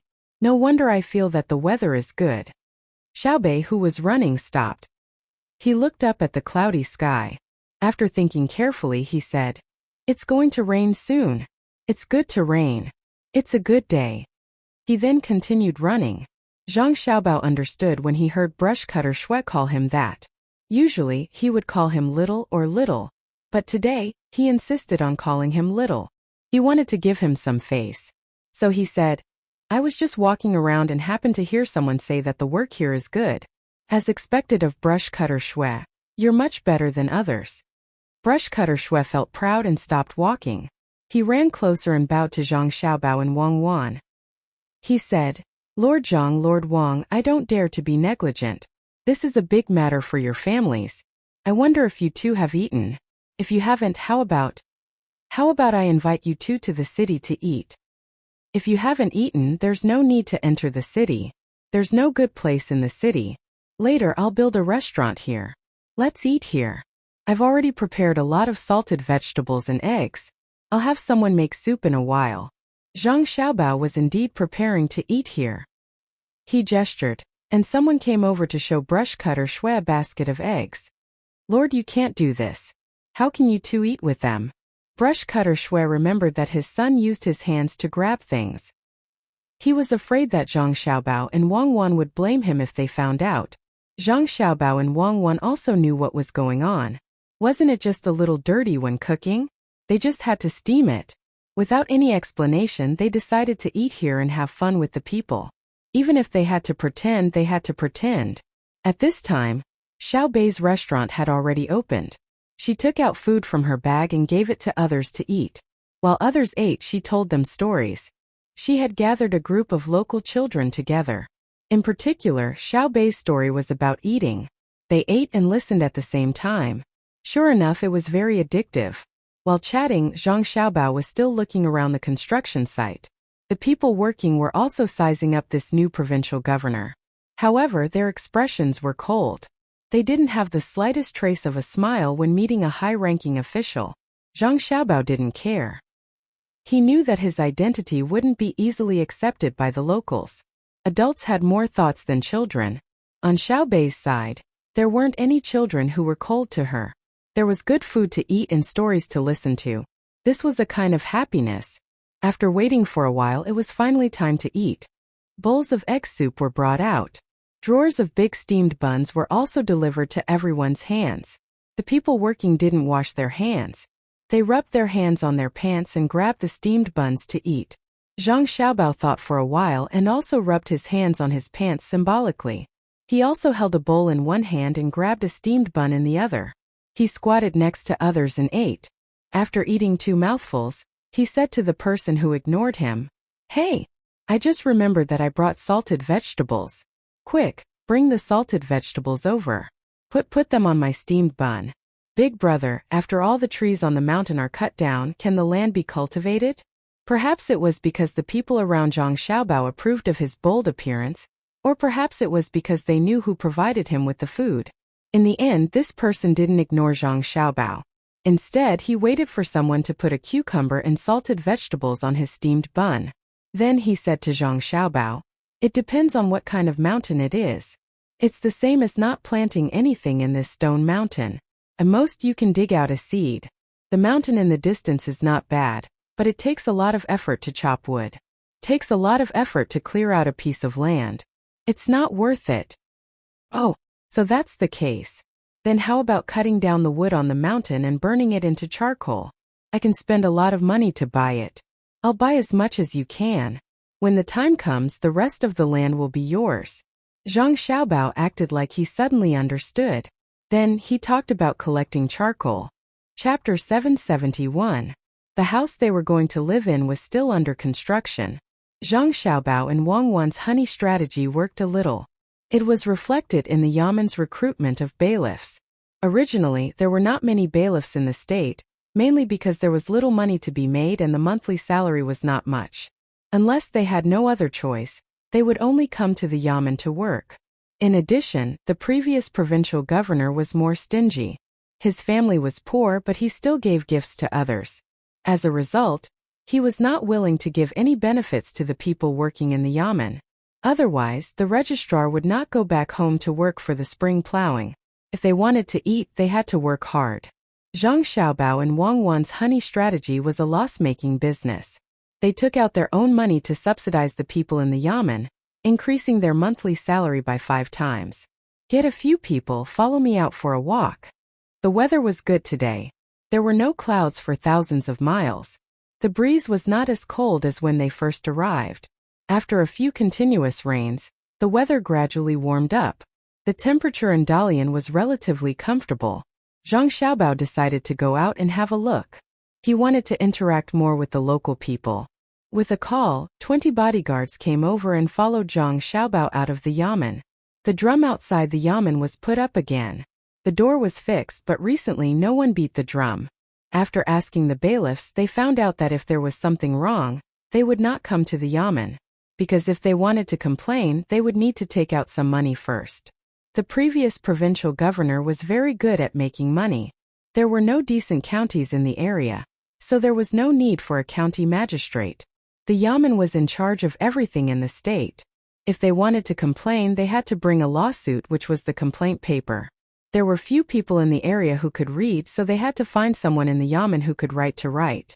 At least 5 copper coins were needed to write a lawsuit. They only accepted cash and not things. If they had to take something, it had to be something worth 10 copper coins. As a result, the local people developed a habit. That was, if something really happened, the people in the village would settle it themselves. The people in the city would look for the older people in the village to help mediate. They would not complain to the Yamen at all because they could not afford to spend money. Zhang Xiaobao heard a very strange thing from the Yamen runner. That was, one person beat another person to death. Similarly, it was not through the Yamen, but through a local person. This person was responsible for the lives of the 2 families, And even the other person's wife was responsible.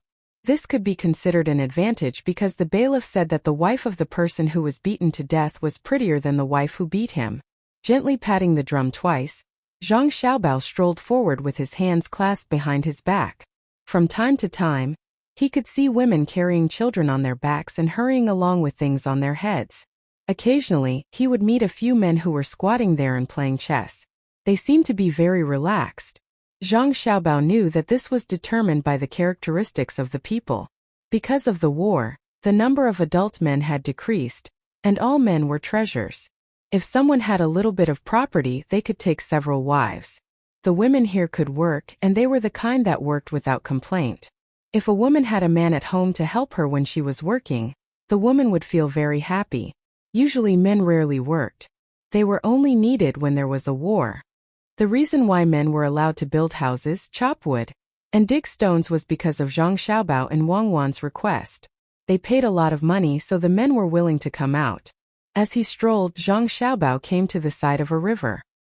He saw many women bringing their children to find a comfortable place by the river and beating things with sticks. When he got closer, he found that they were beating hemp.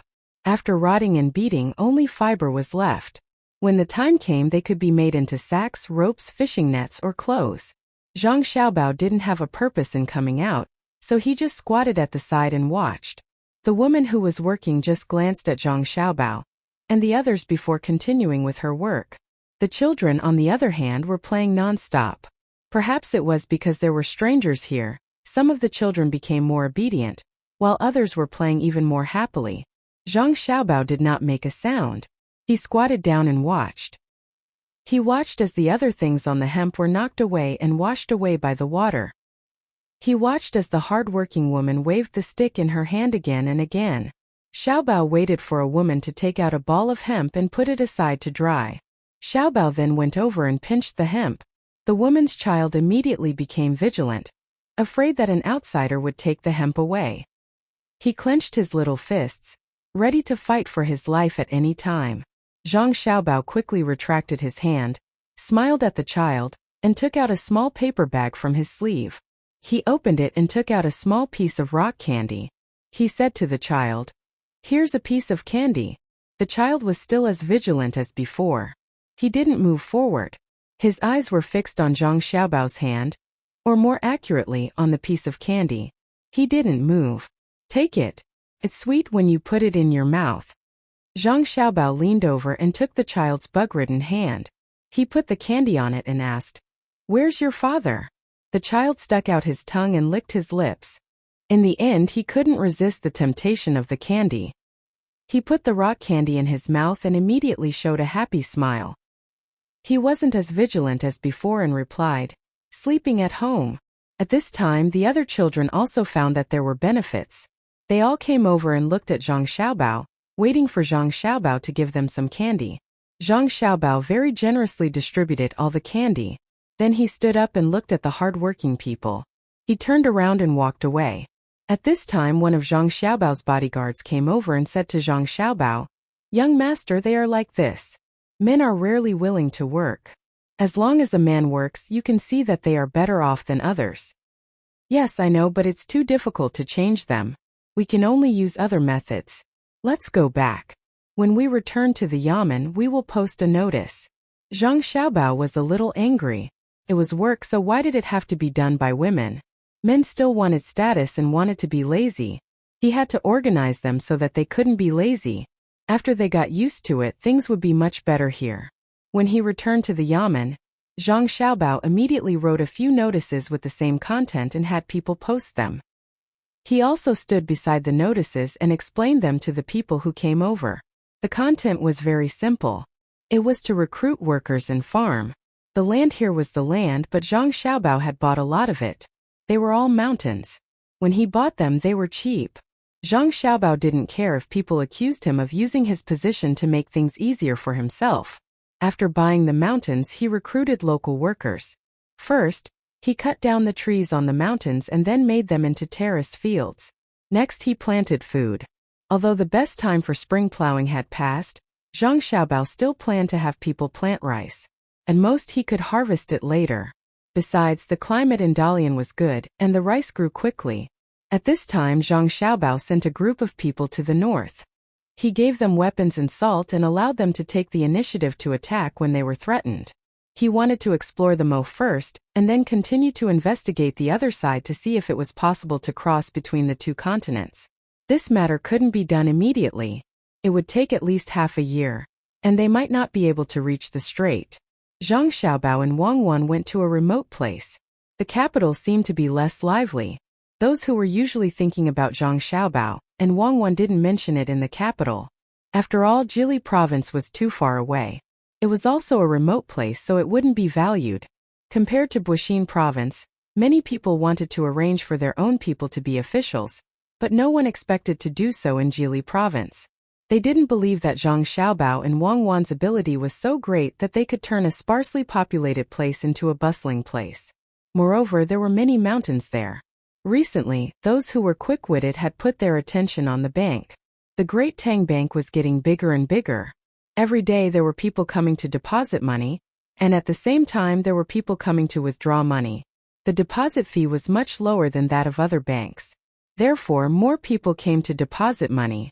Most of them were businessmen. In this way, it would be more convenient for them to go to other places where there was a bank. After a period of time, the money in the bank increased and gradually stabilized. They were now able to lend money to the outside world. This was the matter of interest to those who were smart. They all wanted to borrow money from the Great Tang Bank to do things. Just as many people's attention was gradually shifting, a saying suddenly became popular in the capital. It was to become a soldier to protect one's country, to protect one's family, and to protect the emperor. This was not a recruitment but a compulsory soldier. It was said that the imperial court would soon recruit compulsory soldiers from the Great Tang. The 3-year military system meant that the soldiers had to be trained. If there was a war, they would go to the battlefield. After 3 years, the selected soldiers would stay and continue to be soldiers. But this time they wouldn't be in vain. Instead, they would get money. If they couldn't stay, they would get a sum of money to go home. The feeling it gave was similar to that of a recruitment system, but the connotation was different. Even if they were both paid, the compulsory soldiers would receive less money. If that was the case, no one would be willing to be a conscript. More importantly, the news that came out said that anyone who became a conscript would not only receive a sum of money after 3 years, but would also be given good jobs to do. This was the most attractive part of it. But in the end, rumors were just rumors.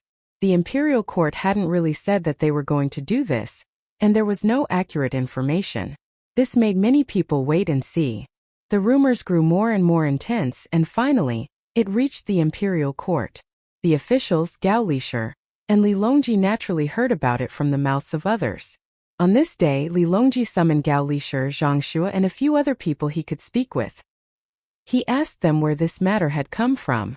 Your Majesty, this subject thinks that it isn't important where it first came from. What's important is that it needs to be clarified immediately. Otherwise, the recruitment system will be over. The most attractive part of this new rumor is that they will be given jobs after 3 years. When the time comes, if the recruited soldiers insist that the imperial court do this, how will the imperial court arrange a position for them? Zhang Shua was the most anxious about this matter. He was the one who proposed to reduce the border troops. He was the one who proposed to consolidate the troops in the capital. He had used money to recruit them. It could be said that he had contributed the most. If the other method was really done, his contribution would be reduced imperceptibly. Thus, he raised an objection first. At this time, Zhang Jiling also said, Your Majesty, it's not just this. Perhaps the person who spread the rumor felt that the effect wasn't good enough, so he added another condition. That is, those who stay 3 years later can become officials and hold a position in the Ministry of War. This is the most attractive thing. To become an official, one needs to pass the examination or receive the favor of one's elders. Many ordinary people are waiting for the imperial court to turn the rumor into reality. This subject has heard from people from other places that such rumors have also started to spread in other places. It is said that protecting the Great Tang is a matter of honor. The people of the Great Tang have to protect the dignity of the Great Tang. The country is a country, and without a country there is no home. It is also said that if one person becomes a soldier, The whole family will be honored. There is even a song, "If you don't become a soldier, I don't become a soldier." Who will protect the motherland? Who will protect the home? Who will protect the mother? Who will protect her? Other than these, it is also said that if someone in the family is chosen to become a soldier, this family will be able to receive tax exemption. During the holidays, they can even receive food or other things sent by the imperial court. These rumors are too frightening. It is said that many people in many places want to become soldiers. I don't know who started this rumor. We have to think of a way, otherwise all the places will be in chaos. Li Longji really didn't know that things had developed to such an extent. He didn't have any thoughts of becoming a conscript either. Listening to Zhang Shuo and Zhang Juling's words, he felt that it was very familiar. Your Majesty, this method can't be used by others. This subject thinks that it's best to ask Zhang Xiaobao and Wang Wan. With their ability, they should be able to guess who is behind this rumor. As soon as Bai Shu heard Zhang Juling's words, he knew who it was. Other than Zhang Xiaobao and Wang Wan, he couldn't find anyone else. The rumor was too powerful, but he couldn't say it in the absence of evidence. He could only take a detour and remind the emperor. Li Longji finally remembered. Zhang Xiaobao had mentioned it that day, but he said that they still needed to cooperate with other aspects. Now it was Zhang Xiaobao who did it. The so-called cooperation was naturally a rumor. At the same time, Zhang Shu also figured it out. He felt helpless and sullen and said, "Your Majesty, what Zhang Xiaobao is doing can easily ruin the Tang Empire. We must not let him continue. We should send a strict decree to Jili province to tell Zhang Xiaobao to stop immediately." I don't think it's appropriate. Since Zhang Xiaobao can think of a way, he naturally has a solution. Zhang Xiaobao and Wang family have a lot of business. If the rumor is really released by him and Wang Wan, they will definitely be able to solve the problem of the placement of the soldiers 3 years later. Why don't we ask them what they plan to do? Old Man Pai immediately opposed Zhang Shu. He still believed in Zhang Shu's ability, especially in terms of propaganda. It was much better than directly using money to recruit soldiers. Even if the regional commanders wanted to raise a private army, it would not be as easy as it was now. Li Longji also thought of this. He was also worried that the regional commanders had too much power when recruiting soldiers. Zhang Xiaobao had also mentioned that if the regional commanders had too much power, it would be difficult to control them. To put it bluntly, it would be a rebellion. Thinking of this, Li Longji looked at Gao Lishir, hoping that Gao Lishir would stand out and say something. It was also the first time Gao Lishir had encountered this. He really couldn't think of the specific benefits and disadvantages. Seeing the emperor looking at him, he could only tell the emperor what he had just thought of. Your Majesty, this subject thinks that this subject can write a letter and send it home to ask Xiaobao what his plans are. Let him list out the matters of recruiting soldiers according to the plan his family made when they were local officials. The moment he said this, he was certain that Zhang Xiaobao and Wang Wan were the masterminds behind this. Only they were bold enough to casually spread rumors. If it were anyone else, even Zhang Zhong who was still in Luoyang, they would not dare. How could they recklessly talk about the military system? Li Longji and Wei Wei nodded. Then Li Shi should write a letter and tell Zhang Xiaobao and Wang Wan that if they want to do anything in the future, they should first inform us. If there's one more time, we will be angry. Li Longji was also very helpless. These two brats were really troublesome, always causing trouble. They had already gone to Jili province, but instead of thinking about how to properly develop there, they still had the leisure to spread rumors all over Great Tang. Could it be that the small population of Jili province was not enough to make things difficult for the two of them? Gao Lishir immediately began to write the letter. Zhang Shua's complexion was extremely ugly. He could see the extent to which the emperor was indulging Zhang Xiaobao and Wang Wan. If it had been anyone else, the emperor would have long sent soldiers to capture them and bring them back to the capital. If it was said that the people of Great Tang were starting to accept the rumors that it was possible to rule over the land, then the rumors in the Anong Protectorate were even more formidable. Not only did the rumors include the matters in Great Tang, there was also an additional content. That was to say, if anyone who joined the army to protect Great Tang and the emperor died in battle, their family would be taken care of by the imperial court, and their children would be able to attend schools without spending a single copper coin. At the same time, it was said that Great Tang was the true motherland, that the emperor was the only one, and that all soldiers had to listen to the emperor. As soon as the rumors spread, those who had soldiers in their hands were unhappy. This was because their soldiers did not have a good life, especially their children. There was no mention of them being able to attend schools for free just because they were soldiers. Even if they wanted to, there would need to be so many schools. If this was not enough to shake the morale of the soldiers, then the rumors that those who joined the army did not need to carry their own weapons or armor, and could even eat 3 meals a day with meat for every meal and drink wine once every 10 days, really made those who had soldiers in their hands start to hate them. They could clearly feel that their soldiers were hesitating, and they were not as loyal as before. They did not have the spirit during training, and when they fought better, they would hide their thoughts. Zhang Xiaobao and Wang Wan had no choice but to do this. They needed people, so how could they attract people over? They said that they would exempt them from taxes, but now they were not paying. They said that they would give them good land if they came over. Who were they trying to fool? It was all hills. Where could they get so much good land? They said that they would build workshops and give more money, but they needed someone to get the benefits first. Therefore, the two of them discussed for a while and started to work while they were helping the imperial court to recruit conscripts. At this time they felt that the time was right. 500 yamen runners were in place, and the gunships would arrive in half a month. The two of them started the next step, the conscription.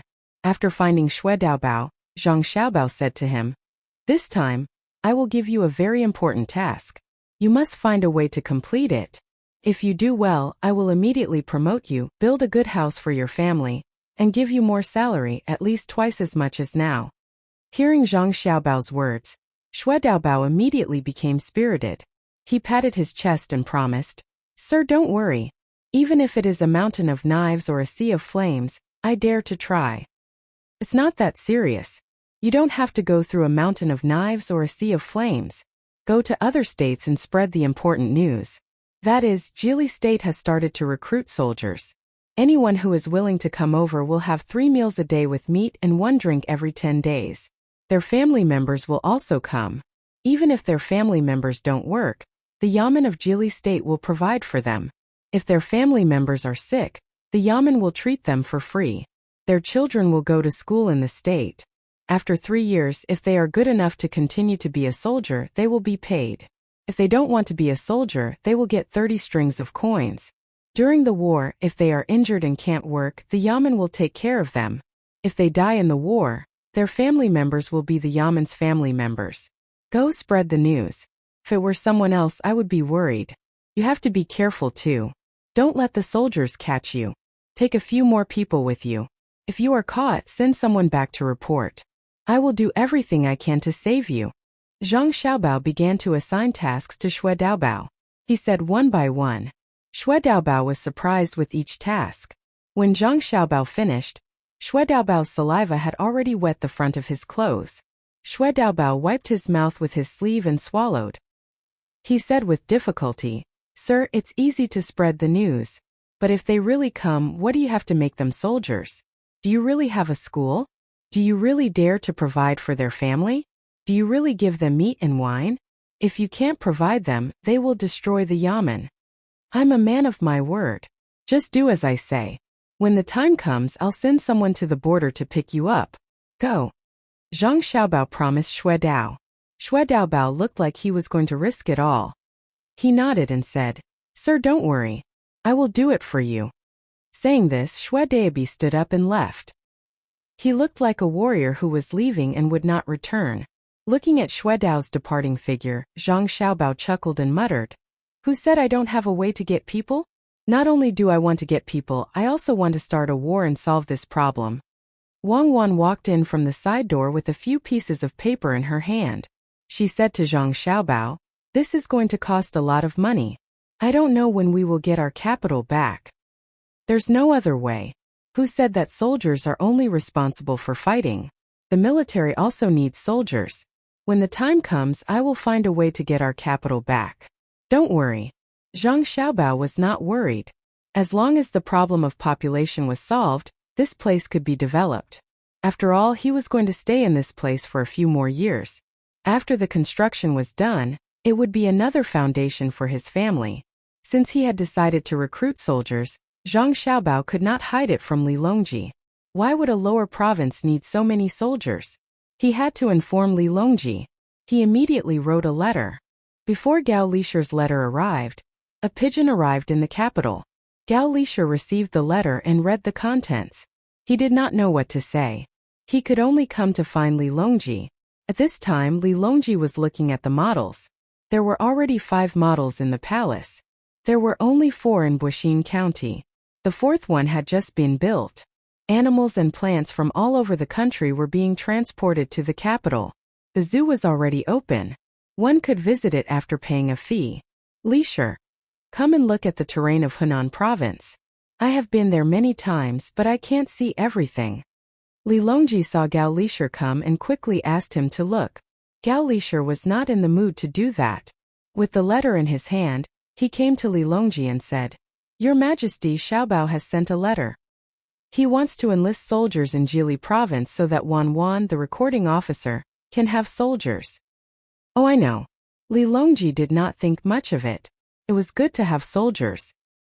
He did not have to worry about Xiaobao and Cuckoo being threatened. Your Majesty, Xiaobao wants to recruit 100,000 soldiers. The initial recruitment is 30,000. It has already started. Gao Lisher had to say something else. 100,000 soldiers is good. Many soldiers. What? How many? 100,000? What is he going to do? Is he going to rebel? Li Longji did not react at first.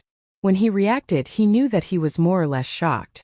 Gao Lisher handed the letter over and said, Your Majesty, Xiaobao said it clearly in the letter. Please read it.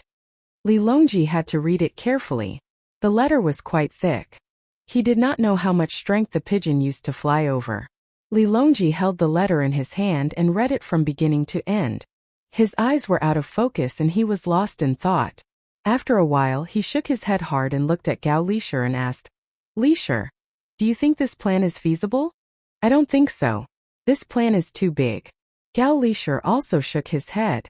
He knew what was written in the letter. Zhang Xiaobao proposed to recruit 100,000 soldiers and send them all to Jili province. This plan was estimated to take 3 years to complete. The initial recruitment of 30,000 soldiers would be carried out immediately. After the soldiers were recruited, they would not be placed in Jili province. Instead, they would be scattered and transported to other places, such as the border between Tubo and Tibet or the border between Turkey and Turks. They would let other places receive them. At the same time, other places would send 10,000 soldiers to supplement the soldiers in Jili province. In this way, there would be no need to worry about the officials in the places where the soldiers were sent to rebel. After all, the soldiers had family members in Jili province. When the 10,000 soldiers arrived in Jili province, Zhang Xiaobao and Wang Wan would command the soldiers to fight. There would be no need to worry that the soldiers would hesitate in front of their family members. Their family members were in other places, so it was impossible for them to rebel. Then, Zhang Xiaobao and Wang Wan would use this part of the soldiers to continue to occupy the north. They would search for good things there and turn the people there into Tang people. This plan was simply too massive. While the northern side seemed to belong to the Great Tang on the map, it was actually impossible to manage. There were few people and the weather was cold. In these circumstances, the northern side was essentially the territory of the Great Tang in name, and they couldn't really pay any taxes there. The plan was good, but the problem was whether it could be completed. After all, they were not familiar with the north.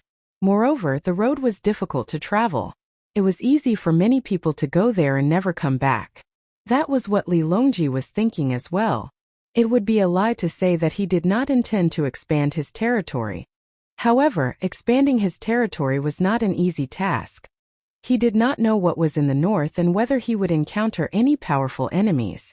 After reading the letter again, Li Longji said, Xiaobao wants me to take a look at the conscripts. He is preparing to go there first. If it's done, we will do as they say. Soldiers are not supposed to manage the local area. It is indeed reassuring to use them. The only thing we are worried about is that the soldiers sent there bully the local people. Don't let others know about this. Let Xiaobao try there. We will know whether it is successful or not. Li Longji agreed. Gao Lisher continued to send letters to the other side. Half a month passed by in a hurry. Zhang Xiaobao and Wang Wan's house was finally built. The main house could be lived in, but the other courtyards still needed to be built. Recently, the people in Jili province were all mobilized. Even the slightly older children helped. Some were cutting trees, some were looking after the trees, some were working on the land. The school was built first and the workshop was being built. The charcoal kiln for burning charcoal was also completed. Shwedaebi successfully spread the news. At the beginning, the people who had soldiers in other places did not realize it. 10,000 soldiers with their families came to Jili province. 10,000 soldiers with their families were not 10,000. There were more than 40,000 people. When these people arrived at Jili province, they were arranged to find a place to build their own houses. From Hunan province, ships came and went from Jili province to Jili province. All kinds of things needed were sent here, including the seafood and charcoal from the first kiln. In this way, Zhang Xiaobao and Wang Wan had been losing money. Charcoal and seafood were not worth much in Hunan province. If they wanted to sell them at a good price, they had to continue to transport them to the deeper areas. The travel expenses were not small. After all, if the two people's ships did not help to transport things, they could make more money elsewhere. Zhang Xiaobao was a man of his word. He really did provide all the daily necessities for the 40,000 people who arrived later. The 10,000 soldiers were also able to eat 3 meals a day, with meat in every meal. After the 10,000 soldiers came, the others found that the Yamen in Jili province did keep its word. They also started to think about it. Especially when they knew that a school was built for the children and there was someone to teach them how to read and write. Even if the people in other places did not think for themselves, they also hoped that the next generation could be successful. Another 10,000 people who were willing to become soldiers came to Jili province. At this time, the local people who had soldiers in their hands realized and wanted to stop the people from moving to Jili province. At first, they thought that Jili province could not do what they said. They thought that they could take this opportunity to let the people in the past make trouble. Then they could drive away the officials sent by the imperial court. It would be better if there were no officials from the imperial court who came from other places. They only wanted their own people to stay. Even when the first batch of people came, they were still waiting to see what would happen. They thought that the officials in Jili province would run out of money soon. They did not know that Zhang Xiaobao and Wang Wan were rich. When they found out that ships of food and daily necessities were sent from Hunan province, they found that things were not good. At this time, the second batch of 10,000 soldiers came with their families. When they were thinking of ways to stop them, they found out who the new officials in Jili province were. They had also heard about the legendary story of Zhang Xiaobao and Wang Wan. For a moment they felt that they were in big trouble. At first, they thought that the people in Beijing were sending them here. Now it seemed that this was definitely not the case. They must have felt that there were many places that did not pay rent and wanted to muddy the waters. The news that Zhang Xiaobao wanted to recruit 30,000 soldiers in the beginning, but there was still a gap of 10,000 people spread. As a result, there were more deserters. They left the army and secretly came to Jili province with their families and belongings. The people who thought that they still had a chance also started to move. Those who had soldiers under their command had no choice but to keep a tight watch on their soldiers and send people to the borders of the states to stop them. Zhang Xiaobao and Wang Wan also sent people to wait at the state border. As long as someone came, they could continue to go to the state capital. Those who wanted to stop were all stopped by them and were not allowed to go. The public security personnel in the state were 500 Yamen runners sent from Sanshui County and Huayuan County. The guards brought by Zhang Xiaobao and Wang Wan were fully armed and came to the state border. They were given a lot of power. If they thought that the other party was a threat, they could attack in advance. However, the guards could not cross the state border to pick up people. As a result, many people were stopped before they reached the state border. They could see on both sides but could not go to help. Since this method did not work, they changed to another way. They went by water. Zhang Xiaobao sent ships to go around and started to pick up people at other places near the sea. Daxing City was in the east of Jili State, so it was not under the control of Jili State. Zhang Xiaobao sent more than 100 ships at once. According to the calculation, each ship could carry 20 people. One round trip could transport 2,000 people back. They just had to make a few more rounds. In Daxing City, there was a family with the surname Li, which was popular now. He was from Xinluo. He had a very important mission here. One was to protect Daxing City, and the other was to make sure that the people in this area were from Xinlua. He was also the mayor of Daxing City. He had 1,500 soldiers under him. In addition to the normal army, he also had many ships to protect Daxing City. After all, Daxing City was very close to the sea. There were also people in Daxing City who wanted to go to Jili State. Not only did they not have to spend money to buy food there, but they could also get land. The production of the land was earned by themselves. Moreover, there was a school there. After Li Qingying, the mayor of Daxing City, also sent people to stop them outside Jili State. As for those who had already gone, he wrote a letter to Zhang Xiaobao and asked Zhang Xiaobao to let them go back. Zhang Xiaobao did not refuse immediately. He agreed and said that he would send them back once they were found. As for when they would be found, it would have to wait for Jili State to adjust the household registration system. However, while he was agreeing, the ships on the other side passed by the sea. Li Qingying put all his energy into intercepting them on the land. He sent almost all of his 1,500 soldiers to form a thin line of defense to prevent the people from going to Jili State. At this moment the ships came. After they greeted outside the city, the people who regretted not going out earlier crowded to the seaside and left happily on the ships. By the time Li Qingying received the exact news, more than 4,000 people had already disappeared. Mayor, we have to guard against them on the sea too. Li Qingying's advisor found Li Qingying and said. Li Qingying had been very worried recently. The main reason was that many people were willing to take a long detour in order to leave Daxing City. It was impossible to guard against 1,500 people. If all the people lived in the city, it would be fine. Once the city was sealed, there would be no need to worry about people going out. The problem was that many people lived in their own villages. It was impossible to send people to seal all the villages. At this moment, when he heard the advisor's words, he felt his head buzzing. He rubbed his temples and asked the advisor, "Do we have to send people to intercept them on the sea again?" "No, we can't stop them now. Zhang Xiaobao and Jili State will not let them go. We have to think of a way to make them not dare to take people from Daxing City. Otherwise, there will be no people in Daxing City. Now, people in the surrounding areas are still gathering here, thinking of going to Jili State." The advisor knew that it was useless to stop them. Even if they could stop them for a while, they couldn't stop them forever. Moreover, it wouldn't take long for Daxing City to become an empty city. Of course, Li Qingying wanted to think of a good way to make Zhang Xiaobao obediently send people back.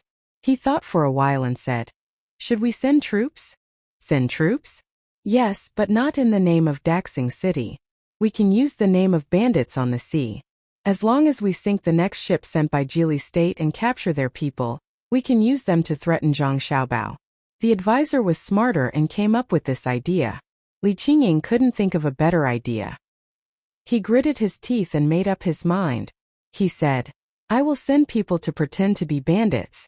Do you really think that officials sent from the capital are powerful here? If you push me too far, I will also kill people." Li Qingying had a plan. Soon 300 of the 1,500 people sent out came back. Every 5 people were on a ship. They didn't have any markings on them and they carried weapons. They went out to sea in 60 small boats, ready to intercept the ships sent by Jili State. He wanted to catch all of them in one fell swoop. As soon as he moved, the people sent by Zhang Xiaobao, who were watching with binoculars at sea, knew what was going on. They quickly hid from the other party's sight and sent the news to Jili State. "I was worried about not having a place to test the cannons. I didn't expect you to send me a gift." "Good, very good. Someone send a letter to Li Qingying, the lord of Daxing City. Ask him if the sea route is safe recently. I want to send more ships to transport goods." When Zhang Xiaobao heard this, he was very happy. He asked someone to send a letter to Li Qingying quickly, telling him that the ships here wouldn't move for the time being. Soon Li Qingying replied. He said that during this time, pirates occasionally appeared on the sea. Daxing City was thinking of ways to encircle and suppress them, but the results were not good. He hoped that Zhang Xiaobao would be more careful. Zhang Xiaobao was waiting for this letter. As long as Li Qingying admitted that there were pirates, when the time came, he would say that he was helping Daxing City to eliminate the pirates. Once again, the boats carrying people left the temporarily built pier and headed towards Daxing City. More than 100 small boats formed a small team. Seeing that they were about to reach the border of Daxing City, the 60 ships sent by Daxing City finally moved. They didn't wait for more than 100 small boats to come closer. They rushed over at the fastest speed, wanting to stop more than 100 boats. After all, there were only 2 people rowing on each boat. They weren't soldiers, so they should be easy to deal with. When the 100 small boats saw the ships rushing over, they turned around and ran back. They didn't continue to move forward. Chapter 772. The people on the 60 boats shouted as they chased. The distance between them was getting closer. They were strong, and there were many people who took turns to row the boats. The 100 boats that were running did not reply. They used all their strength to row the boats as fast as they could. In the midst of the chase, the 160 ships were getting further and further away from the shore.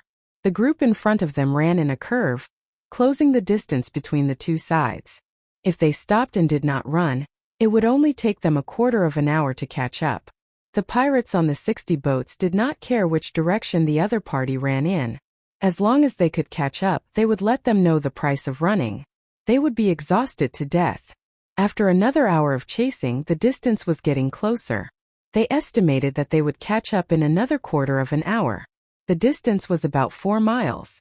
At this time, the people on both sides were struggling to control the boats. In the deep sea, the waves were not as beautiful as when they were at the seaside. There were not many splashes, but this was the most dangerous place. When a wave came, the boat would be swerved. "Captain, they actually ran here. When we catch them, I must let them know how powerful we are." A person who had just been replaced swung his arm and complained to the captain of the action team. The captain frowned. He felt that something was wrong. Logically speaking, the 100 boats should be running directly in the direction of Geely State. Although they could not escape, it was better than running here. If they were not careful, the boats would capsize. Just as he was puzzled, 6 big boats suddenly appeared in his field of vision. They were very big boats with full sails. They were very fast. It did not look like they were passing by. Instead, they were heading in this direction. Before the captain could figure out what was going on, the big ship quickly approached them. The 100 small boats in front of them suddenly scattered, making way for the big ship. What boat is that? Is it a big cargo boat? Or a soldier boat? The captain asked blankly. The 4 people on the boat shook their heads, indicating that they were not sure.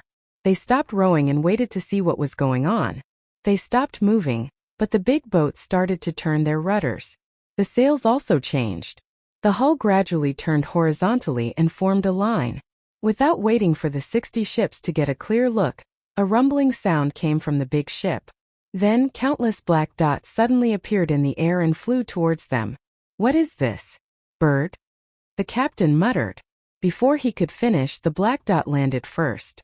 A few ships were directly hit by the black dot, and with a boom the entire ship was gone. A pillar of water rose up from the surface of the sea, and there were even more black dots that did not hit the ship. Instead, they smashed into the water, and there were also quite a few that caused a huge commotion, causing pillars of water to rise up. The black dot that landed beside the small boat not only brought out a water pillar, but also many things that flew out and destroyed the boat. After this round of fighting, the big ship began to turn again to reveal the other side. At this time, there were only 37 boats left. The people on the boats finally knew what the other ship wanted to do. Although they didn't know what was flying towards them, they understood that the other party wanted their lives. They no longer cared about chasing the small boats in front of them. They turned their boats around and fled in the direction they came from. At this moment, they did not feel tired, and their arms were not sore. They rowed the boats as if they were flying on water. On one of the big boats, Zhang Xiaobao and Wang Wan were looking through their binoculars. There were 6 big boats, and each boat had 40 cannons. After firing once, someone had to clean the cannons. That was why they had to turn to the other side after firing. There were 20 cannons on each side, but there were no bow cannons or stern cannons. A total of 120 cannons had been fired. Because the 60 boats were relatively close to each other, they were able to destroy 23 boats at once. However, this result did not satisfy Zhang Xiaobao and Wang Wan. The cannons did not all explode. I only saw a dozen of them. One of them had already hit the boat, but it did not explode. Seems that it still needs to be improved. At this time, Zhang Xiaobao did not let the big boats fire anymore. He sent the small boats to save the people. It was not that if the boat was damaged the people would die. Some people were still floating on the water. When the group left, they were all trying to save their own lives. No one went to save their companions. Wang Wan nodded. This improvement process is not easy. We can only use it now. It's better than not having any cannons. It's the technology that can't keep up. We must preserve the cannons well. We can't let them rust. Otherwise, it will be another Jiawu. In addition to the tactical problems, there are also problems with weapons and morale. Let's not talk about this first. I'll chase after them. I want to see where the rest of their boats are going. Zhang Xiaobao did not worry about the cannons. After giving the order, the big boats chased after the escaping boats. He did not chase all of them. He left one behind, afraid that the small boat here would accidentally capsize. The big boats turned slowly, but they moved faster than the small boats. They moved with full sail, getting closer and closer to the escaping boats in front. When they reached a certain distance, the big boats slowed down a little. The so-called slowing down was to move in a zigzag pattern. Every time the big boats did this, the small boats in front would be able to move a little faster. They were afraid that the big boats would turn sideways, and then there would be another explosion. After a chase, the people on the small boats finally returned to the big boats when they were almost out of energy. Zhang Xiaobao's boat suddenly sped up, then stopped, put down the small boat, and continued to chase. The small boat's speed was very fast. There were 4 people on each boat. One person was in charge of the direction, one person was idle, and the other 2 people were there at full speed. Behind the small boat, there was a splash of water, and the boat quickly caught up. The escaping people had never seen such fast boats. They used the last of their strength and ran as fast as they could. When the boats behind them were about to catch up, the 37 boats finally hit the beach and were stranded there. The people on the boats jumped off and ran in the water. There were 20 small boats behind them. There were 4 people on each boat, so the 80 people were stranded there. They jumped off and continued to chase. They were the last ones to come down, so they had enough strength. They quickly caught up with the people running in front of them. The people running could not run anymore. They gritted their teeth and turned around. They picked up their weapons and faced the 80 people who were chasing them. They looked like they were going to fight to the death. Put down your weapons and don't kill. You evil pirates, you still want to run? Come with us to see Daxing City's Lord Li. We'll deal with you then. The 80 people who were chasing them stood in front of the remaining 180 people and shouted loudly. There were still people waiting to move. Just as they were wondering why the boats had not arrived, they saw people coming ashore one after another. Some of the commoners immediately recognized a few of the more than 180 people and shouted, "They are not pirates. They are the army of Daxing City." Oh, I see. Daxing City's army pretended to be pirates and went to rob us? We need to talk to Li Qingying about this. The leader of the 80 people said angrily, pretending to be enlightened. The people were also stunned. They looked at the soldiers of Daxing City in disbelief. They wanted to hear their explanation. We're not soldiers of Daxing City, we're pirates. One of the more than 180 people suddenly shouted out loud. As soon as he finished shouting, the captain who was lucky enough to survive slapped him in the face.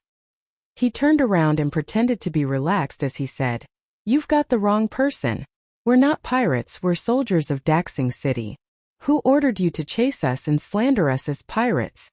The quick-witted soldier next to him immediately echoed, "Yes, we went out to sea to catch pirates, but just as we were about to catch them, we were suddenly attacked by you, and many of our people were injured or killed. Where are you from? Who ordered you to attack Daxing City's soldiers?" The first ones who didn't believe such a lie were the surrounding people. They weren't stupid, so it didn't take them long to figure out that Li Qingying, the city lord of Daxing City, must have pretended to be a pirate and attacked those 100 ships in order to prevent them from leaving by ship. However, they were not as strong as those people. They were beaten up, so they started to deny it. The 80 people who chased them knew what they were going to say, so they did not argue. They just said that they wanted to see Daxing City's Lord Li Qingying and talk to him face to face. Zhang Xiaobao sent out small boats from the big ship. The people on the boats were there to talk about this. They pulled back the boats with propellers and put down the ordinary boats. On one hand, the 80 people followed the 180 people into the city to find Li Qingying. On the other hand, they used small boats to pull the local people onto the big ship. This time they pulled a lot of people, and it was the last batch to leave Daxing City. There were not many people left in Daxing City. What happened next was simple.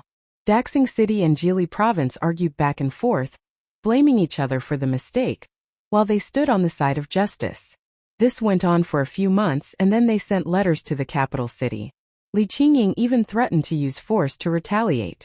However, after a few days, he did not send a single boat to take revenge. Not only did he not do anything, but when Zhang Xiaobao went to other places to pull people, the other side did not send ships to stop him. One was that Jili Province had almost 30,000 soldiers, so he could not pull too many people away. The other was the most important one, so no one dared to. When the people sent by Li Qingying came back, they reported the situation at sea. There were 6 big boats, very big, fast and stable. When they were still far away, they suddenly stopped. Then it was like thunder. 23 boats were destroyed and many people died. What hit them? They did not know. How did it hit them? But it was definitely not a catapult. Catapults could not hit so far away, and it would not be like thunder. Li Qingying was scared. He was afraid that the Tang Emperor would attack here. This place was nominally under the control of the Tang Empire. He did not expect that what he feared would happen. It seemed that he could not count on a naval battle. In the past, he could not win against the Tang Empire in naval battles. Now that the Tang Empire sent the 2 most powerful people here, it would be difficult to deal with them in the future. The others also had the same thought. In the past, they had inquired about how powerful the new provincial governor and registrar general were. They didn't see it with their own eyes, but this time they knew. Zhang Xiaobao and Wang Wan were not in the mood to start a war with others immediately. They had to stabilize the situation and then deal with others through other means. When others wanted to fight back, they would fight. Now they were busy settling the people who came. The 30,000 soldiers had been gathered, and after a period of time, they would be sent to other places. When the time came, they would first stay in the bustling areas and be separated. They would still be given 3 meals a day with meat for every meal. When they were sent to the borders, they would be given ideological and political education so that they would know why they were fighting. They had to embody the spirit of hardship and simplicity. Those who wanted to continue to have meat for 3 meals a day would be threatened to send them back. Furthermore, their families would not care. This idea was very immoral, but Zhang Xiaobao and Wang Wan were also helpless. If the 30,000 soldiers stayed in Jili Province, they could still afford to feed them.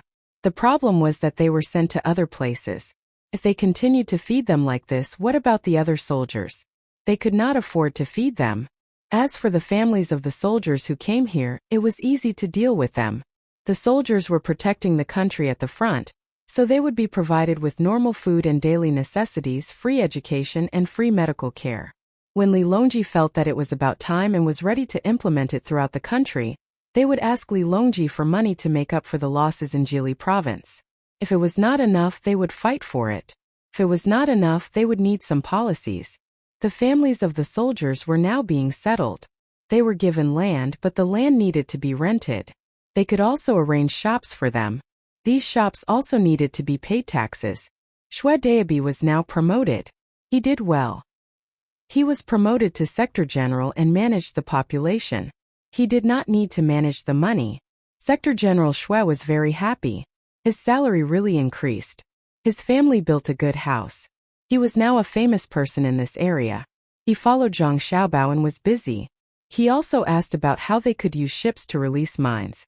That day, Sector General Xue sorted out the number of people who came here and the local people. When he went to investigate, the people were very cooperative. They were afraid that he would leave someone behind. That was related to the ration of food and other things. The local people could also get the same treatment if their family had joined the army. As for those who did not join the army, they could not. They only cared about the children going to school and did not care about the rest. Unless there was no man in the family, they would care about it. The 30,000 soldiers brought more than 130,000 family members. Large families would send one person out of every 5 people. Small families would send one person out. 130,000 people. Including the original people in Jili province, there were still 130,000 people. The food that so many people ate every day was not a small amount. In order to improve his relationship with Zhang Xiaobao, Sector General Shui took the book about the population and found Zhang Xiaobao. Darren, why don't you think of a way? Do you know how many people eat in a day? Sector General Shui looked very anxious. Zhang Xiaobao was drawing things on the map. He wanted to make the economy here prosperous. When he heard Sector General Shui's words, he nodded. I know a lot. There is also the oil they use and the cloth to make clothes. There is also the 2 eggs that each child gets in school every day. Darren, why are you still taking it out? Sector General Shui seemed to be spending his own money. Zhang Xiaobao put down the pen and sighed. Can I not take it? The emperor treats me and Cuckoo differently from other people. Others don't have to pay taxes, but we have to. Without people, who will farm? Without people, how can I do business? Sector General Shui was also in a dilemma. He suddenly asked, why? He is the emperor. How can he bully people like this? This was a crime, but Zhang Xiaobao didn't care and said, isn't that so? It's too unreasonable. Didn't he just give both of our families an official title? Didn't he just allow me and Cuckoo to enter and leave the imperial palace as we please? Didn't he just let us manage the Tang Bank, which is the most likely to cause trouble but also the most profitable? Isn't it just a matter of Cuckoo and I killing any local official we want to kill before we tell him? Didn't he just? Zhang Xiaobao said one after another. At the beginning, Sector General Shui was on the same side as Zhang Xiaobao. After Zhang Xiaobao finished all the didn't he just say, Sector General Shui finally felt that Li Longji was actually quite pitiful. He was a good person. No wonder Zhang Xiaobao and Wang Wan were sent here. They weren't sent away, they were used as pillars. It seemed that following Zhang Xiaobao and Wang Wan was the right choice. They actually had such a big advantage over the emperor. He didn't expect that even Xiaobei and the others could unite to impeach someone. They were given too much power. Thinking like this, Sector General Shui felt that he should say a few words on behalf of the good emperor. Darren, this little one understands. The emperor will be very happy when he knows what Darren has done. Do you need to say that? We took the money ourselves. How can he not be happy? We can't get the money back. We have to find a way to earn it back here. Zhang Xiaobao immediately knew what Sector General Shui was thinking. Then how do we earn it? We're spending money now. Sector General Shui was very curious. Let me ask you. Under normal circumstances, can you support your family by working for others? Zhang Xiaobao asked. Yes. Sector General Shui replied. Then do you think that merchants don't earn a single copper coin and give all the money to the people who work? Zhang Xiaobao asked again. How is that possible? Merchants are black-hearted. It's good enough that they give the people who work for them 1 copper coin for every 10 copper coins they earn. Sector General Shui answered again.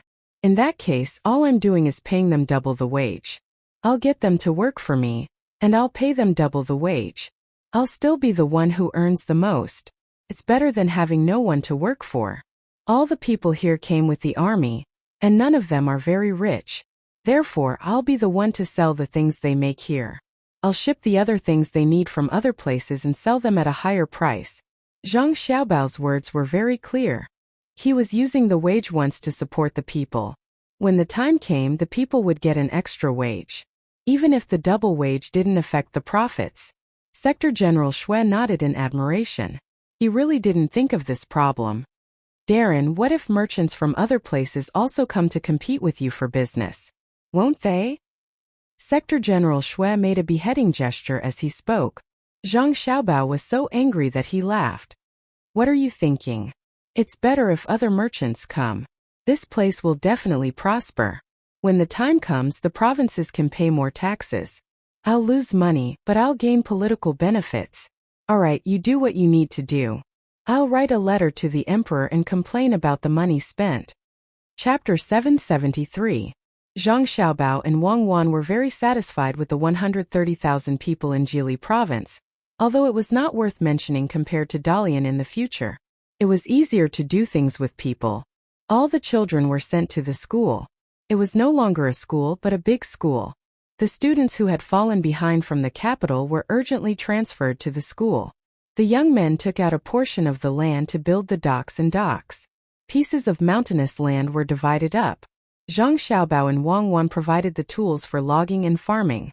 As long as they gave the wood they cut from the mountains to the two of them, it would be considered as paying for the tools and seeds. The people were not allowed to burn their own land and waste the wood. If they found any limestone and diamond mines, the government office would send people to look after them. The people who occupied the land would choose another place, and the Zhang Xiaobao and Wang family would send people to help build it. The 130,000 people who came over did not care about whether the officials in Jili province were corrupt, or whether the environment was polluted. They built kilns to burn charcoal for Zhang Xiaobao and Wang Wan. Otherwise, the two of them would lose too much money. That day, Xue Qinjun came to find him. He had a good idea to help Zhang Xiaobao reduce the loss of money. As soon as he entered the door, before Zhang Xiaobao asked someone to serve tea, Xue Qinjun said to Zhang Xiaobao impatiently, "Sir, I have a way to make Jili province bigger." "Oh, do you mean to occupy other people's land?" Zhang Xiaobao thought Xue Qinjun wanted him to use force to annex the neighboring provinces. No. Without occupying other people's land, you can also make Jili province bigger. Xue Qinjun showed an unfathomable look. Zhang Xiaobao did not say anything, and waited for Xue Qinjun to continue. Xue Qinjun coughed lightly and said, "My lord, this humble one's idea is to order the local people to move the mountains and fill the sea. For every foot they fill, they will add another foot. They will take turns to dig the mountains and fill the sea. When the time comes, the mountains can be cultivated and the shores can be cultivated. Isn't this killing two birds with one stone?" In the beginning, Zhang Xiaobao really thought that Adjunct Xue could come up with a good idea. However, it turned out to be land reclamation. If Jili Prefecture was an isolated island with many hills and a large population, Zhang Xiaobao might consider land reclamation. However, Jili Prefecture had no value for land reclamation now or in the future. As a trading port, it was useless to reclaim so much land. Moreover, if they filled up too much, the military port would be filled up, and it would not be easy to find a natural military port. "Sir, how is it?" Seeing that Zhang Xiaobao was silent, Adjunct Xue asked again. "Well, the idea is good, but there will be a lot of trouble when it comes to actually doing it. We can leave it for the future." Zhang Xiaobao did not directly reject Adjunct Xue's idea. He was afraid that he would dispel his enthusiasm. Even if one idea did not work, there might be more good ideas that could be used in the future. Adjunct Xue also heard it. Wei Wei was a little disappointed. She picked up the teacup and sipped the tea. "Adjunct Xue, you have been working hard in the prefecture. Can the newly moved people make trouble?" Zhang Xiaobao changed the topic and asked. "How dare they? We will provide them with food and clothes. If anyone makes trouble, we don't need to do anything. The people next to us will deal with them. In fact, there are people from other places secretly coming to the prefecture and asking to be registered. They are willing even if they can't get food. This humble one is busy. There is still a lot of land in the prefecture. It is useless to leave it there. It is better to take it out for them to cultivate. It is short of water. It is not possible to cut down the trees and make terrace fields to grow rice. It is troublesome. There is only one big river in the prefecture, and there are many mountains. It is impossible to lead the water to other places." Adjunct Xue seemed to be in a difficult position. Zhang Xiaobao had also considered this problem.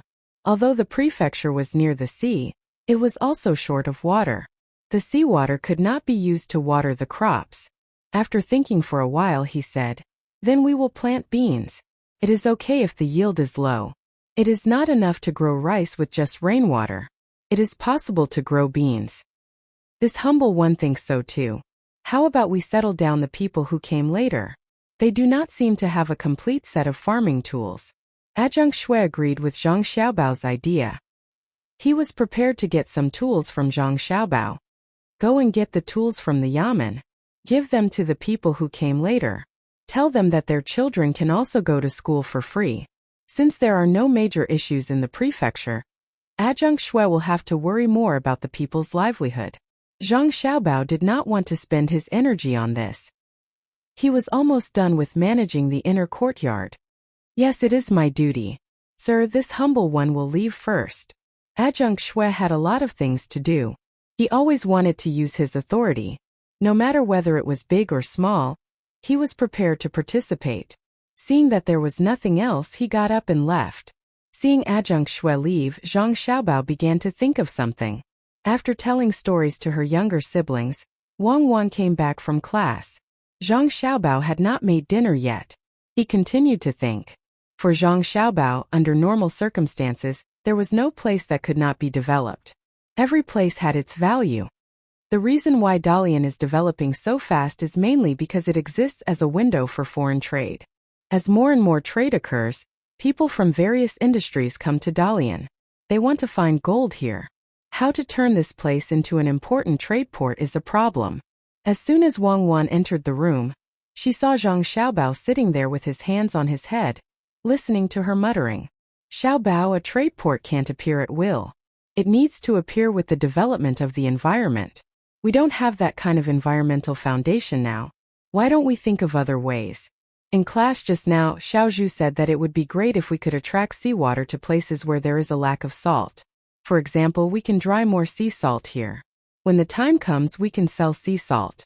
A ship can carry a lot of sea salt. We can make salt pans by the sea.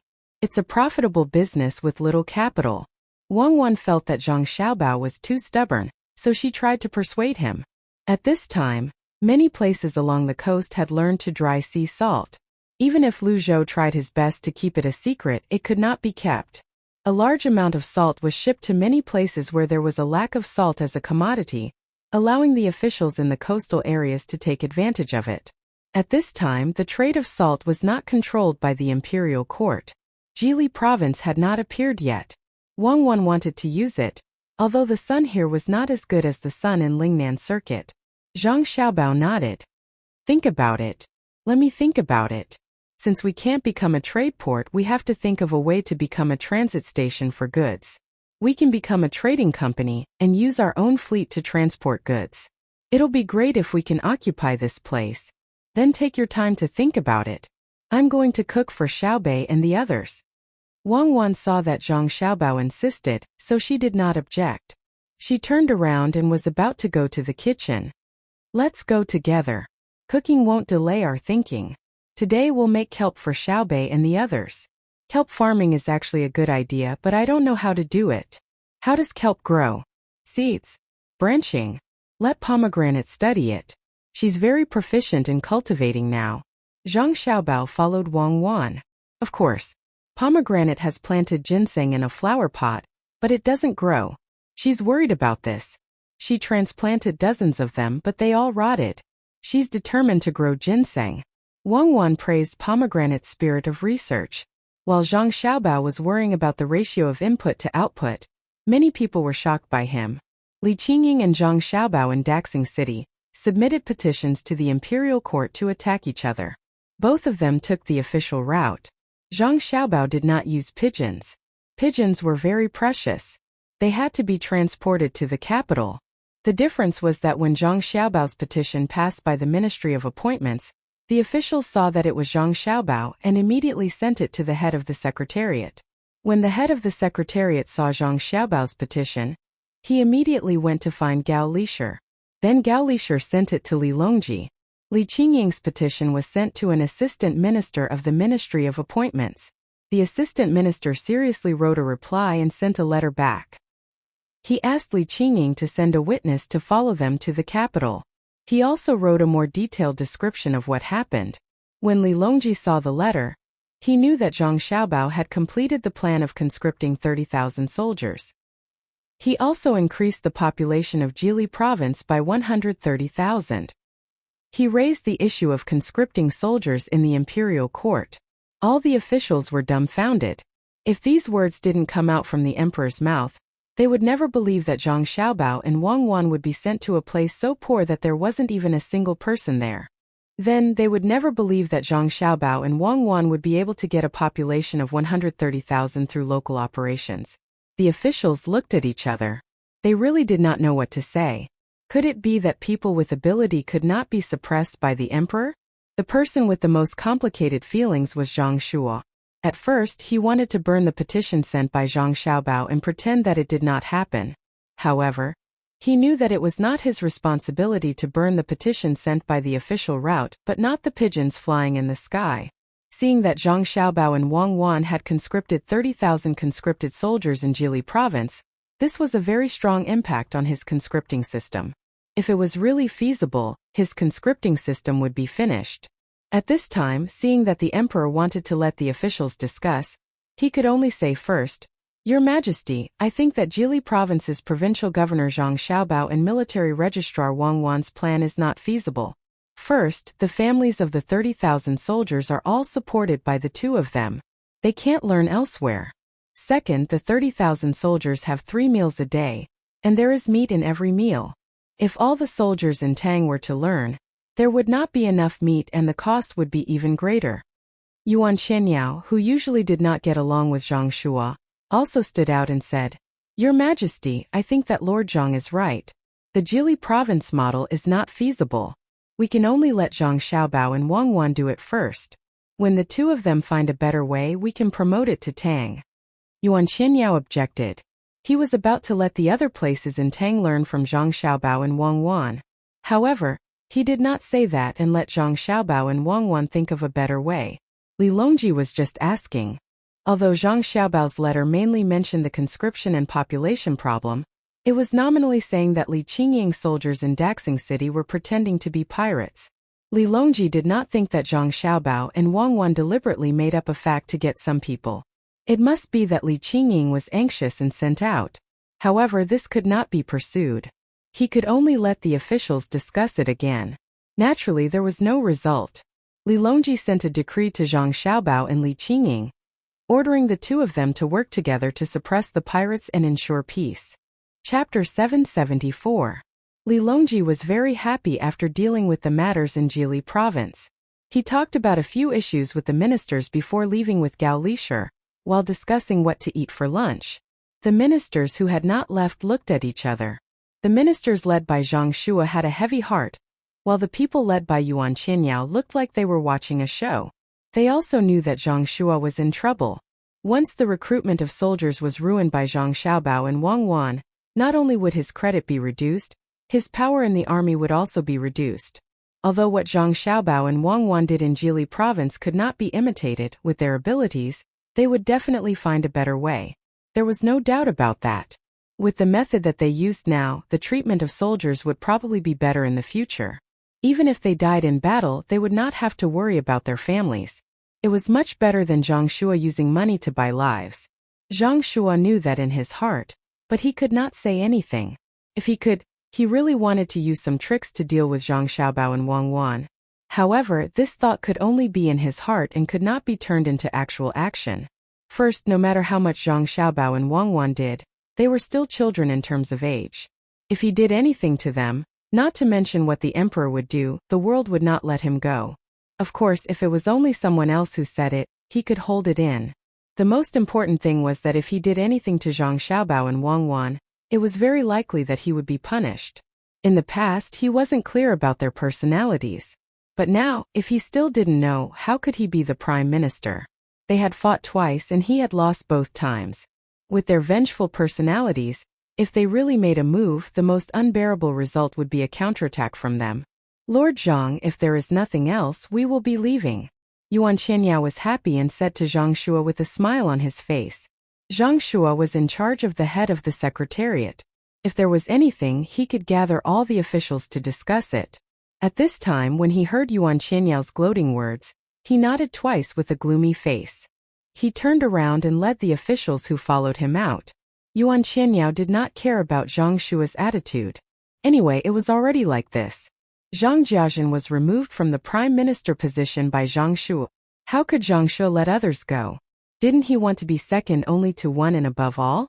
Now Zhang Shua had new opponents, Zhang Xiaobao and Wang Wan. Let's see if he still had the ability to take down the two of them.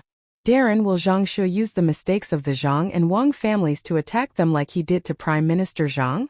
Yu Wenrong originally wanted to leave with Li Longji, but when he saw Li Longji talking about eating, it was obvious that he didn't want to bring him along. He had no choice but to stay. Seeing Zhang Shua and Yuan Qianyao's different attitudes, he moved closer to Yuan Qianyao and asked, "He dares? If you want to talk about the mistakes of the Zhang and Wang families, you can find a lot of them.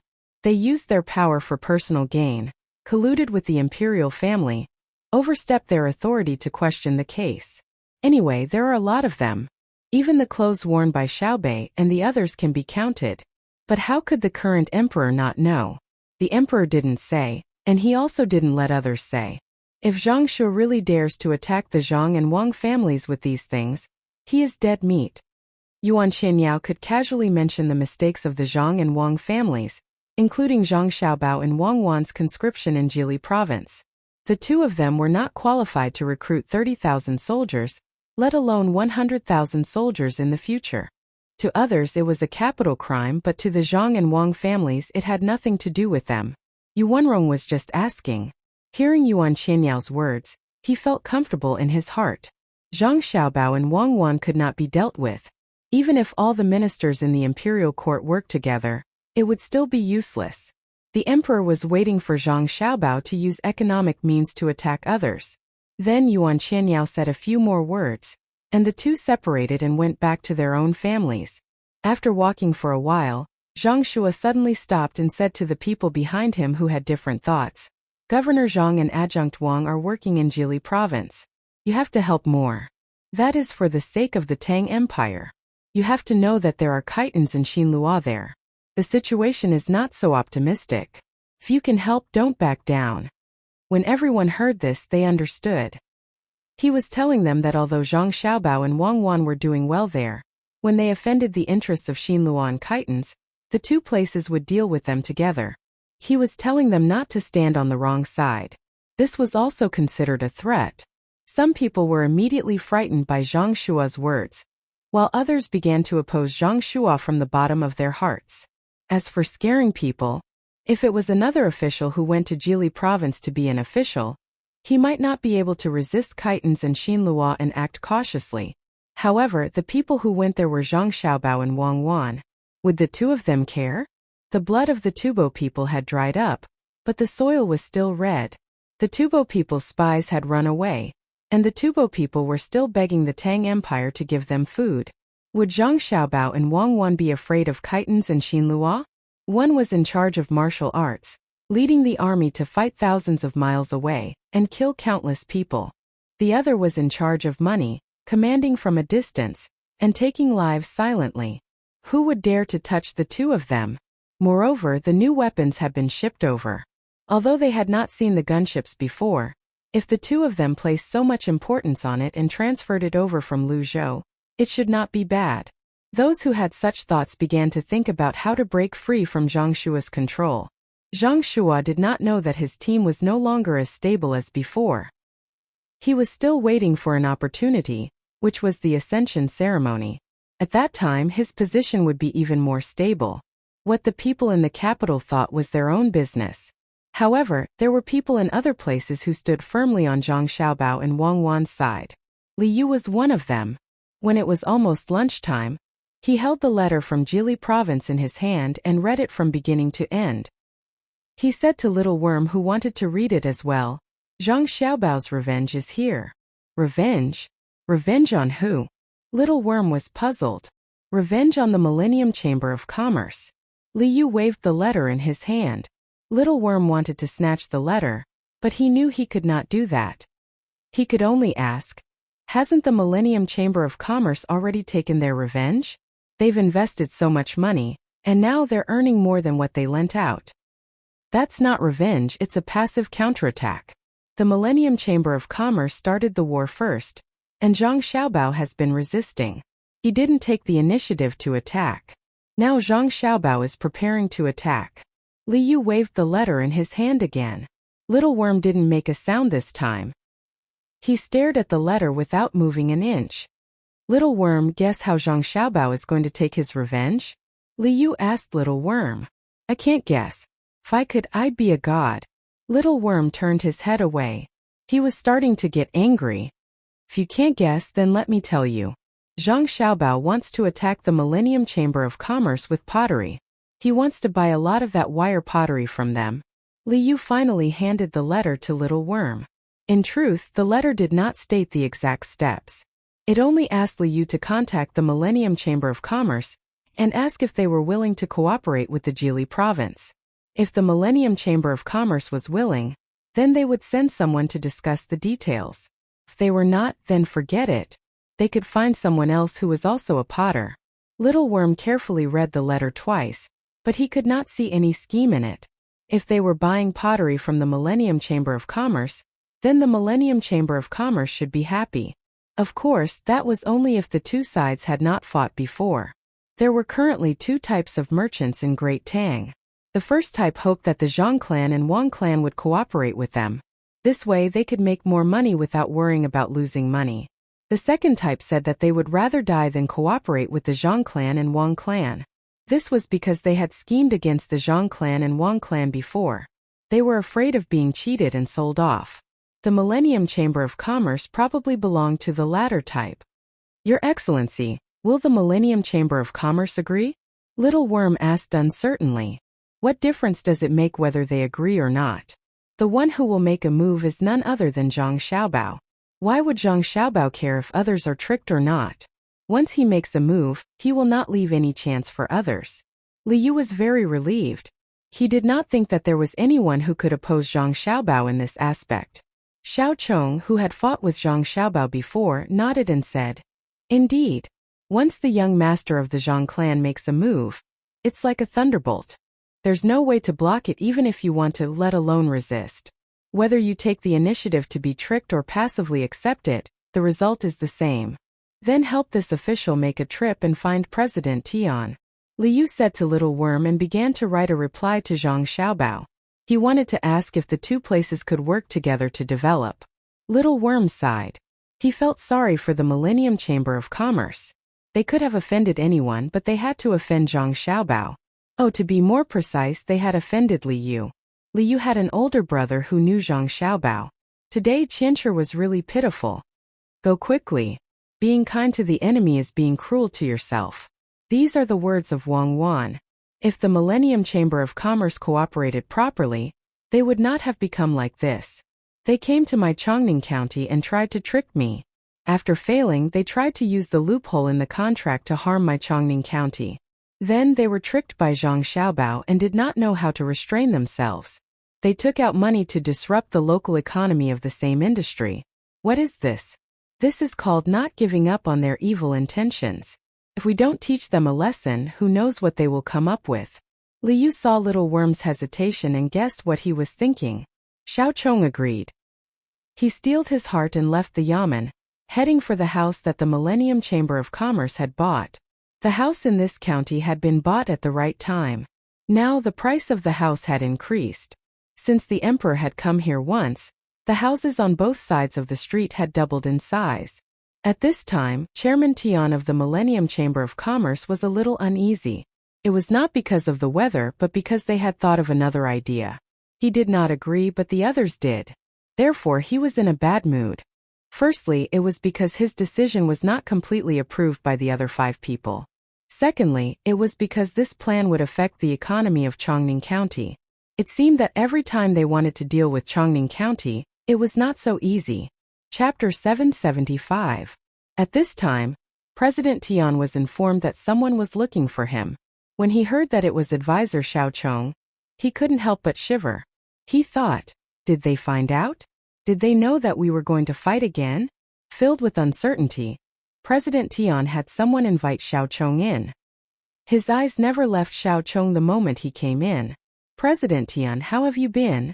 Xiao Chong politely greeted President Tian. Same here. How come Advisor Chong is free today? President Tian looked at Xiao Chong cautiously as if he was about to face a tough battle. Xiao Chong didn't stand on ceremony. He sat down in a chair next to President Tian and took the tea from the servant. He smiled and said, I'm not a qualified advisor. Many of the ideas should have come from an advisor, but my master was told by the young master of the Zhang family to make me a mere decoration. Look, the young master of the Zhang family sent me a letter again. Little Worm was just trying to find a topic to talk about. He wanted to talk about the Millennium Commerce Chamber of Commerce. Unexpectedly, as soon as he said those words, President Tian trembled. President Tian, what's wrong?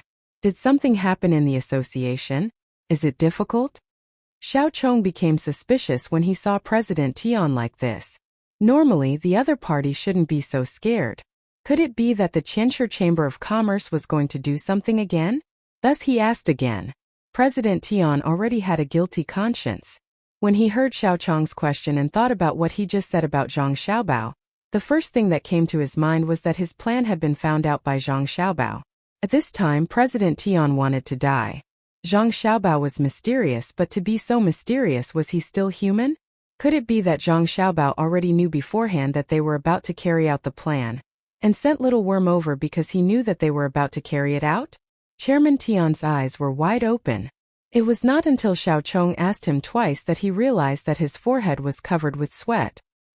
He shook his head vigorously and said, "It's nothing. It's the same as before." "Yes, it's the same. Don't worry. I can't think of any way to make money in such a short time. This pottery is not easy to sell." "Is that so?" Little Worm had a look of disbelief on his face. "It's true." President Tian was very certain. "Since there's no problem, and it's not easy to do business now, let's talk about the reason why I'm here. The young master of the Zhang family is no longer in the capital, but in Jili province. It's not easy to develop there, so we need to cooperate with other places. Do you understand, President Tian?" Xiao Chong started to talk about the business. Even though he knew that President Tian was hiding something, he was not worried. He believed that Zhang Xiaobao could handle it well. But these words sounded different to President Tian. He was overthinking things, thinking that Little Worm was implying that Zhang Xiaobao already knew their plan. Did they really think that they could use the plan they had secretly hatched in front of Zhang Xiaobao? Now Zhang Xiaobao has gone to Jili province and is preparing to scheme against them from there. Let me warn you, don't stretch out your hands, or you will be caught. Also, Zhang Xiaobao needs money there. Can't you give him some money? President Tian thought so. He was shocked by Zhang Xiaobao's magic. After hesitating for a while, he said to Xiao Chong, "Master Chong, how much money does the young master of the Zhang family need? My Millennium Commerce Chamber of Commerce still has some money left. Perhaps we can help." President Tian, you think too much. How can the little money left be enough to do business in Jili province? The young master of the Zhang family will not ask you for money. I think he knows that you don't have it easy, so he suggested another way, which is to cooperate with you in Chongning County and do business with Jili province. Xiao Chong was deliberately scaring President Tian. After all, President Tian had acted so differently just now. President Tian misunderstood again. He thought that Xiao Chong thought that he could not give enough money. But no matter how much money he had, he could not give it to Zhang Xiaobao for no reason. Thinking of this, President Tian became angry. He decided that he would not be fooled by Zhang Xiaobao no matter what he did. So he asked, "What kind of business do we do together? What kind of business can it be?" "Pottery, of course. The young master of the Zhang family wants to do business with pottery in Jili province. He will send people to buy pottery in our county. Then the sales of the Qianshi Chamber of Commerce will increase." President Tian, I don't want to talk too much.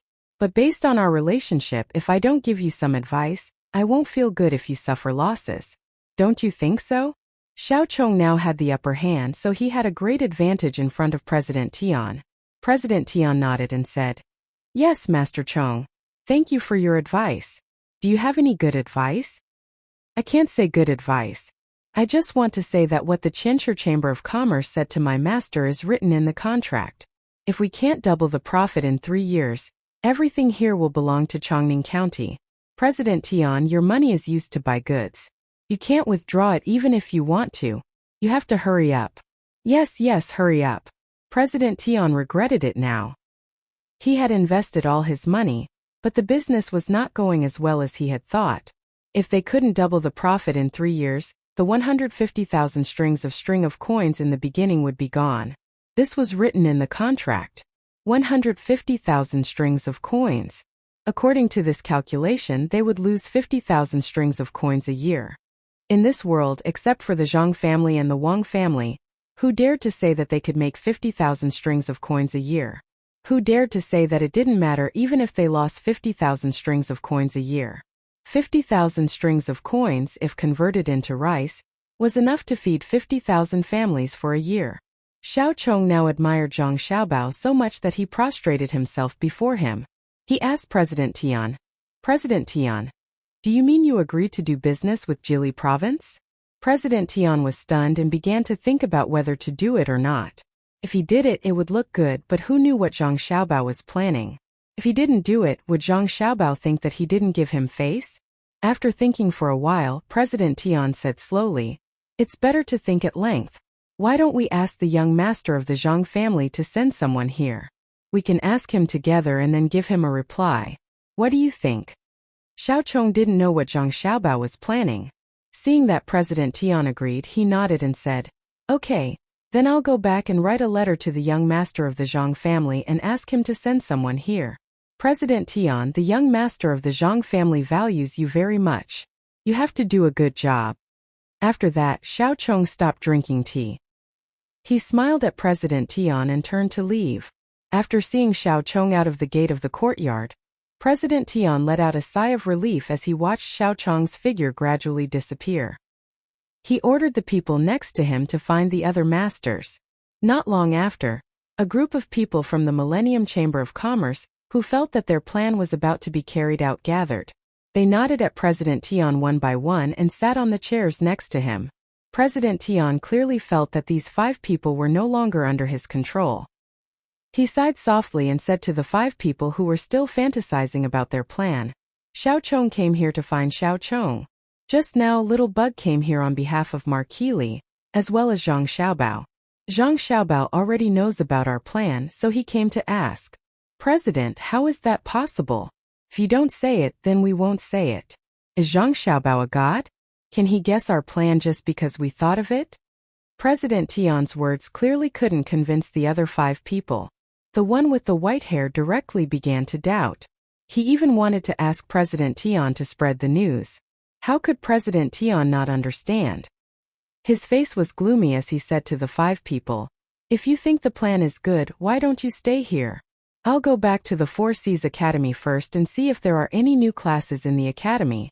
When the 5 people heard this, they were happy at first. Then they looked at each other and shook their heads at almost the same time. The one with the white hair said, "President, you can't just leave like that. You have to know that all the money before was spent under your plan. Now we don't have any extra money. It's hard to do things without money. Everyone, don't you think so?" The other 4 people nodded. President Tian felt very sad. He never thought that the 5 people who followed him before would come back to force him to abdicate. Moreover, this was no longer as simple as forcing him to abdicate. They also wanted him to help them get more money so that he could leave. If the opponent wasn't Zhang Xiaobao, getting some money wouldn't be a big deal. He believed that the 5 of them wouldn't lose so easily. However, the person they were facing now was Zhang Xiaobao. It was said that he was an existence that was above the top ranks of the Monopoly game. Who would dare to rely on luck in front of him? Thinking of this, President Tian straightforwardly shook his head. "No, I can't take out a single copper coin. The matter that Little Worm came over to tell me is like this." Chairman Tian told the 5 of them what Little Worm had just said and what Little Worm had replied without hiding anything, allowing them to judge for themselves. The 5 people wanted to continue to force President Tian, but when they heard what President Tian said, they looked at each other again. They all lost their previous confidence, and there was an additional burden between their brows. Even if they were very resistant to the name Zhang Xiaobao, they couldn't help but admit that just the name alone could make people afraid. "President, what do you mean?" The white hair who had just called President Tian, "You," immediately changed the way he addressed him. Chapter 776. Zhang Xiaobao and Wang Wan were still working hard to earn back their capital. Wang Wan had started training the army. Wang Wan had found 3,000 soldiers from Hunan province. She was preparing to train them to deal with the upcoming troubles. The 3,000 people were not obtained for free. They were exchanged for 10,000 soldiers from the province. 10,000 for 3,000. Not only did they have to take care of the food of the 10,000 people, they also had to take care of the 3,000 people. It was impossible to favor one and discriminate against the other. For the sake of the army's combat strength, Wang Wan had also bought a large amount of meat and wine from elsewhere. She fed the 3,000 people with all her might for 5 days in a row. On the 6th day, Wang Wan was ready to train fiercely. If they did not work hard after eating the wine, it would not make sense. Zhang Xiaobao was still in charge of economic matters. 130,000 people. No, it should be said that 160,000 people had to be taken care of by him. At this moment he was only going in and not going out. He had calculated that only 1 year, he would need to pay 200,000 strings of coins, including food, drinks and clothes. A child's consumption was more than 2 adults. They needed to drink milk, eat eggs, books, ink, paper and inkstone. Zhang Xiaobao remembered that in Japan, a cup of milk strengthened a nation. He understood that what truly strengthened a nation was not the cup of milk, but the spirit of the cup of milk. No matter how bitter or poor it was, they had to maintain this spirit. He wanted to continue this spirit, and let the people of Khitan and Xinluo retreat in front of this spirit. Zhang Xiaobao realized something. Here, or rather, the 3 northeastern provinces, there were not that many ceramics that could be used. For example, the Khitan. Ceramics were still good things among them, but because of the transportation problem, the price of ceramics had become very high. When ceramics were transported from other places, whether it was grass or branches of various plants, there would always be a lot of damage. This was especially so when it was transported by land. In a batch of ceramics, it would be considered good if 20% of them could be used in the end. It was the same even if it was transported by ship. After all, the Khitan was not close to the sea. They still had to take the mountain roads. What's more, ordinary small merchants didn't dare to come here, afraid that others would rob them. At that time, not to mention making money, it would be good enough if they were still alive. Zhang Xiaobao was thinking about ceramics. He did not count on ceramics, but there were a lot of pottery in Chongning. He could cooperate with them. The first thing he thought of was the Millennium Chamber of Commerce. In the beginning, he didn't intend to deceive them.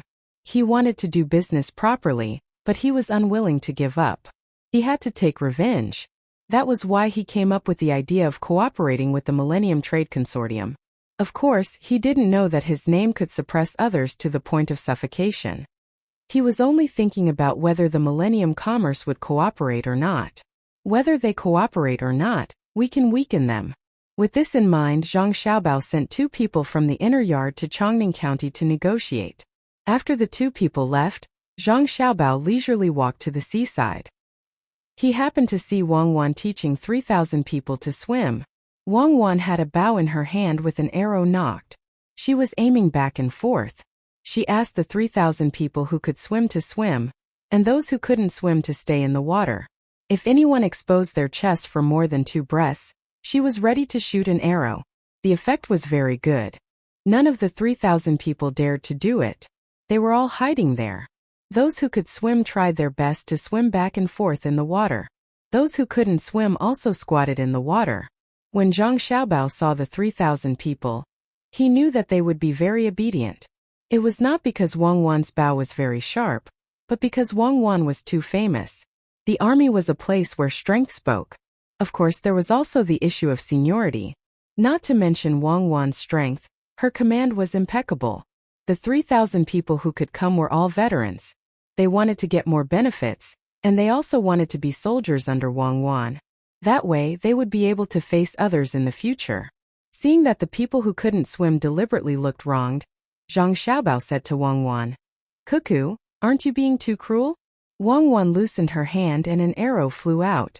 It was right next to a person who was about to stand up and move for a breath. The person was so scared that he immediately squatted down. How is it cruel? Just take a bath in the water. It's not cold now. As Wang Wan spoke, she knocked another arrow, which made the people in the water even more scared. You don't understand what I mean. If they stay in the water and don't move, they will be cold.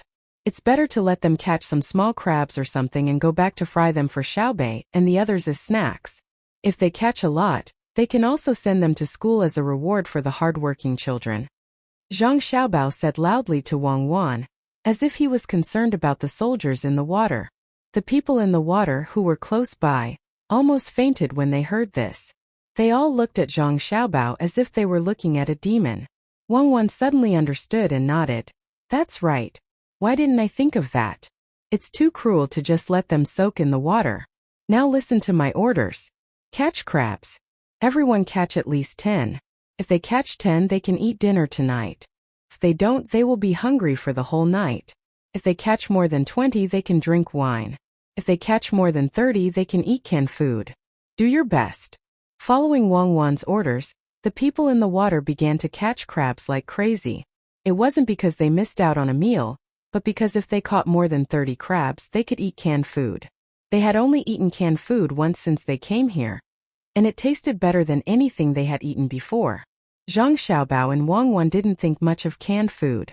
If they could eat normal food, who would want to eat canned food? The two of them watched the 3,000 people struggling to catch crabs, big and small. The only requirement was that they couldn't catch crabs on the beach, because it was very fast to catch crabs on the beach. Actually, I don't want them to learn how to swim and then fight in the water. I just want them to train their bodies by swimming in the water. After all, training on flat ground is different from training in the water. If there is a way to make them not afraid of water and train in the water, that would be even better. Looking at the people struggling back and forth in the water, Wang Wan said to Zhang Xiaobao. Zhang Xiaobao didn't say anything. He thought about Wang Wan's words and also looked at the people swimming back and forth in the water. After a while, Zhang Xiaobao's eyes suddenly lit up. He said to Wang Wan, I know a way to make them not afraid of water. What is it? Wang Wan asked in surprise. Listen to me. Zhang Xiaobao began to whisper in Wang Wan's ear. Early the next morning, salt pans were built in suitable places by the sea in Jili province. Although there was less sunlight here compared to Luzhou, it was still by the sea after all. Moreover, the temperature was not low. It was much hotter than Shenyang and Fushun, which were further inland. Many salt pans were built. Just when other people thought that Zhang Xiaobao and Wang Wan wanted to sell the salt produced by the salt pans, Zhang Xiaobao and Wang Wan organized a lot of people and began to carry out civil engineering work in this place. A big pit was dug with the efforts of hundreds of people. Then, cement was transported from other places and rubbed back and forth in the pit. A few days later, a super large open-air swimming pool was built. Xiao Bei and the others had been thinking about swimming in it for a long time. They wanted to demonstrate to those who did not know how to swim and at the same time, enjoy the freedom of swimming. This was not a normal swimming pool. After waiting for a few days, the concentration of the salt water in the salt pans reached a certain level. Zhang Xiaobao and Wang Wan asked people to pour the salt water into the swimming pool that was built. While many people were puzzled, Xiao Bei and the others jumped in themselves. Not only did they not swim in the water in their swimsuits, but they also took out a lot of food and placed it beside them on a large piece of oil paper. The four sides of the oil paper were slightly folded, but even so, many people found it mysterious, especially the movements of Xiao Bei and the others. Normally speaking, they should be lying flat on the surface of the water. Otherwise, they would have sunk. However, at this moment they were actually sitting on the water. Only their legs and the area above their navel had sunk an inch. The rest of their bodies were still above the water. Through the water that was not too deep, everyone could see that Xiao Bei and the others did not make any movements of treading water. People who lived by the sea knew that if they were treading water, they would only be able to leave their navel above the water for a short period of time. After that, they would sink again. Everyone first exclaimed in surprise, then carefully observed them. They were looking forward to learning the skills of Xiao Bei and the others. This kind of swimming was not ordinary. Wang Wan watched Xiao Bei and the others perform a demonstration and asked Zhang Xiaobao, "Is there too much salt? It has long been saturated. I reckon that the bottom of the swimming pool is full of salt crystals." Zhang Xiaobao was not thinking about the value of the salt. He was thinking about how to let people who did not know how to swim dare to swim in this swimming pool in the future.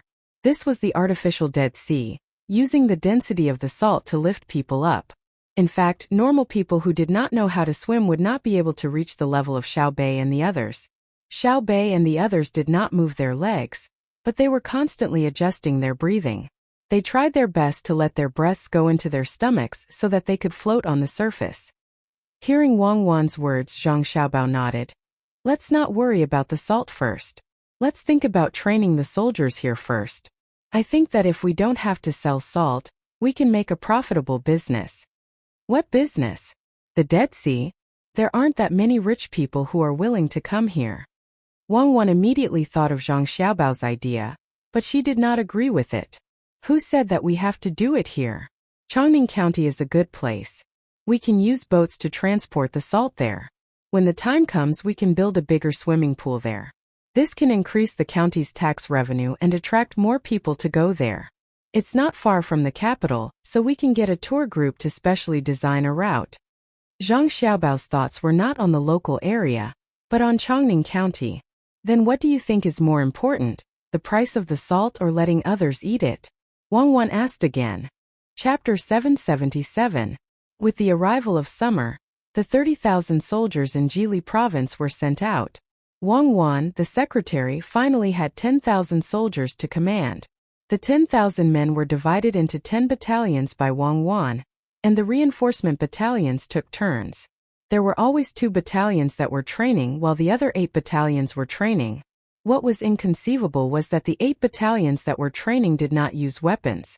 Instead, they used saws, picks, axes, and other tools. While the soldiers were still in a daze, Wang Wan explained that they would first train to build the fortifications. When they could build the fortifications well and quickly, they would move on to the next step. Fortifications were very important. After further promotion, the 10,000 soldiers knew about Wang Wan's ability. Li Longji did not transfer soldiers from Jiannan Circuit, nor did he transfer soldiers from the capital or Luoyang. It was impossible for him to transfer soldiers from Luzhou. Instead, he transferred soldiers from Qianzhong Circuit. Wang Wan was overjoyed. If it was only Qianzhong Circuit, it would not be so bad. However, Li Longji transferred soldiers from the east of Qianzhong Circuit, where Zhang Xiaobao and Wang Wan were from. As the saying went, one would not be able to form an army without a place. It was obvious that their combat strength was mediocre. Wang Wan treated the 10,000 soldiers as her treasures. If they were trained well, it would be very comfortable to use them. With large bowls of wine and large pieces of meat, Wang Wan began to train the 8,000 soldiers who were taking turns to train the fortifications.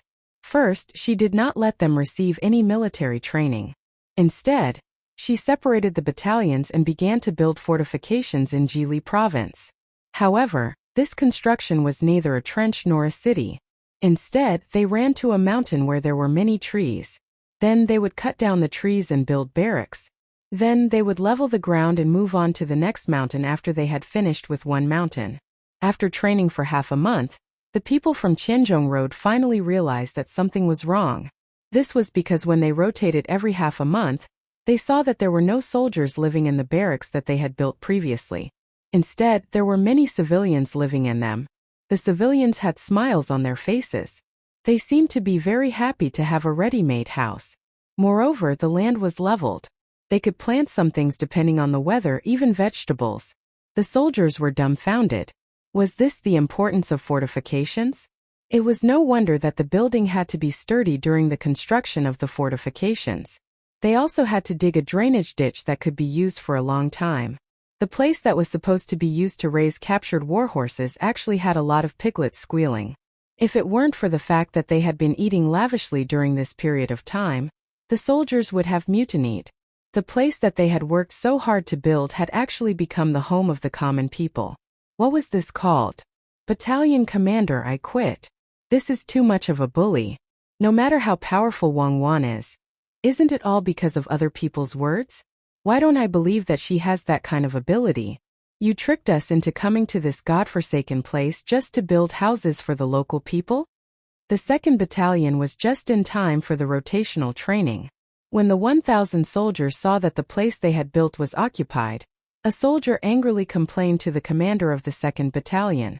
The 2nd Battalion commander's answer was very straightforward. He slapped the soldier's head, causing the soldier to stagger. He lectured. You haven't seen the capabilities of the army with your own eyes. How could you not know how the Yangtze River Bridge was built? Don't you know whose name is engraved in the Tower of 1,000 Souls? We are now conscripts. If you don't work, you won't get a single cent. Look at the new clothes you are wearing and the food you usually eat and drink. These are also money. If you really want to quit, you can go back after 3 thoughts. At that time you will have a sum of money and someone will find a job for you. The soldier touched the clothes on his body. They were made of pure cotton, which could not be found anywhere else. Only a portion of the rich could wear such clothes. He lowered his head and said unhappily, "She should have told us first. She said that it was built for the common people. She lied to me. What fortification? It has nothing to do with fortification at all." Pa! Another slap. Tell you everything? Do we need to tell you what the generals are thinking during war? Training is about to start. Behave yourself. Otherwise no one can protect you. Get lost. After the battalion commander reprimanded the soldier and sent him away, he suddenly remembered that after serving in a new place, he felt that everything around him was very unfamiliar. Furthermore, it was not as comfortable as it was in his hometown. Because of the climate, many of his brothers fell ill. Fortunately, the Zhang and Wang families' doctors were very capable and sent out the best medical teams. Otherwise, there would have been people sacrificing themselves even before the war. No matter how he looked at Registrar Wang Wan, she looked like a child. Even if she was older than ordinary children, she could not get rid of the childishness on her face. He did not know how long she could stay here. He was not sure about following such a person. Just as he was thinking about this, the sound of gongs and drums suddenly came from outside. It sounded quite loud. The battalion commander thought that someone was fighting. Although he was dissatisfied with the registrar, he and others could not be soft when there was a battle. He stepped out of the temporary tent and looked outside. At first glance, the battalion commander was stunned. The soldiers of the 2nd Battalion were also stunned. They saw many local people in front of them. Each of them had a happy smile on their faces and held baskets in their hands. They were gradually approaching. "Messenger, what's the situation?" The battalion commander, who had just come out, could not tell. He could only ask the messenger who ran over from the side. "Battalion commander, these are the people who just moved here not long ago. They said that they want to reward us and thank us for building them houses and leveling the land. Look at the banner in front of them. I just asked a literate person and they said that it says soldiers and soldiers are one family." The messenger was very competent. In a short time, he found out many things and came to the battalion commander to report. The battalion commander was stunned. He did not understand what it meant. What did one family mean? He and his brothers did not have a home here. If they had a home, it would be in the military camp. What did it have to do with the local people? Just as the soldiers were puzzled, the sound in front of them stopped, and an old man walked out from the crowd. He walked in front of the battalion commander with a smile on his face. The soldiers beside him were still in shock, but they did not stop him. They did not think that an old man could hurt the battalion commander. The old man bowed and said, "I'm the chief of the 2nd Battalion village, which has just moved here not long ago. I heard that your battalion is coming today, so I prepared some food to entertain you." Governor Zhang and Adjunct Wang said that the 2nd Battalion village has a place to stay because of the houses built by the 2nd Battalion village. Compared to a house, compared to having a home, the 2nd Battalion village has too little to offer. I hope Battalion Commander Fan won't be offended. When the pigs in my village grow up, I will definitely kill a few dozen of them and send them to the 2nd Battalion. The battalion commander of the 2nd Battalion understood what was going on.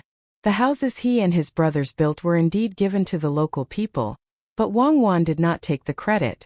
Zhang Xiaobao was also not greedy. He told the people what was going on. Although it was easy for the army to build a house, it was another matter for the people. It saved them a lot of trouble, so they came to express their gratitude. Their slightly bad mood suddenly changed. Looking at the enthusiasm of the people who welcomed them and hearing the chief's words, the battalion commander quickly waved his hand and said seriously, "The 2nd Battalion did not know that this house was for other people to live here. We came here to build the fortification. Since Governor Zhang and Registrar Wang let you live here, you can live here." Battalion Commander Fan is too humble. "That's fine, let's not talk about this anymore." Even Adjunct Wang said that even if we brought it up, the soldiers would deny it. "This is what we call the soldiers of the common people. They did work for us but they don't admit it. Let's not talk about the house, we definitely won't talk about it. This house is really comfortable. How thoughtful of you.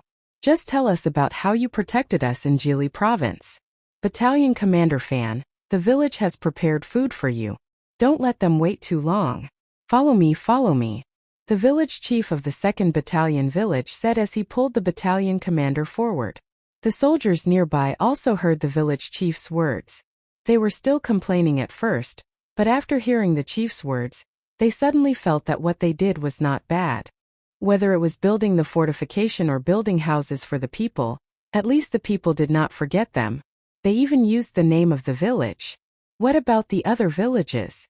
Was it 2 battalions in one village, 2 battalions in 2 villages? The battalion commander, who followed the chief to the crowd, wanted to explain more. As a soldier, he liked to be straightforward. He did not think this way when he did it, so he naturally wanted to make it clear. However, the Muramesa didn't give him the chance. As he pulled him away, he said to him, "I know you are from Jinzhou and Qianzhong circuit and are not used to eating mutton. It's okay. We have prepared fish for you. The seasonings were given by Governor Zhang. The taste is good. You ate river fish in your hometown. Here, try sea fish. I heard that there are many fish in the river. I don't know if you like it. Try it. If you like it, eat more. If you don't like it, tell me. Where is it bad? It will be better next time." The battalion commander was pulled to the front of the people by the chief's words. There were 300 people living in the 2nd Battalion village. This time more than 200 people came. There were adults but no children. The children were all in school. The people were all carrying baskets. When the battalion commander arrived, they opened the baskets wrapped in linen. Steam came out. Inside the baskets were fish in wooden bowls. The battalion commander unconsciously took a deep breath. He was really fascinated by the smell of the fish. Fragrant, really fragrant. It was more fragrant than the fish he ate at home. It must be the seasonings. Quick, bring the fried fish to the battalion commander. Let him taste it. The village chief called out again, and 2 young men immediately came out from the crowd. The 2 of them carried a large basket and approached the camp chief. When they opened the lid, they saw that the first layer of the basket was filled with 2 wooden plates. Inside the plates were fried fish that had turned yellow. It was the sea sickle fish or hairtail fish. He didn't know how it was done, but the white parts of the fish had been removed. When he looked carefully, the black parts that should be around the fish's belly had been removed as well. There was a faint fragrance when he smelled it. The chief held a plate and handed it to the battalion commander. The battalion commander was stunned and did not take it immediately.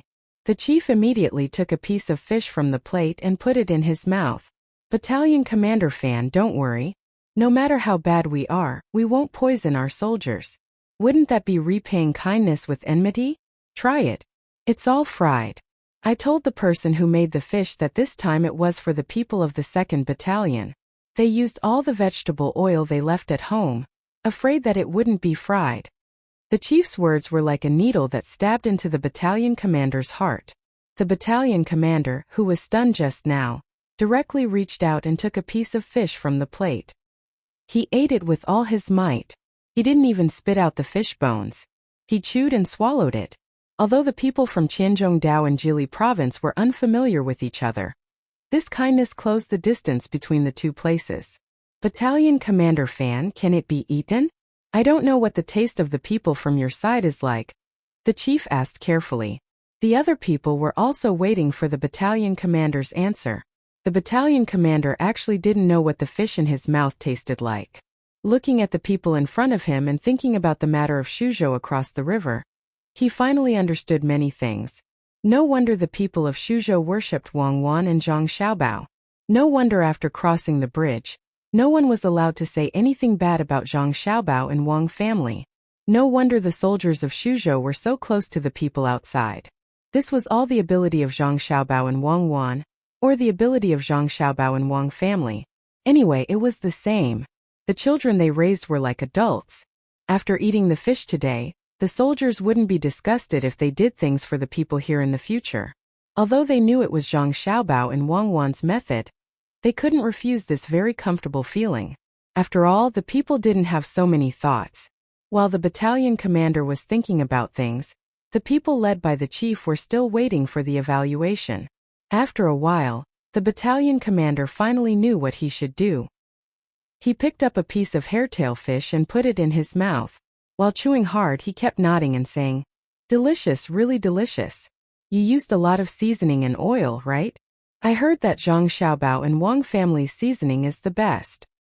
Not much, not much. We didn't enjoy much before. As soldiers, it's enough to eat well. We still count on you to protect us. The chief waved his hand and replied, "Come here, all of you. Eat the fish made by Arying village." How could a person who could become a battalion commander be a fool? He understood immediately. The commoners here took out their daily necessities just to prepare for this meal, and shouted at their subordinates who were still watching from the sidelines. This was the good thing about being a soldier. They listened to their leader and ate when their leader asked them to. 1,000 soldiers rushed over and launched an attack on the fish. One by one they ate without caring about their image. This fish wasn't that delicious. It wasn't fresh, and too much seasoning was used. It lacked a kind of earthy taste, so they weren't used to it. But this fish was made by the people, so it was rare to eat it. In the past, they had never eaten the food given by the people. Even if they weren't used to it, they had to pretend that it was delicious.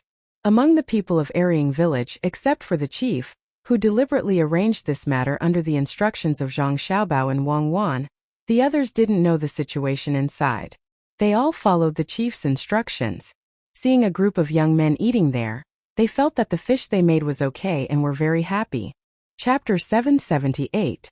Under the deliberate arrangement of Zhang Xiaobao and Wang Wan, the distance between the 10,000 soldiers from Qianzhong Road and the local people was gradually narrowing. Although they were not willing to risk their lives for the local people, they no longer rejected the idea of being a soldier and doing construction work. Then Zhang Xiaobao began to buy a lot of pottery from Chongning County. After all, the Qianshi Chamber of Commerce did not cooperate with the people sent by Zhang Xiaobao. One reason was that they felt that Zhang Xiaobao was not a reliable person. Another reason was that as long as they signed the contract, the Qianshi Chamber of Commerce would not be allowed to sell their pottery to the north of Hebei province in the future. If they wanted to sell, they had to contact Zhang family and Wang family and let Zhang family and Wang family sell it. At the same time, they had to be responsible for the transportation. If they were not responsible for the transportation, they had to give up part of the profit. The people from the Qianshi Chamber of Commerce were from Xinluo. In the north of Hebei province, there were only Khitans and Xinluo people. How could they give up the right to sell their hometown? The people sent by Zhang Xiaobao found other pottery makers to sign the contract. The content was the same as what the Qianshi Chamber of Commerce had mentioned. The people who were found later did not think so much. The north of Hebei province was too far for them. They happily signed the contract and sent the first batch of goods to the river, waiting for the ships from Jili province to transport them. It did not take long for Zhang Xiaobao and Wang Wan to receive a batch of pottery. They took the water route and packed it. Even so, 1/5 of the pottery was damaged by the time they arrived. Zhang Xiaobao did not distribute the first batch of pottery to the people of Jili state. There were not enough. There were too many people. The first batch of pottery was only 50,000 pieces that could be used. If he wanted to distribute them, he could not distribute one piece to each person. At the very least, he had to distribute a set.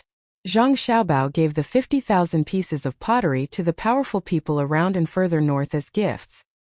He gave a few sets to each family, and used the remaining pottery to buy the coastal land next to Jili province. He bought a seaside and did not restrict the local fishermen from going out to sea to fish. The restriction was placed on trade ships from other places. Any cargo ship that wished to dock had to be approved by the state of Jili. They were able to get such a place because there were very few trading ships. Even if they had a ship, they wouldn't want to come to a poor place like northern Hebei province. Usually small trade was done by land. People who were willing to take risks came to trade with people here. What Zhang Xiaobao needed to do now was to wait. After the people who received the pottery showed off to others, more people would be willing to buy it at Jili province. He was also waiting for the people he sent to the north to report the specific situation at Mo. Although the distance from Mo to Jianan was shorter than the distance from Jili province to Jianan province, the journey was very difficult. They had to find places to replenish their food and water supplies, fight with wild beasts, and climb over mountains. The further north they went, the more difficult it was. By the time they reached Mo, it would be almost winter. They didn't know if the people they sent would be able to withstand it. For a time Zhang Xiaobao seemed to be very free.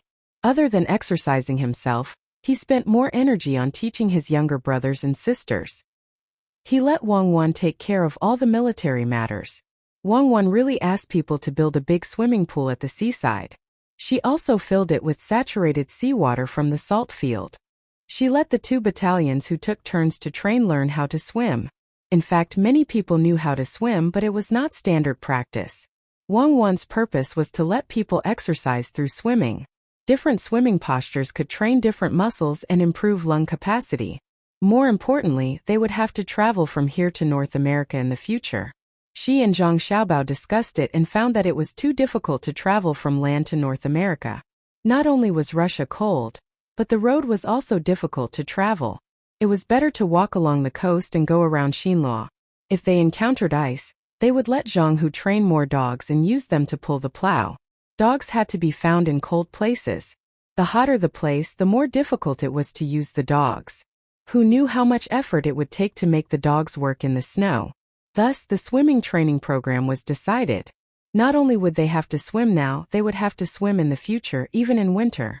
This way, they could increase the resistance of the 10,000 people coming from the south to prepare for the next year. As the supplier of pottery, Chongning was also working hard. The next batch of goods required by the Jili province was too much. If they did not prepare early, they would have to pay for the goods. Li Yu's life had been very comfortable recently. The Yamen collected a lot of taxes and all the welfare programs had started to be implemented. The plan in front of Li Yu today was to find a place with no roads in Chongning County to dig a hole. It would be best if it was a deep hole with clay. Then he would prepare to draw a river and form an artificial lake in the big hole. He was not sure why he had to do this, but since Zhang Xiaobao said so, he was ready to follow the arrangement. He called Xiao Chong over and thought about the deeper meaning of digging a hole and building a lake together. Sir, I don't know. Could it be that we are building an artificial lake and putting boats on it? Xiao Chong was helpless every time he faced Zhang Xiaobao's plan. He did not expect to surpass him. He just wanted to learn more. Who cares? Just dig first. Li Yu thought that Xiao Chong, who was usually very smart, would be able to guess it. Seeing that Xiao Chong was not sure, he decided to do it first. After choosing a good place on the map, he would send people to dig. He would give them a higher wage and good food. Nowadays, it was not easy to find labor in the county. The common people all had things to do, so it was impossible to expect a person to come over and work for a day with a few copper coins. The people in the surrounding counties also moved to Chongning County. The number of immigrants still could not meet the labor needs of Chongning County. While Li Yu was instructing people to dig the hole, many small boats came from the river. They transported the goods from the big boats to Chongning County. The sacks were not big, but they were very heavy. Usually, people who could carry 200 kilograms of grain could only carry 1 sack. Young Master Li, the river here is too small. You have to find a way to expand it. Otherwise, it will be a waste of time. Su Si, who came with the boat, greeted Li Yu as soon as he saw him. Li Yu heard that something was sent from Jili province, so he ran to the river to greet him. Hearing Su Si's words, he nodded seriously and asked, "What is it?" "Salt, the worst kind of salt." Su Si signaled a porter to put down the sack. He took out a knife and cut open the sack. Pieces of black and yellow salt were sprinkled out. Li Yu saw it and frowned. This salt was too bad. It was obvious that it was not handled properly. He bent down and picked up a grain, put it in his mouth and chewed hard. He spat it out. There was still sand in it. It was bitter and astringent. He spat a few more mouthfuls of saliva. "Is this sent by Zhang Xiaobao for the people in the county?" "No, it is to be poured into the lake. You will know when the time comes. One is young Master Li buying the salt at a cheap price, and the other is my young master using the salt to buy shares." Su Si explained. Chapter 779. Li Yu got the first real man-made Dead Sea, which was much better and bigger than the one in Jili State that was specially built for soldiers to swim in. At the beginning of autumn, the Dead Sea, which had cost a lot of salt and manpower, appeared in Chongning. It was a very mysterious thing. Those who had not seen the real Dead Sea and had not learned about specific gravity and buoyancy would not be able to understand the reason why the lake in Chongning, which would not sink, appeared. Even if everyone knew that the newly built artificial lake was filled with salt water, They would never know that it was the power of salt that allowed people to float on the water. The simplest example was why people drowned in seawater. It had nothing to do with salt, absolutely nothing to do with it. It was still hot at the time. Chongning's pottery was famous, and so was this artificial lake, named Sunken Lake. The number of tourists here was no less than the number of tourists in the capital. Many of them were brought here by tour groups from the capital, which made Chongning, a county that was not suitable for tourism, become famous. The unsinking lake became a miracle. Rich people came here because of its fame, which made a business circle around the sunken lake in Chongning County. There were people who bought local specialties, made snacks, boiled tea, and so on. Especially the two-story houses around the lake that were built at the same time as the construction of the lake. They suddenly became valuable. At this moment, Liu looked regretfully at the people going in and out of the houses around the lake. He seemed to be muttering to himself, "Good news, it's also good news. The county's tax revenue has increased again." Hearing Liu's voice, Little Worm didn't say anything. He knew that Liu was regretting. When the young master of the Zhang family sent someone to discuss this matter, he asked whether they could buy salt here at a cheap price or let the Zhang family and Wang family build houses around the lake. For the former, Zhang family and Wang family wouldn't interfere as long as they took out a large sum of money. For the latter, they didn't have to pay a single cent. Even the money to dig the lake would be paid by the Zhang family and Wang family. In the end, Liu chose the latter, thinking that he could save a lot of money. Who would have thought that the unsinking lake would really appear? This was even more magical than the model in Buxin County and the zoo in the capital. Those who could afford it all followed the tour groups to Chongning.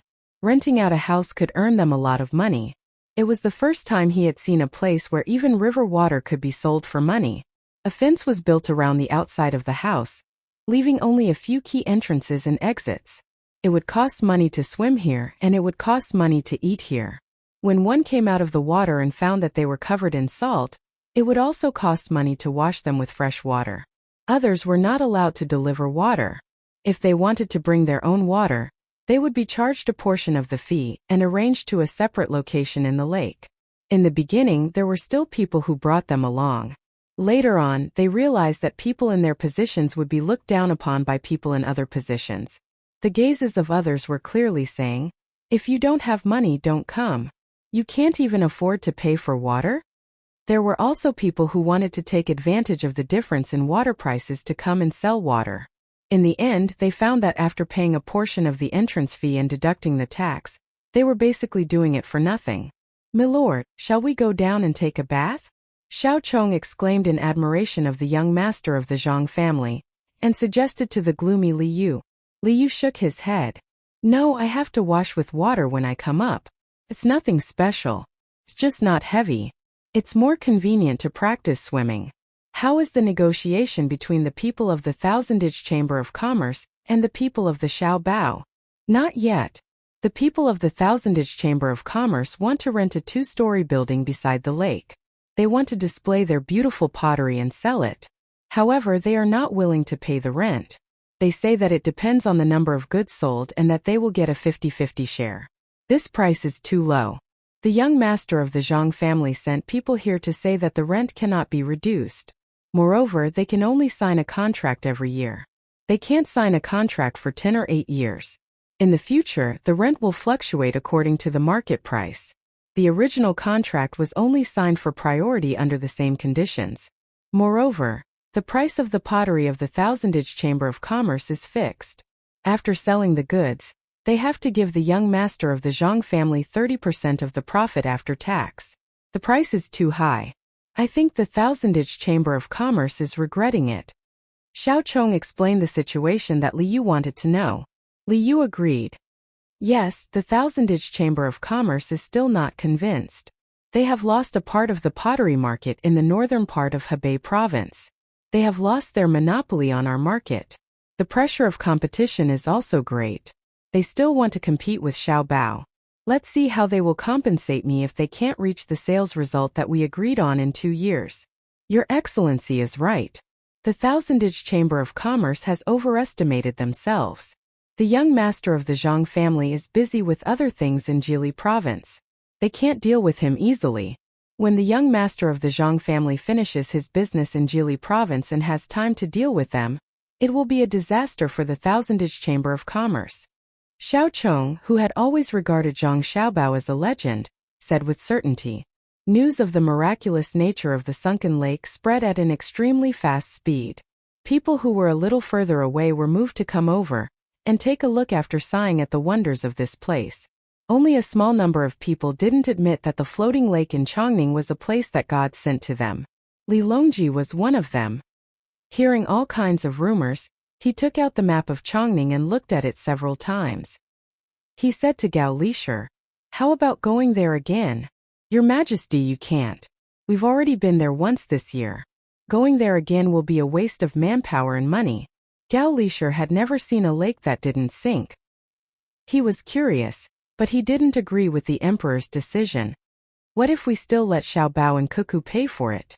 Li Longji thought about the last time he went out. He heard people report that Zhang Xiaobao and Wang Wan were using his name to solicit money. Very quickly, he felt that he should ask them to fork out the money again. When Gao Lishur heard that his son and daughter-in-law had to pay for it, he thought that there were no new ways to make money. He was afraid that his son would lose money, so he said, "Your Majesty, it's just a lake that doesn't sink. I'll write a letter to ask Xiaobao and see what he can do." He should have written a long time ago. He should have written a letter to me first. Why didn't he build one in the capital city instead of going to Chongning? It's obvious that he didn't take me seriously and made me anxious. His crime is punishable by death. Also, he went to Jili State with a plan. He lied to me again. Li Longji had also figured it out. Zhang Xiaobao and Wang Wan had initially planned to go to Jili province, just like how they had planned to go to Feng province. They had taken a big detour to get him there and promised him a lot of benefits. However, it was much better than what they had promised him in Feng province. What else could Gao Lishur say? He promised, "Yes, I'll write it right away." Wait. The more Li Longji thought about it, the more sullen he felt. He stopped Gao Lishur, who was about to leave, to make arrangements. "One more thing. Tell them to send me more than 100-year-old ginseng before the new year. Xinlua is close. I don't care what tricks they use. Since they can cheat me, how can they not get 100-year-old ginseng?" Gao Lishur thought that the emperor was going to give Xiaobao and Cuckoo a heavy burden. When he heard that it was only 100-year-old ginseng, he was relieved. A few days ago, Xiaobao wrote a letter saying that he would send him 100-year-old ginseng before the new year. He thought that ginseng was easy to get. Gao Lishur nodded and left. Li Longji opened the map of Chongning again and pointed at the lake. "Next time, change the place. I won't be fooled." Chapter 780. Gao Lishur's letter was sent to Jili province. Zhang Xiaobao saw a lot of words in the letter, and only mentioned "Your Majesty wants 100-year-old ginseng" at the end. Then he threw the letter aside. Wang Wan and Wei Wei smiled. Li Longji is so poor that he has gone crazy. Every time he opens his mouth he wants 10 ginseng. He's so pitiful. What's so pitiful about that? Zhang Xiaobao was worried about the population and did not consider anything else. It's a pity that he can't control this place that should belong to the 3 provinces in the northeast. It's just that the 2 of us are obedient and help him stabilize this place. Otherwise, look at the Anong Protectorate, Raola Commandery, Songma Commandery, and Bohai Commandery. Which one of them listens to him? Today he'll give a princess and tomorrow he'll be an official. If we didn't go to Tubo, we would still have to play at the border every year. We have to develop, but we have to worry about others attacking us. Especially Kutuyu of Khitan. He's a person with some political and military skills. Li Longji has to acknowledge the person he appointed and marry him to the princess. He also has to have an official position. Others have to be respectful to him. When he speaks, others have to agree. When he's unhappy, others are not allowed to sing or dance in front of him. Otherwise, it's looking down on him. If Li Longji can control him, why didn't he write a letter to ask for more ginseng? Wang Wan folded the letter and explained the situation to Zhang Xiaobao. Zhang Xiaobao knew this person. He was not too far away from his place. If it was connected to the highway, he would arrive in a day. Even now, it would take less than a month to march the army. Zhang Xiaobao was worried about the population. He had said that he would recruit 100,000 soldiers, But now it seemed that he would not be able to. There were not that many people. Now, most of the 130,000 people in Jili province were from Xinluo. It was estimated that they had reached the limit and no one could come over. He touched a rabbit of the 12 zodiac animals and said, "Should we send someone to Xinluo to take a look and ask if they have any extra people? If they do, we can use pottery to exchange for them." Nowadays, pottery is not selling well in the north. They usually use fur to exchange for it. It's useless for me to have so many furs. Even if there is, I won't give it to you. 130,000 is 130,000. It's not a small amount. If you organize it properly, it'll be enough to start a rebellion. See if there's anything else you need to cut down trees and dig holes. If there's nothing else, I'll go train 10,000 soldiers. Wang Wan was waiting for the 10,000 people to adapt to the cold weather so that they could explore the way. Recently, she had been thinking about tomatoes, potatoes, chili, corn, sweet potatoes, and so on. She didn't like eating anything else. Zhang Xiaobao waved his hand. Go. There's no need for that for the time being. It's enough. If there's no other way, just get the civilians to do it. The army can't be built forever. We're not construction soldiers. When we reach North America, don't forget to bring me some cigarettes. I'll roll them and smoke them. Smoking is harmful to your health. Do you smoke? Wang Wan agreed, even though the two of them didn't even know what North America looked like. Cigarettes? Zhang Xiaobao paused for a moment. He understood what Wang Wan meant. I don't know how to smoke tobacco. I can't make it. I didn't smoke tobacco in the past. I only smoke tobacco, not shredded tobacco. Shredded tobacco is too expensive. A box costs a few hundred. Yes, you smoke the ones that are dried and rolled up.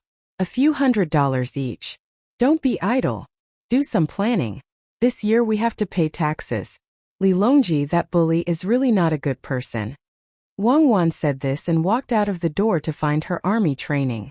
Seeing Wang Wan leave, Zhang Xiaobao put down the rabbit of the 12 zodiac signs and picked up the cat of the previous zodiac sign. He played with it in his hand and muttered, "It's good to pay taxes. Paying taxes can increase one's reputation. Poor Li Longji. Fine, I'll get some more deer antlers. Otherwise, he'll throw a tantrum if I don't give them to my godfather. Also, my parents say that the mink fur in the northeast is good.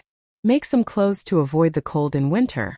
In a few days, a flock of geese will be flying south. Forget about the Eurograss. My family doesn't use that to make shoes." The days passed calmly and passionately. When late autumn was approaching, the second batch of grain had already started in other places. However, the first batch of grain in Jili had not yet arrived. Because it was planted late, most of the grains were still soybeans. They had to wait for the frost to fall. Wang Wan led the 10,000 soldiers to train and swim every day. They took cold baths 3 times a day so that the people from the south could gradually adapt to the cold weather. Zhang Xiaobao ordered the people in the province to build Kong beds. A large number of reeds were transported from the local area and the surrounding areas to weave mats. Otherwise, the Kong beds would be uninhabitable. The bricks were burned one by one. While the people were idle, they had people make methane ponds so that they could be used on the land next year. No matter what, they had to increase the output. This year's soybean harvest was just a so-so. They did not expect to harvest much. While they were looking forward to the autumn harvest, people from the Song-Mo Commander-in-Chief's office came. They were sent by Li Xiaogu. Now they were the masters of the Khitans. In fact, they had to listen to Kutuyu. The people who came here also represented that Kutuyu wanted something. One was the shark fin and Kuan Biu from Jili, which was the kelp. The other was the furniture produced in Hai Yunjian. Kutuyu did not know where he heard that.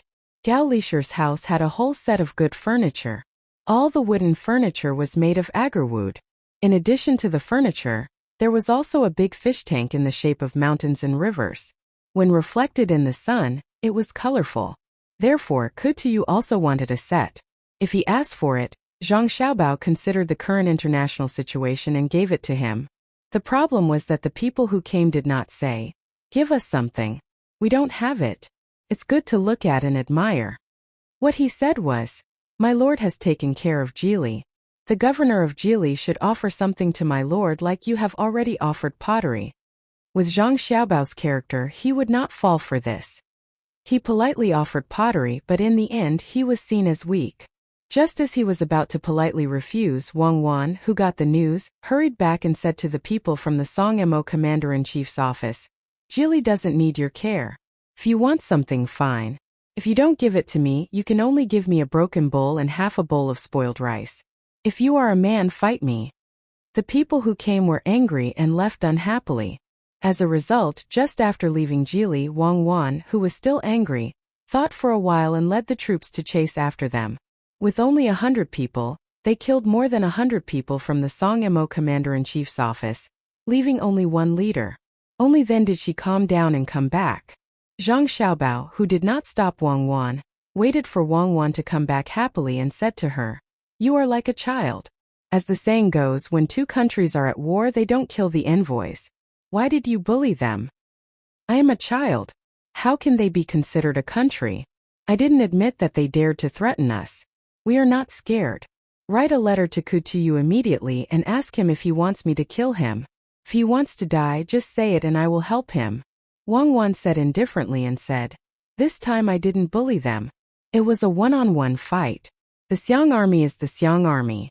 They are only stronger than the Khitans. We won a complete victory." "Forget it. You rushed up with 100 people. There are so many people behind you. How can they fight? Who knew that you wanted to kill people? They thought you wanted to kidnap people. They were not prepared at all." Zhang Xiaobao could understand the feelings of the 100 Khitans who were killed. Not to mention the Khitans, even the Turks would not expect Wang Wan to kill them. "I don't care. This is called catching them off guard. They didn't know before, but now they know. If they offend me, they won't have a good ending.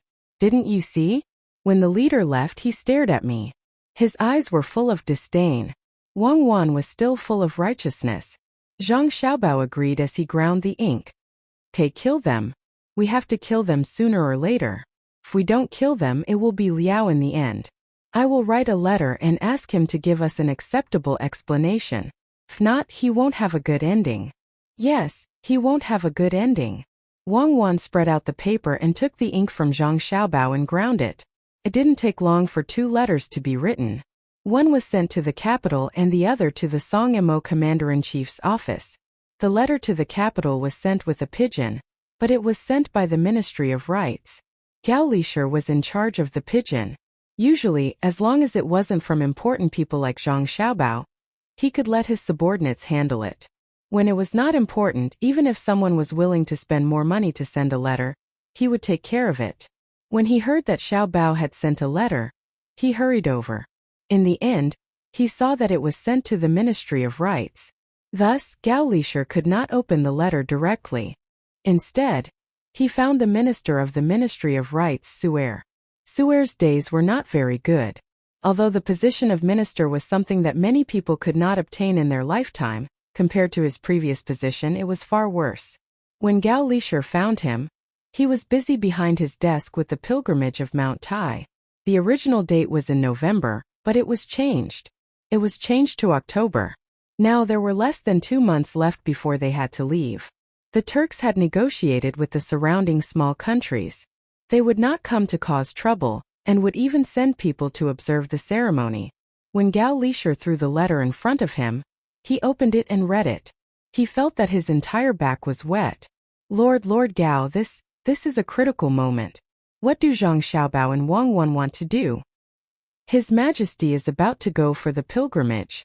Why did they have to make trouble at this time? What if the Khitans do not come to observe the ceremony and prepare to send troops? Su'er felt that the pilgrimage was already very stable, and there would not be any problems. He did not expect that at the most critical moment, something would happen in Jili province. As for why they did not go to the censorate but to the Ministry of Rights, the contents of the letter were all grievances, saying that they should be united and should not have come to force them. Others might not understand, but Su'er did. After all, he had once been on the same side as the Ziwei Yellow sect. How could he not know this method? It was more powerful than sending it to the censorate. Sending it to the censorate would be an impeachment, and the result would be to the emperor. Sending it to the Ministry of Rights would be to gain the upper hand in terms of reason. Why did they gain the upper hand in terms of reason? It was to prepare for the deployment of troops. Zhang Xiaobao and Wang Wan really wanted to make a move. Gao Lisher did not see what was written in the letter. He took the letter and read it. He gasped and swallowed twice. He did not care about Su'er and said to him, "I'm going to find His Majesty." He left in a hurry. Su'er did not see him out. After a while he sighed. "You're too abrupt. What can I say about you?" Chapter 781. Gao Lisher almost ran to Xingqing Palace. He understood the situation, but he suddenly wanted to ask for something from his son and daughter-in-law. The people he sent didn't speak properly and threatened them. In the end, his daughter-in-law killed so many of them. Now the main thing to do was to appease the Khitans. The ceremony was about to start, so he couldn't be rash. However, at this moment he suddenly wanted to ask for something. What should he do? Who would the emperor favor? If he favored Kutuyu, what should he do?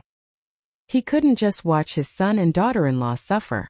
In the past he treated it as a game. Now he was dealing with outsiders. He couldn't let his son suffer.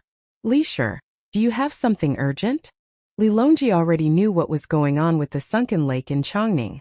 Zhang Xiaobao promised him a large amount of inferior salt to build an artificial lake for his manors around the capital. The lake was open to the public for 10 days every month. The money earned would go to Zhang Xiaobao. Part of it would be pure profit, and the other part would be used to maintain the manors.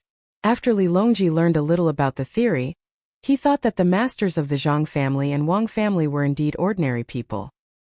He was happy that Zhang Xiaobao and Wang Wan had learned the skills of the masters. When he saw Gao Lisher come over with an anxious expression, he asked. Gao Lisher didn't have time to wipe his sweat. He handed the letter over. "Your Majesty, Xiaobao and Cuckoo are in trouble. The two children actually, Your Majesty, you'll know when you read it." Li Longji was still waiting for Gao Lisher to say it. He didn't expect that he would read it himself. He opened the letter and read it from the beginning. After reading it, he was stunned. Suddenly, his face became gloomy. Gao Lisher was shocked. He was afraid that the emperor would punish Xiaobao and Cuckoo. They are too bold. What do they think I am? Do they really think I'm afraid of him just because I let him? Li Longji said word by word. Your Majesty, Xiaobao and Cuckoo are still young. Naturally, they don't think carefully. Gao Lisher didn't care whether Li Longji was angry or not. If he didn't side with his son now, when would he? Of course. Xiaobao and Cuckoo are young, but can he surpass them? He actually dared to bully two children, and he even took advantage of the time when I was going to perform the pilgrimage of Mount Tai. Did he think that I would tolerate him and protect him for the sake of the pilgrimage? If he wants to cause trouble, let Cuckoo kill them all. Li Longji said angrily as he flung the letter in his hand. Huh. Gao Lisher was stunned. So she wasn't angry at Xiaobao and Cuckoo. That was good. Your Majesty, this person is a wolf that cannot be tamed. If you treat him well, he will not remember. If you treat him badly, he will bite you back. We must guard against him. I know, but the people over there don't listen to the imperial court's orders. What can we do? Li Longji understood. Although Xiaobao and Cuckoo had schemed against him a few times and he lost every time, the two children didn't have bad intentions. When the imperial court needed help, they wanted to help. In the past few years, the Zhang family and the Wang family had spent nearly 1 million strings of money on infrastructure and disaster relief. Wherever the Zhang family and the Wang family did business, the taxes had increased by a lot. As for the Khitans, they were truly wolves that couldn't be tamed. They couldn't be suppressed even a little bit, or they would be betrayed. No matter how good they were to them in the past, they would act as they pleased and turn hostile faster than flipping a book. It was clear who was close and who was distant. Seeing that his son and daughter-in-law had nothing to do, Gao Lisher felt relieved and said to Li Longji, Your Majesty, you don't have to worry about this matter. But the sudden attack happened before Xiaobao and Jianwan arrived in Jili province. Now the Khitans still dare to attack us like they did before? Cuckoo has 10,000 elite soldiers under her, and she has trained them for nearly half a year. During the Tubo War, Cuckoo was ordered to lead the remaining soldiers to fight thousands of miles away. That was why the Tubo War logistics camp in Izhou province was created. Do the Khitans have more people than the Tubo War logistics camp? Are horses faster? Are knives sharper? A smile appeared on Li Longji's face. Apparently, he was happy with Gao Lisher's words. This was not nonsense and it was the truth. That's right. With Cuckoo leading 10,000 elite soldiers, the Khitans won't dare to make trouble, and they won't be able to attack us. The letter didn't mention other things in Jili province. How are things over there? Your Majesty, Xiao Bao sent a letter a few days ago saying that the 1,000-year-old ginseng that Your Majesty asked for have been prepared. There are also 2 sets of deer antlers for Your Majesty to brew wine in winter. There are also countless other marine products. He also proposed to pay the rent this year, but the rent is relatively small, and there will be more next year. Naturally, Gao Lisher had to pick the good ones. In fact, there were no bad ones. Xiaobao and Huan had never complained about the lack of money or manpower. They also did not mention how difficult the local construction was, or how sad the people were.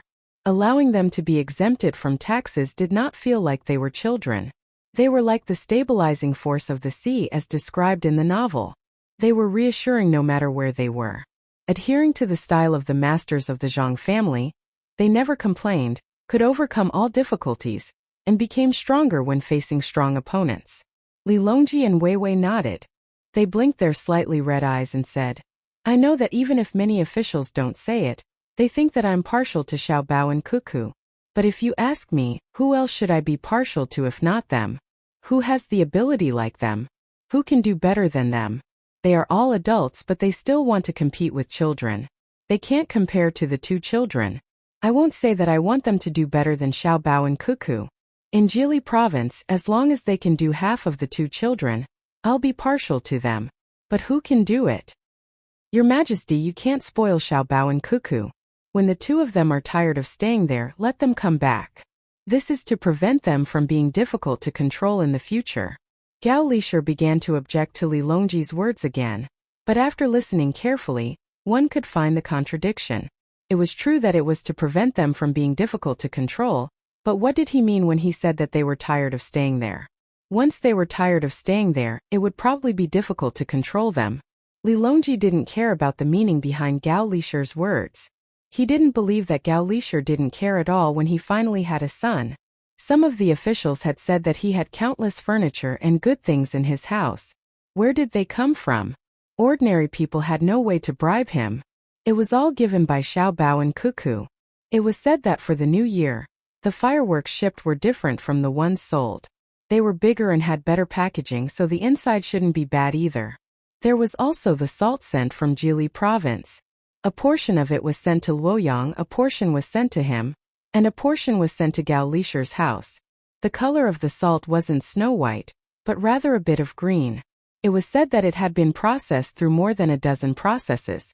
One of them was even cooked with kuanbu to prevent big neck disease. He had eaten it. Not to mention putting it in the dishes, he could even take one out and put it in his mouth. It wasn't that salty, but it had a taste. If it wasn't for Gao Lisher, based on Xiao Bao and Cuckoo's personalities, he probably wouldn't have been able to eat it. Write a letter to Xiao Bao and Cuckoo. Tell them to take a look at the entire northern part of Hebei province. If they encounter anything, they can do it first and report it later. Li Longji, who was jealous of Gao Lisher, decided to use Zhang Xiaobao and Wang Wan to suppress that area. Yes, Your Majesty. Do we need to send more troops to Cuckoo? Gao Lisher understood that the emperor wanted to rely on Xiao Bao and Cuckoo to take care of that area. But he was worried that the 2 of them didn't have enough troops. Li Longji thought for a moment and said, write a letter to them and ask if they want troops and where to get them. As long as they can control the northern part of Hebei province, even if Cuckoo wants the thousands of light cavalry in Shannan province that fought with her in Tubo, I will give them to her. I'll do it right away. Your Majesty, will you bring Xiao Bao and Cuckoo with you when you go on the pilgrimage? Gao Lisher nodded. Suddenly, he thought of something very important. Fenchan, what a big deal. If he couldn't bring Xiao Bao and Cuckoo along, the 2 of them would regret it. That will depend on their abilities. If they can stabilize that area, let them come. If they can't, let them stay in Jili province. Li Longji thought for a moment and said, in fact, he really wanted to bring Zhang Xiaobao and Wang Wan. For him, the 2 children were too deceptive. No matter how good a guard was, there were bound to be mistakes. If he brought the 2 children with him, They could be his trump card at the critical moment. Not only were the two of them able to fight against the most powerful bodyguard, but more importantly, they could do what the bodyguard could do, and what they could do that the bodyguard couldn't. They could command the troops at any time. And Wan's battle tactics that were hailed by many as a demonic genius was reassuring. Gao Lishur was speechless. Even if he wanted to bring his son and daughter-in-law, it would depend on how far the two children could go. Just as he was about to leave, Li Longji said, "You can punish him." Why did he provoke the officials of Jili province at this critical moment? Gao Lishur's letter was quickly sent to Jili province. At this time there were also carrier pigeons in Jili province. They had just been raised and sent, some to Luoyang and some to the capital. Zhang Xiaobao, who was waiting for the replies from both sides, saw his godfather's letter. He smiled and said to Wan, who came over, "Look, Li Longji is still protecting us." "Nonsense, unless he is stupid, he will naturally side with us. How can we be the same as Ku Tuyu? If he dares not to protect us, I will go back to him. What can he do?" Wan didn't appreciate it at all. Yes, if he is that stupid, he should go back and push Li Sun to the position. With the level of his weapons, I don't believe he can beat us. Who does he think he is? Can he reach the level where there are no guns and no guns for us? Zhang Xiaobao also agreed with Wan. The two of them didn't have to worry about Li Longji suddenly attacking them. "What about now?" Wan asked. "Now we have to fight the propaganda war. I still want to go to Mount Tai to see what Fengchan is like and force Ku Tuyu to admit defeat," Zhang Xiaobao said seriously. Chapter 782. Li Longji's reprimanding edict was soon sent to Ku Tuyu. Looking at the words on the edict, Ku Tuyu could hardly believe his eyes. When did the emperor of the Tang Empire become so tough? In the commander-in-chief's mansion of Songma, no one dared to oppose his words. Even the emperor of the Tang Empire, Li Longji, had to accept the person he chose, give him an official position, and even betroth the princess. What happened this time? Why didn't he appease me and teach the two kids in Jili State a lesson? Why did he put all the blame on me? Isn't he afraid that I will rebel? Doesn't he want to Fengchan? At this critical moment, he didn't protect me but changed his previous conciliatory attitude. Ku Tuyu couldn't figure it out, so he didn't dare to rebel. He knew that the more incomprehensible something was, the more complicated it was. Li Longji was not a fool. How could he not be afraid of offending me? He must have someone to rely on. Yes, that must be it. Who is he relying on? Come on. Tell me the details of the Zhang family and the Wang family. Ku Tuyu intuitively believed that Li Longji could only rely on the Zhang family and the Wang family. Zhang Xiaobao and Wan, who went to Jili State, couldn't be so simple, and they were not sent away as others said. Soon, someone came and told Ku Tuyu the information collected after Zhang Xiaobao and Wan showed their outstanding abilities in Jili State, and added the information collected recently. In the past, Ku Tuyu didn't pay much attention to it because he didn't have much contact with the Zhang family and the Wang family. Now, after carefully listening to the information, he finally understood why Li Longji didn't favor him but protected Zhang Xiaobao and Wan. If one had to describe the Zhang family and the Wang family with one word, it would be strong and very strong. First of all, the two clans had immense wealth, and second of all, they had experts backing them. Ever since they first appeared, they had never lost in any aspect. This was definitely not as simple as it seemed. Even the status of the top scorer was not enough. It could only be said that they had the ability to contend with the various powers of the Great Tang, and not be at a disadvantage. In addition to Wan's achievements in Tubo, it seemed that Li Longji had placed the two of them in the northern part of Hebei province like a sharp knife, hoping that the two of them would be able to hold down this area. The conscription of 30,000 soldiers had already been exchanged for 10,000 soldiers transferred from other places. With 130,000 people in Jili province, the population of the surrounding areas had decreased by a lot. However, according to the information, Li Longji guessed Li Longji's purpose after a little analysis. Li Longji put two people whom he didn't know before, who looked like children in Jili province. Through these two people and the power of their families, he firmly blocked the entire northern part of Hebei province. Li Longji had a very powerful ship and the experience of commanding the army in Tubo. He could use both land and sea routes. Even if he couldn't directly stop Li Longji when he took action, he could still block Li Longji's way after Li Longji rushed over a certain distance. Li Longji, do you really believe that Zhang Xiaobao and Wang Wan can hold me down? I'd like to see if the two children in your heart have such great ability. Unconvinced, Li Longji suppressed his thoughts of rebellion and prepared to focus on dealing with Zhang Xiaobao and Wang Wan. He would find a chance to test them again. His men couldn't die in vain, otherwise how could he let others do things in the future? With this idea, Li Longji encouraged himself and began to make the next plan. Since Li Longji regarded Zhang Xiaobao and Wang Wan as treasures, he had to be careful. Just as Li Longji was preparing his plan, Zhang Xiaobao and the propaganda war began. In a very short time, a rumor began to circulate in the Song-Mo commander-in-chief's manor. Whether it was the workers or the soldiers in the manor, they all heard this news from the people they interacted with. Did you hear? Li Longji wants to lead us in a rebellion. We're about to prepare for war. Hurry and pack everything in your homes so that you won't have time to prepare for war. This was a kind of rumor. Whether it was those who believed it or those who didn't, they couldn't help but feel a little worried. Everyone knew that the Great Tang was gradually growing stronger. If they weren't careful, they could easily be wiped out by the Great Tang's army. If not for the fact that the Great Tang still had to manage the Turks in Tubo, they would have sent an army several years ago when Li Longji started his rebellion. The entire Song-Mo commander-in-chief's manor was in a state of panic, fear, and a little expectation. Rumors stopped with the wise, but not everyone had that kind of wisdom. Those who were worried about the coming war began to buy a lot of things that could be used, such as leather armor, weapons, and food. It's over. It's said that the Jili province is preparing to recruit 50,000 soldiers from the local people. All men between 13 and 60 years old have to apply. It's said that there are also ships that can make a mountain disappear in an instant. If they're going to attack, Li Longji will send people to cause trouble. Also, the Great Tang Emperor has agreed. He even wants to send reinforcements. The light cavalry that killed countless people in Tubo is going to be given to them. Another rumor was even more frightening than the first one. The first one was nothing more than sending troops to war. When they attacked others, they had the initiative. This rumor was that others were going to attack them. In that case, there was no initiative at all. What would they do if they were attacked from behind when they were at the front lines? This time they were even more flustered. Not only did they have to buy and exchange what they could get, they also had to think of a way to make arrangements for their families when they left for war. The third rumor also appeared at this time. It said that the Great Tang Emperor wants to move us to the vicinity of the capital of Great Tang, so that we can live a better life. Those who are willing to stay can go to the Jili province to learn how to make Kong.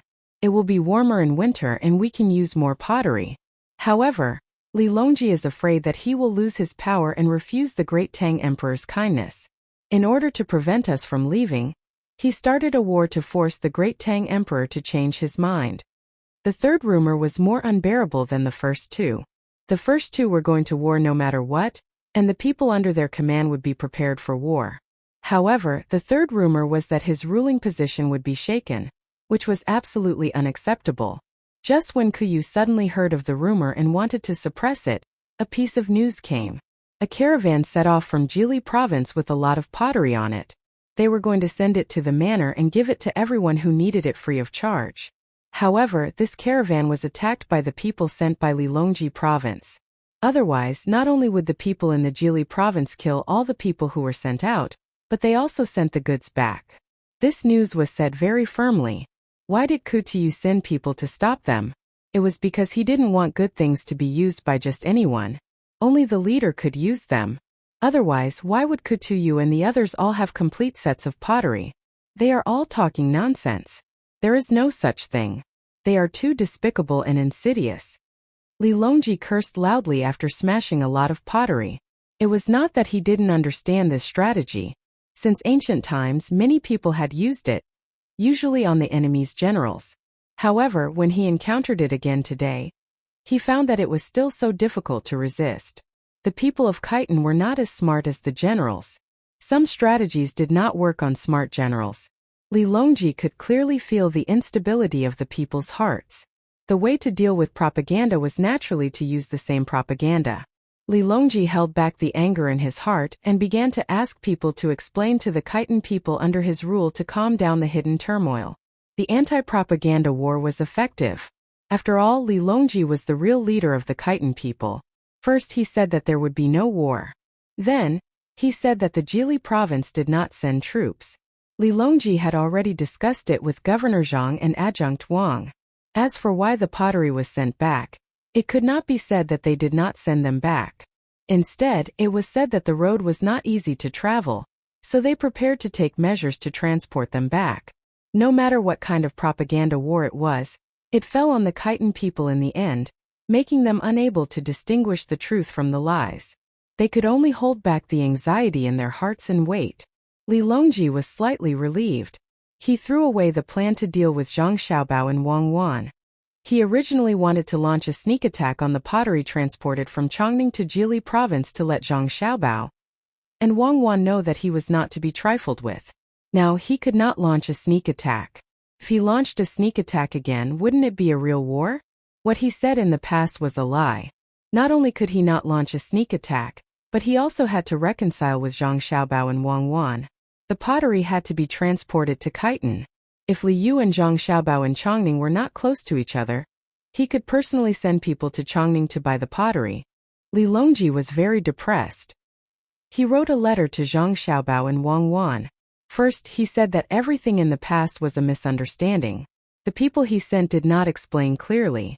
They did not want the pottery but wanted to buy it. When they came back, they lied. He was also deceived and must deal with it properly.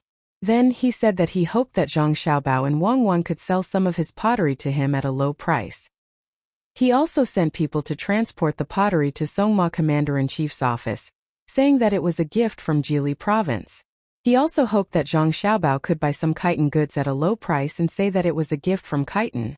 Then both sides would be even. The news quickly reached Li Longji's ears. At this time, Li Longji had already set off in the direction of Luoyang. He planned to stop there and then go to Mount Tai. On the way, he heard that Li Longji had suddenly written a letter to Zhang Xiaobao and Wang Wan. He laughed in the cabin for a while before coming out to enjoy the scenery. Gao Lisher respectfully accompanied him on the side. He was also in a very good mood. His adopted son was indeed capable. This was called subduing the enemy without fighting. Good plan.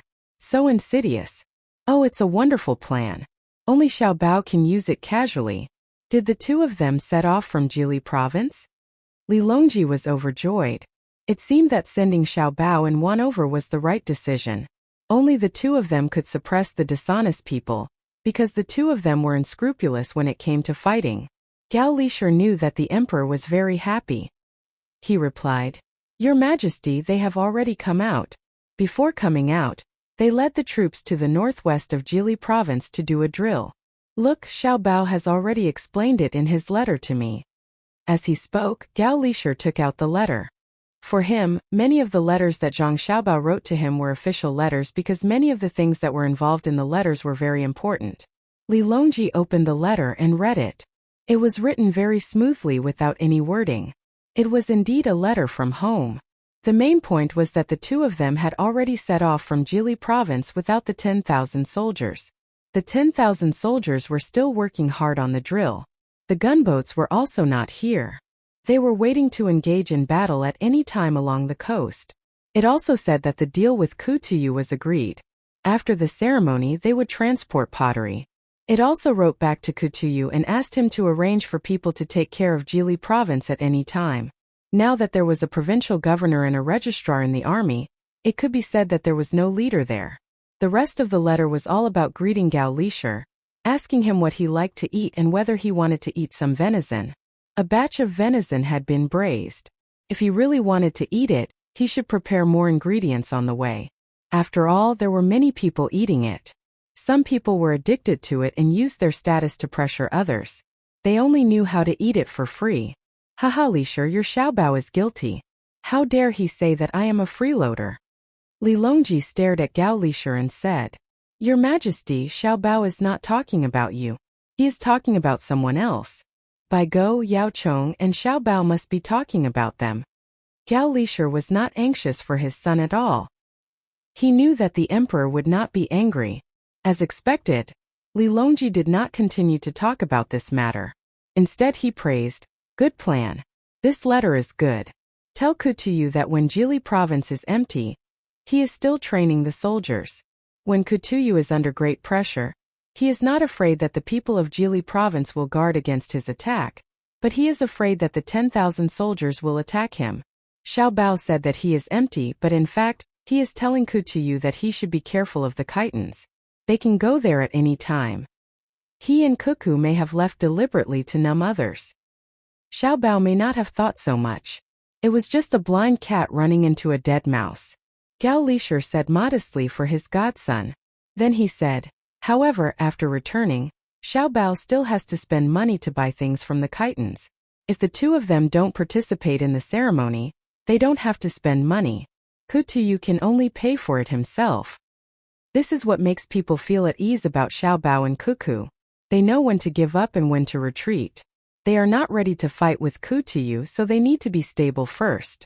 Besides, they may not be able to lose money. Yes, if it were other people, they may not be able to earn much money. Xiao Bao and Cuckoo are both smart people. I always feel that this matter is not so simple.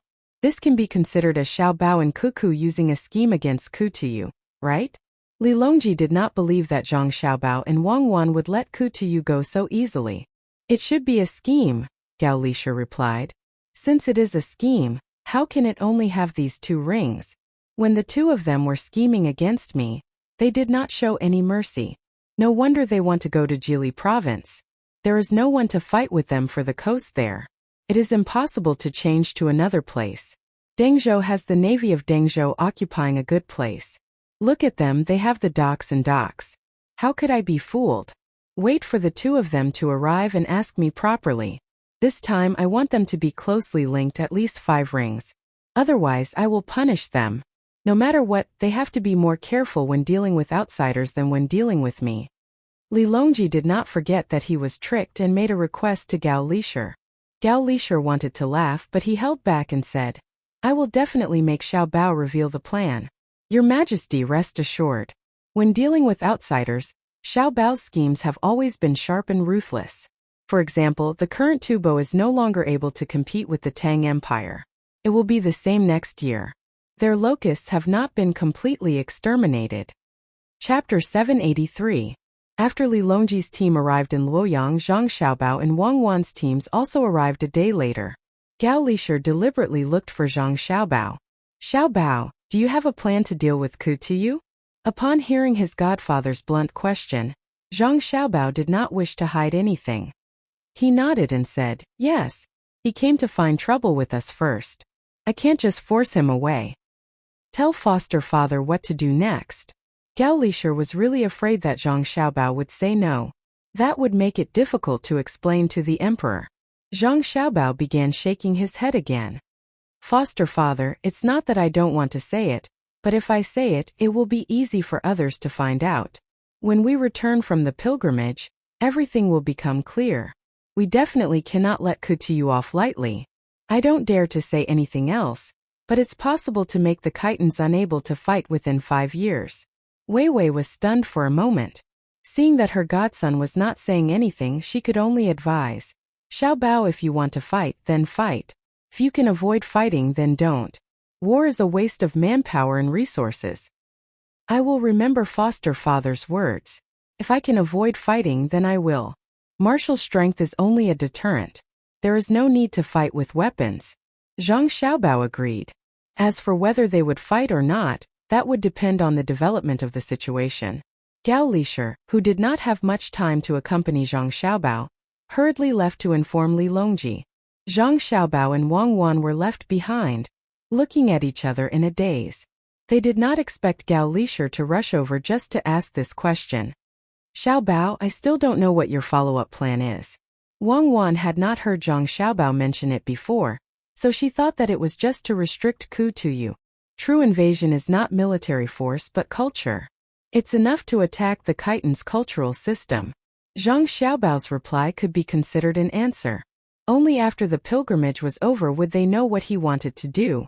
Xiao Bei, who came back with her brother and sister, also saw her parents. She, who had a strong desire to show off, began to tell others stories. She even told them about the things that happened in Jili province. Her perspective was naturally different from that of the adults. She would always pick the things that she thought were interesting. This made the two families even more lively and cheerful. Li Longji didn't stay in Luoyang for too long. After 3 days, he led his men to Mount Tai. This time he brought a lot more people. The army pressed forward, and the procession stretched out for dozens of li. Along the way, the common people found a new topic to talk about.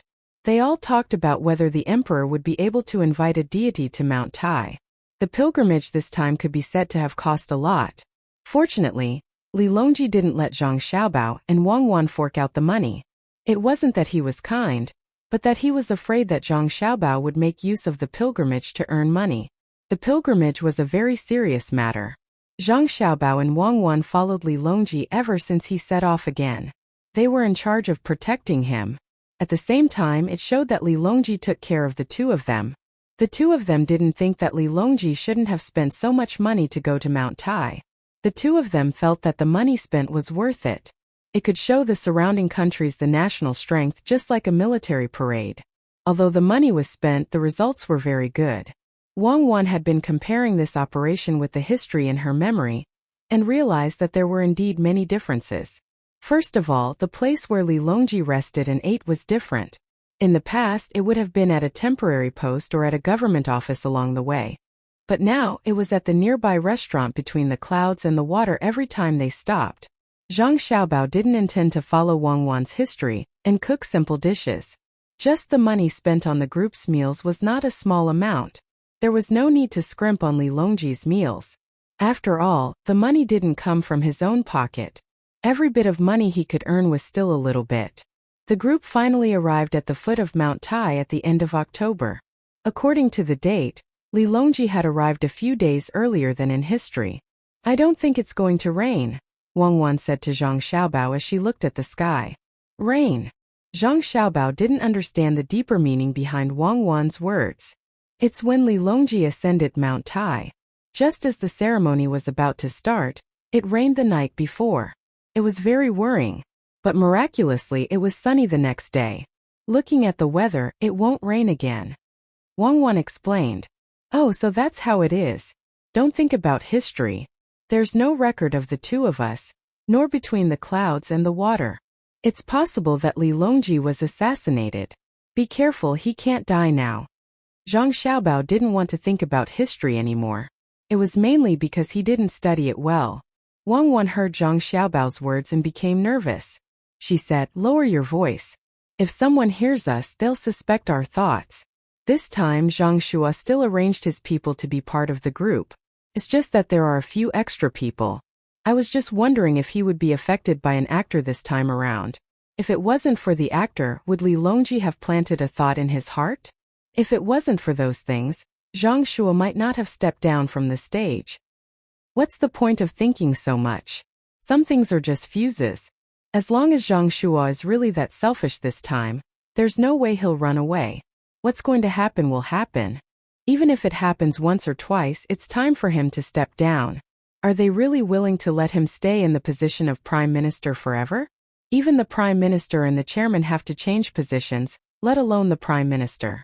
Zhang Xiaobao knew what Wang Wan was talking about. It was nothing more than the original development. Zhang Shua was pushed to the edge of the cliff step by step and locked up in the end. After all, the current situation was different from history. Perhaps there would be some changes. Zhang Xiaobao did not take this to heart. He lived to show his self-worth. He had more family by his side, so other people's matters did not affect him much. The group had a hard time traveling. They had to guard against people with bad intentions, and there were no carriages or horses. Zhang Shua was still as stingy as ever. He did not give the soldiers too many benefits, even when it came to food and drinks. On the contrary, Zhang Xiaobao and Wang Wan were very generous. They brought many side dishes for the soldiers to eat under Li Longji's name. The soldiers understood that this was not the emperor's arrangement. They were very grateful to Zhang Xiaobao and Wang Wan. Zhang Xiaobao's goal was achieved. The side dishes he gave were all the signature dishes between the clouds and the water or sea and clouds. They usually sold well. This time, after Fengchan returned, the soldiers would advertise it and it would sell even better. Old Man Pai, Old Man Yao, Zhang Xiaobao and Wang Wan's main men, as well as Zhang Xiaobao and Wang Wan, were extra places. As for Xiao Bei and the others, they had to stay at the foot of the mountain. It was not because they could not get a place but because they were too young to climb the mountain. The group could not stop and wait for them. They could only regretfully lose an opportunity to witness history. What a pity! Wang Wan felt that she should think of a way to get her brothers and sisters to come. Even if they did not want to go up the mountain, they would at least be given the treatment of a rank 5 official. The main thing was that Fengchan was not that easy to meet. Zhang Xiaobao was indifferent. It's fine. Wait for us to help Li Longji get the direction. We will ask him to seal it a few times in the future. Do you think Fengchan is a game? You can do it once if you want to, Wang Wan said unhappily.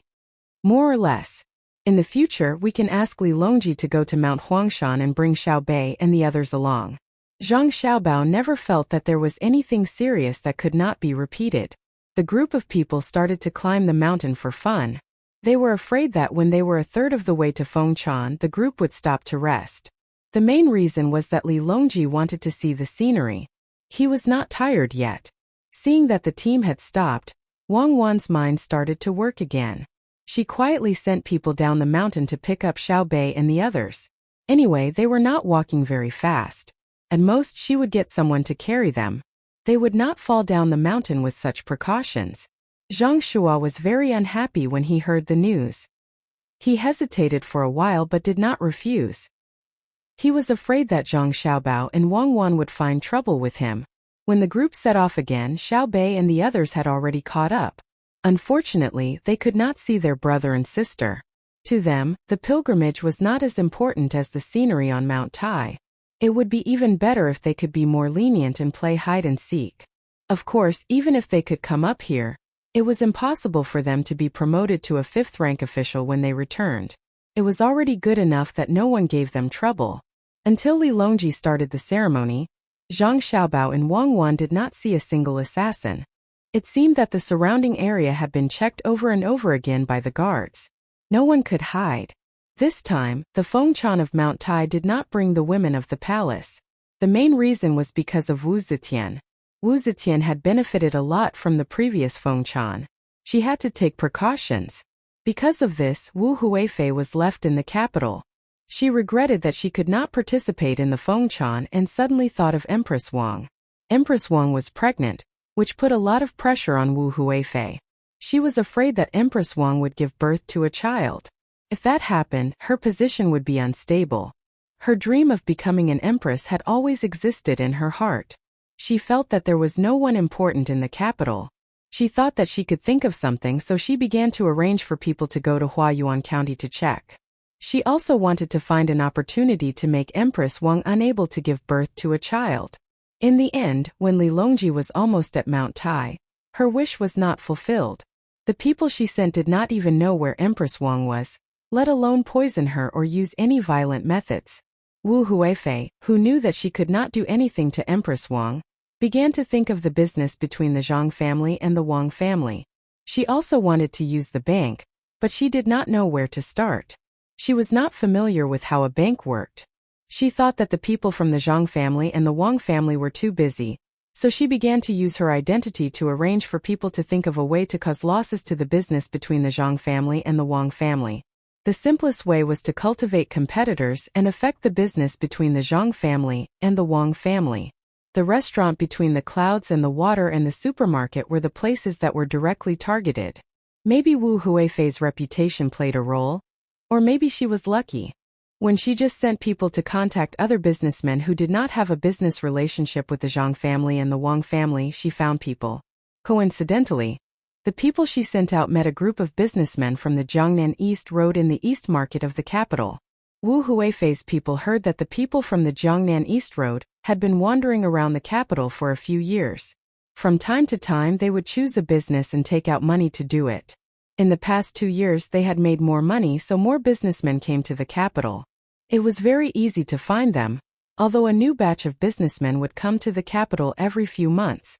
Wu Huifei's people contacted the businessmen from the Jiangnan East Road under such circumstances. They did not say Wu Huifei's name directly, but only said that there was a powerful person in the imperial court looking after them and asked them to cooperate with the business. The people that Wu Huifei sent out also had the surname Wu. They were from her brother's family, called Wu Feng. Once they heard this name, they would think that there was also Wu Yu, Wu Lei or something like that. The businessmen from the Jiangnan East Road were more united. The leader was the biggest businessman called Jiang Lan. When they were wandering around the market, Wu Feng saw them and went over to them and said, "Are you guys looking for a good business in the capital?" Jiang Lan and the others were shocked by the people who suddenly appeared out of nowhere. When they heard the other party's question, they were very vigilant. Jiang Lan responded, "Just wandering around. I heard that the zoo in the capital is not bad, and there's also Chongning's sunken lake. I want to see all of them." Wu Feng knew that they did not mean what they said. He pulled Weiwei's outer clothes, revealing the gorgeous clothes inside for the businessmen to see. He said helplessly, "Sigh. If you're just looking, then forget it. I still want to find a partner to do a big business." Jiang Lan and the others were still very vigilant. They did not ask what the other party wanted to do out of curiosity, which meant that they were afraid that the other party was a liar. It was still Jiang Lan who spoke. "Our family is not rich enough to do a big business. We just want to take a look." "Yes, take a look. Sir, please." After speaking, the businessmen from the Jiangnan East Road left in a hurry. They found a restaurant in the Eastern Market to eat. They did not go to the restaurant opened by the Zhang family and Wang family, nor did they ask for a private room in this restaurant. It seemed that they wanted to listen to others talk. When the dishes were served and they were eating, Wu Feng, who had left earlier, coincidentally came to this restaurant. When he saw Jiang Lan and the others, he showed a very surprised expression and went up to greet them with a smile. "I didn't expect to meet all of you here again. It's really fate." As he spoke, he did not join them to eat and drink. Instead, he chose a nearby table and sat down. After smiling at Jiang Lan, he looked for the waiter to order. After drinking, everyone's mood also relaxed. Wu Feng finally found an opportunity. Under the influence of alcohol, he said to Jiang Lan, "Do you all want to go to the zoo?" "That's right. Is there anything else?" Jiang Lan asked in surprise. "There's nothing else, but if you want to see the animals, you can't just spend the entrance fee. I heard that a few big bugs were just shipped from the north 2 days ago. There's also a deer with long horns. It hasn't been opened to the public yet. If you all want to take a look, I can help." Wu Feng started to take this opportunity to show his identity, hoping to make the other party look up to him. Jiang Lan and the others obviously did not believe him. Gently putting down the chopsticks, Jiang Lan said to Wu Feng, "Let's not trouble you, sir. We'll know when we go take a look later. Maybe the bugs and deer have already been opened." Her meaning was very clear. They could see it even without you. Of course, the prerequisite was that there were really bugs and deer. This time, Wu Feng could not say anything and could only eat and drink silently. When Jiang Lan and the others were almost done eating, they left after counting the money. Wu Feng, who still did not want to give up, followed them out. The zoo was not in the city. Firstly, there were not that many places. Secondly, the smell was bad in summer. No matter how it was cleaned, it was impossible to bathe the animals and brush their teeth all day long. Jiang Lan and the others hired a carriage and headed outside. By the time they reached the zoo, more than an hour had passed. This was because the Eastern Market was close to the Eastern City Gate. Some of the animals in the zoo were free for people to see, some could be seen with a few copper coins, and some could only be seen with a dozen copper coins. Many rich people from other places did not want to see less because of this small amount of money. They took out their money and wanted to see the animals from the beginning to the end. Jiang Lan and the others were the same. There were many animals in the zoo now. After looking at them one by one, they sold things specially for the animals and threw them over to feed them. Half a pig was carried and thrown into the pool where the crocodiles were kept. Seeing the crocodiles bite on the meat and roll back and forth in the water gave people a frightening feeling. The person in charge of the explanation began to explain to them why the crocodiles roll back and forth when they were eating. He said that the meat was too big to bite and could only be torn apart by the rolling of the body before eating. He also talked about the habits of the crocodiles. Those who did not spend money to buy meat also watched from the side and listened. They felt that they had gained a lot of knowledge. In the end, after looking around, they did not find any new bugs or deer with big horns. Pulling over a person from the zoo, Zhonglan asked, "I heard that there were new bugs and deer that were transported from the north the day before yesterday. Where are they?" Hearing Zhonglan's question, the person from the zoo seemed to be in a difficult position. After Zhonglan gave him dozens of copper coins, he gritted his teeth and said, "Everyone. There are new animals, but not everyone can see them. We have to wait for people of noble status to see them before we can let others see them. Why don't you go see the giant panda? I can let you see it now." As he spoke, he prepared to lead Zhonglan and the others to see the giant panda. According to the normal time, the giant panda would only be open to ordinary people after 10 days to half a month. However, Zhonglan looked dissatisfied. She pulled the other party and asked, "What kind of person is considered noble? Does he have to spend more money?" "Not necessarily. Money is usually useful elsewhere, but it won't work here. This person has to at least have some power, such as an official of the 5th rank or above." The person from the zoo gave an example, which meant that it would not work even if you had money. At this moment, Wu Feng, who felt that he had found an opportunity, floated over like a ghost and said to Zhonglan, "If everyone wants to see it, you can follow me. Tell your director that Wu Feng is here." So it's young Master Wu. Since young Master Wu wants to see it, there's no need to look for the director. Please follow me. Hearing that the latter half of Wu Feng's sentence was directed at him, the person from the zoo immediately smiled and led the group to another place. Zhonglan and the rest looked at Wu Feng in shock. Zhonglan carefully sized Wu Feng up and said, "I didn't expect young noble Wu to not lie. I was rude. I hope young noble Wu can forgive me." Well said, well said. If this one suddenly met someone, he would also think the same as everyone. Wu Feng did not know the other party's name. "This one is Zhonglan. I'll have to trouble young Master Wu." Zhonglan quickly introduced herself. After the group started talking, they walked and chatted. After seeing the Manchurian tiger and the red deer, their minds gradually shifted away from the animals. The more they talked, the more they got along. After a few days of meeting, Wu Feng finally started talking to Zhonglan and the others about the business according to Wu Huifei's arrangement. Outsiders did not know what they were talking about, but when Li Longji came down from Mount Tai, the people from Jiangnan started withdrawing money from the banks in the capital to invest in the area. The first thing they did was to look for the location of the restaurant between the clouds and the water, and buy a place near or opposite it. It was not open yet, and was undergoing renovations. They also looked for chefs from other places. Even the chefs between the clouds and the water were thinking of ways to rope them in. When Wu Huifei heard the news, she was very happy. She felt that she could take revenge on Zhang Xiaobao and Wang Wan. She also chose to temporarily forget about the Empress Wang in her heart. Chapter 784. When Zhang Xiaobao and Wang Wan followed Li Longji's pilgrimage team back to the capital, 2 restaurants opened opposite the Savant's restaurant and the Joy residence. To be precise, they were a chain restaurant.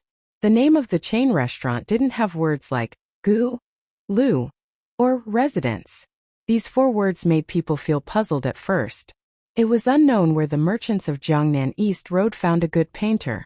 Each restaurant had a large piece of cloth pasted on the front. On the cloth there was a painting of the blue sea, blue sky, coconut trees, sunshine, and beach. The blue sea silver sand suddenly became an alternative scenery among the restaurants in the capital. As soon as this name appeared, it spread around the capital. Wherever there was a restaurant between the clouds and the water around the capital, one could see the blue sea silver sand. Even the restaurant between the clouds and the water next to Sanshui County was affected. Zhang Wang and Gu San's restaurant in Sanshui County was next to Zhuangzi. Others couldn't buy it, but it could be bought in Huayuan County. The flagship store of the Blue Sea Silver Sand was open next to the restaurant between the clouds and the water. The same quality service, the same variety of new dishes, and the same membership system. The only difference was that the scenery between the clouds and the water was mainly ethereal. Wherever there was a restaurant between the clouds and the water, there would always be a little hazy, not to mention the main restaurant in Sanshui County. The Blue Sea Silver Sand was mainly realistic. They even moved the sand into the restaurant, thinking that they could create a beach scene. When the 2 restaurants were compared, each had its own characteristics. It made people who liked to eat happy, And it also made many people watch the show. Some people were gloating and waiting for the two restaurants to compete with each other. Then, they would try their best to reduce the price so that they could enjoy better service with less money. Xiaobao, I remember that it freezes in Dalian in winter, right? Can't the people find work in winter? Wang Wan was sitting in the car with a charcoal pencil in her hand. She was writing and drawing on a piece of paper. The bumpy ride made her feel uncomfortable, so she stopped and asked Zhang Xiaobao. Zhang Xiaobao was also thinking about how to make use of the time after the busy farming season. Normally speaking, there was not much to do in the northeast during winter. Hunters could hunt, but more people stayed at home and did not go out. Hearing Wang Wan's suggestion, he lowered his head and tried to think of a solution. They couldn't develop businesses, and the people had already exchanged all their money for winter food. Where would they have the money to go out and spend? They couldn't develop tourism either. Under the circumstances where the road was difficult to travel, who would spend a few months in advance to see the ice lanterns? Animal husbandry was also out of the question. If the seawater froze, fishing in the sea would become an extravagant hope. Wang Wan didn't say anything.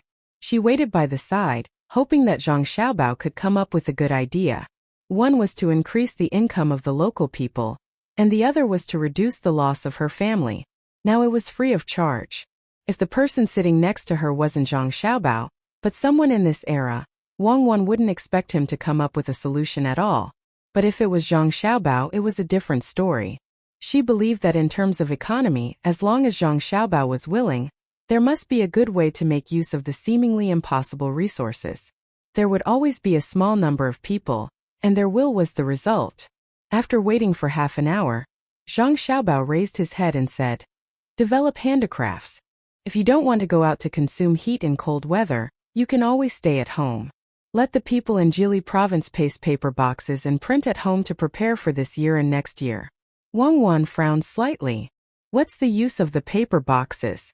For packaging goods. We will continue to cut down trees today. Dalian doesn't need so many trees. We will burn them into charcoal. Next year, when people go out to sea in spring, we will equip them with good ships to sell dried goods and build local brands. I want everyone to know that the dried goods in Jili province are the best, and the charcoal is also the most exquisite in Jili province. Zhang Xiaobao began to expand his thoughts, and then said, "Contact Xinlu. We will invest and build a large paper factory in Xinlu. We will use the local resources to provide a blessing to the local people." Wang Wan was stunned for a moment. She reached out and pinched Zhang Xiaobao's face. With a hint of teasing and pride, she said, "Zhang Xiaobao, I asked you to come up with an idea to find trouble for the people in Jili province. As expected, you didn't weaken your reputation. When you were developing yourself, you started to scheme against Xinluo. I deny the false accusation of scheming against Xinluo. There is no environmental protection now. Even if our Jili province is also cutting down trees, we can't say that all their trees will be gone if we build a paper factory in Xinluo, and then some natural disaster will happen, right?" Zhang Xiaobao did not break free from Wang Wan's hand, and his voice was unclear as he defended himself. "Who said that you were scheming in this aspect? You know very well in your heart. Don't think that I don't know the way people like you do things. As long as people like you make a move, they will definitely not have good intentions, especially to people from other countries." Wang Wan placed both hands on Zhang Xiaobao's face and rubbed it hard. When she saw Zhang Xiaobao's face deform back and forth in her hands, she released her hands in satisfaction. Zhang Xiaobao rubbed his face again. "I heard discrimination in your words. I won't be with you anymore. I'm going to tell stories to Xiaobei and the others. I'll go too. It looks like I won't be able to spend the new year with my family in Luoyang this year. I have to stay in Jili province in case others don't have enough food and target us." Wang Wan jumped out of the car as well. Before the two of them could find Xiaobei, Gao Lishi's subordinate Luo Bin came over and said to the two of them, "Young Master Zhang, Lord Gao is looking for the two of you." The two of them looked at each other helplessly and could only follow Luo Bin. "Luo Bin, do you know what's going on?" Zhang Xiaobao handed Luo Bin a golden bean without hiding anything. "I think it's about a new restaurant in the capital. His Majesty found out, so he sent me to find you." Luo Bin happily took the golden bean and didn't hide anything. He told them what he knew. He knew that with Zhang Xiaobao's status, there was no need for him to curry favor with him, nor was he worried about His Majesty's mood. When Zhang Xiaobao and Wang Wan arrived beside Li Longji's car, they smelled the smell of barbecue. "It smells like shrimp," Wang Wan said as she sniffled. "Yes, it looks like His Majesty is living a good life," Zhang Xiaobao added. Perhaps the people in the car heard their voices. When the door opened, Gao Lishir stuck his head out and waved at Zhang Xiaobao and Wang Wan. The two of them directly entered from the side. The car was still moving, but it wasn't moving that fast. This car was made by the two of them for Li Longji. The interior was spacious, bumpy, and sturdy. Cost a lot of money. This was Li Longji's first time using it, so he didn't want to get out the moment he entered the car. "You made a good car for me, so I'll treat you to some shrimp."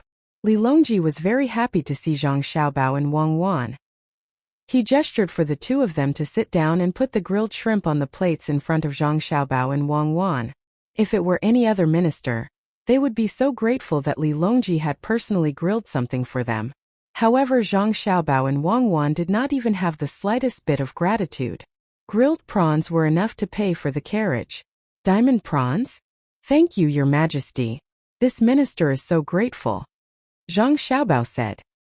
He skillfully peeled off the shell of the shrimp on the plate and put the untouched shell to the side. He then put the meat on Gao Lishir's plate. Li Longji also understood Zhang Xiaobao and Wang Wan, so he didn't hear any sincerity in Zhang Xiaobao's words. He said indifferently, "Minister Zhang, you don't have to be like this. Does Xiaobei like to eat shrimp?" Zhang Xiaobao knew that Li Longji liked his younger siblings. The main reason was that his younger siblings weren't so restrained. Compared to Li Longji's own children, they were more lively and gave people a special feeling. Seeing that Li Longji was sincerely asking Xiaobei, he also said sincerely, "Xiaobei likes to eat boiled shrimp. Grilled shrimp is fine too. I'll grill them for them now." As Zhang Xiaobao spoke, he and Wang Wan began to put live shrimp on the iron plate one by one and grill them for their younger siblings. Li Longji sat there and watched the two busy and said to Gao Lishir, "Lishir, Minister Zhang and Minister Wang have helped me solve a lot of problems in the north of Hebei province. Do you think that I should reward them?" Gao Lishir knew that this was the emperor's heartfelt words. Since Xiaobao and Cuckoo were sent to Jili province, they were much more obedient. During the pilgrimage, people from various commanderies came to deliver things, which was to pay tribute. They had also paid tribute before, but it was definitely not as much as this time. The amount of tributes this time was more than the sum of the previous 10 years. There were even a few prefectures that said they could pay taxes. These prefectures were the prefectures closest to Jili Prefecture. It was obvious why they could do so. They were afraid. They were afraid that Xiaobao and Cuckoo would do something to them. They probably knew what Xiaobao and Cuckoo had done in the past and knew their abilities. Didn't they see that they were suddenly scolded by the emperor?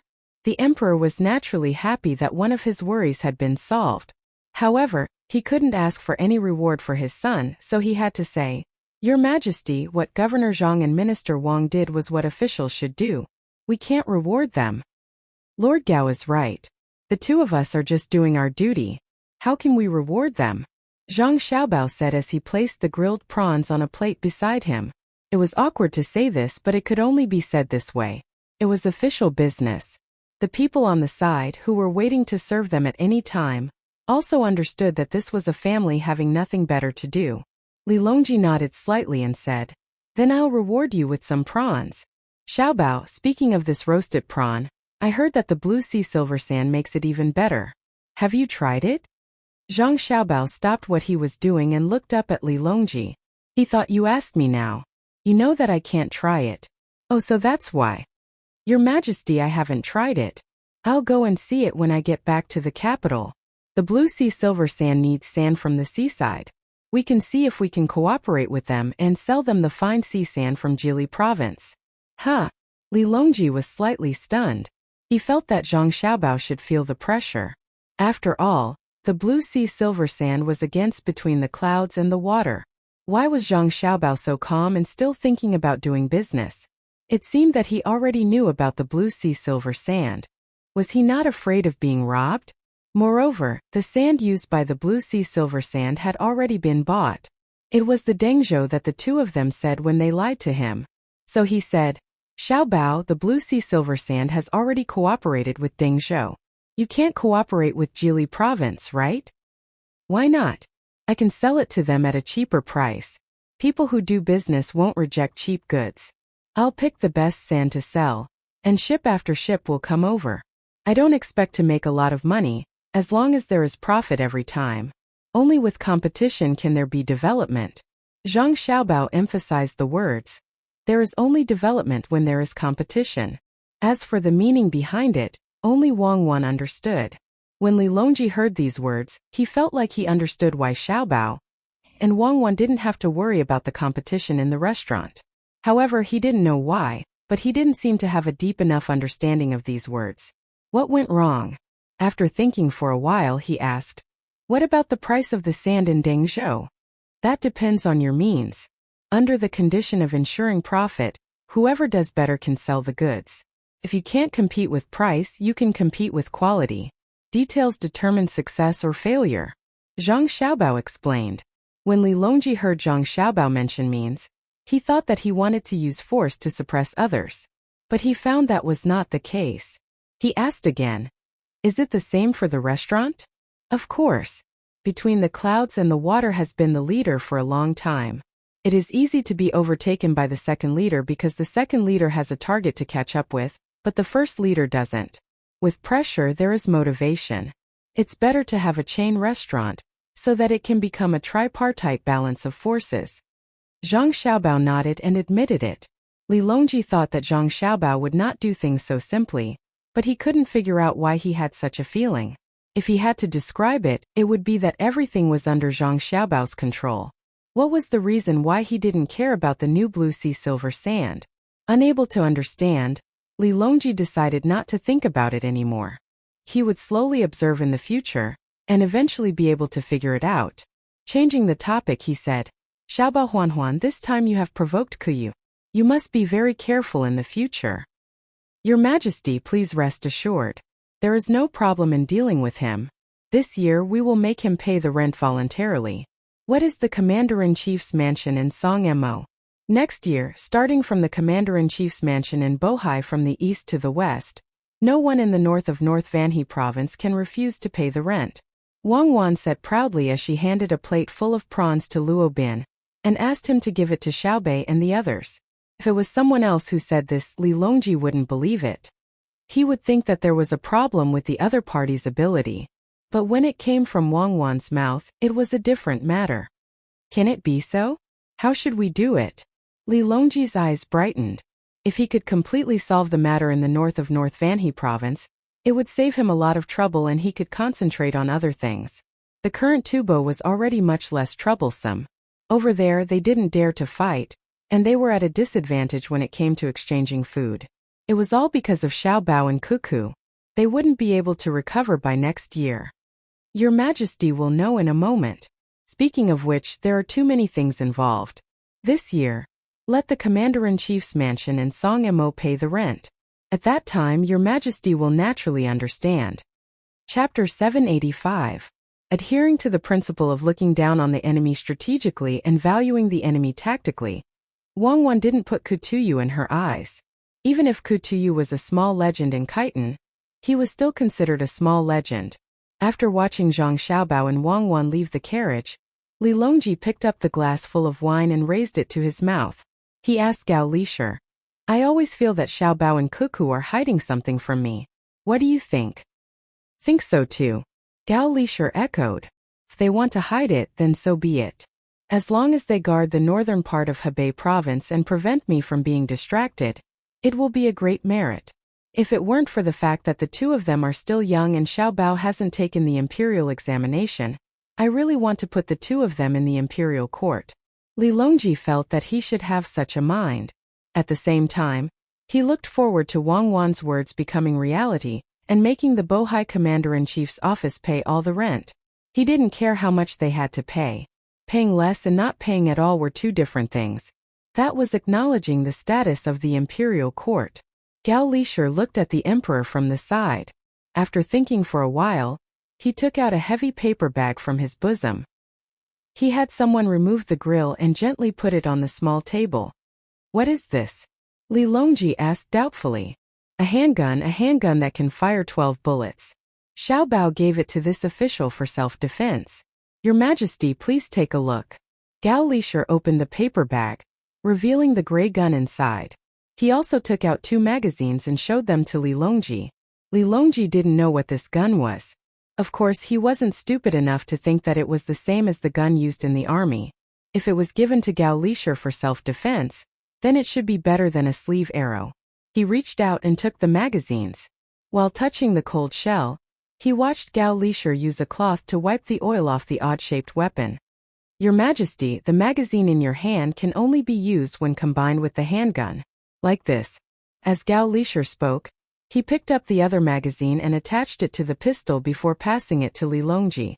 Holding the gun, Li Longji naturally placed his index finger on the hook and turned to look at Gao Lisher. How do I use this? Your Majesty, you can't use it here. Can kill people. When you want to use it, you have to open this safety thing and pull the trigger at the person you want to attack. It's this hook. Then it can shoot out bullets. It can shoot 12 times in a row and kill people within 30 steps. Gao Lisher leaned to the side. He knew the power of this thing. He still had one on him. He had already tried it. It was not accurate, but he had a very intuitive understanding of the lethality of the bullet. The reason why Xiao Bao gave this to His Majesty is probably because Xiao Bao has something even better. I wonder how many more surprises I will be able to see in the future? Gao Lisher did not know why Zhang Xiaobao suddenly took out such a powerful thing, but he thought that his godson must have something better. Otherwise, he would definitely keep it a secret. Li Longji did not touch the safety. He was also afraid that he would accidentally injure himself. He only used his hand to stroke the gun. He thought about what Gao Lisher said about killing someone within 30 steps. This was not surprising to him. If he used a bow, he could also kill someone within 100 steps. The most important thing was that he could shoot 12 times in a row. If there were 100 people, and each of them had one within 30 steps, wouldn't it become a land of death? Thinking of this, Li Longji could not help but look at the sky. He ordered the troops to stop and walked out with Gao Lisher. Naturally, there were many people around them, including the ministers. They did not know why the emperor stopped. Find a place for this emperor to test the handgun. Li Longji ordered Gao Lisher. The place was easy to find. Once the people were separated, a small area was formed. While Gao Lisher had people draw targets, he also explained to Li Longji how to use the pistol.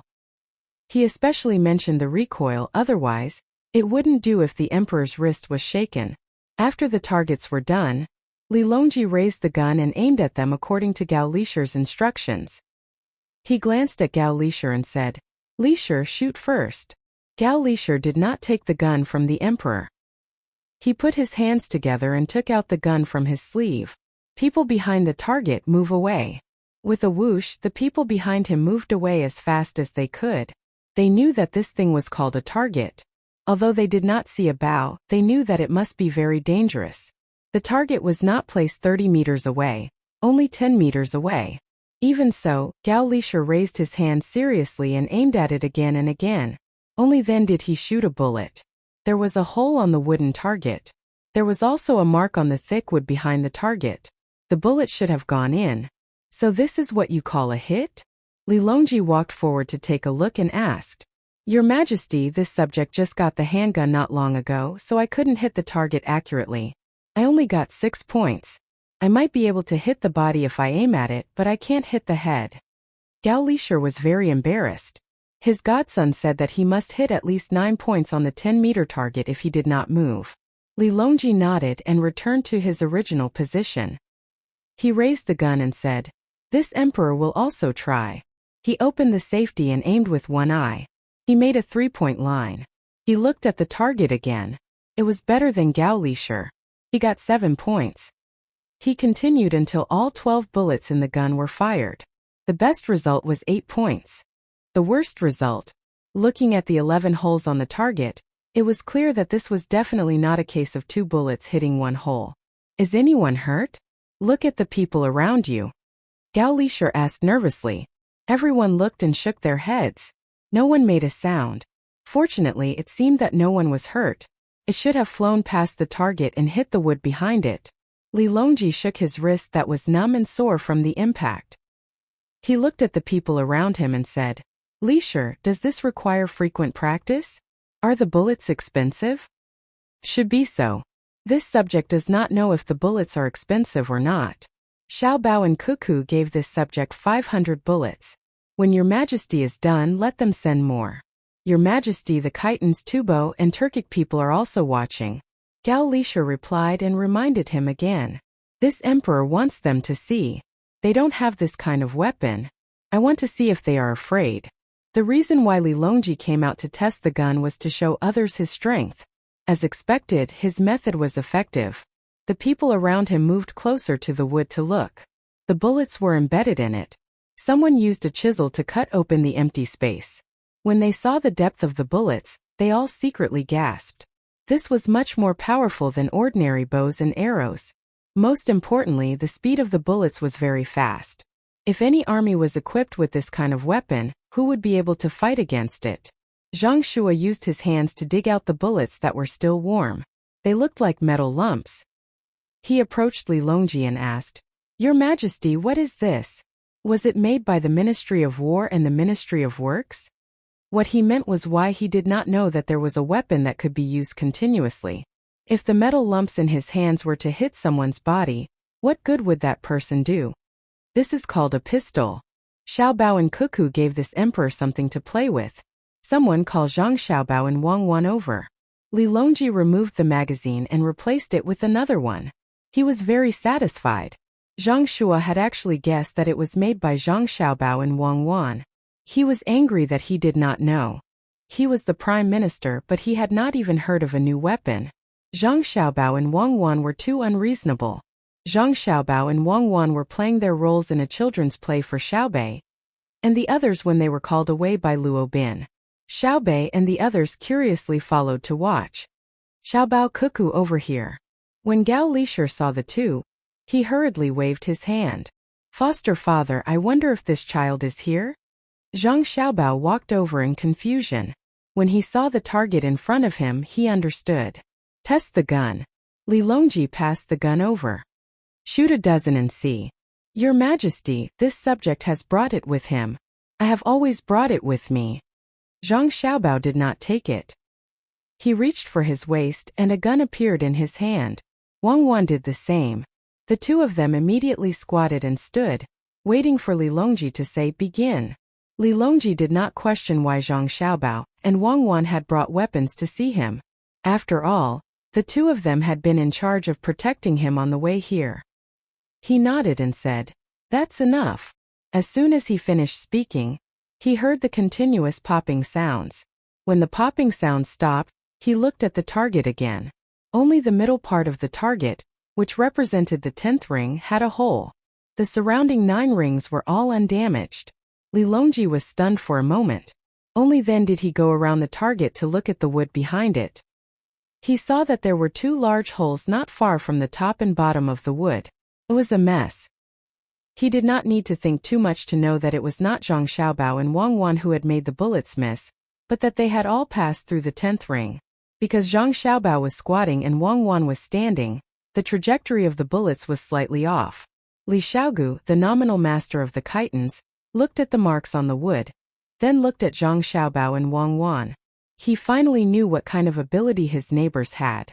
If they were to fight with 2 people at a distance of more than 10 steps, no one would be able to touch them. "Is 30 steps okay?" Li Longji envied Zhang Xiaobao and Wang Wan's accuracy, and was prepared to increase the difficulty. Zhang Xiaobao nodded. He was already used to the gun in his hand. He and Wang Wan had already fired no less than 1,000 bullets. In addition, the two of them were very familiar with each other, so they had already honed their skills. A new target was placed 30 steps away. Zhang Xiaobao and Wang Wan reloaded their magazines and looked at each other.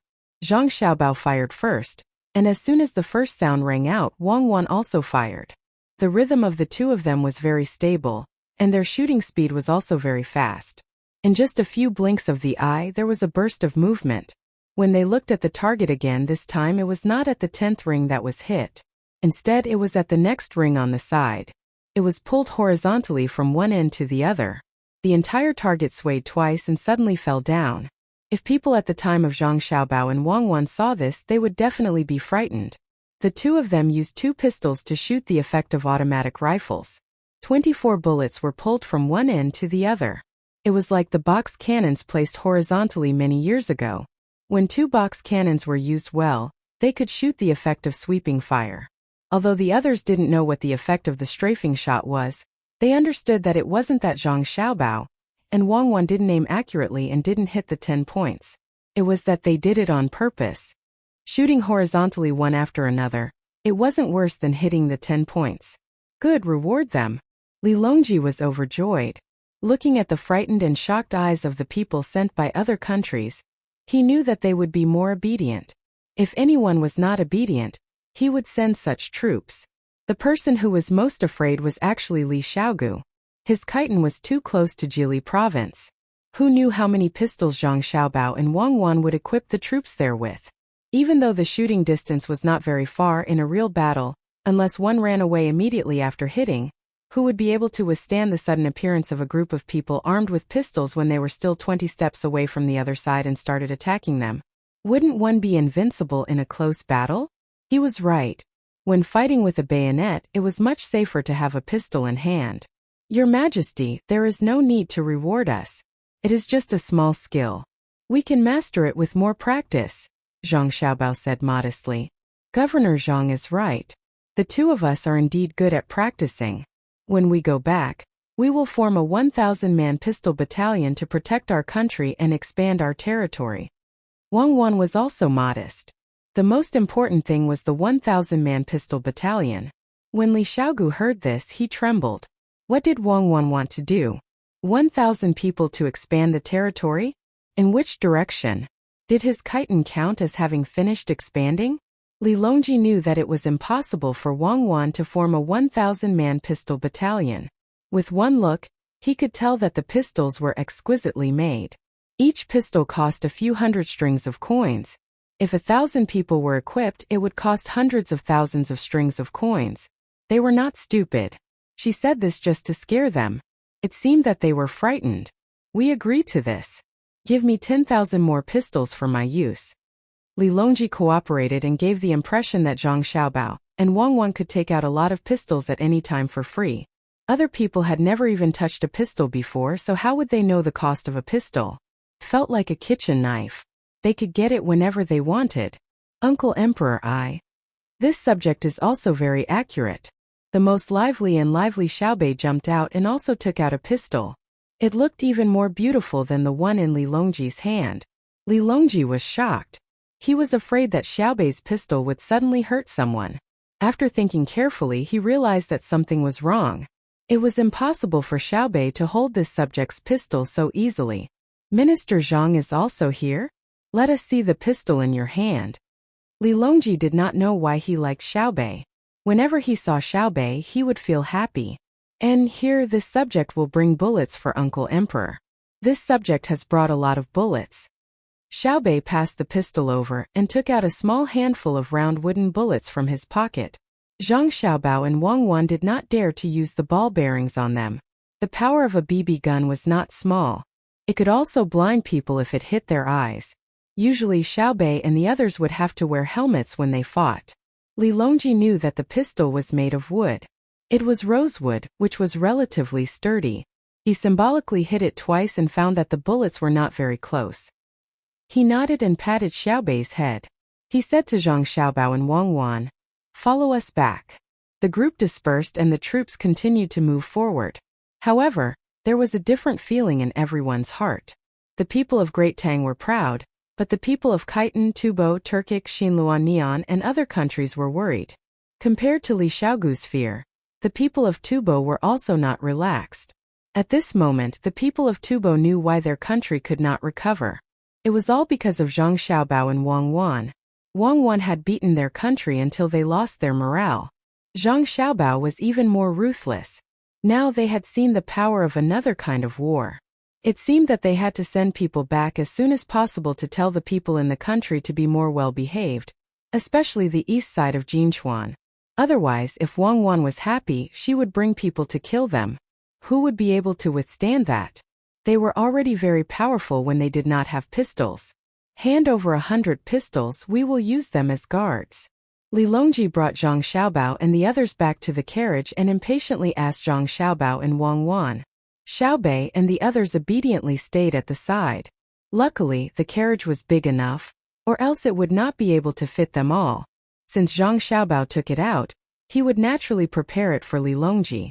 The second generation could already be produced, and the third generation was also being researched.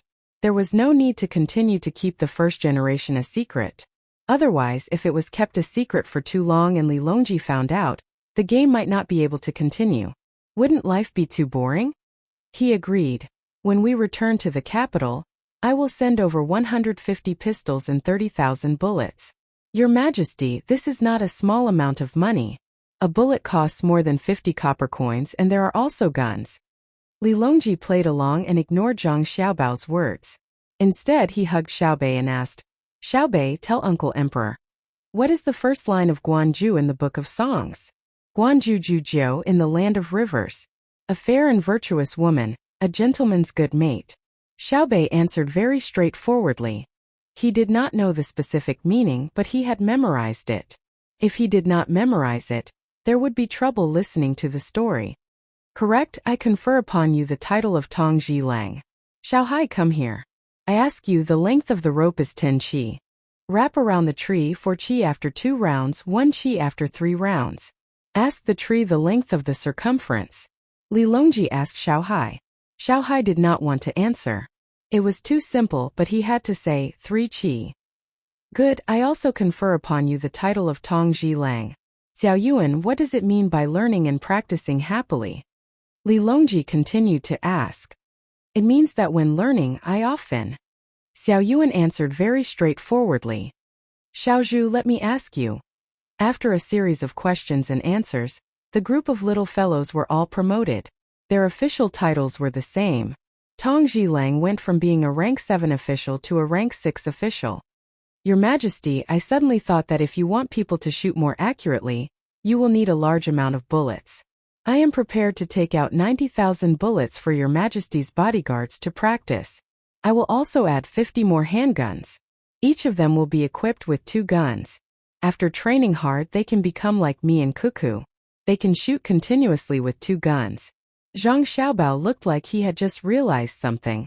He sincerely wanted to help Li Longji form the handgun bodyguards. He did not mention how much money he had to spend. He even took out a lot of bullets and guns. Gao Lishir did not say anything. He knew that even if the emperor did not promote Xiaobao and Cuckoo, he would still promote them. However, it would not be fun to do so. He did not know why the emperor treated Xiaobao and Cuckoo differently from other people. He had to play this kind of boring game for others to watch. If he took a little advantage or suffered a little loss, he would haggle over it and prepare to get it back next time. He conferred a bunch of rank 6 officials. Seemed like he wanted to give them more money. In fact, the amount of money that the Zhang family and Wang family took out every year for disaster relief was not even enough for a family's 10 years of salary. Chapter 786. After Zhang Xiaobao and Wang Wan promised some benefits, they brought a group of promoted youngsters back to their own ranks. It was time for them to get new uniforms made. 6th rank officials were not allowed to wear 7th rank uniforms, and they also had to change their seals. The 2 families were already used to preparing their own uniforms and seals. You can actually shoot so accurately. It would be great if someone came to assassinate us when we were climbing Mount Tai. Looking at the group of children leaving, Li Longji's sudden words almost scared Gao Lishir to death. Your Majesty, please don't think like that. When the time comes, you will be safe and sound, but the bodyguards in charge of protecting you will be beheaded. Yes, when we go back, we will build a shooting range for handguns. We will train to be better than Xiaobao and Cuckoo. Li Longji said, unconvinced. After Zhang Xiaobao and Wang Wan left, Zhang Shua came in. He was still thinking about the handguns. As soon as he entered the emperor's carriage, he did not have time to admire the luxury of the carriage and said, Your Majesty, what do you want to do about the handguns? Li Longji knew what Zhang Shua was thinking. The head of the secretariat had something that he could not control. He felt uncomfortable, but he also felt uncomfortable. The pilgrimage of Mount Tai this time was actually all Zhang Shua's people.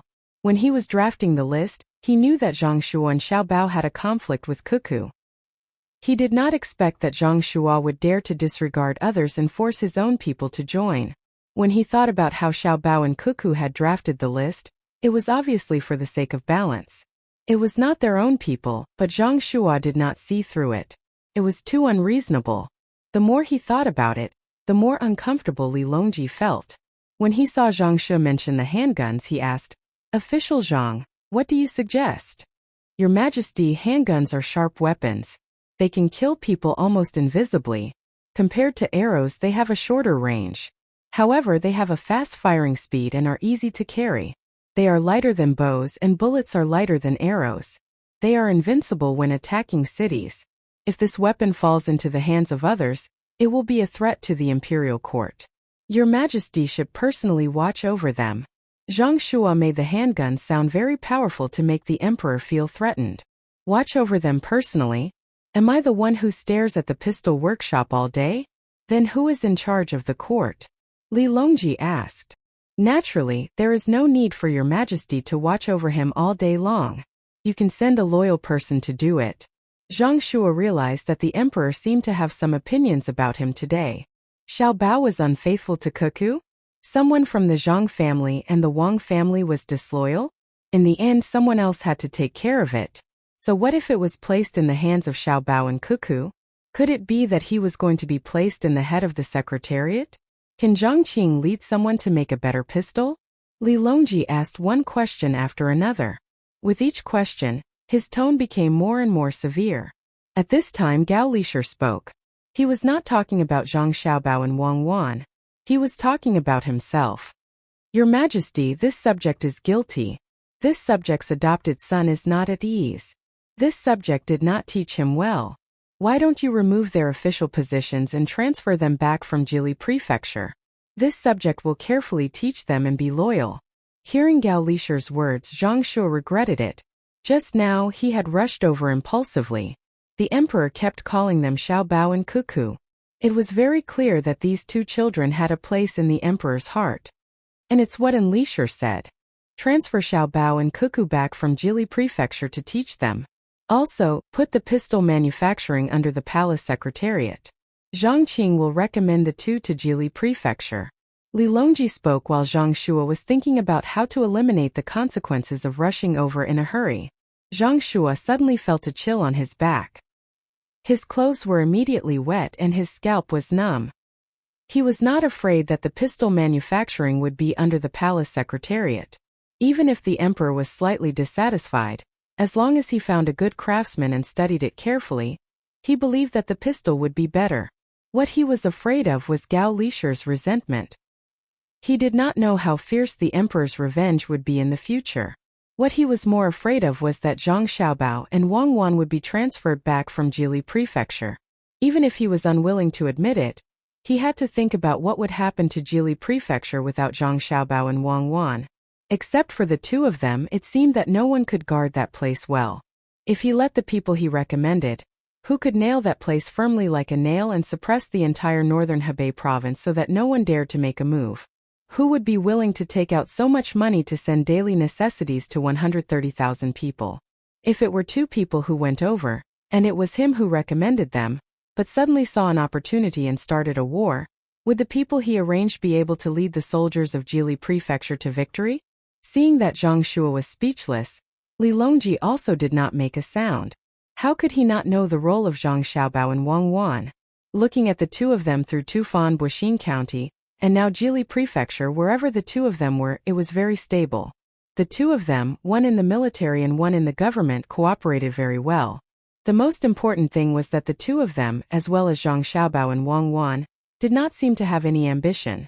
Once they had something good, they immediately took it out and showed it to him like it was a treasure. Now, he could take the opportunity to knock some sense into Zhang Shua and make him restrain himself. In this stalemate, Luobin came back and congratulated Li Longji. "Your Majesty, congratulations, congratulations, Your Majesty. There is news from Yawang Mountain in Huayuan County. The Empress is about to give birth after the new year. The doctor said that it is twins." "Oh, is that so?" Originally, Li Longji was prepared to give up on Empress Wang and wanted to depose her. Later on, Empress Wang went to Huayuan County and came back. Not only did she become more beautiful, her performance in bed had also improved. She was also more sensible than before. She was no longer the Empress Wang who only knew how to practice martial arts and fight. Now that he heard that Empress Wang was pregnant with 2 children, Li Longji, who had given up on the idea of dethroning the Empress, was very happy. Your Majesty, I believe that the doctor from Dai Medical College would not lie. However, the Empress cannot come back for the new year. She is currently receiving prenatal education at Yawang Mountain. Luo Bin did not understand what prenatal education was. The letter sent by the person said so he just replied like that. Li Longji, who wanted to see Empress Wang very much, had to give up on the idea of letting Empress Wang come back. He was also afraid that something would happen on the way. It was better to leave her at Yawang Mountain. That place was controlled by Zhang Xiaobao and Wang Wan. Without waiting for Li Longji to speak, Zhang Shua, who felt that he had found an opportunity, spoke first. Congratulations, Your Majesty. I will go back now and have someone choose a gift and send it to Yawang Mountain. Yes, Minister Zhang, thank you for your efforts. Li Longji no longer had the intention to continue beating Zhang Shua. He was only looking forward to the birth of the child. Zhang Shua, who was completely drenched, finally left the carriage. He came outside and let out a long breath. He was afraid and jealous. He understood that once Empress Wang gave birth to the child, she would definitely take care of Zhang Xiaobao and Wang Wan more. With Gao Lishir, it would be as difficult as ascending to the heavens to touch the 2 of them. Gao Lishir was also happy for Empress Wang.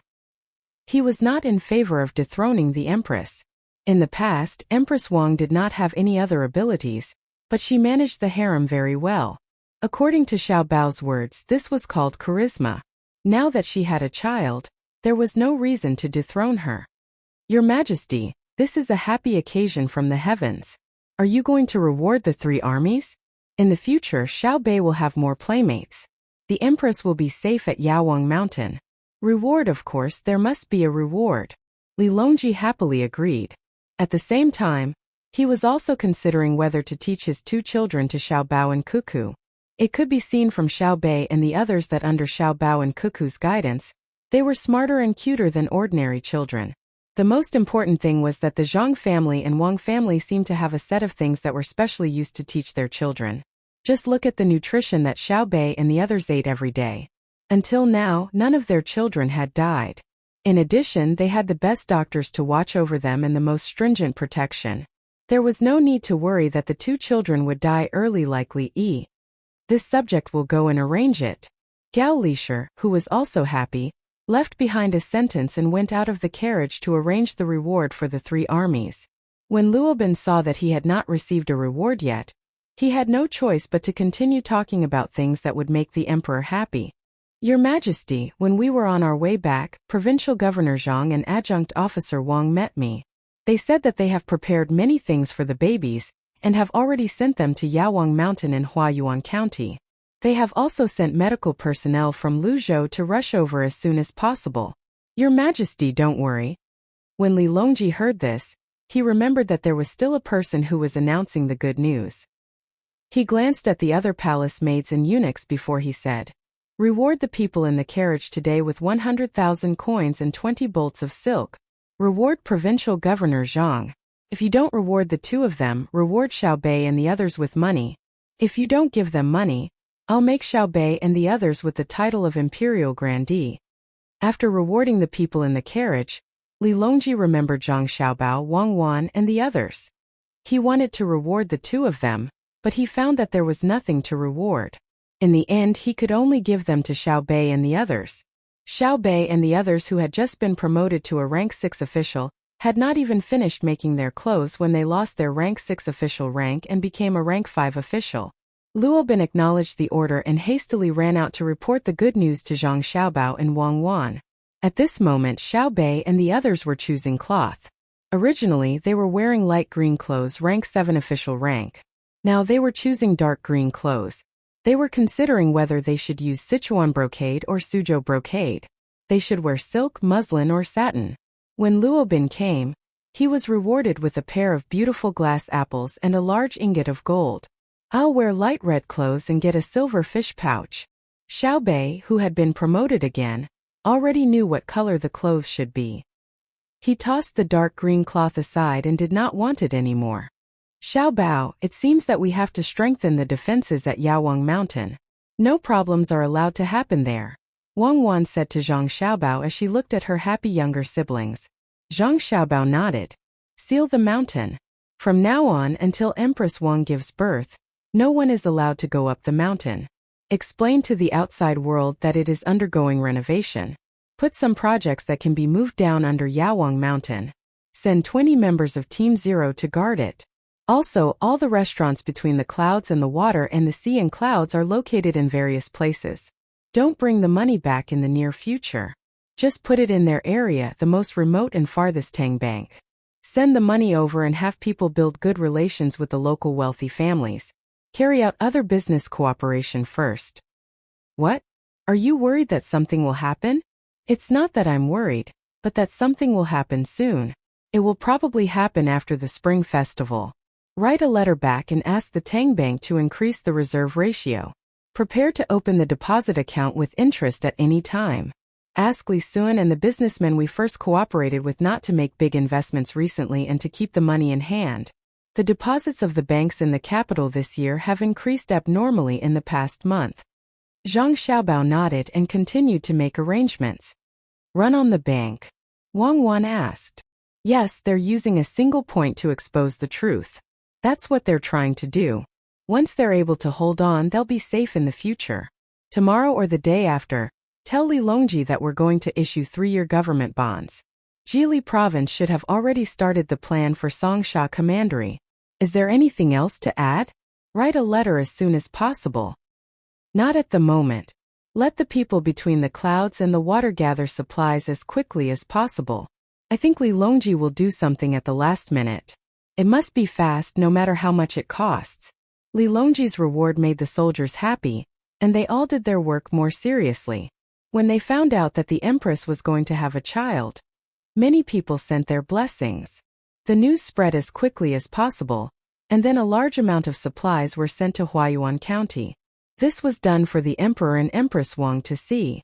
Perhaps they wouldn't get any benefits from the gifts, but if there was trouble, they might be taken care of because of the gifts they sent today. The people who sent the gifts might not remember them, but if they didn't send the gifts, they definitely wouldn't care when there was trouble. Overjoyed, Li Longji held a grand bonfire party that very night. Fortunately, Zhang Xiaobao had predicted his intentions in advance, so the bonfire party went off without a hitch. The red flames made Li Longji's face red. He stood up and looked at the flames from afar. Li Longji held a cup of wine and urged the officials to drink. Li Xiaogu drank the hot wine, but his heart was cold. He didn't care that Empress Wang was going to have a child, and he didn't care whether the soldiers were happy or not. What he cared about was how the people between the clouds and the water could get all the supplies ready when Li Longji suddenly proposed to hold a bonfire party. This was the most frightening part. Could it be that Zhang Xiaobao and Wang Wan, who were in charge of Jili Province, had such a strong foundation? If they could prepare a bonfire party today, they could also prepare the logistics during a war. He hoped that Kutuyu wouldn't make trouble for him. Otherwise, he would see again how powerful the famous logistics camp in Izhou Province was. Li Longji also knew how much pressure Zhang Xiaobao and Wang Wan would have to hold a bonfire party at the last minute. He was waiting for Zhang Xiaobao and Wang Wan to come to him and ask him to mobilize the supplies from the provincial government. He didn't expect that the people between the clouds and the water would immediately send all the supplies over when he proposed it in the evening. They didn't even lack wood for the bonfire. Could it be that Xiao Bao and Cuckoo have learned how to predict the enemy's advance and calculate my last plan so well? Li Longji drank the wine in his cup and said to Gao Lishir when Gao Lishir poured him another cup. Your Majesty, if not, how could the northern part of Hebei Province be suppressed and not dare to do anything? The gunboats that Xiao Bao and Cuckoo mobilized just now blew up the army of Daxing City. Gao Lishir didn't expect that Xiao Bao and Cuckoo could do so well. He explained to the emperor when he was happy for them. Chapter 787. When Li Longji's team was about to return to the capital, it was getting closer and closer to the new year. Zhang Xiaobao and Wang Wan, who wanted to rest in the capital, had to separate from the team in advance and head to Jili province at the fastest speed. Li Xiaogu, the person with the highest status in Khitan, also went with them. Li Xiaogu didn't go with Zhang Xiaobao willingly. He counted the days and found that even if he went back, he couldn't make it in time for the new year. Zhang Xiaobao and Wang Wan could go back to Jili province on the 28th or 29th of December. If he wanted to go by land, he would have to go on the road. But he couldn't refuse Zhang Xiaobao's invitation. Zhang Xiaobao said, "The people of Jili province invite you to spend the new year together and improve communication between the two places." Wang Wan said, "You shouldn't hurt the good wishes of the people." Li Xiaogu had to go. He was afraid of giving Zhang Xiaobao and Wang Wan an excuse to send troops.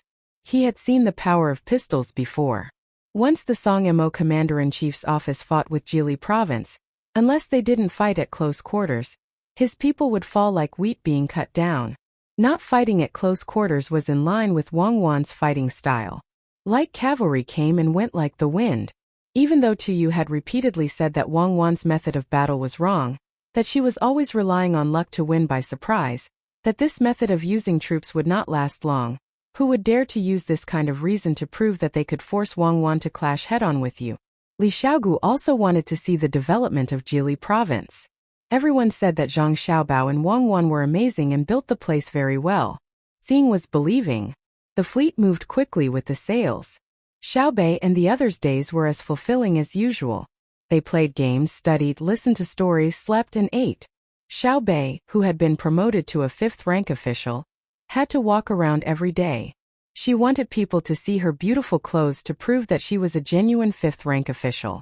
She had a goldfish pouch on one side of her waist and a silverfish pouch on the other side.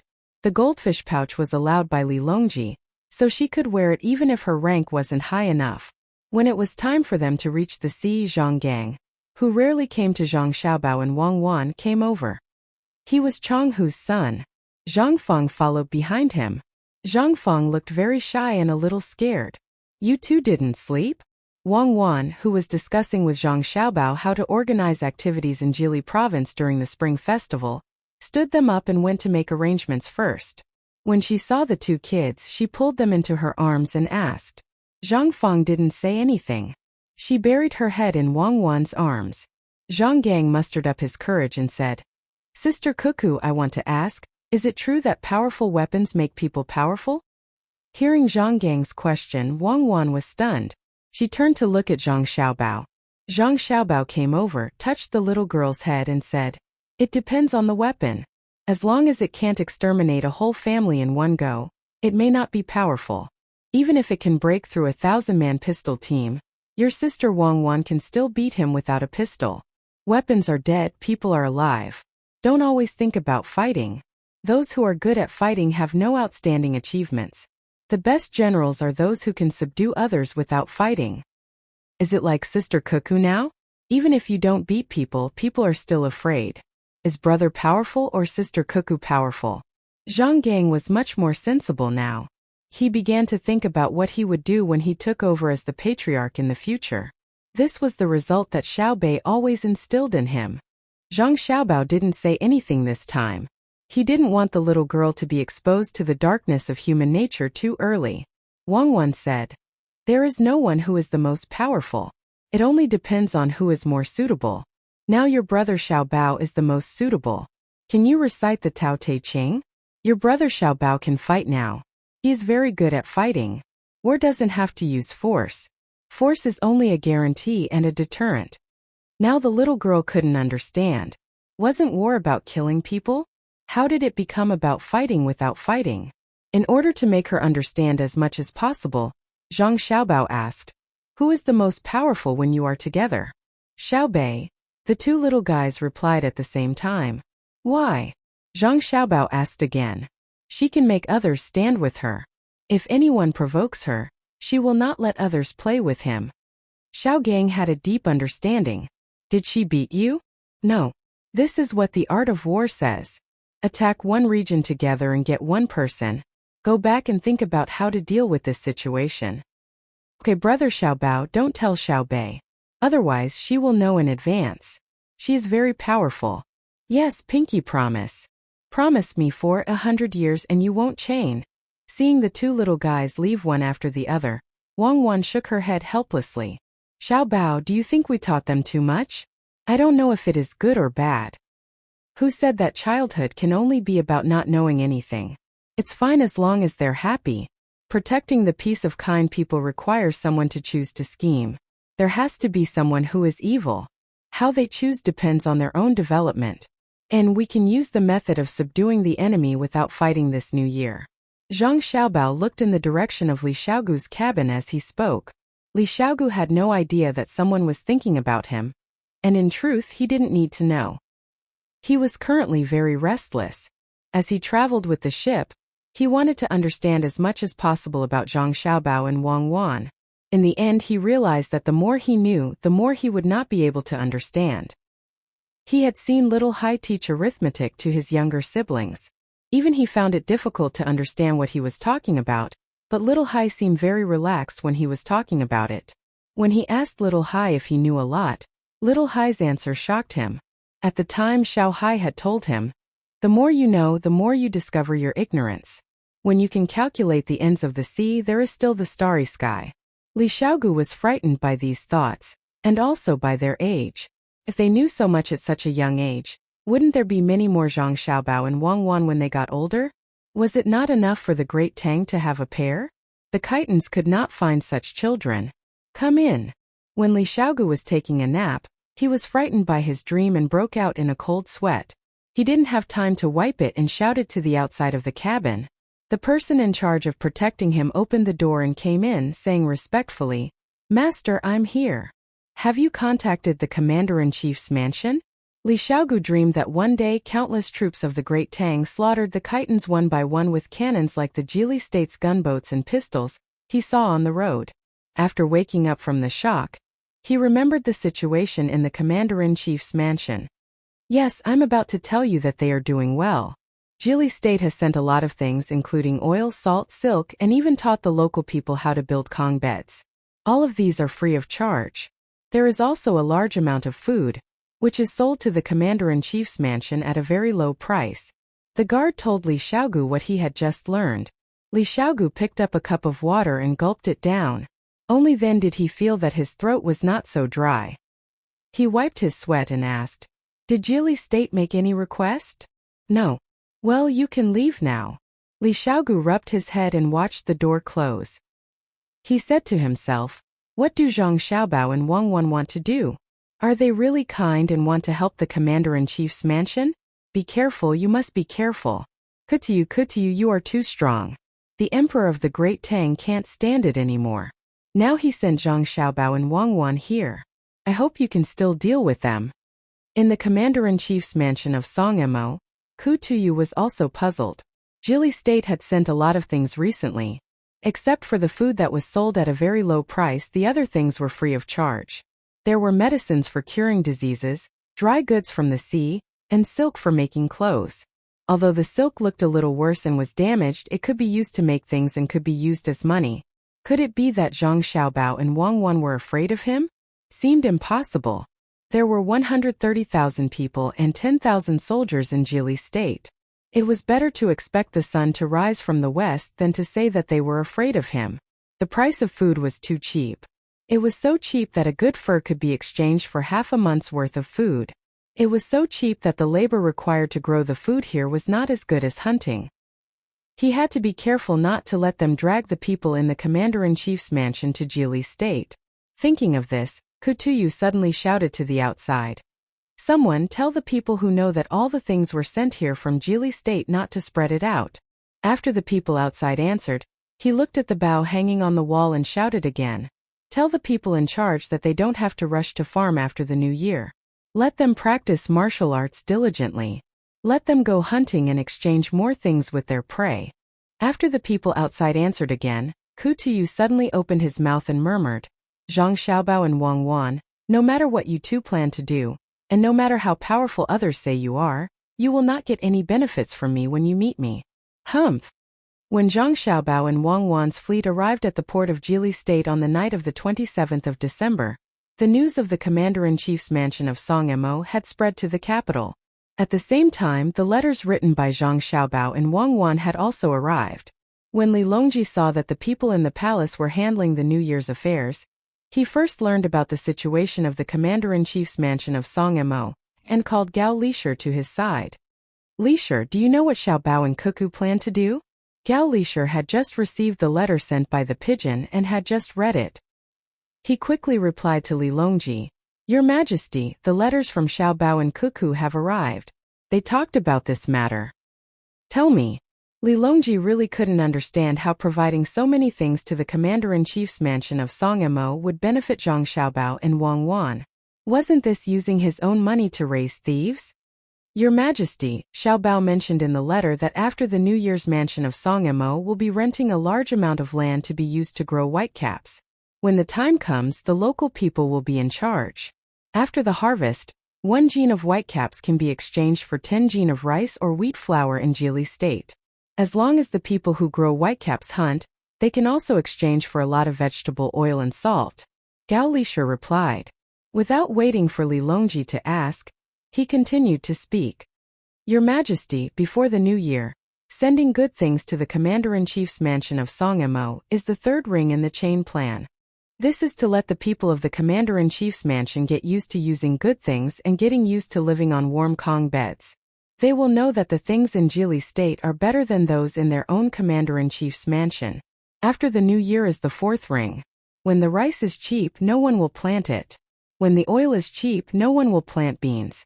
When the whitecaps are planted, they can be used for farming.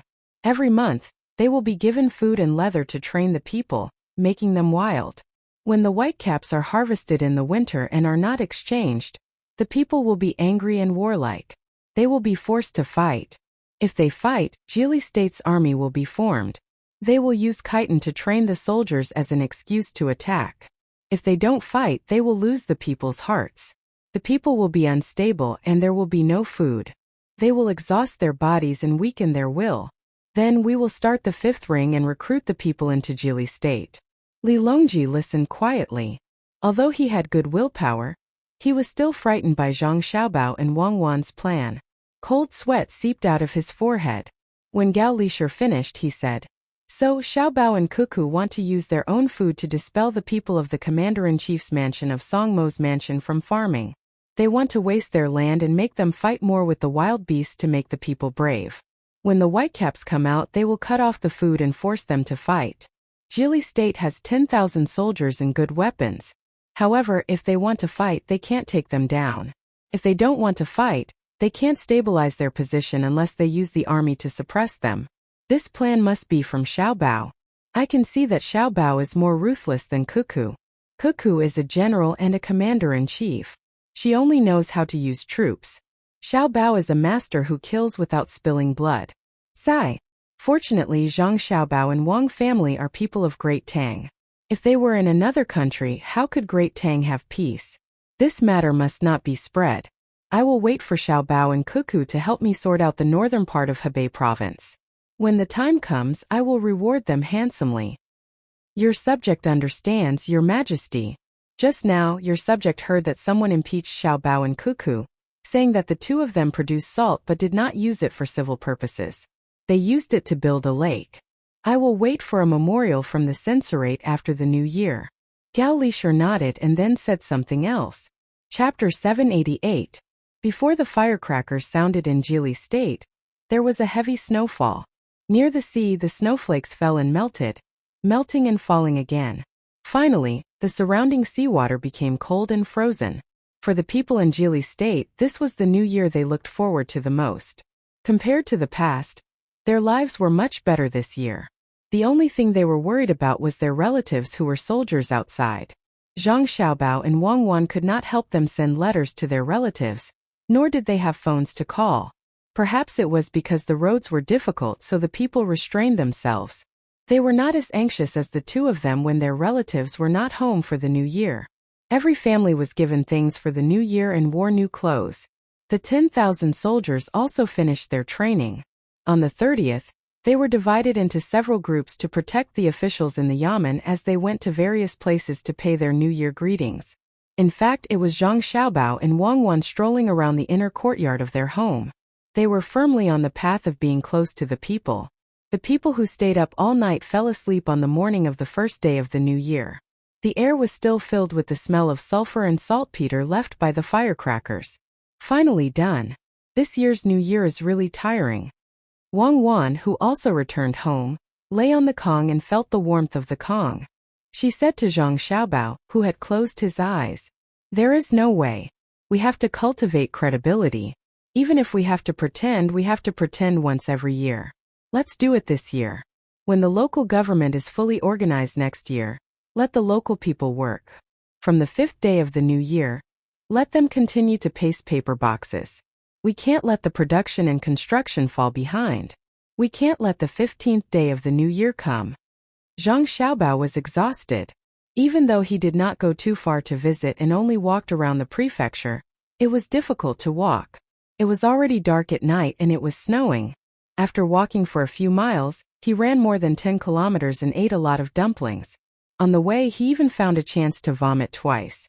Otherwise he would not be able to eat. Compared to the new year in Jili State, the people in the surrounding prefectures were not so happy, especially those who lived close to the prefecture. When they heard the firecrackers in Jili State, they thought that the people in Jili State could eat good fish and meat. It was inevitable that they felt unfair. On the second day of the new year, some people used the excuse of visiting relatives to see how the people in Jili State celebrated the new year. However, they found that they were wrong. Some people who did have relatives walked for a day and arrived at their relative's house. Not only did they eat dumplings, but they also ate vegetables. Looking at the candy plate on the table, they secretly regretted not coming. When people in Jili province started to work, people in other places were still in various moods of celebrating the new year. Before the 15th day of the first lunar month, the good life in Jili province had been spread to the surrounding areas at the fastest speed. It was estimated that it would not take too long for the news to spread to the Songmo Commander-in-Chief's office and to the Bohai Commander-in-Chief's office, leaving behind a foundation for Zhang Xiaobao and Wang Wan's future plans. The people in Beijing were obviously busier than Zhang Xiaobao and Wang Wan. They needed to send gifts in return. The happiest people were Li Linfu and Cui Riji. The two of them finally returned to Beijing and did not have to stay in Exinkai County anymore. Cui Riji, who originally wanted to find trouble with Baoxin County, could only announce that his plan had failed. After the new year, people from Beijing would continue to be sent to Exinkai County to take over. There was also a county magistrate there to temporarily take over the work of the two people who left. County Magistrate Yan was in power. Just when he was happy that the imperial court would promote him to the position of county magistrate, the imperial court sent people to take away the seal in his hand. What they took away was not only the seal of the county magistrate, but also his official seal. He was indeed promoted to county magistrate, but not to Exinkai County. He was the county magistrate of Yiying County in Jili State, which was very close to the government office of the prefecture. Naturally, he did not know that this was because he did not work hard in the past year. During the new year, Li Longji, who was talking about Zhang Xiaobao and Wang Wan, thought of County Magistrate Yan when he was recalling their backgrounds. He casually mentioned him, and his fate was decided. After packing his luggage and setting off with his family, County Magistrate Yan did not know what to feel. Being sent away was not a big deal, but what worried him the most was meeting Zhang Xiaobao and Wang Wan. Back then, when the two of them were not in Baoxin County, he went to find He Yiwei to discuss making money. If he was remembered by the two of them, how could he live a good life? Hiding these thoughts in his heart and not letting his family know, County Magistrate Yan deliberately slowed down his journey. He could have taken the water route, but he insisted on taking the land route.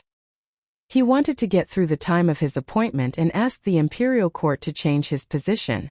Even if he was punished and demoted, it was still better than going to Jili State. Zhang Xiaobao and Wang Wan did not know that County Magistrate Yan had come, and they did not know that County Magistrate Yan was so afraid of them. Zhang Xiaobao continued to organize the production, and Wang Wan continued to train her soldiers. The ice was cut open, and people jumped in to swim until the end of March and the beginning of April. By that time, Empress Wang would be about to give birth. Wang Wan would send 1,000 people to sail northeast along the coast to see if they could reach North America. A warm wind blew, and the sea in Jili State opened. The fishermen who had been catching fish in ice caves in the winter did not care about the cold of spring. They boarded the fishing boats and went out to sea to continue fishing for Zhang Xiaobao and Wang Wan. Should we go to Huayuan County? After seeing that Empress Wang is safe, Wang Wan felt that she had nothing to do, so she found Zhang Xiaobao, who was looking at a map. It doesn't seem to make any difference whether we go or not. Just stay here and wait for Empress Wang's child to be born.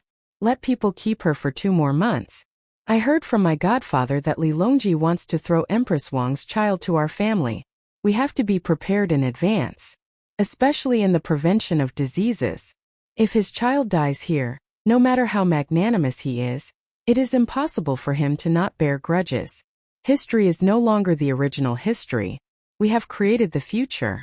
Zhang Xiaobao still had things to do. If he listened to Wang Wan and went to Huayuan County, he would waste a lot of time.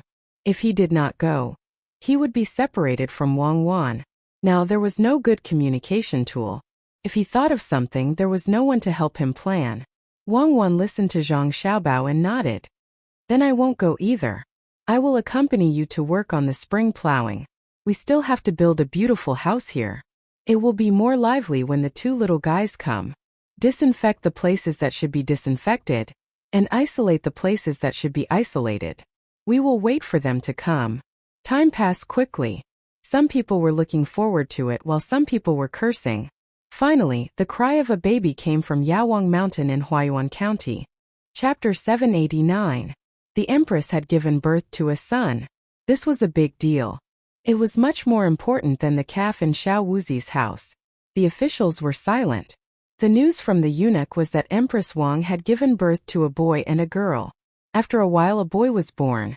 Last year, the emperor wanted to dethrone Empress Wang. This year, 2 children were born. There was no big mistake. The empress's position was stable. The officials who were on Wu Huifei's side were scared. The officials who usually didn't help either side hesitated. The officials who were on good terms with Empress Wang began to think.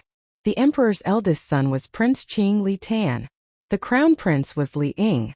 Would there be a change in the position? The officials had their own thoughts. Li Longji didn't think too much. He felt that Empress Wang, who seemed to have changed last year, was very good. Now she had a son and a daughter.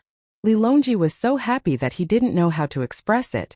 Your Majesty, now that the world is peaceful, the Empress can safely give birth to a son and a daughter. We should congratulate her. Gao Lisher knew which side Empress Wang was on. He usually didn't want to care about the affairs of the harem. At this moment he had to help say something. If Wu Huifei gave birth to a son and a daughter, he would just congratulate her. Wu Huifei was too scheming. Empress Wang was different. She just wanted to protect her position and be good to the people of the harem. Li Longji tried to suppress the emotions in his heart and nodded. We should congratulate her. This matter will be left to the Ministry of Rights. The Minister of Rights, Sui, quickly agreed. He didn't care if the court meeting was still open. He hurriedly left to arrange the etiquette. Today's court meeting will be led by Minister Zhang. Li Longji had something on his mind. Seeing that there was no problem that he had to deal with today, he left with Gao Lisher. As soon as he came out, Li Longji asked Gao Lisher, Lisher, do you know how to raise the 2 sons of Huayuan? Your Majesty wants to put them beside Xiao Bao and Cuckoo? I'm afraid that Empress Wang will miss her children. Gao Lisher already knew what the emperor was thinking. If the Zhang family and Wang family only had Xiao Bao and Cuckoo, it would be a once in 100 years. There was no point in thinking too much about it. Geniuses were not that easy to come by. However, ever since he saw Xiao Bei and the others, things had changed. There were 9 of them in Xiao Bei's group. They weren't very old, but they were much taller than ordinary children. They were smart, lively, and sensible. Other than those children who were born with the ability to write, there were no other children of the same age who could compare to them. It could be said that each of them had their own strengths, and they did not lack basic skills. This showed that the Zhang family and the Wang family had a complete set of education methods. They were not natural talents, but the result of later teaching. If the children were placed with them, perhaps there would be another Xiao Bao and Cuckoo. They were proficient in both literature and martial arts. They could rule the country through literature and pacify the country through martial arts. No matter how good other people's children were, They were not as capable and considerate as their own children. That was why Gao Lishur said that. How could Li Longji not know what Empress Wang was thinking? She finally had a child, and no one could take the position of Empress away from her. Even if he wanted to, he couldn't unless Empress Wang made a huge mistake. But was that possible? Previously, she had gone to Huayuan County. After returning, it was as if she had changed into a different person. She had become smarter and prettier. She was no longer the careless person she used to be. It was as difficult as ascending to the heavens to find fault with her. She finally had a child, so wouldn't she have to keep him by her side all day long? But that wouldn't do. He was worried about putting other children in the hands of Zhang Xiaobao and Wang Wan. After all, the two of them were only good to Empress Wang. He wanted to send the two children to learn some skills. Needless to say, they would be able to have the same skills as Xiaobao and Cuckoo when they were 10 years old. It would also be possible when they were 20 years old. Thinking of this, Li Longji gritted his teeth and decided, after I discuss with the Empress, Lishur can go and tell Xiaobao and Cuckoo to see what they plan to do. Yes, this official will do it immediately. Gao Lishur responded and strode away to write a letter to Zhang Xiaobao and Wang Wan. Go to Xingqing Palace, Li Longji said and took a deep breath. He felt that today's weather was very good. The people in power had their own thoughts. The ordinary people couldn't care about the matters of the court. They just wanted to have a better life. Now that food was cheap and they had a better life, they needed to ask for something else. The people didn't understand the construction of spiritual civilization and didn't think about it. They just wanted someone to inherit their family business and continue the family line. They wanted someone to take care of them when they were old. Empress Wang gave birth to 2 children on Yawang Mountain.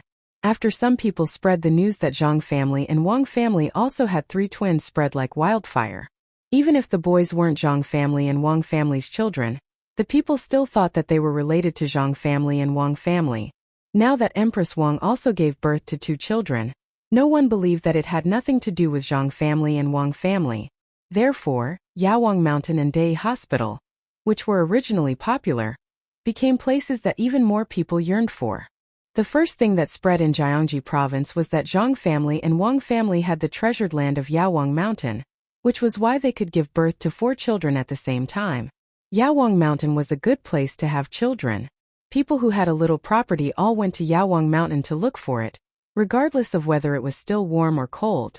People who used to live in Day Sanatorium were even more concerned about Yawang Mountain, which was not far away. Unfortunately, Yawang Mountain was still under renovation and was sealed.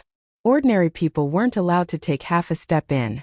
Even people from the palace had to be watched by the side and bathed and changed clothes before they could go in. This kind of thing could fool ordinary people, but it couldn't fool smart people.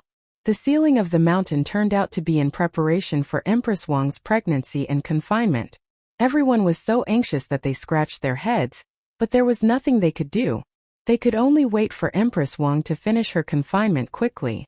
Even if they couldn't go up the mountain, they could still walk around the foot of the mountain to get some of the immortal aura that came down from the mountain.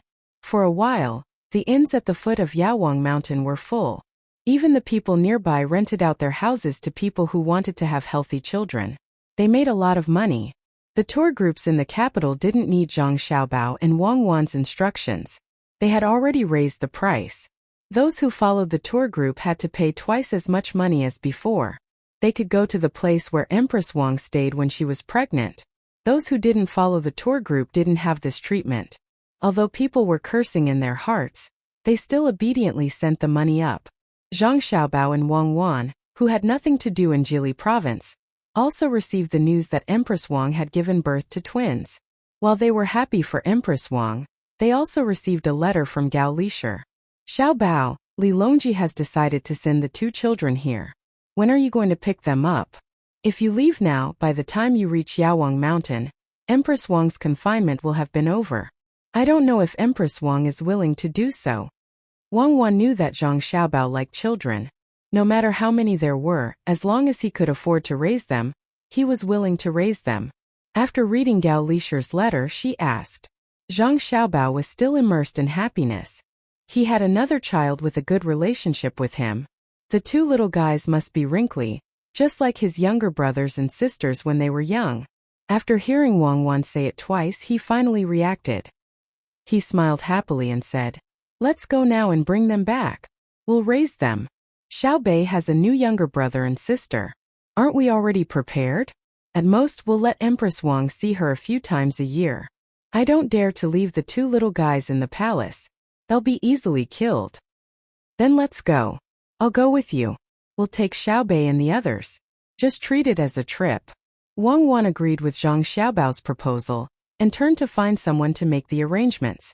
When the team was about to set off, County Magistrate Yan, who had deliberately arrived late, showed up. He was 13 days late and happened to meet Zhang Xiaobao and Wang Wan. He said without the slightest respect, "I came to take office.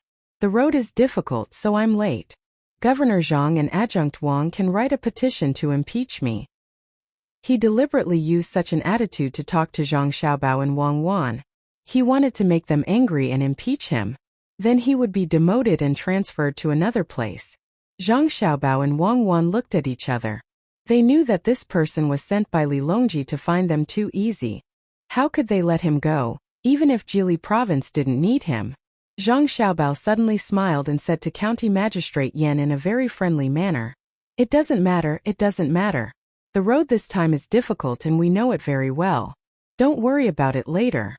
There is no official in Arian County at the moment. County Magistrate Yan can go there. I have something important to do with Army Adjunct Wang. In the future, County Magistrate Yan will have to take care of Arian County." County Magistrate Yan was stunned. He was disappointed.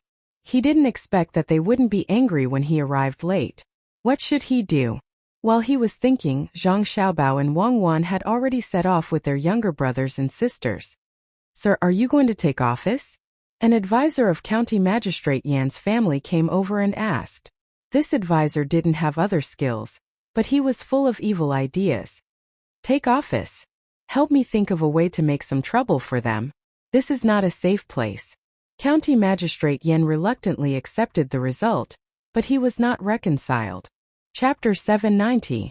The fleet went against the current. When they arrived at the capital and were about to head north, the little eunuch Luo Bin led a group of people to deliver a lot of things.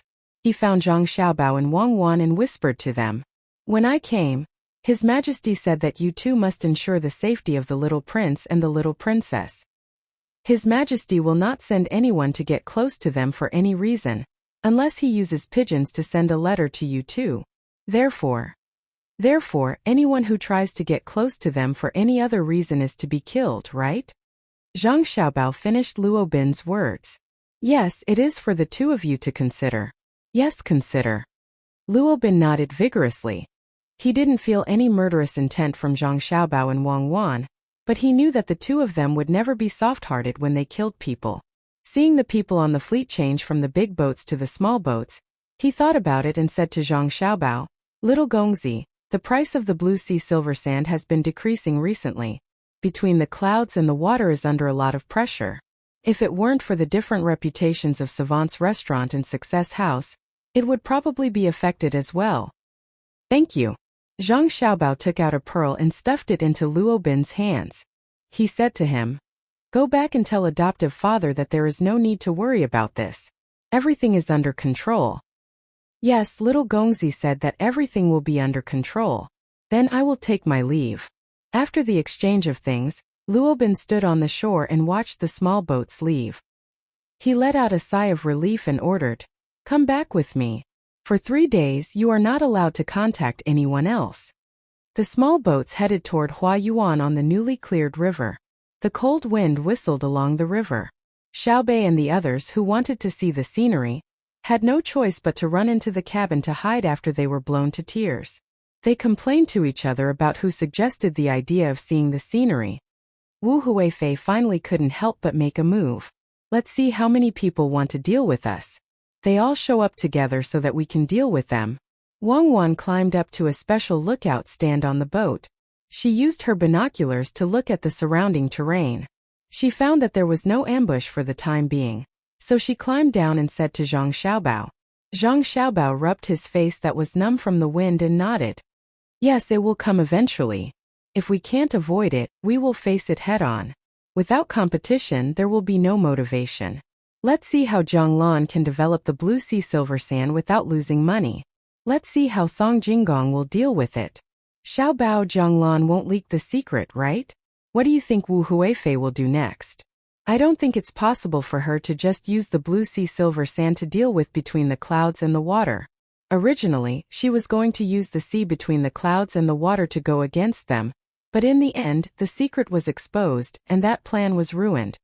As Wang Wan spoke, she hugged Zhang Xiaobao and used Zhang Xiaobao to block the wind. The bank. She found someone to deposit so much money. Isn't it because she wants to withdraw it all at once in the most remote place of the bank? She wants to use this to attack me. Withdraw it, withdraw it. After this, the Great Tang Bank will be able to issue small amounts of large amounts of money. We must first take precautions against counterfeiting. At the foot of Yaowang Mountain, there was still a tide of people, waiting for the mountain to open. In a courtyard on the mountain, Empress Wang, who had just finished her confinement, held a wrinkled baby in each hand and fed him milk. Seeing the two little guys open their eyes, Weiwei, Empress Wang had a happy expression on her face. For her, these two children were not just flesh and blood. They were also the guarantee of her identity and status. In the future, she would count on these two children. Your Majesty, why don't you find a wet nurse? After all, the little prince and the little princess are two different people. Xiaozhu rested her chin on her hand. Seeing the two little guys drinking milk, she was also happy. No need, this empress will feed them myself. Ordinary people can't feed these two children because they don't eat well. On Yaowang Mountain, this empress has been eating things that are good for milk recently. This empress can't feed them for long. Once Xiaobao and Cuckoo arrive, they will have to go with them. Sigh. Empress Wang already knew the fate of the two children, and was very reluctant to part with them. Xiaozhu also felt sad. Your Majesty, why don't you let Xiaozhu go with them? What's the use of you going with them? When it comes to taking care of children, there is no one in Great Tang who can do better than the Zhang family and the Wang family. If they are really raised in the palace, it is better to send them to Xiaobao and Cuckoo. As long as they can be like Xiaobei, it is fine. Empress Wang thought of Wu Huifei's first child, Li Yi. She had taken good care of him, but he still died early. It was better to send him away. Xiaozhu reached out to touch the little princess's face, but was blocked by the little princess's hand. She said, Your Majesty, the Zhang family and the Wang family are very capable. Shouldn't we let the little prince learn the way of the emperor? She said this very carefully. Her voice was so soft that it couldn't be heard from a distance. Empress Wang's expression changed immediately. After a while she said, Now that the crown prince is here, there are other princes. My son shouldn't fight for it. A stable life is also a blessing. The way of the emperor is ruthless. Why? Empress Wang didn't doubt that the masters of the Zhang family and the Wang family didn't know the way of the emperor. Look at Xiaobao's strategy, look at Cuckoo's method of control, and look at how Xiaobei and the others were liked by the emperor. If they didn't know the way of the emperor, how could they be stable? Especially Xiaobao and Cuckoo. There were many things that they couldn't do, but they couldn't do. Plus, with the skills that she learned last time, who would believe that the masters of the Zhang family and the Wang family didn't know? Xiaozhu felt a little regretful, but she understood that if one wanted to be a good emperor, he couldn't be a good man and a good father. Otherwise, which father would be willing to marry his daughter to someone else? In the eyes of the emperor, everyone could be used. Princess Donghua was originally going to be married to Li Xiaogu. Later, because of Xiaobao and Cuckoo's stubbornness, she stayed. Li Xiaogu didn't dare to find trouble, but he suddenly kept silent. If it weren't for the two of them, Princess Donghua would have been married. Your Highness, it's better to let the Zhang family and the Wang family decide what the little prince and princess can learn. I heard that Wu Huifei wants to make a move on Xiaobao and Cuckoo. I don't know what happened. She has already made a move. The price of the blue sea silver sand at Yaowang Mountain has been decreasing. Many people who were originally going to between the clouds and the water have been pulled over. It's all because of me. If Cuckoo hadn't found me back then, I might have been banished to the cold palace. Wu Huifei, I've learned a lot. Empress Wang only understood what the Taoist priest wanted to do later. She had almost experienced Wu Huifei's ability. She also knew the ability of Cuckoo's side. How could they predict so accurately? Your Highness, won't Xiao Bao and Cuckoo be at a disadvantage? Xiao Zhu was very worried.